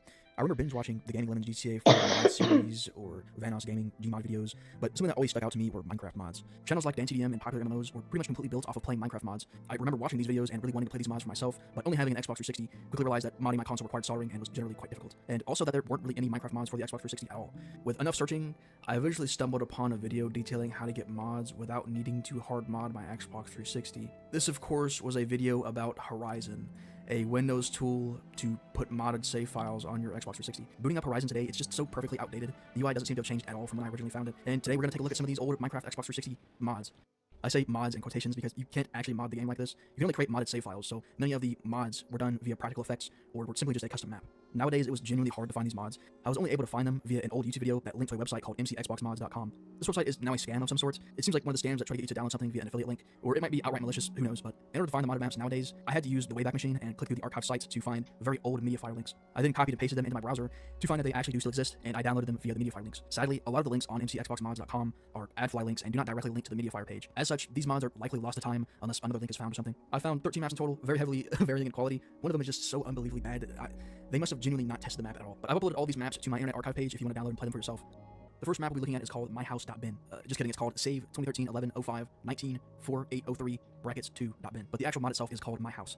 No, this is not anything to do with the fucking ARG. And yeah, it's a house. Going inside, there's a ladder that leads to a basement area. The first room is filled with completely empty chests, but the next room has 3 different paths. To the left is labeled living quarters and has a chest filled with modded items. Stacked armor, in portal blocks, nether portal blocks, enchanted mob spawners. All of the enchanted items are really broken. They say level 1 of each enchant, but yeah, this is not true. The path forward is the mob spawner area with a bunch of mob spawners. I'd love to turn this into a huge mob grinder, but yeah, that's not all that interesting. And the area to the right is just a farming area. Also fairly uninteresting. After this, I decided to blow the place up, maybe to find some secrets, but I didn't find anything. The next one we'll be looking at is called Xbox the Button Pro.bin. This is labeled as a TU30 map, but loading it up in TU30 crashes the game. This is not that big of a deal on its own, but the map is basically an adventure map where you find the button. It's really simple and slightly enjoyable up until you reach the 4th level, where you are met with what is a genuinely impossible to clear gap. Now, there are 2 different buttons in Stage 2. I thought this might be a solution, but the first button simply doesn't do anything. Going into creative and breaking through, literally nothing is connected to it. I've also checked for barrier blocks to parkour on, but there aren't any. I started to think this might be a troll map. There is a bunny in Room 2. Maybe they want you to make a jump boost potion, but a rabbit's foot is a 10% chance to drop. There's also no brewing stand, bottles, blaze rods, nether warts, and so on to actually make the potion. And believe it or not, the gap is so bad, you can't even make the gap using a jump boost 1 potion. You need a jump boost 2 potion. After all that, I decided to cheat. I placed an extra block to actually play the map. The parkour here is genuinely really difficult, almost too difficult, especially after the unclearable gap before. When I started struggling to make a jump, I started gaslighting myself into believing that it's actually the game's fault, but a lot of these jumps are really hard. Like this jump to the fence block, it is really hard, but it's doable. And right after that is a staircase jump that's also really hard. What makes these jumps so much more difficult is that custom controller bindings weren't added into the game until nearly the end of Legacy Console's lifespan, and the default sprint option is double tapping forward on the left stick. It's genuinely infuriating when the game decides that you took too long to double tap the joystick and you're left plummeting to your death. After the staircase jump, there's what seems to be another impossible jump. My character simply does not jump high enough to reach the next block. Stage 5 of the map is a trading sequence. You find a pickaxe and a creeper head in this house, then you mine the emerald, buy a second creeper head with it, then buy a dragon egg with the creeper heads. The next item required in the trading sequence is a nether star. I was completely stumped on how exactly to get a nether star in this stage. You're supposed to toss something into this hopper. What exactly, it doesn't tell you. I thought it might be a combination lock that required a dragon egg and a nether star to progress, but genuinely being stumped on how to get a nether star, I looked at the redstone, and it's literally just a hopper line. The hopper at the end is filled with stacks of dragon eggs, except for the last slot of the hopper being a stack of 63, and then there's a comparator reading from the final hopper. The goal of this, I have absolutely no clue. The redstone line going from the comparator leads directly to the piston that is blocking our path. Adding the last dragon egg to the hopper, like I assume you're supposed to, obviously doesn't do anything. But the way this is configured, if you wanted to unpower the piston, we would need to remove dragon eggs from the hoppers, not add them. To fix this, I removed some dragon eggs from the hoppers and then added a redstone torch to invert the power. And now the redstone for this map actually works. I went on to complete the map for getting the stacks of dragon eggs left in my inventory. I don't think a map can get any worse than forcing you to fix the map's redstone. Stage 6 has no button, you just find a hole to the next room, but it's fairly straightforward. Stage 7 is actually beatable as well, a very low bar to clear with this map. And Stage 8 is a room covered in buttons. After how much this map has wasted my time, literally forcing me to go into creative mode and fix the redstone, I found the button totally legit, painstakingly clicking every button so I could find the exit. Stage 9 is literally a box of grass with a button in the corner, then that's the end.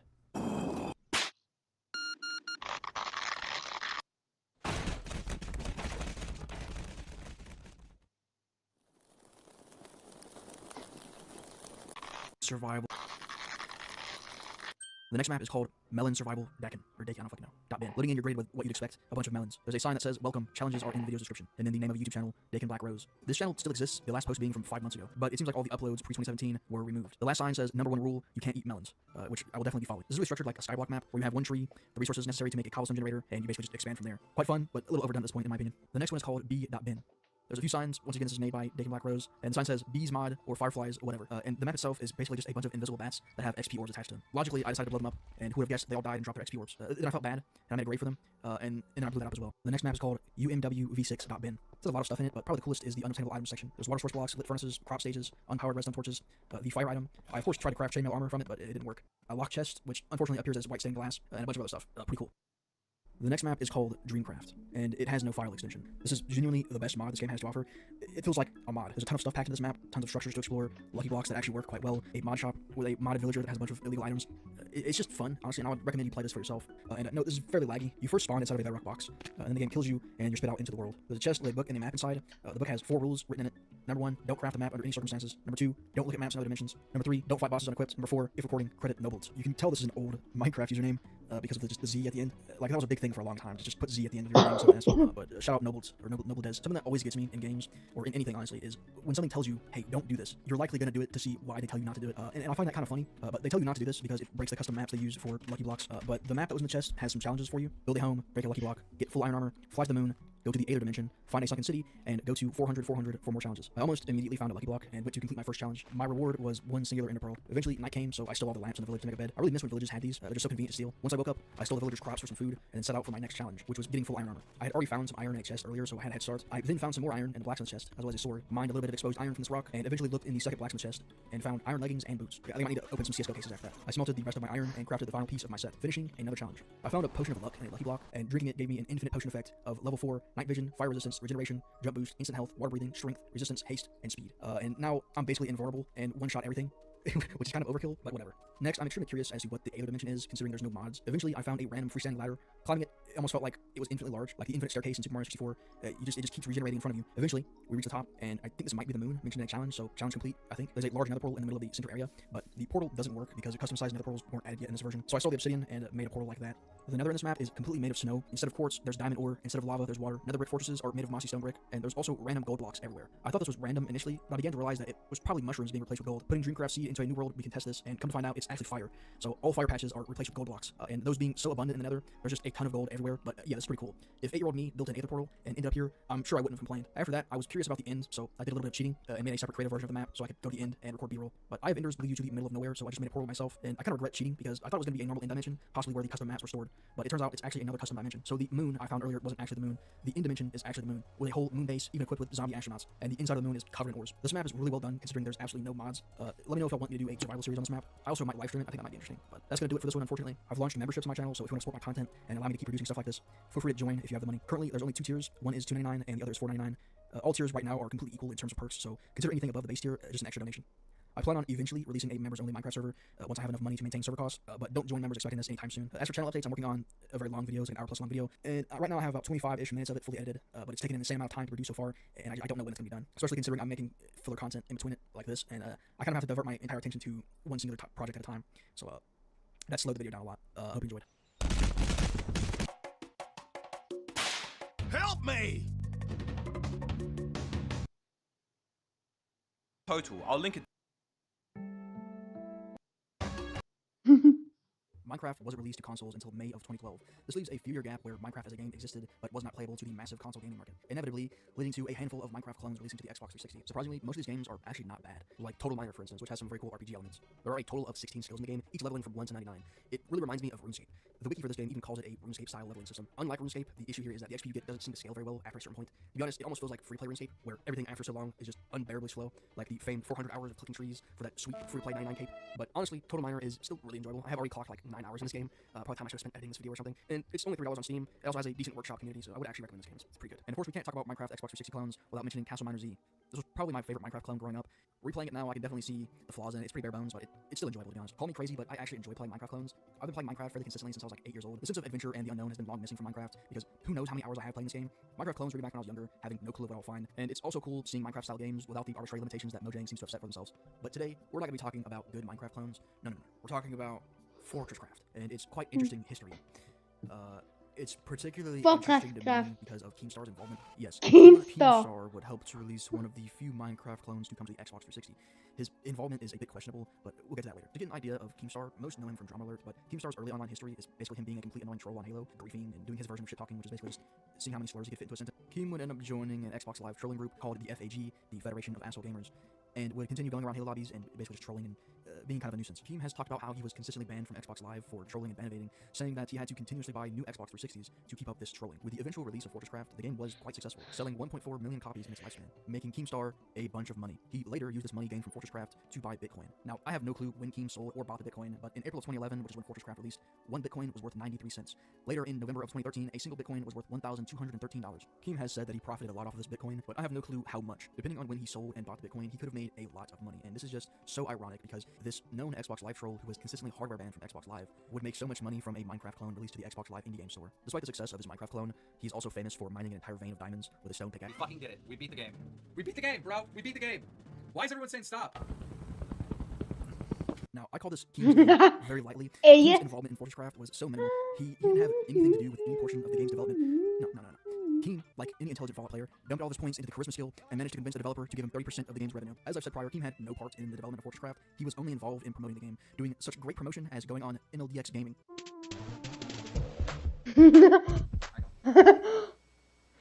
Alright, what's up, MLDX Gaming? Keem also promoted the game on his live stream, but Keem pretty much being a professional internet troll, it's hard to see how his promotion really helped the game.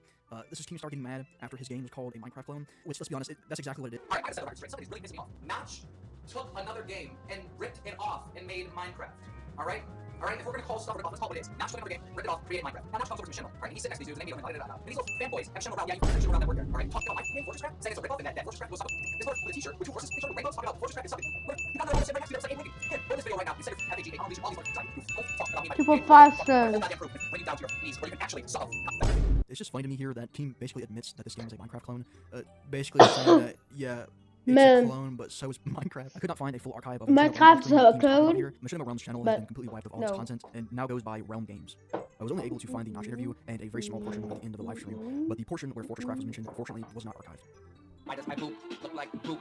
Why does my poop look like poop? Titles like Fortress Craft that use XNA are supported in Zenny Emulator, and you need a hard-modded Xbox 360 in order to play them nowadays, but there is a Fortress Craft PC port available on Steam. Released April 2021 for the game's 10th anniversary. There are some differences, most notably in the original game, you play as your Xbox 360 avatar, and that isn't present on the PC version, as well as the PC version lacking split-screen capabilities. Now, Fortress Craft is a Minecraft Minecraft Classic being the first version of Minecraft. It had no survival mode, very limited block selection, and all around is just very bare bones. One of the things that differentiates Fortress Craft from Minecraft Classic is the relic system. There are 15 relics to collect throughout the map. Relics give the player abilities that heavily vary in usefulness and can be found underground. These go from almost useless to there's literally no reason to turn this off. Genuinely, the only way you'll be able to find these legit is by mindlessly digging around. It almost seems like the X-ray glitch is the genuine intended way of collecting these. You can do this by placing a block inside of your head. On the PC version of the game, there's several debug options, one of them being F1, which puts the game in wireframe mode. Wireframe mode makes it very easy to find the relics, but by far the easiest way is just using super flat worlds. The relics spawn completely exposed in these worlds. As I've said, these heavily vary in usefulness. Relics like Speed Boost have zero reason to ever turn them off, while relics like Optic Camo, Thermal Imager, and Water Walk are pretty much useless. Most of the game's relics are focused on multiplayer. Some are minigames like Freeze Tag, Spleef, Fight the Incursion, and Begin the Hunt. Others give you multiplayer advantages like the Optic Camo and Thermal Imager, meaning that most of the game's relics are completely useless in single player. The best relic by a mile is the jetpack. In my opinion, it's pretty much the only useful one. The night vision relic is an absolute headache, and the thermal imager, which I've already mentioned like 4 times now, is just a terrifying headache. It makes you feel like Hero Brian is trying to get near something. And no survival mode means there isn't much of a reason to explore the map, making Water Walk kind of useless as well. More importantly, the jetpack relic completely obsoletes Water Walk. There's legitimately no reason to use it after you get the jetpack.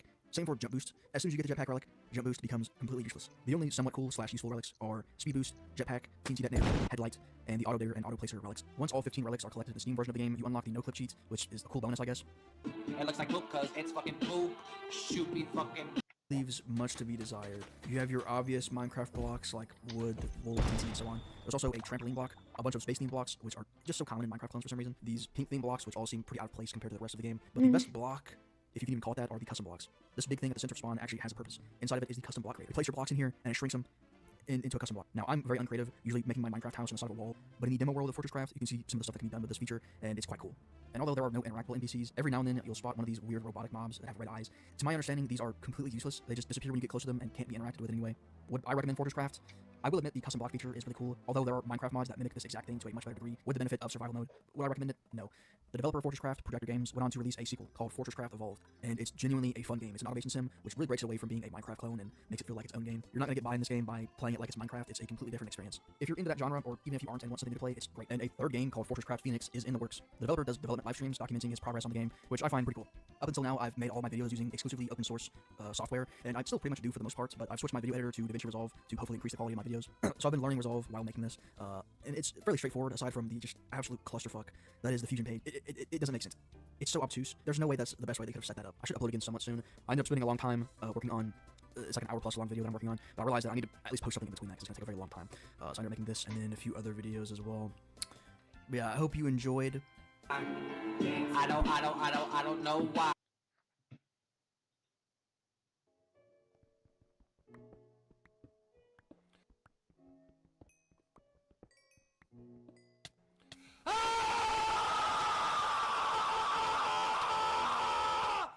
Fucking whores! You Cool. Oh. Are you fucking with me? Hello, Scorpion.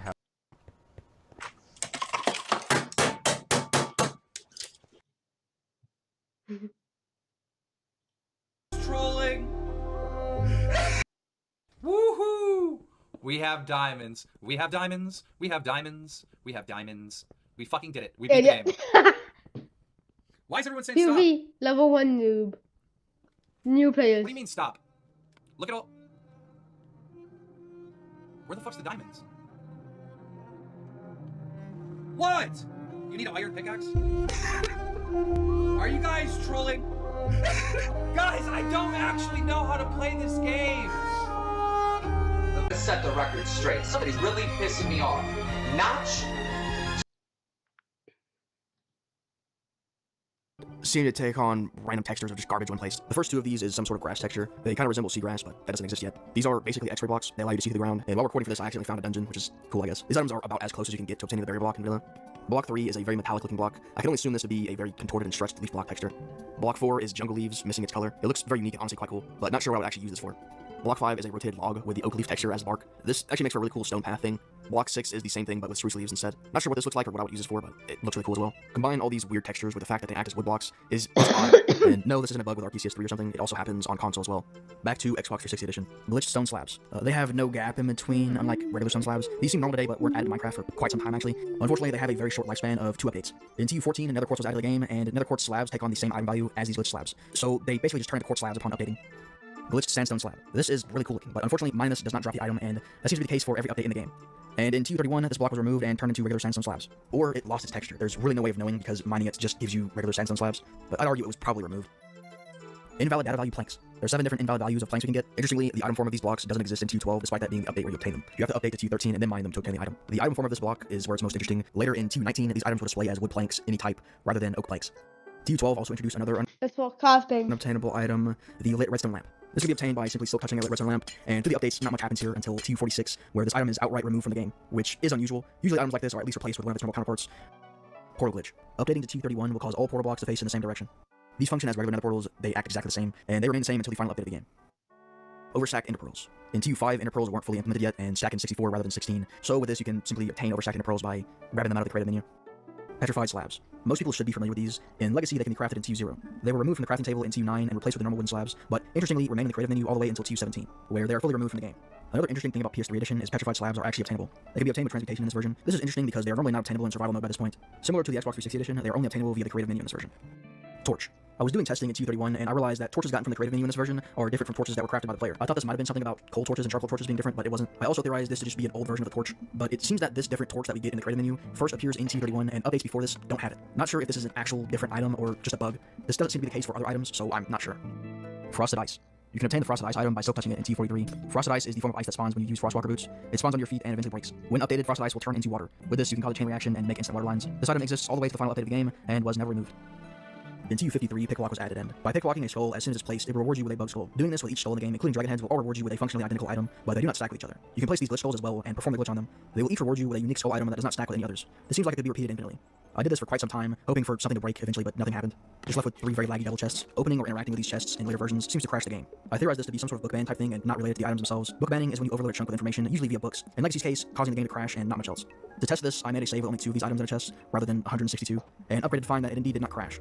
And with that, I hope you enjoyed. I tried not to repeat myself from last video too much, and also tried to add these uses. Minecraft Xbox 360 edition. What is Released to the this? Xbox Live Arcade in 2012 and eventually fully discontinued in 2019. The game's updates span from Minecraft Beta 1.6.6 all the way to Update Aquatic, meaning there's a lot of updates. I installed almost every game version from the Internet Archive with their trademarked 200k download speed. Went through the changelog of every version, browsed the Minecraft forum, and endured various old clickbait YouTube videos to hopefully compile a good amount of glitches. Hopefully you enjoy, and we'll begin with title update 1. Furnace dupe. Place an item in a furnace, begin breaking the furnace with your pickaxe, and just before it's about to break, switch to your fist. The furnace should reappear when broken. Open it and mash A on the item. Eventually the furnace will break and drop a glitch stack of said item. This stack is just never ending. You can continue just endlessly filling this chest with cobblestone. Emptying all but one of these glitch items and dropping it will yield a 193 stack of blocks. This can also be done with tools and armor to obtain stacked tools and armor. Water and lava do not make sounds. The lava can randomly disappear in place. Attempting to place water in your spawn does not work. You can stand on top of sugarcane. Logging out on top of an item breaks your save file. You can occasionally take damage by dropping items while in a boat. It makes absolutely no sense. Sounds like something straight out of Bedrock Edition. Title update 3. The game crashes when pushing a piston at the edge of the world. Title update 5. This update added loads of stuff, notably creative mode, so I don't have to test in survival anymore. That's Paintings crazy. can be pushed by pistons. This is probably useful for something cool, but sadly it was patched the update after this. Tools take damage in creative mode, except hose for some reason. TU7. Experience orbs make the item pick up sound. TU8. Cave spiders are the same size as regular spiders. 0 taking a block into a lever will duplicate it.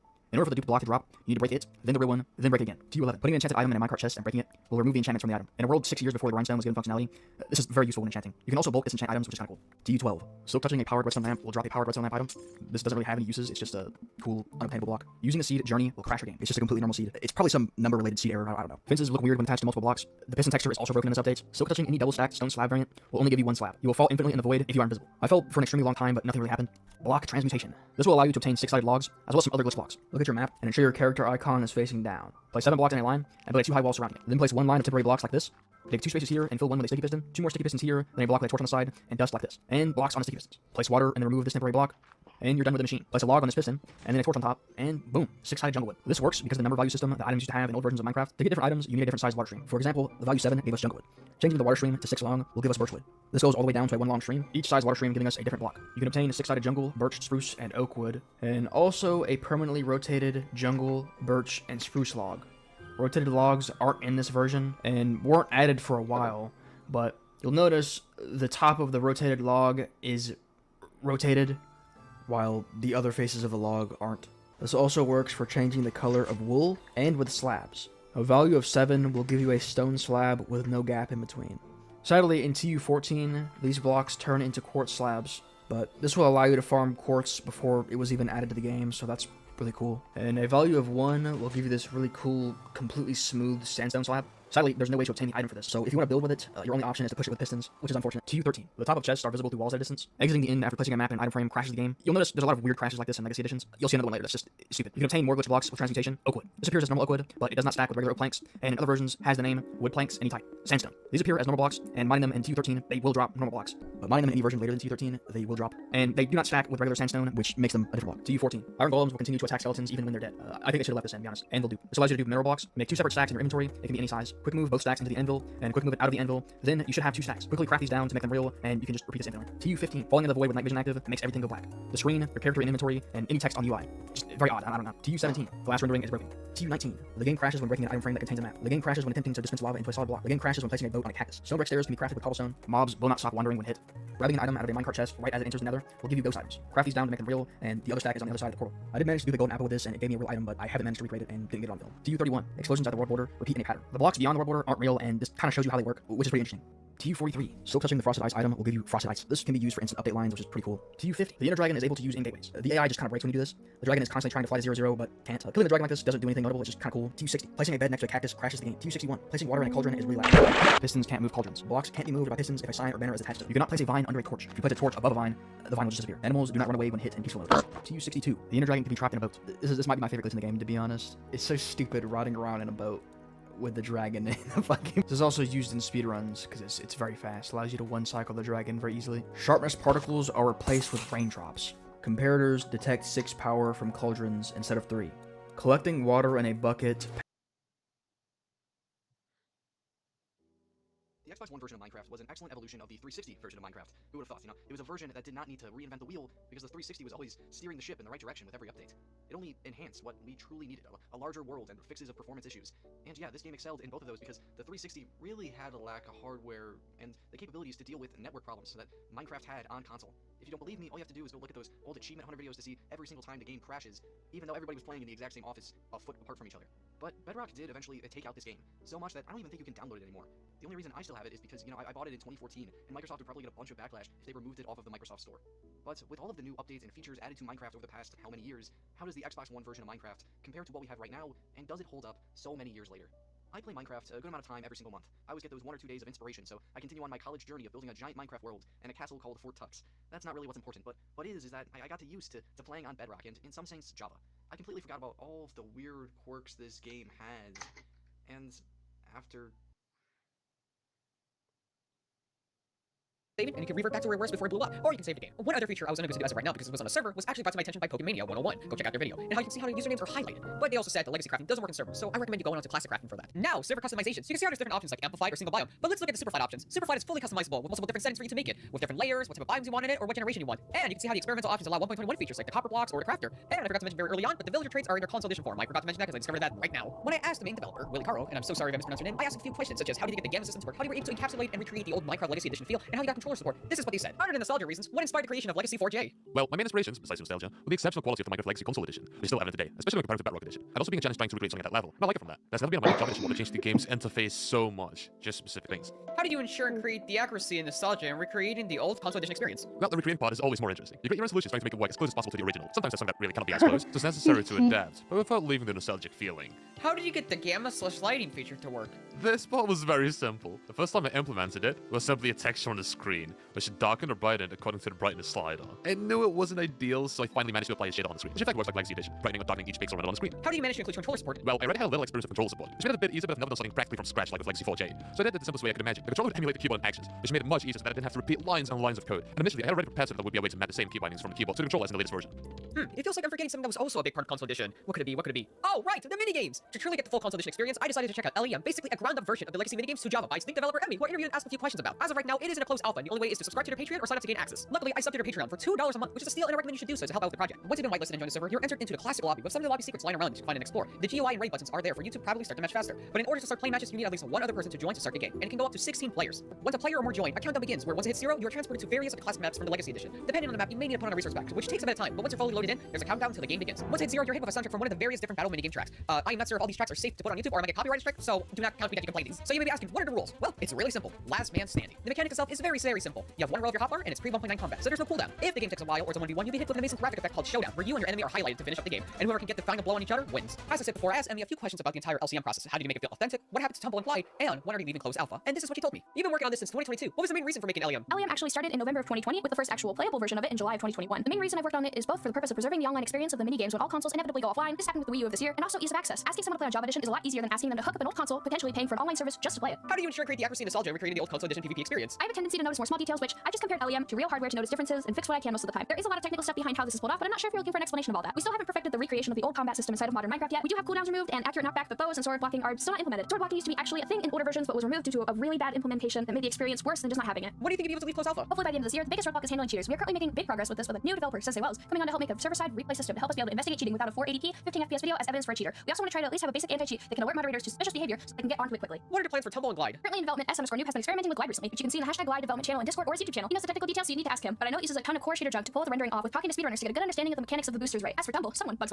made a layer generator for it by looking at screenshots of layers generated by Xbox One Edition alongside looking at Tumble's GRF files, which determines a lot of things about how it works. To make something very similar to Tumble's actual layer generation. The main reason why Tumble isn't available yet is we need to get the code in a state where it can fully handle swapping out the game modes, as in my infinite wisdom did not initially design the project to be able to do that. We're very close to this. Mods Tool 2 has a huge amount of backend changes that are leading up to this. The team behind Legacy 4J, LEM, and Reconsoles put so much effort into the work to help bring this nostalgia feel back to us, and it brings a smile to my face for the good old days where being a kid meant being a kid. I was unable to fit all the answers into this video, but I will have a second one this weekend with all the questions and answers. But until then, everybody, stay tuned for my other projects, subscribe, and goodbye.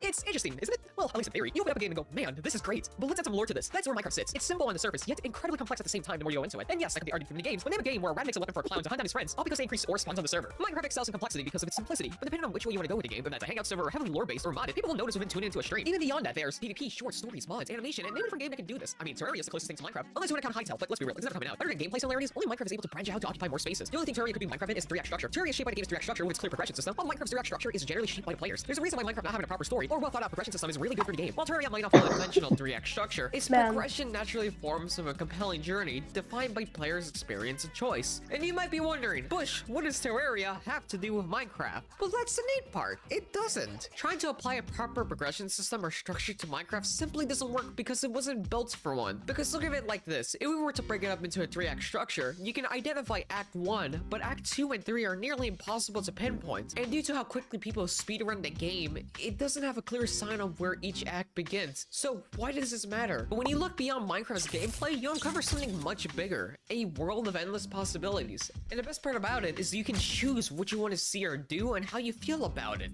Take vanilla SMPs for an example. Vanilla servers are a perfect example of how Minecraft's simplicity can evolve into something truly incredible, but no server showcases is much better than Hermitcraft. At first, Hermitcraft just seems like another vanilla server. If you truly look into it, it's been around for a decade, spanning 10 seasons. There's a lot of factors that can contribute to this, but in my opinion, the thing that makes Hermitcraft so special is perspective. Some might argue it's all about the builds or some of the events. To me, Hermitcraft is all about its members, because no two hermits are alike. Each player brings in their own unique playstyle, personality, and storytelling approach, making every viewer's experience different, yet entertaining. It's like a TV show. Think of the hermits as 25 different channels to watch, and each channel is a whole new experiment for you to enjoy due to their playstyle, each offering a completely unique experience. One player might focus on redstone contraptions like Mumbo, another chaotic one that might shake up the entire server like what Grian has done. And because of this crazy antics of how different everyone plays, it's always exciting and fresh to watch. Whenever you're watching for technical builds, immersive roleplay, or just wholesome interactions, there's always something new to enjoy. And each person has their own series on YouTube with their own content with over thousands or hundreds of episodes, and combined you have no end to what to watch. But sometimes they collaborate with each other to heighten the excitement, creating some of the most best unscripted moments in Minecraft history. It's this dynamic that turns Hermitcraft from just another SMP into an ongoing story,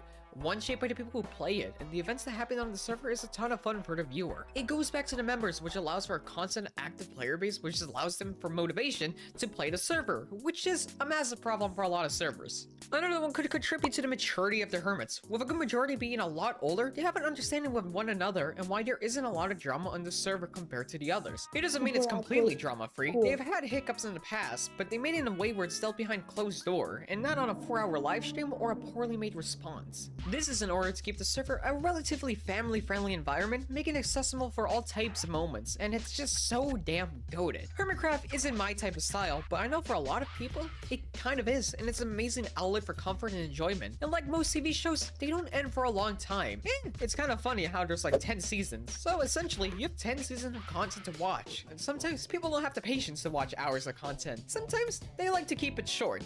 Short form content is the fastest way to absorb information about almost anything. However, they come at the cost of not allowing a viewer to fully relax and immerse themselves in the content. These quick, high-energy videos can be highly addictive, drawing people in with their fast-paced nature. While they offer entertainment, they don't always encourage a deeper reflection or retention, and people fall into this trap of losing sleep and doom scrolling. That said, not all channels fall into this trap. Something I personally like to call informational shorts are some of my favorite content on the platform.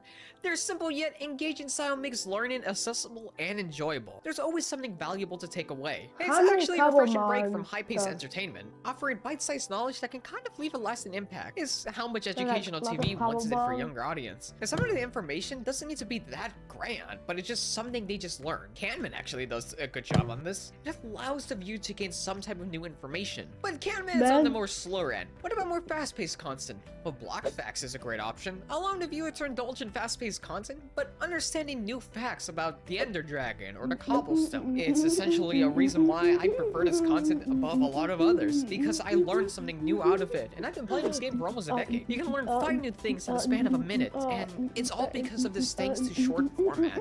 Only downside is for Bloxback, he hasn't uploaded in 8 months. So, you see what I'm trying to get at here? Information is so nice for people to learn. What about something that challenges your brain? Cheesy Chess is alongside Canman and Bloxback for information shorts, but what makes him stand out was his 60-second Guess the Mob. This series genuinely was a brain teaser for me, because it allowed me, the viewer, to learn facts about mobs that also challenged me if I also knew what a mob was. And some of them has surprised me, and I just appreciate the way I gained something new out of it. I think what I'm trying to look for is education. That's why knowledge-driven television shows remain so memorable. Even if you forgot the show, or in this case the content creator, the knowledge you gain from TV shows kind of sticks with you, and these shorts kind of follow the same principle, leaving a lasting impact after you scrolled past them. Because we both know, actually, just go back to doom scrolling. You can probably tell by now I've been comparing everything as a TV show, because it's the best way to explore the concept in some new eyes. Information shorts such as fun and educational, vanilla SMPs such as safe, relaxing life-of-life animes. But not everyone wants a peaceful or education. Something they do enjoy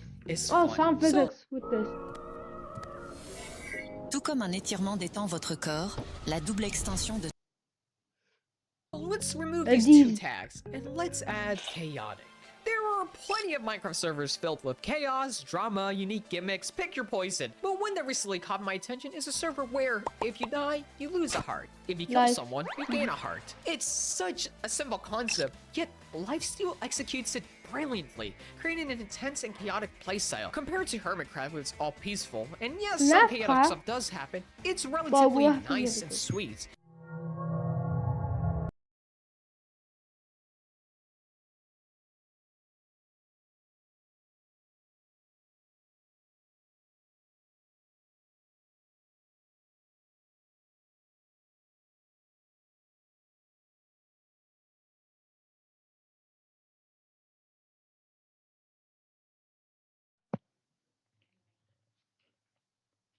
Anyways. Lifesteal, on the other hand, is a complete 180 in terms of storytelling. Instead of a peaceful world, Lifesteal is defined by wars, betrayals, and exploits, but most importantly, PvP. PvP is the heart of Lifesteal, and just like Hermitcraft, everything just comes down to perspective. But unlike Hermitcraft, where the experience is mostly a solo adventure unless a major crossover happens, Lifesteal feels like an ongoing show with multiple different arcs happening at the same time. Yet, despite the complexity, you're never lost when watching a single PvP. The goal is pretty clear. But you know what's funny? The big difference here is you're rooting for someone to win. It's just like sports. There are different teams and players to root for, each competing to come out on top. If only there was a team-based thing I could talk about that fits that topic. But to go back on track, that's one of the reasons why Clownpierce is considered one of the deadliest players. And also because every YouTuber kinda uses that title for their videos. Fast forward to Season 6, and the competition is just crazier. There's Caboodle, Ashwag, Squiddo, Prince Sam, 4C, Jumper Who, and all this battling out in this hellish SMP is just so entertaining. There's like nukes, avoid, weddings. I'm out of breath. You know, the fun thing about Lifesteal is how would you feel that In the previous episode, drama. Stop with the monkey business. Romance. And action. Don't worry about that. You believe in Jesus? Well, that was quite an adventure, so let me try to recap the last part. We managed to fake surrender ourselves, and we also managed to capture 2 members of the car insurance. I mean, Chaos Insurgency. Well, we captured 2, but only 1 was left alive. At the time, we felt like 1 hostage would be enough. My slide was on, zip it up. I'm gonna zip it for you. Yeah, hold on. Until this fella pulled out a nuke on a stick. That doesn't look safe. After which, Chaos Insurgency offered us to join them, and we agreed to it. We'll join you. We'll join you, okay? We'll join you. I guess you're part of the Chaos Insurgency now. Why are you beating me still? We're part of the same team. But there was one problem. We didn't have any food left whatsoever. I say we're no longer waiting for pizza now. So we got a genius idea of raiding the SCP Foundation site during their Pizza Friday party. I mean, we can raid Foundation for the pizza.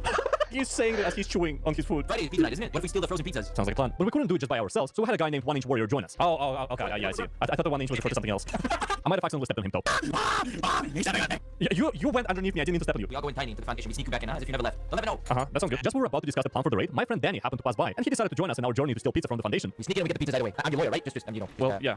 Tony. We'll sneak in. If you sneak in the Foundation, I want as many wallets as we can get. All right, I need really nice wallets. I don't care about the money. I need wallets. Wallets. What do we swallow though? You think we'll be strong enough? I think we can wallet. What if we become wallet? Oh my god. To steal a wallet, you have to think like a wallet. In the meantime, 1 Inch Warrior taught us how to use his gadgets. Oh, you're tiny now. Oh, I'm so tiny now. Here's the game plan. Hold on a sec. How do I climb walls? You can see in the wall. You know what? Oh, I don't think it's supposed to work like this. I don't think. Oh no! Oh no! Help! Help! You're by riding the wall. I fell through the floor. I'm underneath the map. I can scare people. I can get close. Ooh, I'm a ghost. Oh, where are we climbing to? I don't know. I was doing it again. Help! Okay, let's try again. That's John. You got this. Oh my god! After several failed attempts, I actually managed to learn how to climb walls. Well, kinda. Careful. There you go. You go.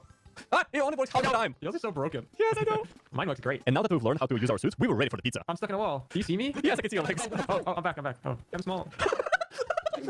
We had a solid plan. Alright, everybody, listen. We need to have a tiny meeting. Okay, let's go. Everybody, tiny meeting. We're gonna go into the Foundation. We're gonna take all the pizzas. Is there anything that anybody wants specifically? Anyway.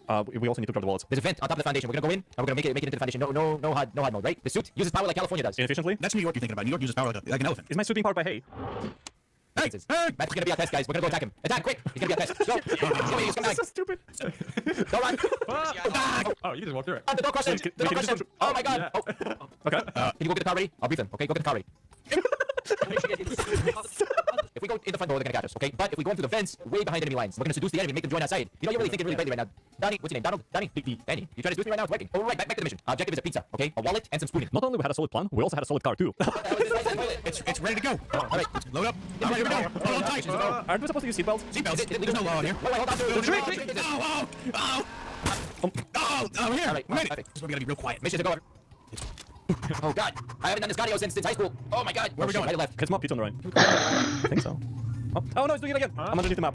Oh no, how did you do that? Someone is stealing our car. I'm under the map. Oh, hi, Danny. What's up? No, it's just a bit stuck. They just left us. And I broke my leg. I can't move any faster. Me too. The guys are about to vent. They're looking for us. Eventually, we managed to dig a hole through the floor and get back to the vent. Busted! We're busted! Neutralized threat! Oh. Neutralized. How do we get down? Oh. Oh, shit! Oh, my legs. We gotta be quiet. Shh, quiet. Unlucky for us, it didn't take quite long for somebody to find us, so we had to improvise, and we had to pretend to be ants. We're ants. Get out of here. Ants. Bark. Bark. Bark. He's like, yeah, I'm gonna get some backup support for these ants. We look at it.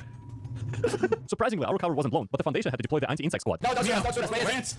Yeah, we're just ants, doing our ant business. It's hibernation season. No, we're definitely ants. I think he's trying to arrest one of you. I'm gonna bite you. Trust me. Someone is asking in the chat, we got 4 ants, do we kill them? And what made things worse, they recently had a budget cut, so they had to use guns instead of ant spray. Oh my goodness. This is like a terrorist squad shooting you. Danny, how are you still alive? I don't know. Oh my god. Did they get you? No. They got somebody else. It's like entire elite squad taking down one ant. He got me! He got me! Fortunately, at least 3 of us managed to survive, but we also got stuck in a door, preventing it from being opened from either side. Okay, I think we're safe, Danny. I don't feel safe. Me neither. This door kind of jammed in a position. And it just happened to be a very important door that connects most of the Foundation together, so normally a lot of people use it. Oh wait, where's the reason why the door is broken? I just realized because we're blocking it. Oh, should we move? No, because you see how many people on the right? You see how many people are on the right? Oh yeah. You can't get through because we blocked the door. Run. To the pizza. By the way. Is this him right here? This the guy right here? Apparently he password guessed the account 6 years ago, and because he did that, he got disqualified. Yeah, interesting. He's a YouTuber? Oh, is he a YouTuber? Let me look him up. I thought I was done. I really did. I was never gonna play a Roblox event ever again. But it's $1 million. Like $1 million. Honestly, didn't seem real. Like, this is what I'm good at. This, specifically. No. That's right there. Boom. Oh my god, I did it. GG. Oh my god. I'm just deconstructing my whole entire thing again. I did it. We can't finish it, bro. I'm not even gonna get top 50. I got it. Oh my god. Oh my god. Oh, Theodoric's here? You remember how I said, mathematics-wise, Levi is one of the smartest people I know. I woke up that day to find out that I was number 3 on the final leaderboard, and I had nothing to do with it. So many people were congratulating me on Discord, and I just had to take the credit for it. This was not part of the plan. Never at any point did I believe that 7 of the 10 people going to fight for the $1 million would be from our team, let alone me being one of them. I'm kind of panicking at this point. Would it even be fair for me to go to HQ? The final floor was not supposed to take this short of a time to solve. And besides, I probably couldn't get a passport in time. I could get a temporary passport, but then I'd need a visa, and that's a whole other story. But then, around 12 hours later, it hit. We had made a group chat of the top 10 players, and everyone seemed to get an email from Roblox, except me, because I was disqualified. Now I could think of at least 3 different reasons this might have happened, so I was hoping for some kind of official answer from Roblox, and eventually I got one, and they did not, in fact, disqualify me for sharing the account. The public consensus seemed to be that I got disqualified for somehow password guessing or buying my account, but as far as I know, neither of those are true. Here, let's go back to 2018. I'm 10 years old at this point, and I joined the Roblox namespace Discord server. I know, Discord at 10 years old, you got me on. For the server, I befriend someone, and at some point, after presumably a few weeks or so, this person gives me the credentials to the Theodoric account, and I'm pretty ecstatic about this. This account has a perfectly legitimate business hat on it, which, if you didn't know, opened from a gift from the 2009 Giftsplosion, which you got automatically if you had an email verified on your account. As far as I could tell, this account had pretty much lied dormant since it was created in 2007, only getting the gift because of it being an automatic process which didn't require you to log in. The business hat was worth around 6,000 Robux at this time. However, you needed Builders Club to actually sell it, which might have been why the person gave me the account instead of just cashing it in themselves. After begging my parents a little, I managed to get Builders Club on the account, and I sent the Robux over to my main account at the time. A little while later, I throw some kind of tantrum, as you do when you're 10 years old, and I decide that I'm going to quit Roblox. I start writing some really emotional bio, I buy a quit shirt, and then I instead opt to just abandon my main account I've been using for the past 4 years and swap to Theodoric. Now, I don't know how my friend at the time gained access to this account. I really just don't, but if it was password guessed, I feel like Roblox moderation would have been on my ass a long time ago. Both Discord accounts involved in these DMs are long since deleted, and I honestly don't really know how I would contact the person who gave me the account. Last I heard, they had some allegations put up against them, the unsavory kind of allegations. Now, I don't know if those allegations were true, but I can't really seem to be able to find this person on any platform to confirm that, so I'm just gonna keep their name anonymous. Anyways, all that is to say, my account being old was not the reason for the disqualification. A while ago, there were some people using some kind of support trickery to get people who supposedly stolen accounts locked out of them, including myself, and most of these people really did just get locked out forever. But I got the account back, you know why? Because I am Theodoric. I am the only person to have ever really used this account past its creation. But if that wasn't the reason for the disqualification, then what was? Well, to put it simply, exploits. I have exploits installed on my PC. If you go to my channel, you'll notice the biggest video I've ever made literally involved exploiting into subplaces under different games. And I have a few more videos in the works which involve similar methods, so I do just have exploits installed. Now, having them installed in the first place was only half the provided reason, and I need you to suspend your disbelief for a second. Just assume that I am the dumbest idiot to have ever lived ever. We good?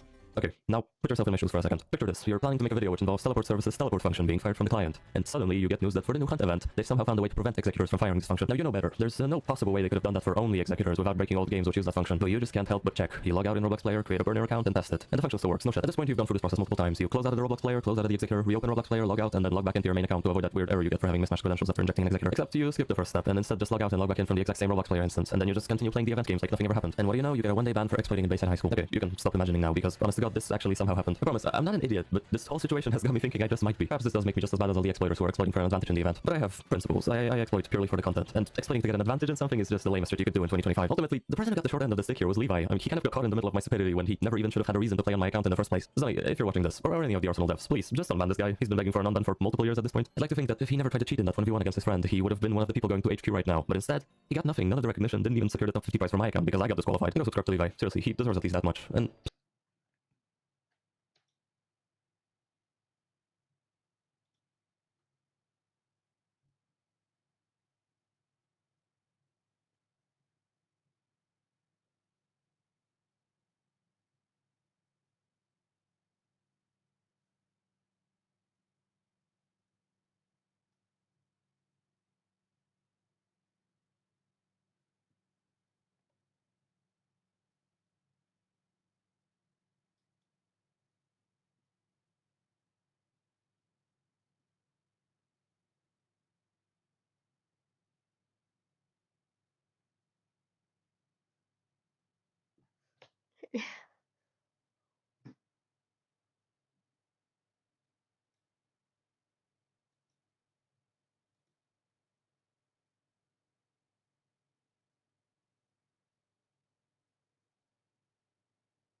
this chessboard was actually out of bounds before Floor 2 even released, and we were able to identify the game being played as the 1985 Brisbane bombshell played between Anatoly Karpov and Garry Kasparov. And what were Karpov and Kasparov? Well, rivals, of course, so the next game is Rivals. Nah, I'm just kidding. Don't be dumb. The guy who was world champion before either of them was Bobby Fischer, so it's Fish, of course. This chess game is even referenced in an episode of Lost titled Enter 77, like the Gunter, number. And where does Lost take place? Well, on an island, of course.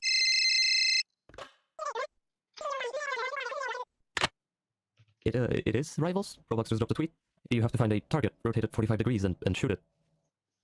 Okay, it was not looking good for us at this point. The Rivals Mega Token took 21 hours to get solved, which no other quest would even get close to after it. And the fact that it was also discovered by pure accident caused us to fall behind. We were just shooting this wall trying to get it open without actually knowing what triggers it. If you got the wall open, then you have to do a coin flip on picking which boss to fight, with Sensei being pretty alright and Nosny being almost impossible. Freak somehow managed to beat Nosny, which I didn't think was even a possibility because it was just orders of magnitude harder than Sensei.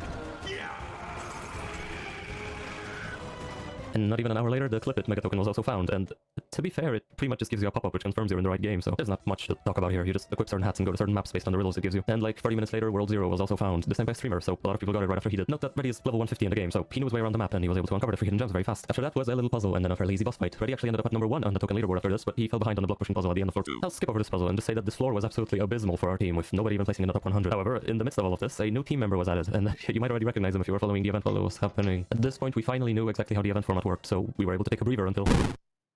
And just as the event launched, I was asleep for this. The footage you're about to see is all Levi, but trust me, this floor is where things started to get real. The first hint on floor 3 was this logo, which is a logo commonly found in Jandel games, specifically Field Trip Z. And you know what other game Jandel owns? A Dusty Trip. Now the quest here isn't necessarily very complicated, but it does still seem like we blazed through it really fast, with DK getting the token only 16 minutes after the release of floor 3. You had to assemble a portal with pieces found around the sub-B, and then had to do a secret boss fight. Then you were done. And then came maybe the single most hated quest of the entire event. A message encoded in Caesar cipher appeared in the lobby, which decoded to a quote from the zombie movie 28 days later. So the next game was Infection Gunfight. Now the quest here was simple in concept. You find goggles somewhere on the map, and then you have to deal damage to or infect people with letters attached to them so as to spell out Mega Hunt. In execution, this was one of the worst quests included in any event ever. Not only did you have to do it all in one round, but if you accidentally got someone with the wrong letter, you had to do it all over again. This simple fact essentially halted the core gameplay loop of the game for the people trying to get the token. They just couldn't do anything unless they found someone with the correct letter. Couple that with most servers being full of people actually just trying to play the game, and you have an absolutely disastrous Mega Token quest. Now Roby though, he got ahead of it all, with the quest only taking him around 40 minutes to complete, and Levi followed not too long after, with it only taking him around 24 additional minutes, so he ended up being the 10th person to get this token. And around 20 minutes later, Oz found a lever in the Basketball Legends Hall of Fame, after which the quest was pretty elementary, with you simply having to find 3 shapes around the map and then shooting hoops from them in a specific order. And you had to beat an AI, and you were done. Next up was this kind of crazy looking hint, but it was just a word search, with the first letters of the word spelling out Metro Life. And this quest got pretty damn elaborate, but I honestly can't be bothered to explain it. Once again, it's not rocket science, you just needed to follow cryptic instructions that were being given to you for splash screens. They ended up getting through very quickly, with most people on the team updating the bat within a few minutes of each other, which left just one last token for this floor, and the hint would not be very helpful for this one. It is a very well made hint, but we instead figured out it was Hell's Kitchen through the update tracker. The game had updated a lot right before floor 3's release. The quest here wasn't too complicated either. I mean, really, most of the difficulty was just finding this board right here and then inputting it on the TVs in the basement someplace they added. Besides that, it was all very simple, which meant our team was in the lead right now. We were the first to find Metro Life, and now we were the first to find this as well. So there was just one last hurdle standing in the way. Floor 3 slider puzzle. Maybe you recall, maybe you don't, but during the Metaverse Champions event, one of the badges had you doing a 10x10 slider puzzle, and this badge only got around 5,000 owners in the end. So well, this one wasn't quite as bad, with it only being an 8x8. It was definitely less than ideal, but in spite of that, our lead at this point was so big that 9 out of the 10 people on the leaderboard would end up being from our team. Just let that sink in for a second.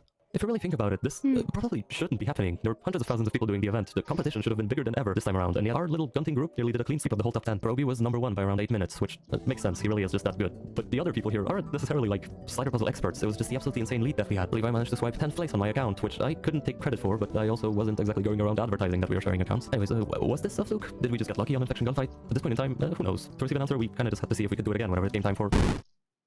And you know what? I was actually awake for most of the solving process here, but all my footage corrupted when I tried to shut my PC down before ending the recording. I even tried to recover it, but T-minus 1 minute until we get food. Your gunting caps Let's on. go, Roby. Let's go, Your gunting caps on. Yeah, so you'll be seeing Roby's footage for most of this floor, but that's a good thing, and I'll tell you why. Arsenal had a soft lock. I got soft locked on Arsenal and fell like 30 minutes behind. I got lucky, because the project ended up getting soft locked 8 times in total, so he fell behind like, what, 3 hours? Anyways, yeah, in case you haven't already guessed, Arsenal was the first game this time around, and we already knew this once again because of the update tracker. Arsenal updated the normal token subplace prematurely, and we found a random target that you could shoot down. The target didn't do anything at the time, but once the floor released, we instantly discovered that the target teleports you to a subplace. And I'll say it right now, this is a good-ass quest. It starts off with a few small tasks you have to do, and this is just reading comprehension. You don't have to do anything besides following instructions. But after that comes like a Blocktail sort of turn-based RPG game, which makes sense when you consider a lot of Arsenal stuff does work on Blocktails, but you know what I'm saying. And as you might have come to expect from Arsenal at this point, it's really well made. Really well made, besides the fact that you can randomly get softlocked at any point when killing an enemy. And yes, you do in fact have to do the tasks in the laboratory each time you get softlocked. Now, Roby and a few others actually got lucky and went through this quest without a hitch, so while 99% of people were stuck on Arsenal, they had already found where the next token was located. The hint was this little smiley face, which during the 2012 Roblox April Fool's hack, Stickmaster Luke became the sole owner of. And you know what else he's the owner of? Natural disaster survival. And this quest, more than any other, just feels absolutely surreal. I've played this game over the years, the buildings really haven't changed that much. So for natural disaster survival of all games, to get a whole secret extension of the lobby is genuinely the most insane part of this event for me. Hell, they even brought back the mysterious NPC here that was removed in 2018, making it a central part of the quest. And I know I keep saying this, but the quest is, once again, not rocket science. You go to the maps shown in all these displays, talk to the NPC, and he gives you a hint as to what disaster you should select. This got solved in a few minutes. And now they're on to the next hint, which looked a little something like this.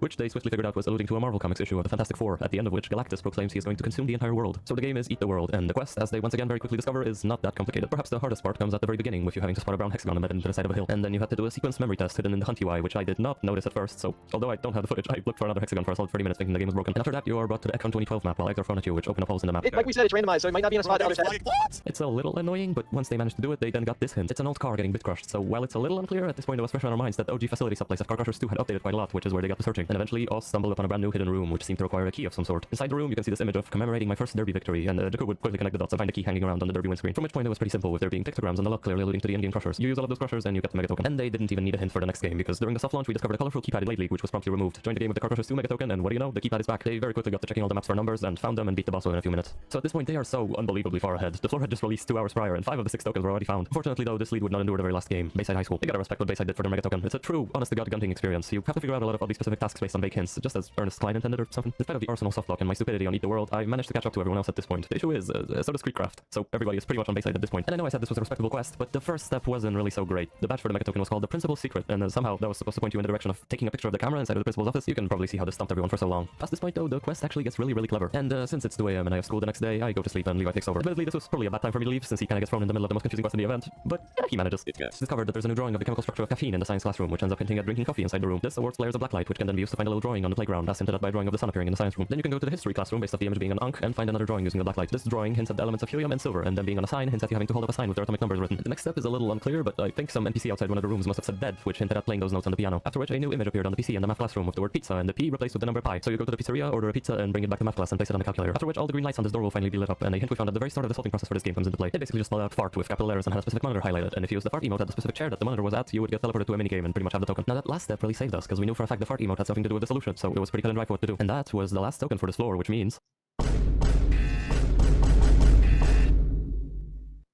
Yeah, I don't think it was a fluke. If I didn't know any better, at this point I would have said one of us was definitely gonna get top 10 and go to Roblox HQ. And I haven't mentioned them until now, but Eagle actually got a 30-minute time advantage for the final floor for getting number 1. The previous floors all had 10-minute advantages max, and they were pretty much useless, because all they really did was give you a slight head start in solving the first token. So while being the top team 2 floors in a row was nice, and the 30-minute advantage was definitely nice, so we knew it would all come down to how we performed in... Now at this point we are constantly getting accused of cheating, and it makes sense. If you aren't on the team, obviously you'll find it suspicious how all of this kept getting solved within minutes. However, the problem was that we weren't actually cheating. We had no additional intel over anyone else playing the event, so we could still fumble the bag at the finish line, and perhaps not one of us would even get the top 50 prize, let alone top 10. We also assumed that this floor would take much longer to solve than the other ones, seeing how there were 7 tokens to find now, and this was the last floor. So the plan myself and Levi came up with was that since the floor was releasing at 1 AM for me, he would play for the first 5 hours, and then I could take over and he could just go to sleep, because surely it would take more than 5 hours to solve the tokens. Right? The first hint is found. It's a radio playing some elevator music, so the game is Regretivator. But they get stumped on this one for a while. It's unclear where to even begin. I'm not sure what exactly the situation was here, but the start of the quest was just behind this TV. Maybe it wasn't there at first, but it seems like they glued a 30-minute lead here and only found it when Creek did. Anyways, it does seem like Regretivator didn't have nearly as much time to make their quest as the other games, leading to it just being find 4 things and then find 4 more things. It's disappointing, but I for one hope they get invited back to another event, because the game has a lot of potential for a cool integration. But yeah, you do little tasks so you get numbers, and then you can input them over here, which gives you the token. The next game was Tower Defense Simulator. The quest here was immediately made obvious, with there now being letters around the map and all of them, and you get Red Cliff Falls, which you then input into a machine. And after that, you just have to beat a harder version of the normal token quest. Simple enough. The next hint was this text, which when turned upside down spelled go to PS99, so that was the next game. Little did they know at the time, this game was gonna separate the followers from the leaders. We are 3 games behind because we can't figure out a gosh darn pet simulator. Just by the updates on the batch tracker, you can tell this one went by slow, and our team was one of the first to get it. In fact, it seems like Levi might have been in the top 3 to get this one. Here's what had everyone stumped. Inside the St. Paddy's Day event, you have to type in knock knock to open a door, and I think this is a reference to a previous secret this game had. Anyways, after that, with absolutely no indication to show it, you have to spell out the word Gunter using the runes on this wall, and it didn't have any click effect or anything, you just have to eyeball it. Here's the thing though, they once again have done this exact puzzle before, so clicking the runes on the wall was a thing this game was known to have done before. And here's the really bad part, you then just have to click every last clover inside the raid with no click indicator or anything. And the thing is, they didn't even really figure this out. At some point, Levi and Uflor just happened to meet the condition for getting the token, and were able to move on to the next game. And once again, it was already known for a while that the game after Pet Simulator was Drive World, so they went straight there. This one was fairly elementary, but it did take a little bit to get, seeing how you had to push a ball across the entire width of the map and then find 4 code pieces scattered around it. Somebody got I wouldn't say our team exactly had a lead at this point, seeing as a few people were closely trailing us, so the pressure was still on. This was the hint for the next game, which Roby very quickly identified as being the Untitled Boxing Game place ID based on the positions of these symbols. It's honestly kind of insane to me how he didn't even really figure out which writing system this was, and instead just reverse engineered the solution from context clues. This game's quest, I think, more than any other, feels like a find a comics puzzle with a very rough around the edges design and invisible pathways. And it also seemed to be incredibly buggy, with Devi, one of the people on the team, getting soft lock 10 whole times. Jesus. But for the small fraction who were lucky enough to do it, this was the quest. Find a hidden rope, do a minigame, spam dash forwards until you're out of bounds, do a maze while your vision is obstructed, do the minigame again, spam dash again, and just do a boss fight. The select few who managed to get through this quest only had 2 possible games left to choose from, and the hint didn't leave a doubt in anyone's mind, with the texture for this TV having the It Girl logo, which we discovered before the event even started. But this one was rough for us. People like Spookener and Green Pig XD pulled ahead by several minutes. The first step was just a regular scavenger hunt for some batteries, after which you got teleported to the proper Megatoken place. And from this point on, it's basically just a piggy map where you go around finding a lot of things. I'm not sure at which point we fell behind here, but the important part is that we definitely did, which meant that we'd have to make that time up in the very final game, that being fish. After a little bit of looking around, they found a door you could unlock somewhere on a random island, which led into a maze. Once you beat the maze, there was a pond, a jukebox, as well as a Cthulhu head, which played music notes. Every special fish you got from this pond corresponded to a note at the jukebox, and behind it there was a place to input the fish in a specific order. And this is unfortunately where Levi stops the recording to record his note order from the Cthulhu head, and then never restarts it. However, because this was the last game, you're able to view the exact specific order that everyone got the token, and it goes a little bit like this. Number 1, the Deaf Eagle. Number 2, Jeff K. Number 3, Spookener, not on our team, that's fine. Number 4, Roby 100. Number 5, Landy. Number 6, Uflord. Number 7, Teapot, also on our team. Numbers 8 and 9 are not on our team, but numbers 10 through 12 are, including Levitator Levi on my account. He was 13 minutes behind Eagle, but remember, all the puzzles up till now have been the same for everyone, except this one had a scary pop-up saying that if you leaked the solution, you would be disqualified, which meant that it was every man for themselves, and what ensued next were surely some of the most stressful moments in all of their lives.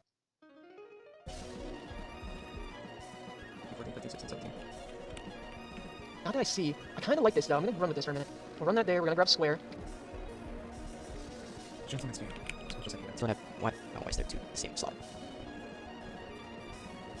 I like this. I like this placement of doing this. Yes, there is a space. How is it 1 bottom? What the hell? This can, one of these can. I like this.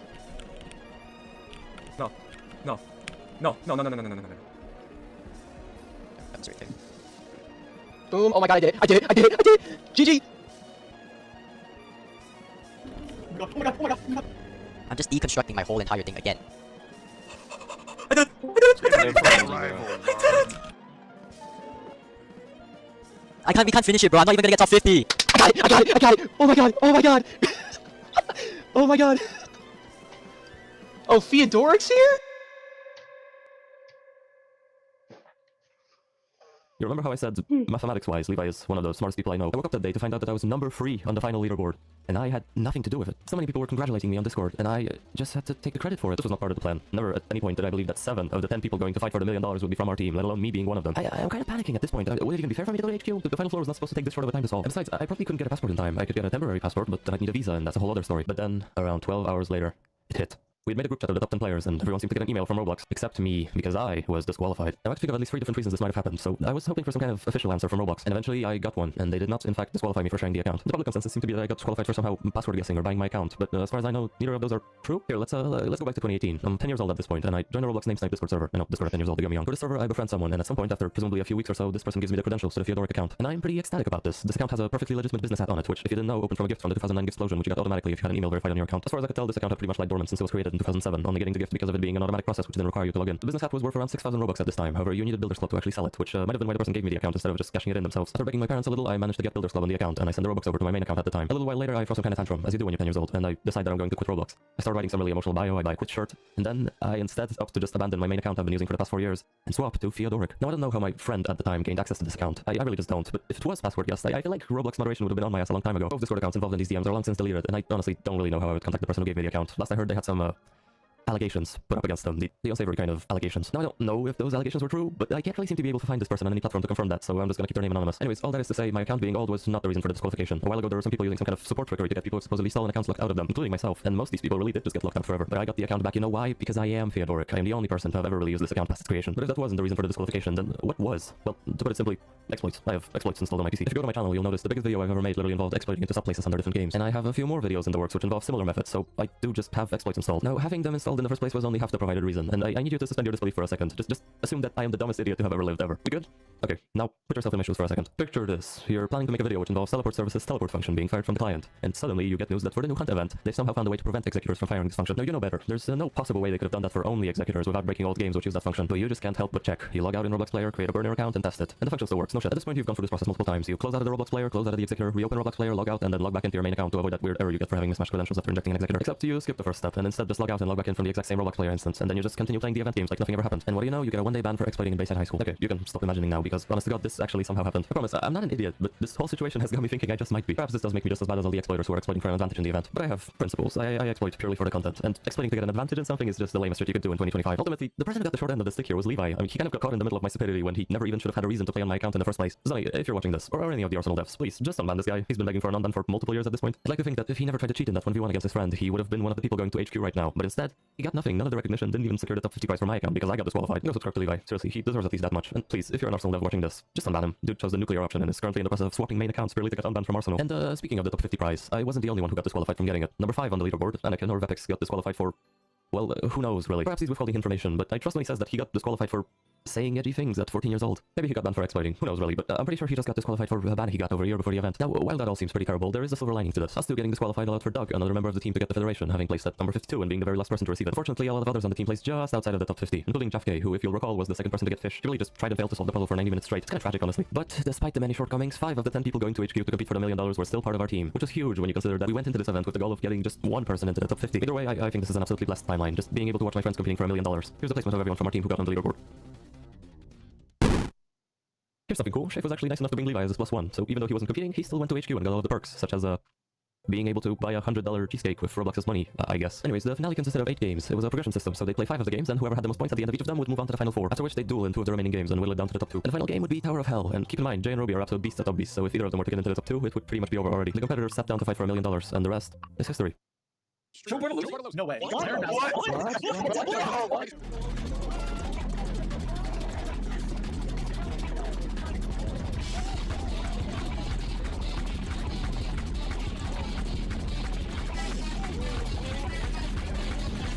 Advancing to the top 4 is none other than Tittle. No.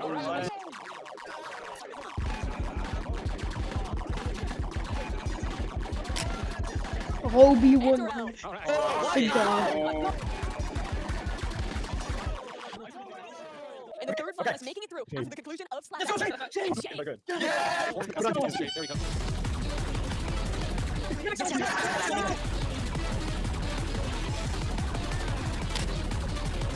Is that a Roby? Yes, he's a god. Yeah, it was fun. I'm really excited. That was great. You were the most stressful game, the most stressful mode, the most stressful performance, but guess what? You made it. Take a deep breath. You got a whole new world competition ahead of you, and 3 other challengers await you in the back.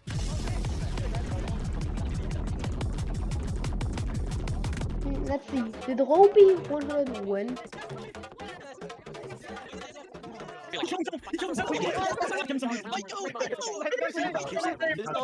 Oh my god, he's so far.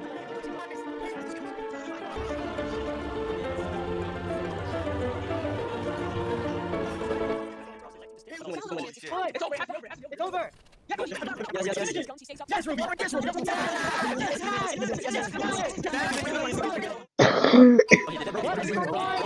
Ruby, Roby knows. Unfortunately, that means we can lower Roby wins, man. Like, it's like the worst lineup ever. It's the biggest sell ever, man. Roby, why? Why, He wins Roby? the round, and he's our second contestant. Oh my god.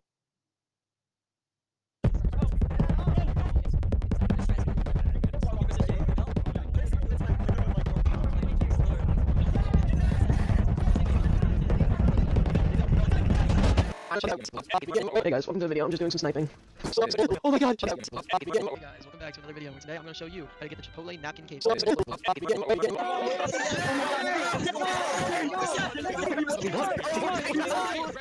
my friend, any shout outs or thank yous you want to give to the folks at home? Shout out to Godard. Shout out to my parents. Shout out to Cobb. Cobb? He said Cobb! He said Cobb! Why is my name homing missile? Alright, well, I gotta sign up for a security program now? Oh yeah. Yeah.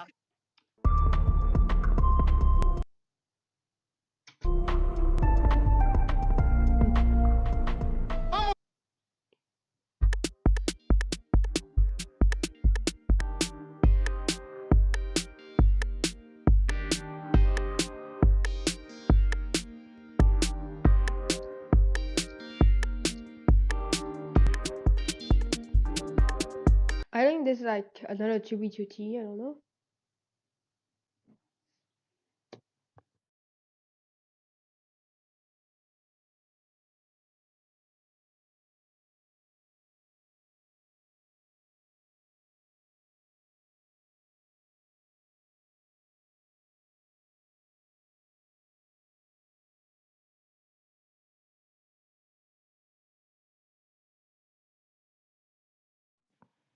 I'm not gonna look at the video so that I do not know what I'm doing.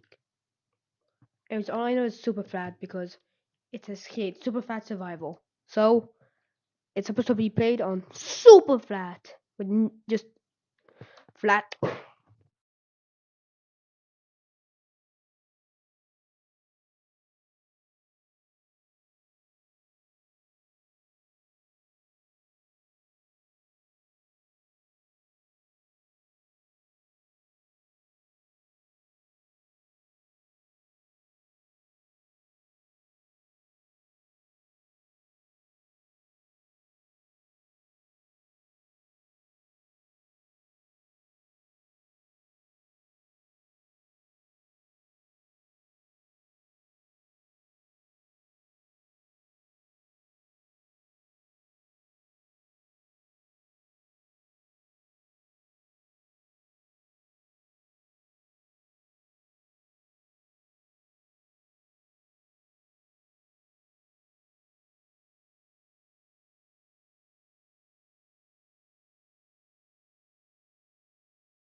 Just a bit bored.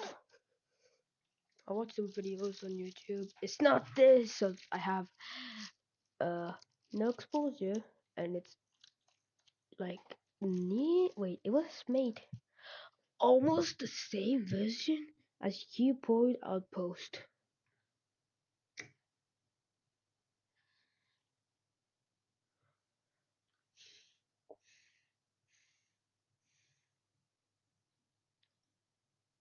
$99 mods?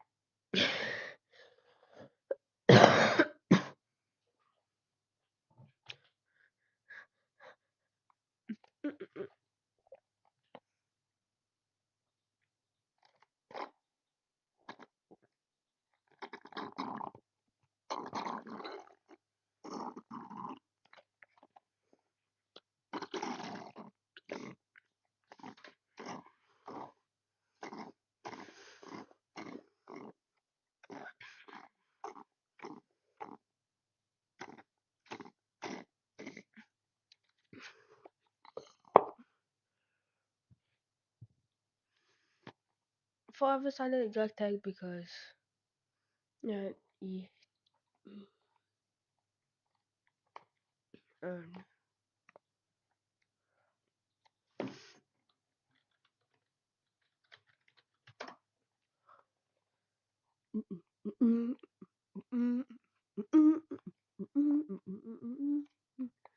and it was create where you live. There's no structures, so if you think go find a village, you have exactly 5 IQ if you say that because there's no village.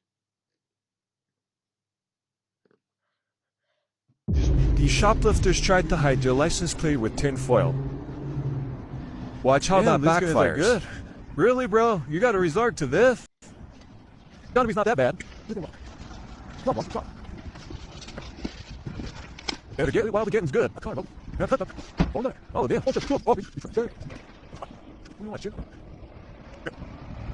Look at the cart when he's like scurrying to put everything in the car. It's all just like downy like scent beads and all that stuff. I don't know, man. Maybe these guys just like have a lot of laundry they gotta do and not enough money to do the laundry or something. Or do they really just put tinfoil over their license plate just so they can steal as much laundry detergent as they want because they just go around to all different stores and steal laundry detergent? What's up, boys? Never been to a gas station or something and you saw a pack of candy on the shelf that you kind of wanted, but you didn't really feel like spending the money to get it. So you just, slip it in your pocket and slip away. Well, you may think you're like the master rogue spy stealth guy, but these people are not that. These people got caught. Today we are checking out some unsuccessful shoplifting attempts. Buckle up. Let me know if this is something you guys want to see more of, and also let me know Died and just in the comments. No snitching, okay? oh my god, my CPU.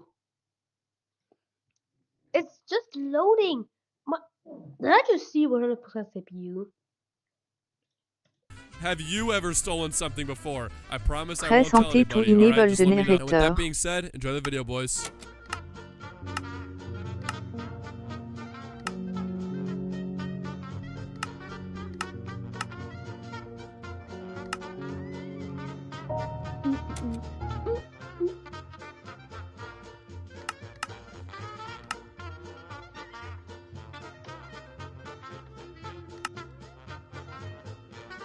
This dude was like personally invested in those clothes not being stolen. He was really not letting that guy go. No, but if I work one of these jobs, a security guard or something, and I'm in like New York or whatever, and this guy's trying to steal a bunch of clothes, at the end of the day, it's just some clothes, man. He can have them if he wants. Keep stealing at self-checkout if you want to. That is actually crazy, dude. What do they have at the Walmart that requires this amount of like force? That looks like some sort of scoped assault rifle.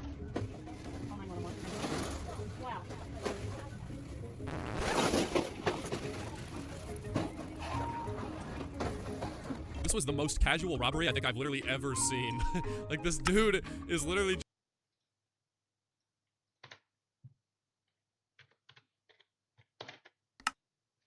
Is there FTB correct so that I know what to do?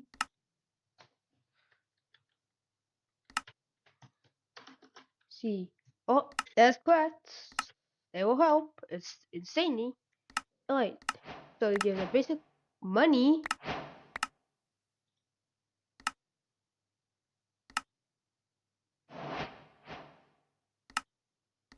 Admin shop. Alright, $5. $5.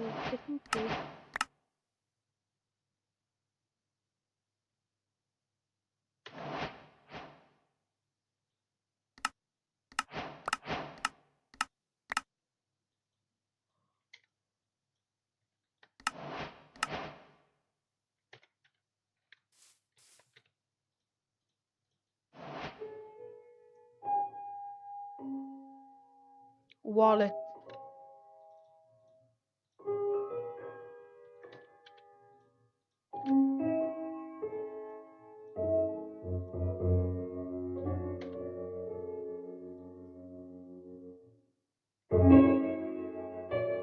Make her an admin shop.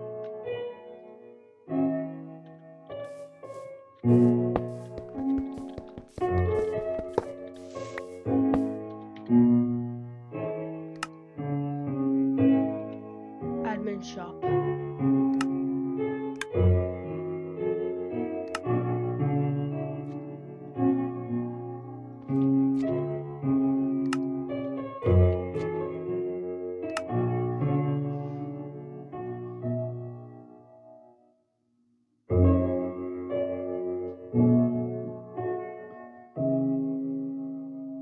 Yeah? Okay?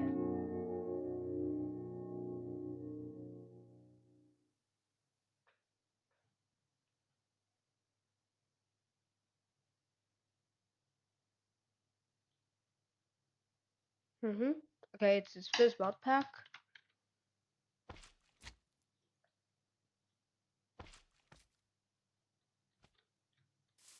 How do I use my wallet?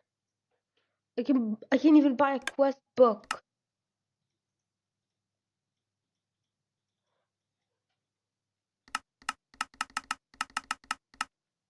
No wallet. I have a wallet.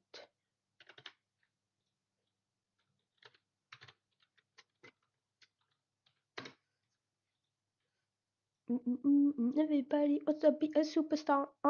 Everybody wants to be a little star. Everybody wants to be a superstar. Everybody wants to be a superstar.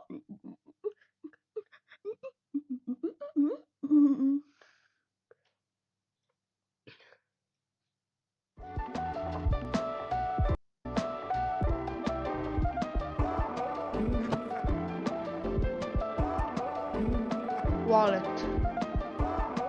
Oh, I have to put it in curious. Yeah, that's why that's wallet. No. What can I do with bills?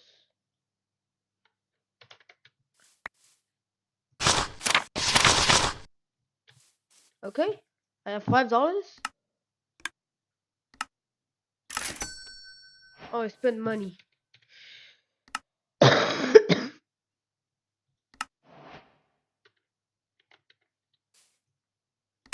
$10 shop.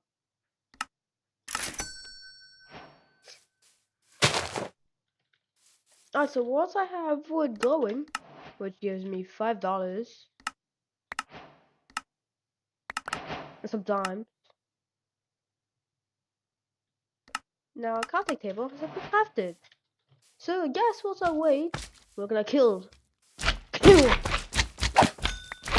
Yo, money? What, they give me money? Give me your money. This is a this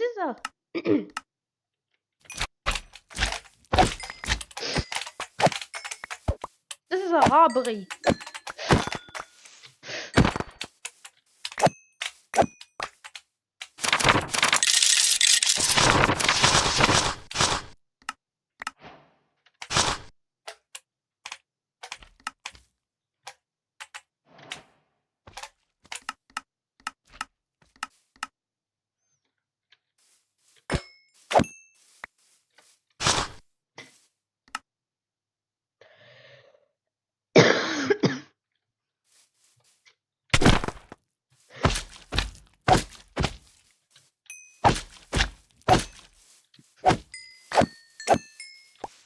Give me your money.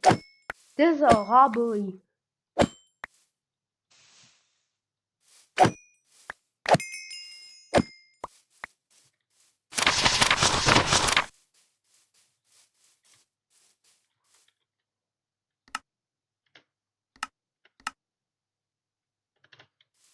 Wait, can I buy bone meal? Hold up. Sell. Sell, sell, sell. Is there any selling? No. Huh. I have to wait. Bone. That's bone meal. Oh, it gets expensive very fast.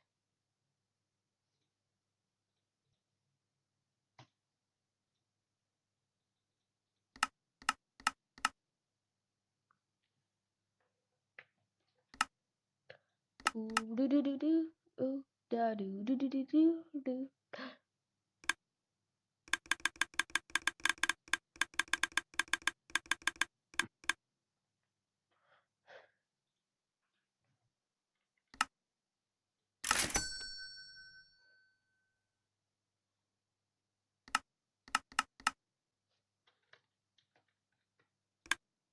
Blocks.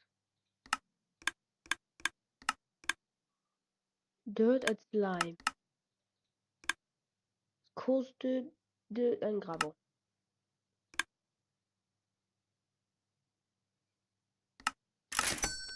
Yeah, we're getting a better sword so that we can kill more.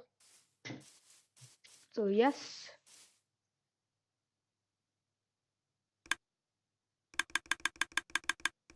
I'm just gonna buy 12 iron flashes.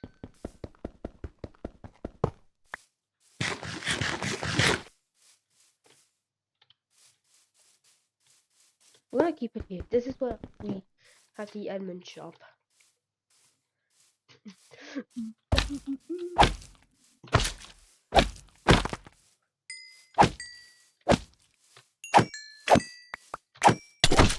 Oh no! Come. You're dead. Oh, the grandfather. I gotta eat meat. $1 shop. Trademark.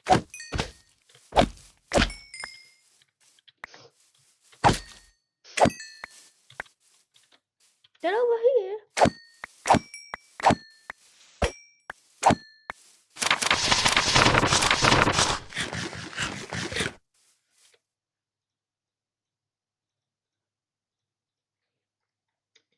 It's worth some pennies. Yes, that's the thing. It's just worth pennies. So, extra money.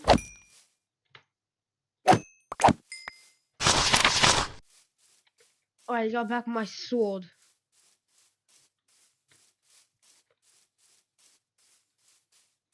This is an ocean.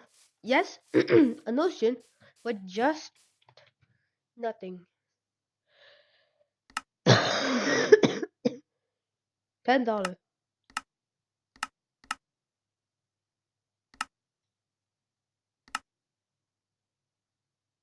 20.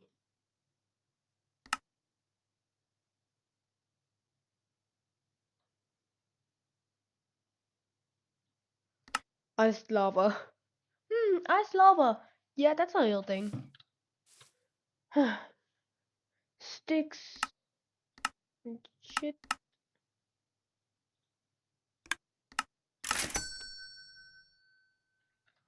I don't prefer for each.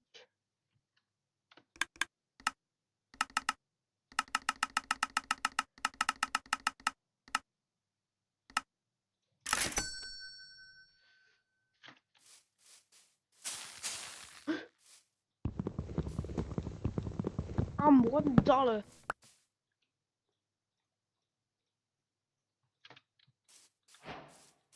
Getting crafty.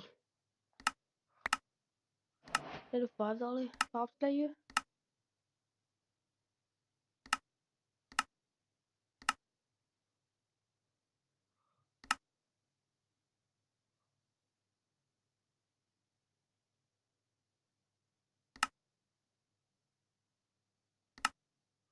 I need a side alloy.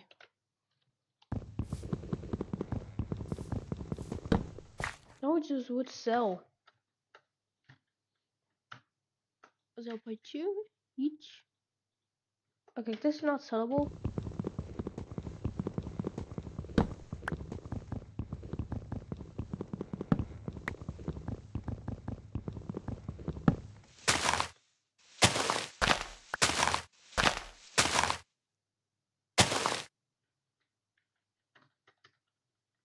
This is what's happening. It's the still stage 0. Apple.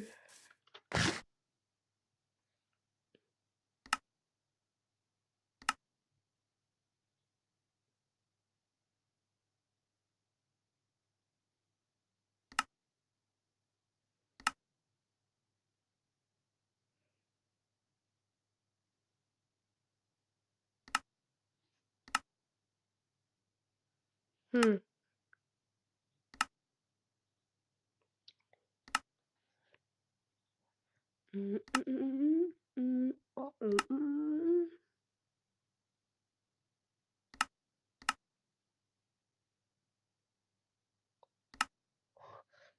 Oh. Alright, let's kill 10 slimes. Get bone. I killed already 4. And each gives 3 monies.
I'm just profiting. Like, no, really. I'm profiting from all my doings.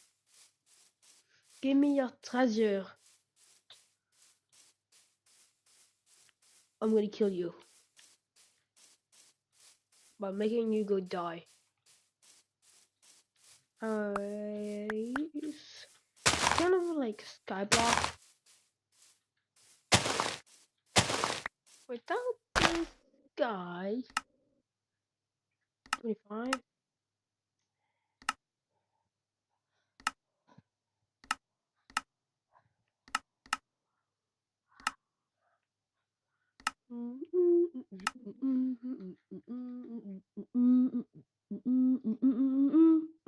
Ah.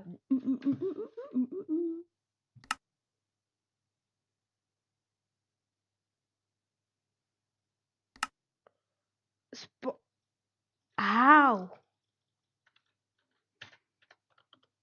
How did he get spawned? The fat. Wait.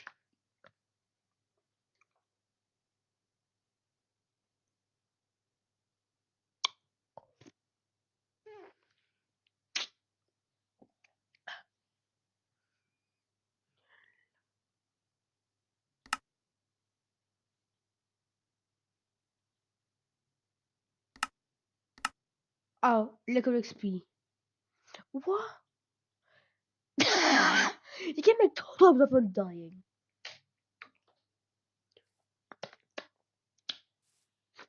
Oh, no, no. Get away from my tree from which is still in progress. Because you can go there. That does not mean that you can go. And good to I get slimes.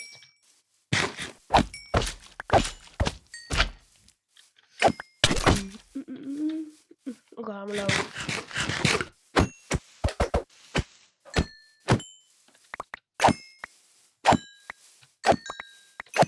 This is free money.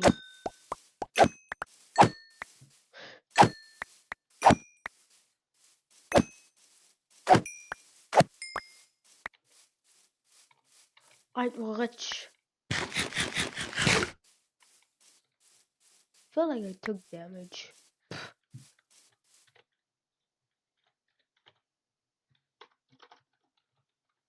That's the admin shop. The admin shop is expensive. God damn.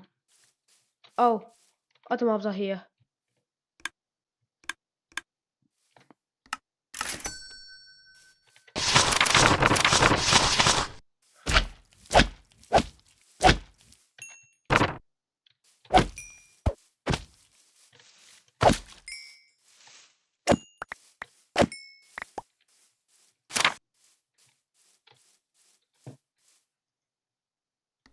$50.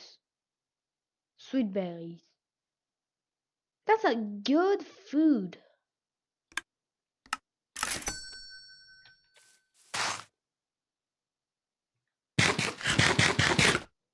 That's only other mobs.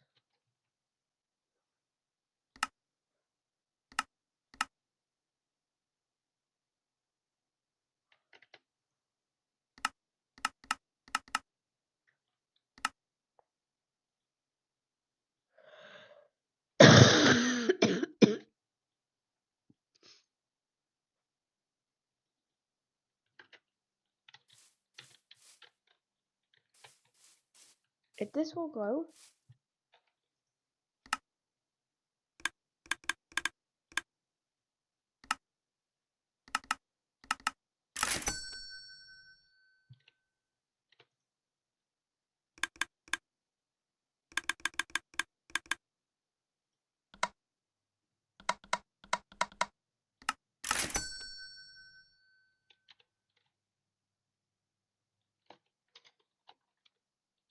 It's about to break. Mm.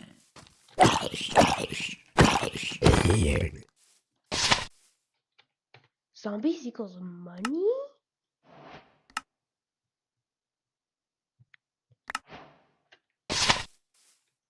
Yeah, that's good. Wanna buy a new sword? And hell yes.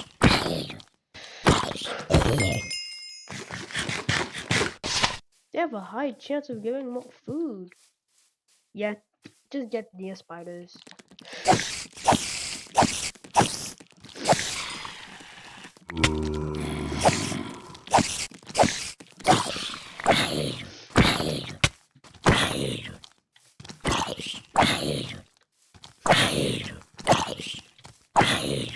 $2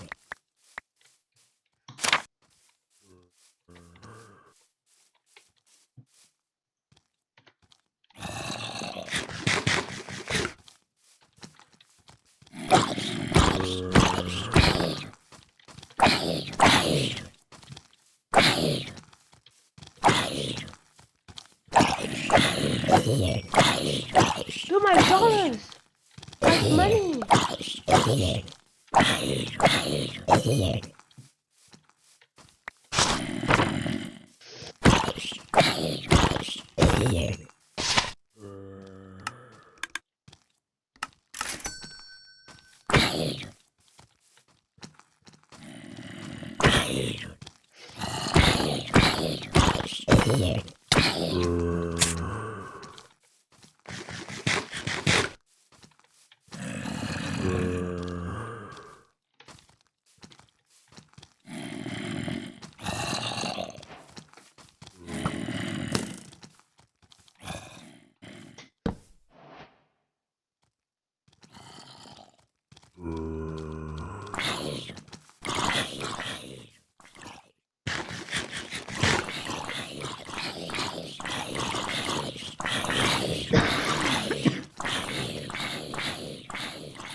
$10 bill. $10.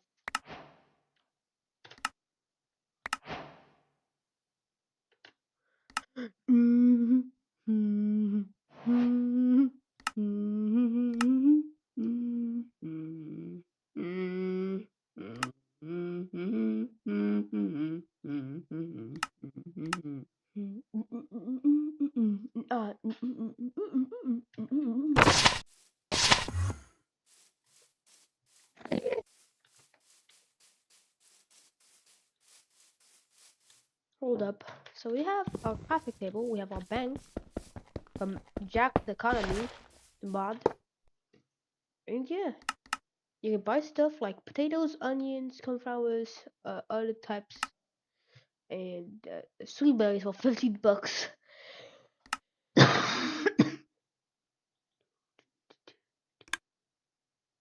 There's a lot of blocks.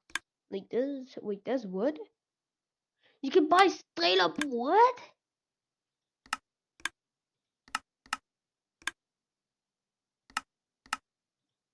For $20, you can buy a wood.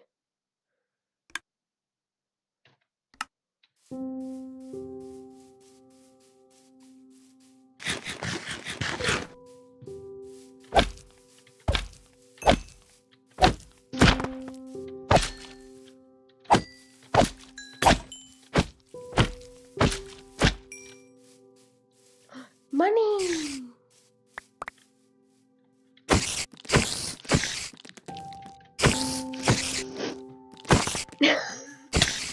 Oh.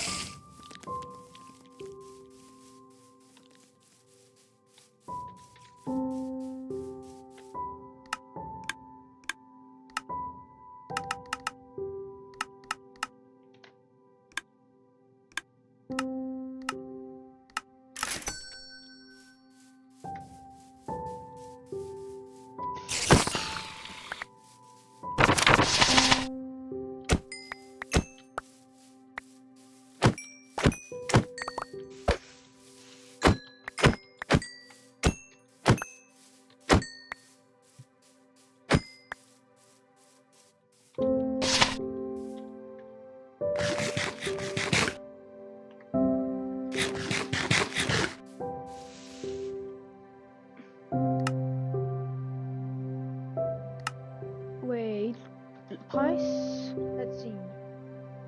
It's price is 1.12. Hold up. Yeah. Alright, we gotta get some shears. $20, $50.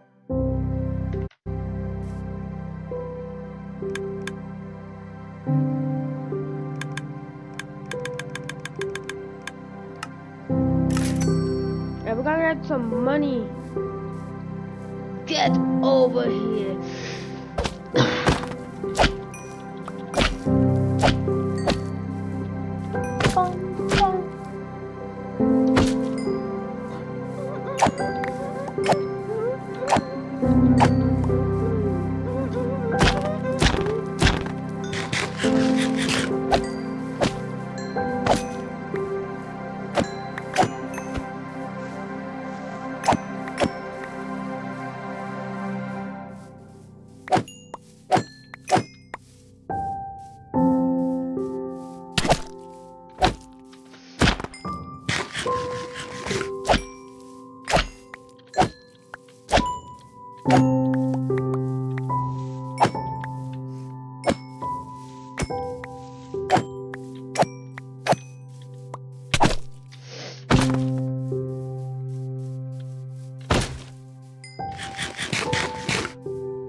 low HP.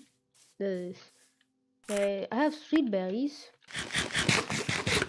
which can be considered food, but they're the best because how fast they are. We're just gonna buy this. Cheers. Costs 1 No, really, go exactly 1. We're gonna have to go a 3 so that we have money.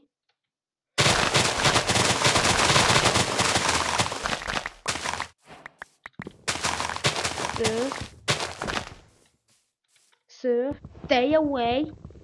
Thank you. No, sir, leave this place. We have to kill you now. Or we're getting too near.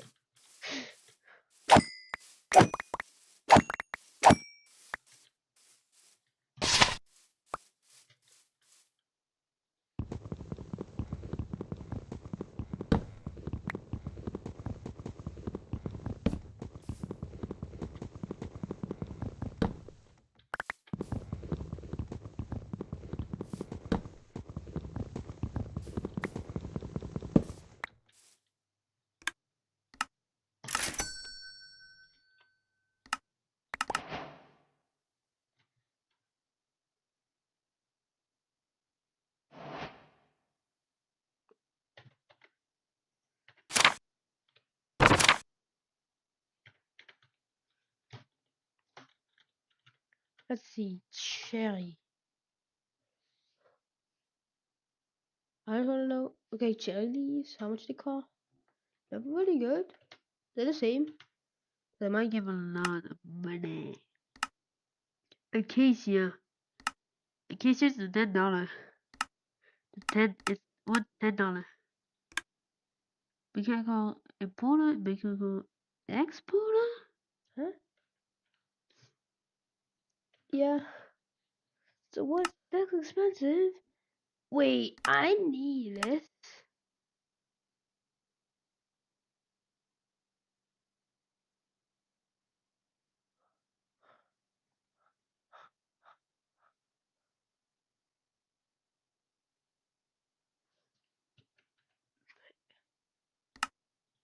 How costly?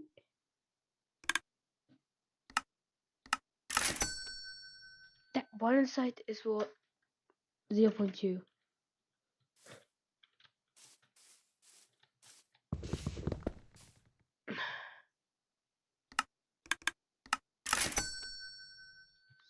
Six.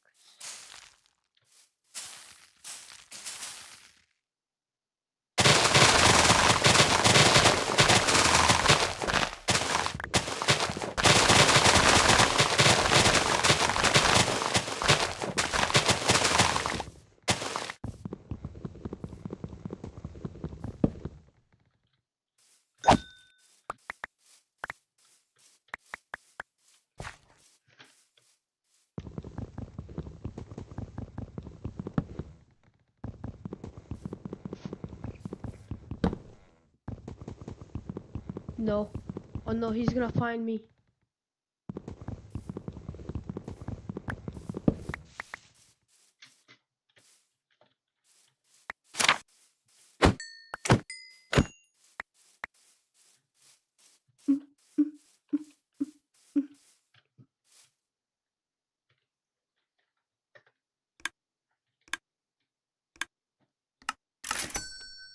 I almost made $1.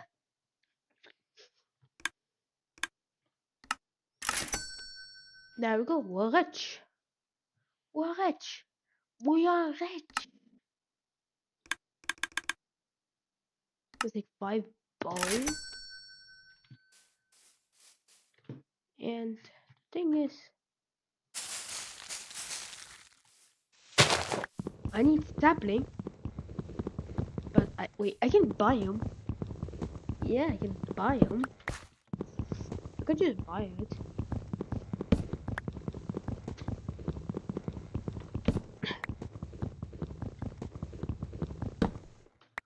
Anyways, there's web.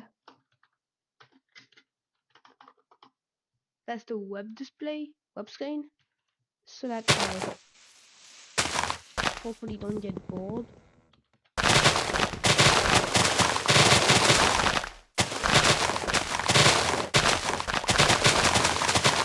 I'll make that money.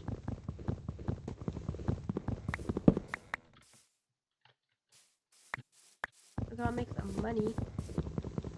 If you can't make money, then you cannot make something good. Anyways, all it is capitalism.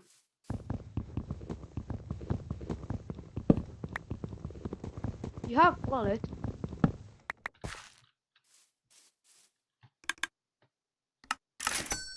You make money. Let's say we buy 2 saplings. We have a lot of money.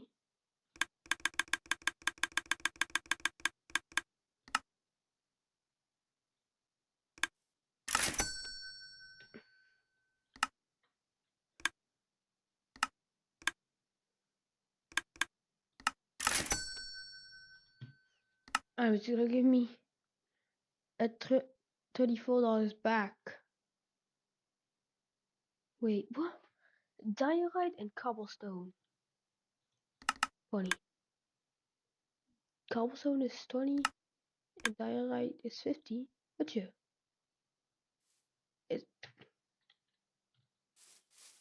So get out.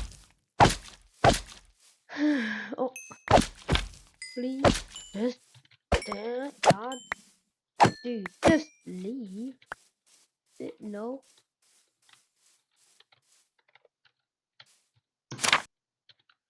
Money.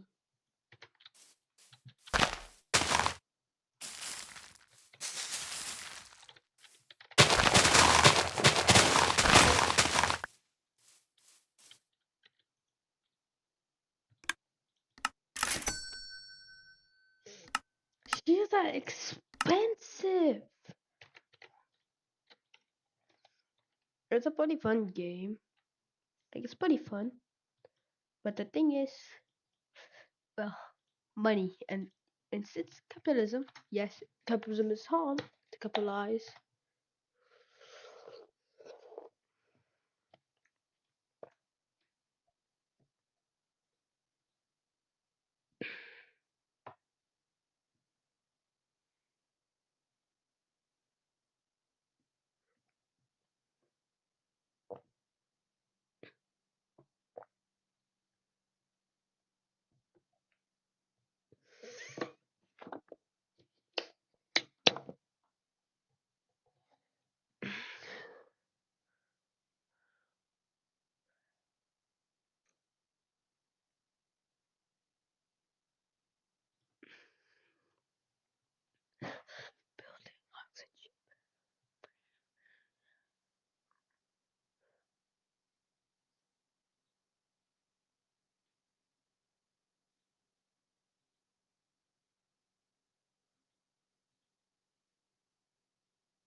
Like, you take fish model.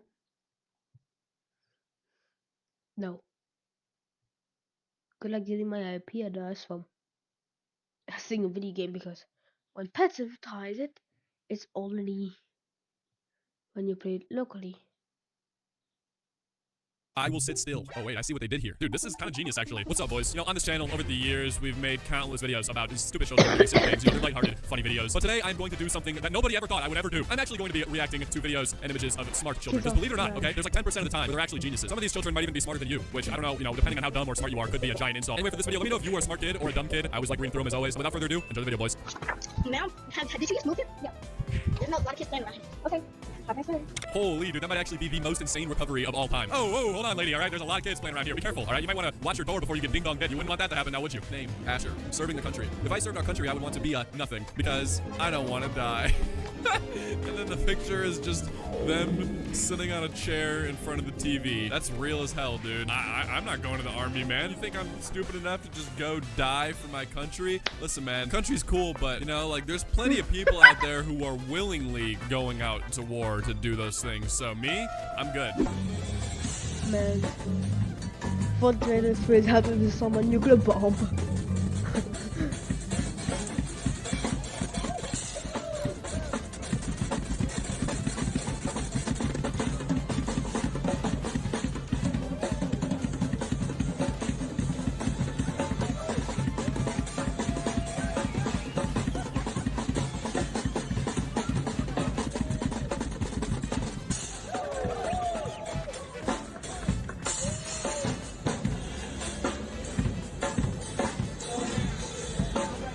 That is actually insane, dude. I like how he's just going so insane that like literally the whole rest of the game just stops playing. Look at his face, man. This kid is probably gonna be when he's like my age, like, and just stops playing. Look, dude.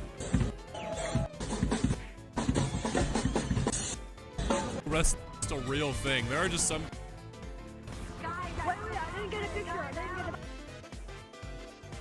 Xbox microphone.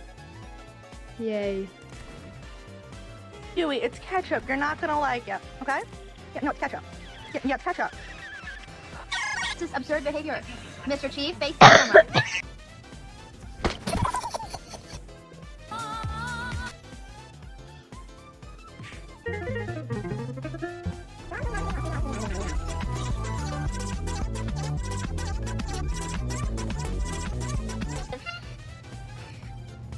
Those your turkeys? Turkeys out there? You love those turkeys, don't you? What do you see? Hold up. So for the thing, you save $30 every time you do that diorite plus cobblestone thing.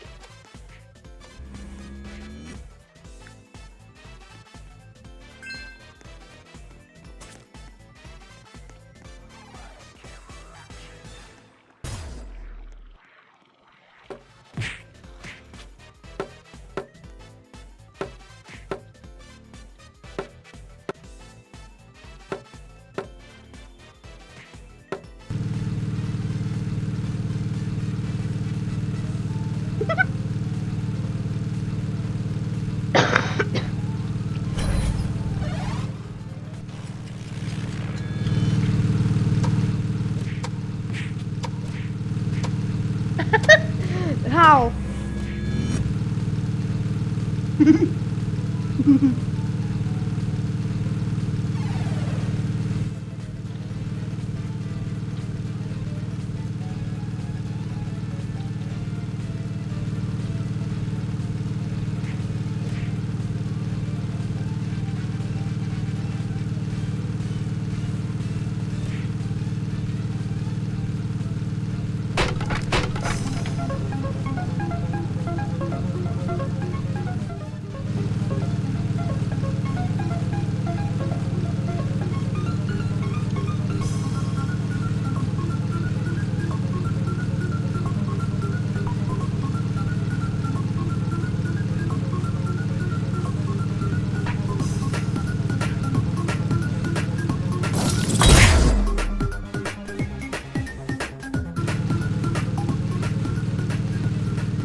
Duh.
Leo.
Git.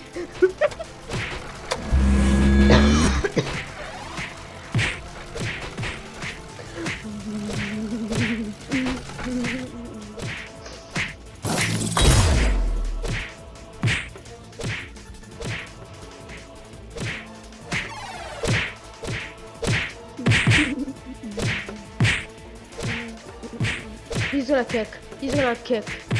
Yep.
One.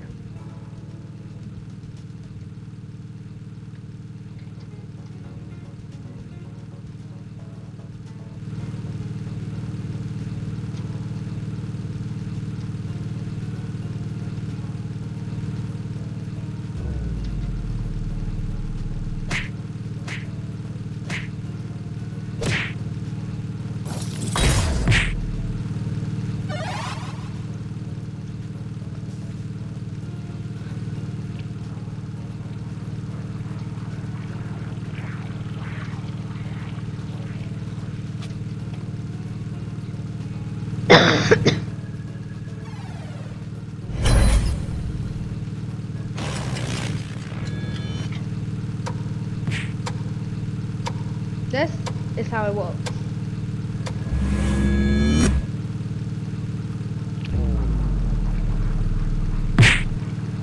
If Technoblade didn't die, he'd still be alive today. Well, yeah, little bro, what are you, like 4? It's 7. Get it right, little bro. Saying little bro to anybody when you're literally 7 years of age should just be against the law, honestly. I'm caming my pants, mommy.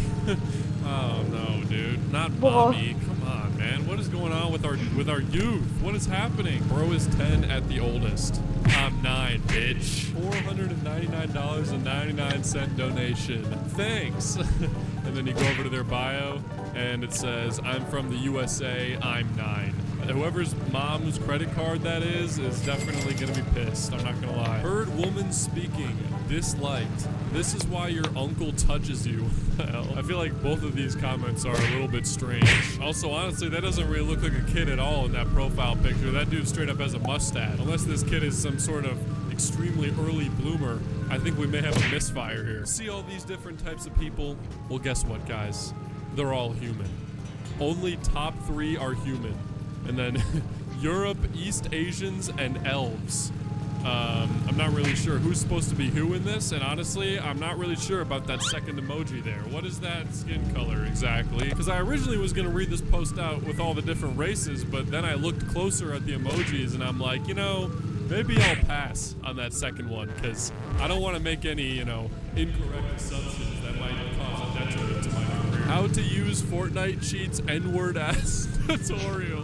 What the hell? Bro just threw that in there just cause. Do people really get satisfaction from doing this? Like, do you think somebody actually watched this tutorial and installed these cheats and was like, yes, now I'm really good at the game? Anime is cring. Thank you for saying it, all right? Somebody had to. These anime watchers have been going way too crazy recently. They've been getting way too comfortable watching their little shows with their cute little characters and their weird little, you know, fan service things. They're getting way too comfortable, all right? Remove 15 years from your age. I better not see 0. Him, no zeros. Me, -4, be all right then. Subscribers, or I will send it terminated you channel YouTube. You can call me Chris or Christopher. Age 18. I'm sure I don't really know if I believe that. Request closed. Do not ask me. Thanks for ask me. Birthday, June 28, 100 subscribe. I don't know, unlock community tab post. 200, 300, 400, 500, 600, 700, 800, 1K subscribers. Favorite movie, Cars 3. Lego Movie, SpongeBob, Venom, Teenage Mutant Ninja Turtles, Toy Story 4. Hated shows. The Loud House, Winnie the Pooh. What the hell? Blood and Honey, Bat Wheels, The Autobots, Sausage Party. Okay, that's awesome. Now we got his rules. Do not dislike my video. No bad comment. No bad word. Do not disturb. No call me clown. No spam bots. No stolen my video. No unsubscribe me. No block me. No report my video. No making bad video for me. No copyright infringement intended. No... No stalkers are not allowed. Do not share my community tab. Bad user. No other language speak are not allowed. Be nice. Be respectful. Be kindness. You know, I feel like he could AI summarize this pretty easily. I mean, half of those rules are basically the same thing. No bad comment, bad word, or call me clown, be nice, be respectful, be kindness. You could literally just put all of that into one thing. We got a video here of what I'm assuming is a car accident, and then this guy comments, people in the comment section are crybabies, lol. Nah, you're just a sicko. Go to his videos. My message to Keen Lagerfeld. He scams kids on Roblox, Etika last words, and leaked video of Quamax texting whatever. Interesting video topics, but the real kicker here is his description. My father is dead. You will be too. If I cut myself just so I will feel something, imagine what I will do to you. You're not a real goth until you sack Rome, like I did to your mom last night. That was badass. If my heart was any darker, it would be Umbra Black. I am not an edgelord, I am a bleeding edgelord because I'm going to make you bleed your own blood in copious amounts. Dude, this guy is sick as hell. That one video of the angry ass dog with the Batman mask on or whatever. This is literally how that kid felt typing that message. And on top of being like a total badass, he threw a yo mama joke in there. I mean, God, dude. That is just terrible and disrespectful and awful. To catch a Discord pred, nah. To catch a Discord ditty, check mark. Those who know, please never comment again. Nerd emoji. Damn, he kind of owned your ass with the nerd emoji. I'm not gonna lie. There's not a whole lot you can say to come back from that. I do like how the original comment says those who know. Like the Diddy court case wasn't like one of the largest court cases in recent history. It's just like this underground thing that not a whole lot of people know about. Just in case you guys were unaware, this Diddy guy, not such a great dude. If he invites you to one of his parties, make sure you say no. I heard a lot of bad things happen. She hot. Hear me out. What that mouth do though? Low taper fade. More like imagine if Diddy creamed in you pants with baby oil. I don't even know what to say about these kinds of things. Ha gay. Buddy in the ad. Ha gay. Gays watching this.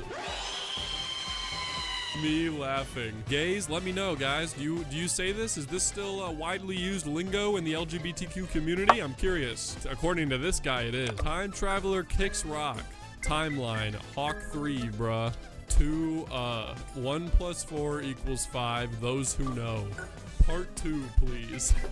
This is the first time I've ever seen anybody ask for a part 2 on a comment. I'm not even gonna lie, I may be out of touch here. I may actually be turning into an old man. Help. My mom create an OnlyFans account. I don't know, I'm just 11 and she's 29. Oh God, dude, oh God. Save this poor child. So I guess this is on a video of a man who got shot in the arm, finally being able to lift up some objects. And this kid comments, I'm only 8 years old and I can lift 10 pounds. Edit, I don't even go to the gym. How are you getting outlifted by an 8-year-old who doesn't even go to the gym? Yeah, you got shot. All right, whatever. Seriously? You're gonna let that stop you from lifting 10 pounds? That's not that heavy. Warning, read this. If you are under 13 in YouTube, don't share you age. It may seem harmless, but there are these grown adults that seem nice but aren't. They're called predators. There are people who are attracted to children. You can put a funny and fake age like 1, but don't fall for this trick. Holy yappa-moly. We are not that dumb. Damn. Listen, man, all I'm gonna say to this kid is next time you're playing Roblox and some creepy in-game guy pulls up in an in-game van and offers you in-game candy and you get in the van, you're gonna wish you read the warning, but holy yappa-moly. I fake a smile at school. No, I forced myself to not talk about my feelings. My family is lucky I can control my anger. I turned into alpha. Holy shit, dude. An actual alpha? A real-life alpha in the comment section of TikTok? You're a f***ed up person. Leave the furries alone, asshole. Damn.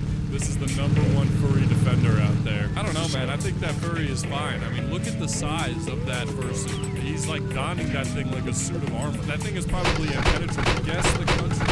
Country, trash. People, trash. Government, trash. Gay. Yes, my favorite country. The gay country. How will Gaytropolis respond to this message? I wonder. We gotta wait for their official government response. Anyway, ladies and gents, thanks for checking out this week's video. Make sure you like, subscribe, comment, all that stuff. Follow me on Twitter and Instagram, both of which are @DomSolo. Emergency alerts. Presidential alert. H. Yes, I love this country. I salute to the United States of America, best country in the world, for keeping its citizens updated and informed on the current situation within the country. We love America. Hoorah! What's up, boys? I'm not exactly sure how to describe what you're about to witness in the next, 10 minutes. There's this stupid subreddit called r/Scamptaboard, and I was looking through it and I was like, dude, these are the, most low IQ memes I've ever seen in my entire life. But it's, also my exact humor, so of course I thought, they were were all funny because I'm just stupid. Anyway, for this video, I want you guys to comment H. Just like the presidential alert, just a big ol' H. Anyway, I'm not gonna waste any more time and enjoy the video, boys. But I've been getting, no, sorry, you're wrong, actually. It's Meave. So, you know, I would consider improving your grammar or just never writing again because the correct word is Meave. You know, you might want to take better English. Instant heart attack. This mod gives your character a heart attack. You died from a heart attack. Okay. Wow. I mean, if this isn't the most useful mod in all of Skyrim, I'm not really sure what is. I mean, this just enhances the gameplay experience tenfold. This, ladies and gentlemen, is peak gaming. This right here. Jack Land. 3 stars. Owner said I needed to lose some weight. Response from the owner. Fatty. That man doubled down. He's like, yeah, you do. So stop coming into my restaurant when you already look like you've eaten more than 3 meals today and it's only 10 a.m. Get out of here, man. We don't want you here. Help. Grandma, are you okay? No. Bread. Buy me bread. Walmart. She's like, it's my last wish. I need bread. Walmart, go. Mom, how did you make that guy? Shrug emoji, shrug emoji, shrug emoji. I don't know, shrug emoji. Well, she tried. I don't know what that's supposed to be, but it looks like she made a valiant effort, I guess. It kind of looks like the other one if it had a stroke. So, you know, maybe she's just on like life support or something. Da baby on Reddit. Yeah. Oh my God, can I get an autograph? Da baby on Reddit. Da baby. Wow, dude, it's really his autograph. It's the real DaBaby autograph. The digital autograph, if you may. I kind of just thought about it, and that signature is basically what NFTs are. Like, he just did the digital DaBaby signature is an NFT, and you should sell it for thousands of dollars, just saying. Michael Haddad. Interests. Sports. Robotics. Goal. None. Favorite memory. Shuffle. Wow, I mean, this kid is just young lad who is just going to become so successful in life. He has no goals, and his favorite memory of all time is just shovel. I don't even know what that means, but it's shovel. This is truly inspirational and gives me hope for the new generation. r/ask Reddit. What's a useless geography fact? Belgium. Yeah.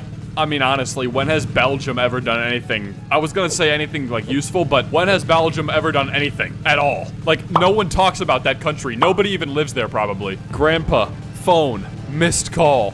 Grandpa, coward. Ugh, oh no. I mean, I wasn't scared yet. I just didn't have my phone, but now I'm a little bit afraid. What would have happened if I would have answered? I mean, was I about to get grilled by Grandpa? I think that I will not be returning your call, Grandpa. I apologize. I think I'm gonna have to pass up on this one. Petition to remove the D from Wednesday. Wednesday. Yes. This is what the new name should be, everybody. We're not calling it Wednesday anymore. We're calling it Wednesday. So that's actually the correct spelling. Apologies to anyone who thought it was any different. Adam Driver 1983. Are you actually Adam Driver? Yes, and I'm waiting for Twitter to verify me because someone has already taken at Adam Driver. Can you prove that you are Adam Driver? What's your first name? Adam. Well, I mean, he's kind of just proved it right there. So I guess this is the real Adam Driver, everyone. If you're following that other account that doesn't have the 1983, I just want to let you guys know that you are following an imposter account. I can't believe I just said imposter unironically in 2021, and now I can't stop thinking about Among Us. I meant it's a fake account, and this is the real one. So, you know, make sure you're following the right account, everybody. Today in a Zoom class, my professor casually mentioned her cat, and one brave student spoke up. From blank to everyone. Show cat. Yes, one brave soul. That is honestly very demanding. He's just like, show cat. We want cat. We do not care about lesson. We want cat and only cat. This edible is taking forever. Slight frown. Sega PlayStation. Oh no. Well, I guess it stopped taking forever. Dude, it's always when you say that it's not working or it's taking forever or it was a dud, and then like 20 minutes later you are in another dimension. I mean, look, it was literally the same hour he said that. It just hit him like a truck and he was in space. Who was the first American president? It looks like George Washington, but it has a thing of Getty Images. 5. Who was America's first president? America's first president was Getty Images. Yes, President Images was just an honorable president and really set the tone for American presidents to precede him, man. What an inspiration. God, we just love Mr. Images. Mr. President Images. 1 star. Not original. Fake. Poor product quality. Poor service by seller. Delivery time below expectation. Look at these pictures. The quality is just terrible. Seller response. Hee hee. The seller's like, oh well, you already bought them, so guess who's rich, guess who got your money, and guess who's not getting a refund. I'm getting the money, and you're not getting a refund, pal, so have a nice day, bye-bye. Hot Pockets. Post your pet, and we'll give them a new name. Here's my pet, a crab with mittens. And the Hot Pockets named it Dog. Honestly, I couldn't have thought of a better name myself. Normally, I'm pretty against brand Twitter because I don't think they're funny at all, but I will not lie. Hot Pockets, you got me with that one. You got a chuckle out of me. Congrats. What, you feel good about yourself? You feel happy now? CNN Europe, breaking. That's it. And also God peed. God peed. Yes, dude. That is exactly what I needed to get motivated on this Wednesday night. I needed to just, hey man, God peed. Okay, I'm human, and I pee, and God also pees. That really is just gonna keep me going. Thank you. When I said that Hillary Clinton got schlonged by Obama, it meant got beaten badly. The media knows this. Often used word in politics. Schlonged. I don't know if schlonged is a often used word in politics. I don't really keep up with politics, but from what I've seen, this is the only time I've heard the word schlonged being used. So, maybe it's a little bit more niche than you think, man. Just saying. If you could only use one word to describe the Beatles, what word would it be? Beatles. Well, they are actually Beatles, except for the fact that they're not. And I want to let you guys know that the Beatles' entire thing was all false advertising. They're called the Beatles, sure, but it's just a group of dudes. I mean, who the heck wants that? If I'm gonna listen to a group of, things called the Beatles, I would hope that they're actually Beatles, but no. Of course they're people. God. This is why today's music is so much better than that garbage. Video of a salamander dancing. That is a grog. Froth. No. It's actually well, I know what you're trying to say. You're probably trying to say that it was a frog, but even then you would not be correct because I have extensive reptile knowledge and I would know that that is a salamander because for some reason I play as that guy in VR chat and you can stack on them like a tower. I don't know why I recognized it. That's the only way I know it's a salamander. I actually know nothing about reptiles or animals in general. Concept. Reverse vampires. They survive by eating garlic and drinking holy water. The sun is healing to them. If you stake them through the heart, they become immortal. But most importantly, every single human on Earth is trying to hunt them down and drink their blood. Italians. Yes, dude. Let's go. This is a win for the Italians, everybody. I'm Italian, so this is a win in my book. I am a garlic bread eating, surviving by drinking holy water, and the sun heals me, which is why I probably feel terrible all the time because I sit inside in a dark room all day long. Anyway, boys, that was a good video. I had fun recording that. Hopefully you guys enjoyed a little bit of a new subreddit on the channel. Let me know if you guys want me to do more of it. I had a good time. Hopefully you did too. Comment and stuff. Subscribe to my Carrot OnlyFans like I advertised in the last video, and I'll catch you.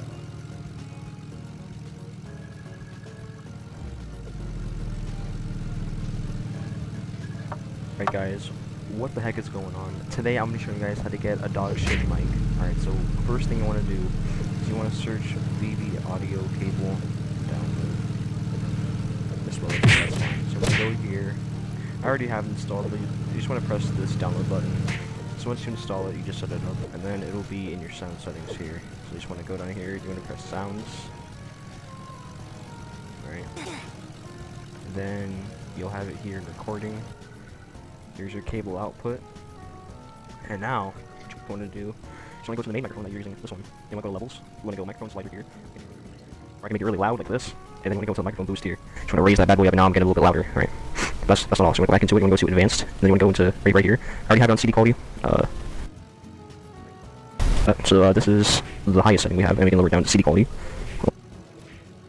And there we go. It should be pretty bad now. Alright, that's not all. Also want to go back in here. You want to download Voice Meter. Alright, right here. So you want to download this software right here. Once you download it, you open it up right here. You want to select your hardware input to be the microphone that you're using right now, and your hardware out to be VV audio point. And then you raise this bit. You raise that guy up right there. Right. You put the audibility all the way up as well. 10. And drag this guy all the way down here. You raise these guys up to 12. Right. And then you want to go to your sound settings again. You want to go over here. You want to set this as your default device, and then you want to go to levels. You want to put this at max. This at max. Then you want to go to advanced. You want to press the lowest channel bit, 8-bit, 8000 Hz, lowest quality. Then you want to press apply. Alright, once you do that, you're going to go to whatever software that you're using. I'm using OBS, so I'm going to go over here, change the cable output, and now it should be picking up cable output, and it should sound a lot worse. So yeah, guys, that's one way to get your mix sound really bad. Another way is to get equalizer.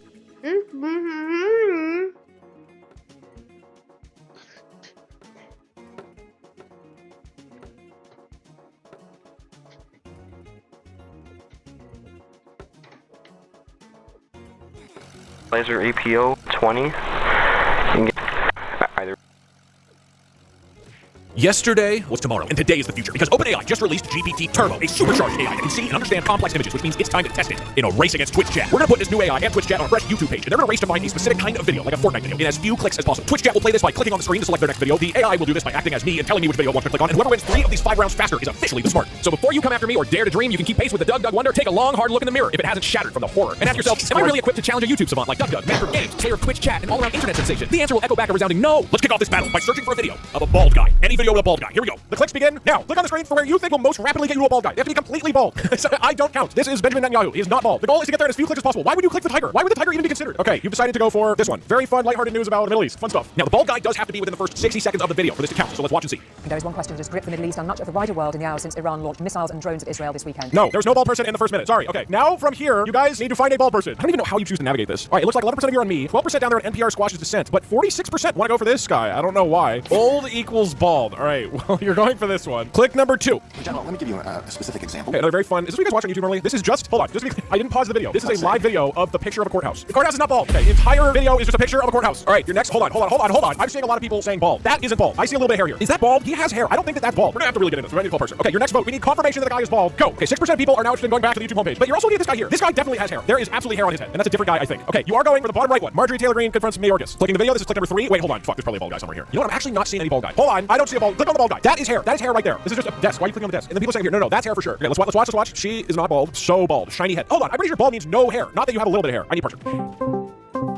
Okay, Parser does not appear to be available. He denied my call. Nandre. Today I learned Doug has an insanely strict definition of baldness. If you have even a single hair on your head, you're not bald according to Doug. That's what most people would say is baldness. Okay, Nandre wasn't available. I need a neutral third party. Failboat is in the middle of another stream. If you have less than 50% hair on your head, you're bald. That is so wrong. That is so incredibly wrong. Oh my god, nobody is answering. I'm calling point guard, even though he's in the middle of a stream. Bald definition, having a scalp wholly or partly lacking hair. Holy is the word that any normal person would think of. Why would anybody answer my bald question? Fine, that's 3 clicks. You guys found a bald person. I think that with proper resolution. Hold on, wait, you know what I could do is look further and see if they show the people. That's pretty bald. Here's the argument. Okay, look at the hair here. You see visible hair. Bald, adjective, having a scalp wholly or partly lacking hair. Fine, whatever. Okay, honestly, 3 clicks not even that good. Doug GPT can absolutely destroy that. I'm gonna boot up. Okay, we edit this into a video. Editor, do a big like revving sound, like a big engine. I'm booting up GPT-4 Turbo! Okay, Doug GPT, your goal is to find a video on YouTube with a bald guy in it. And apparently they don't even have to have all of their hair gone, it just has to be most of it, which is ridiculous. So, looking at the YouTube homepage here, which video do you want to click you think will get us to a bald person as fast as possible?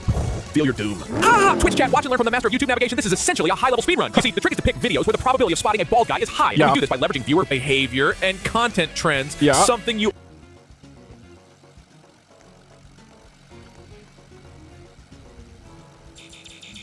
Is that a Grim Reaper?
Yes.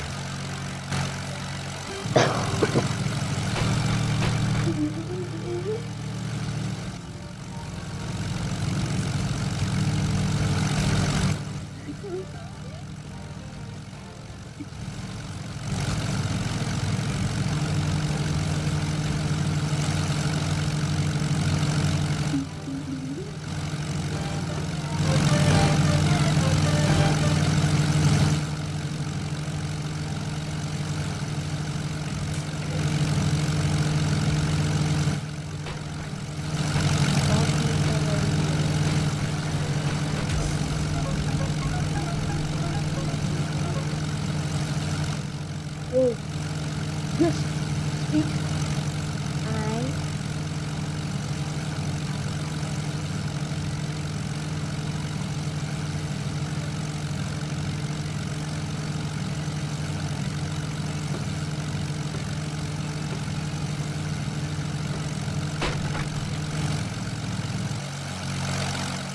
Whoa, whoa, whoa, whoa, whoa.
Hey, buddy, what?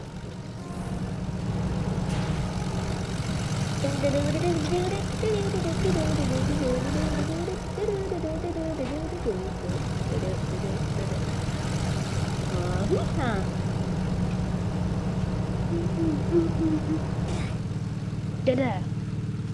Da-da-da-da.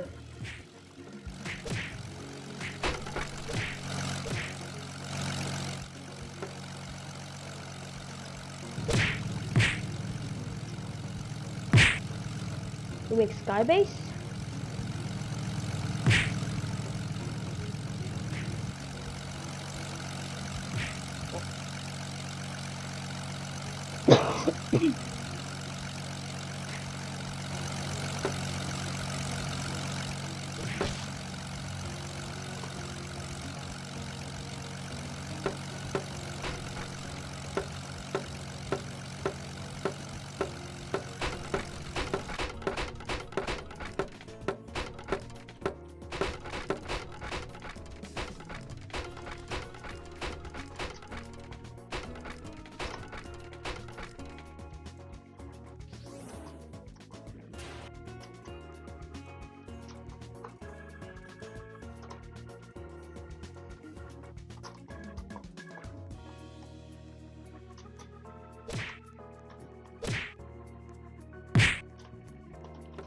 Okay.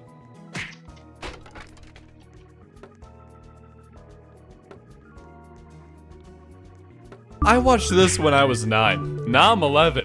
Jeez, I'm old. Oh, grandpa, jeez. All right, you need to get off the internet, okay? It's been too long. God, I mean, these boomers, man, invading every single social media platform we have in existence. I mean, you guys need to get out of here, okay? Your time is up. Get off the internet. What's up, boys? Does your child have access to a computer, a tablet, or even a phone? If so, take it away. Or don't, actually, because it could give me content. Welcome to the absolute best subreddit of all time, r/YoungPeopleYouTube, the subreddit that I have done way too many times for my own good. It's probably affecting my mental health at this point. But since I really felt like torturing myself today, I decided to make this video an extra 5 minutes longer. So enjoy, appreciate it. Watch the whole thing, please. For this video, I want you guys to comment what you ate for your last meal. It better be the body and blood of our Lord Jesus Christ. Otherwise, I will be getting very angry. Anyway, I'm not gonna waste any more time. Enjoy the video, boys. We got a nice video of a Korean girl preparing some food. Can you do a video killing people with a rock? I would love to see that. I think that she would be a great person to make this type of video. Honestly, though, I think my boy Rodolfo here should probably get checked out. He seems to have a pretty sick and twisted sense of humor. So, you know, maybe get this kid to the doctor's office or something. We got a Billie Eilish music video. Cool, do more, please. It gets me H word and got me a B ***. D at am period N. Bro, my phone is all dirty with C word. Right now is all Billy's faults. Billie Eilish C word tribute. I enjoyed a lot today. I wish my D word were going up and down between your B word. Just say it, man. Like, honestly, just say it. Everyone knows what you're trying to say here, man. Just get the point across. But you know what, Sergio? I'm glad you enjoyed your day. It's good to hear that you had a good day at school, you got home, and you just decided to put on some Billie Eilish music videos and do your thing. Hashtag never forget America. Dang, how did that happen? These kids aren't even old enough to have taught about 9/11. Are you serious? You guys don't know? I actually made a post on my community tab the other day. I saw a TikTok comment that was like, why do I think that would have been fun? Like, imagine all the people running around and stuff. I just thought that was insane. I mean, oh my God. Sorry for the lack of uploads. New manhunt very soon. I want you and Gorgay have a baby. And can you and Gorgay get married? Listen, I'm kind of with you on this one. I think that would be awesome content. Imagine a Dream George marriage video. I mean, God, that would give you way too much fan art. Have you ever said a bad word in your channel? Bro, yes. It's so cool. No, that's disrespectful. This is like you guys, like when I say a bad word in one of my videos, like, dude, you can't say that. You're not old enough to say it. Listen, buddy, okay? You were like 8 commenting on my videos, so you don't get to make these types of decisions around here. This is America. This is free speech. This is the land of the free. I will say what I want. I will say, though, since when did so many children watch my video? Has this always been a thing? Or is it just because of the couple Gotcha Life Cringe and Go Commit Die videos that I've made, and now my whole entire channel is just plagued with like 9-year-olds. Don't worry though, if you're 9 and watching, I still appreciate you, okay? You know what? We're still bros, but I just don't know how that happened. No cap. Fake dream. At least I have subs. 19 subs. Seriously? 0 subs? LMFAO. I mean, you can't really argue with him. He does have 0 subs compared to his 19, so he is automatically better. Also, this guy's telling him he's a fake dream when this dude literally has a Technoblade profile picture. You're just a fake Technoblade. You can't be mad at people for stealing profile pictures. If that Bikini. 7 then 1 for your underwear. 9 years later, I still have no idea what I was trying to say. Yeah, I couldn't guess if I were you either. This video looks like that one duck video, the lemonade stand, whatever. Looks like that, but not. I don't know. It's kind of a fever dream. What's up, boys? Listen, I know what you're thinking. Still, Dom? Still? Yes, dude, I am still Tin Can Man, and I still don't have a computer. I'm not sure when I will ever have one at this point. Anyway, I didn't have any video ideas for this week. I had searched all week, and I couldn't find any funny subreddits, so I got lazy, and I just went to one that I always do. Wow, surprise, surprise, r/YoungPeople YouTube. I don't think I've ever made a video on this one before.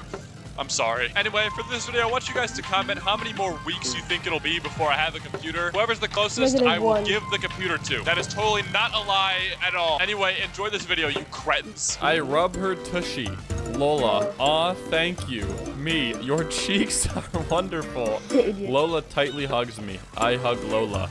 Lola. It's very nice. I rub her tushy. Lola. Hee, that's nice. Me. I rub her butt. Lola. Hee.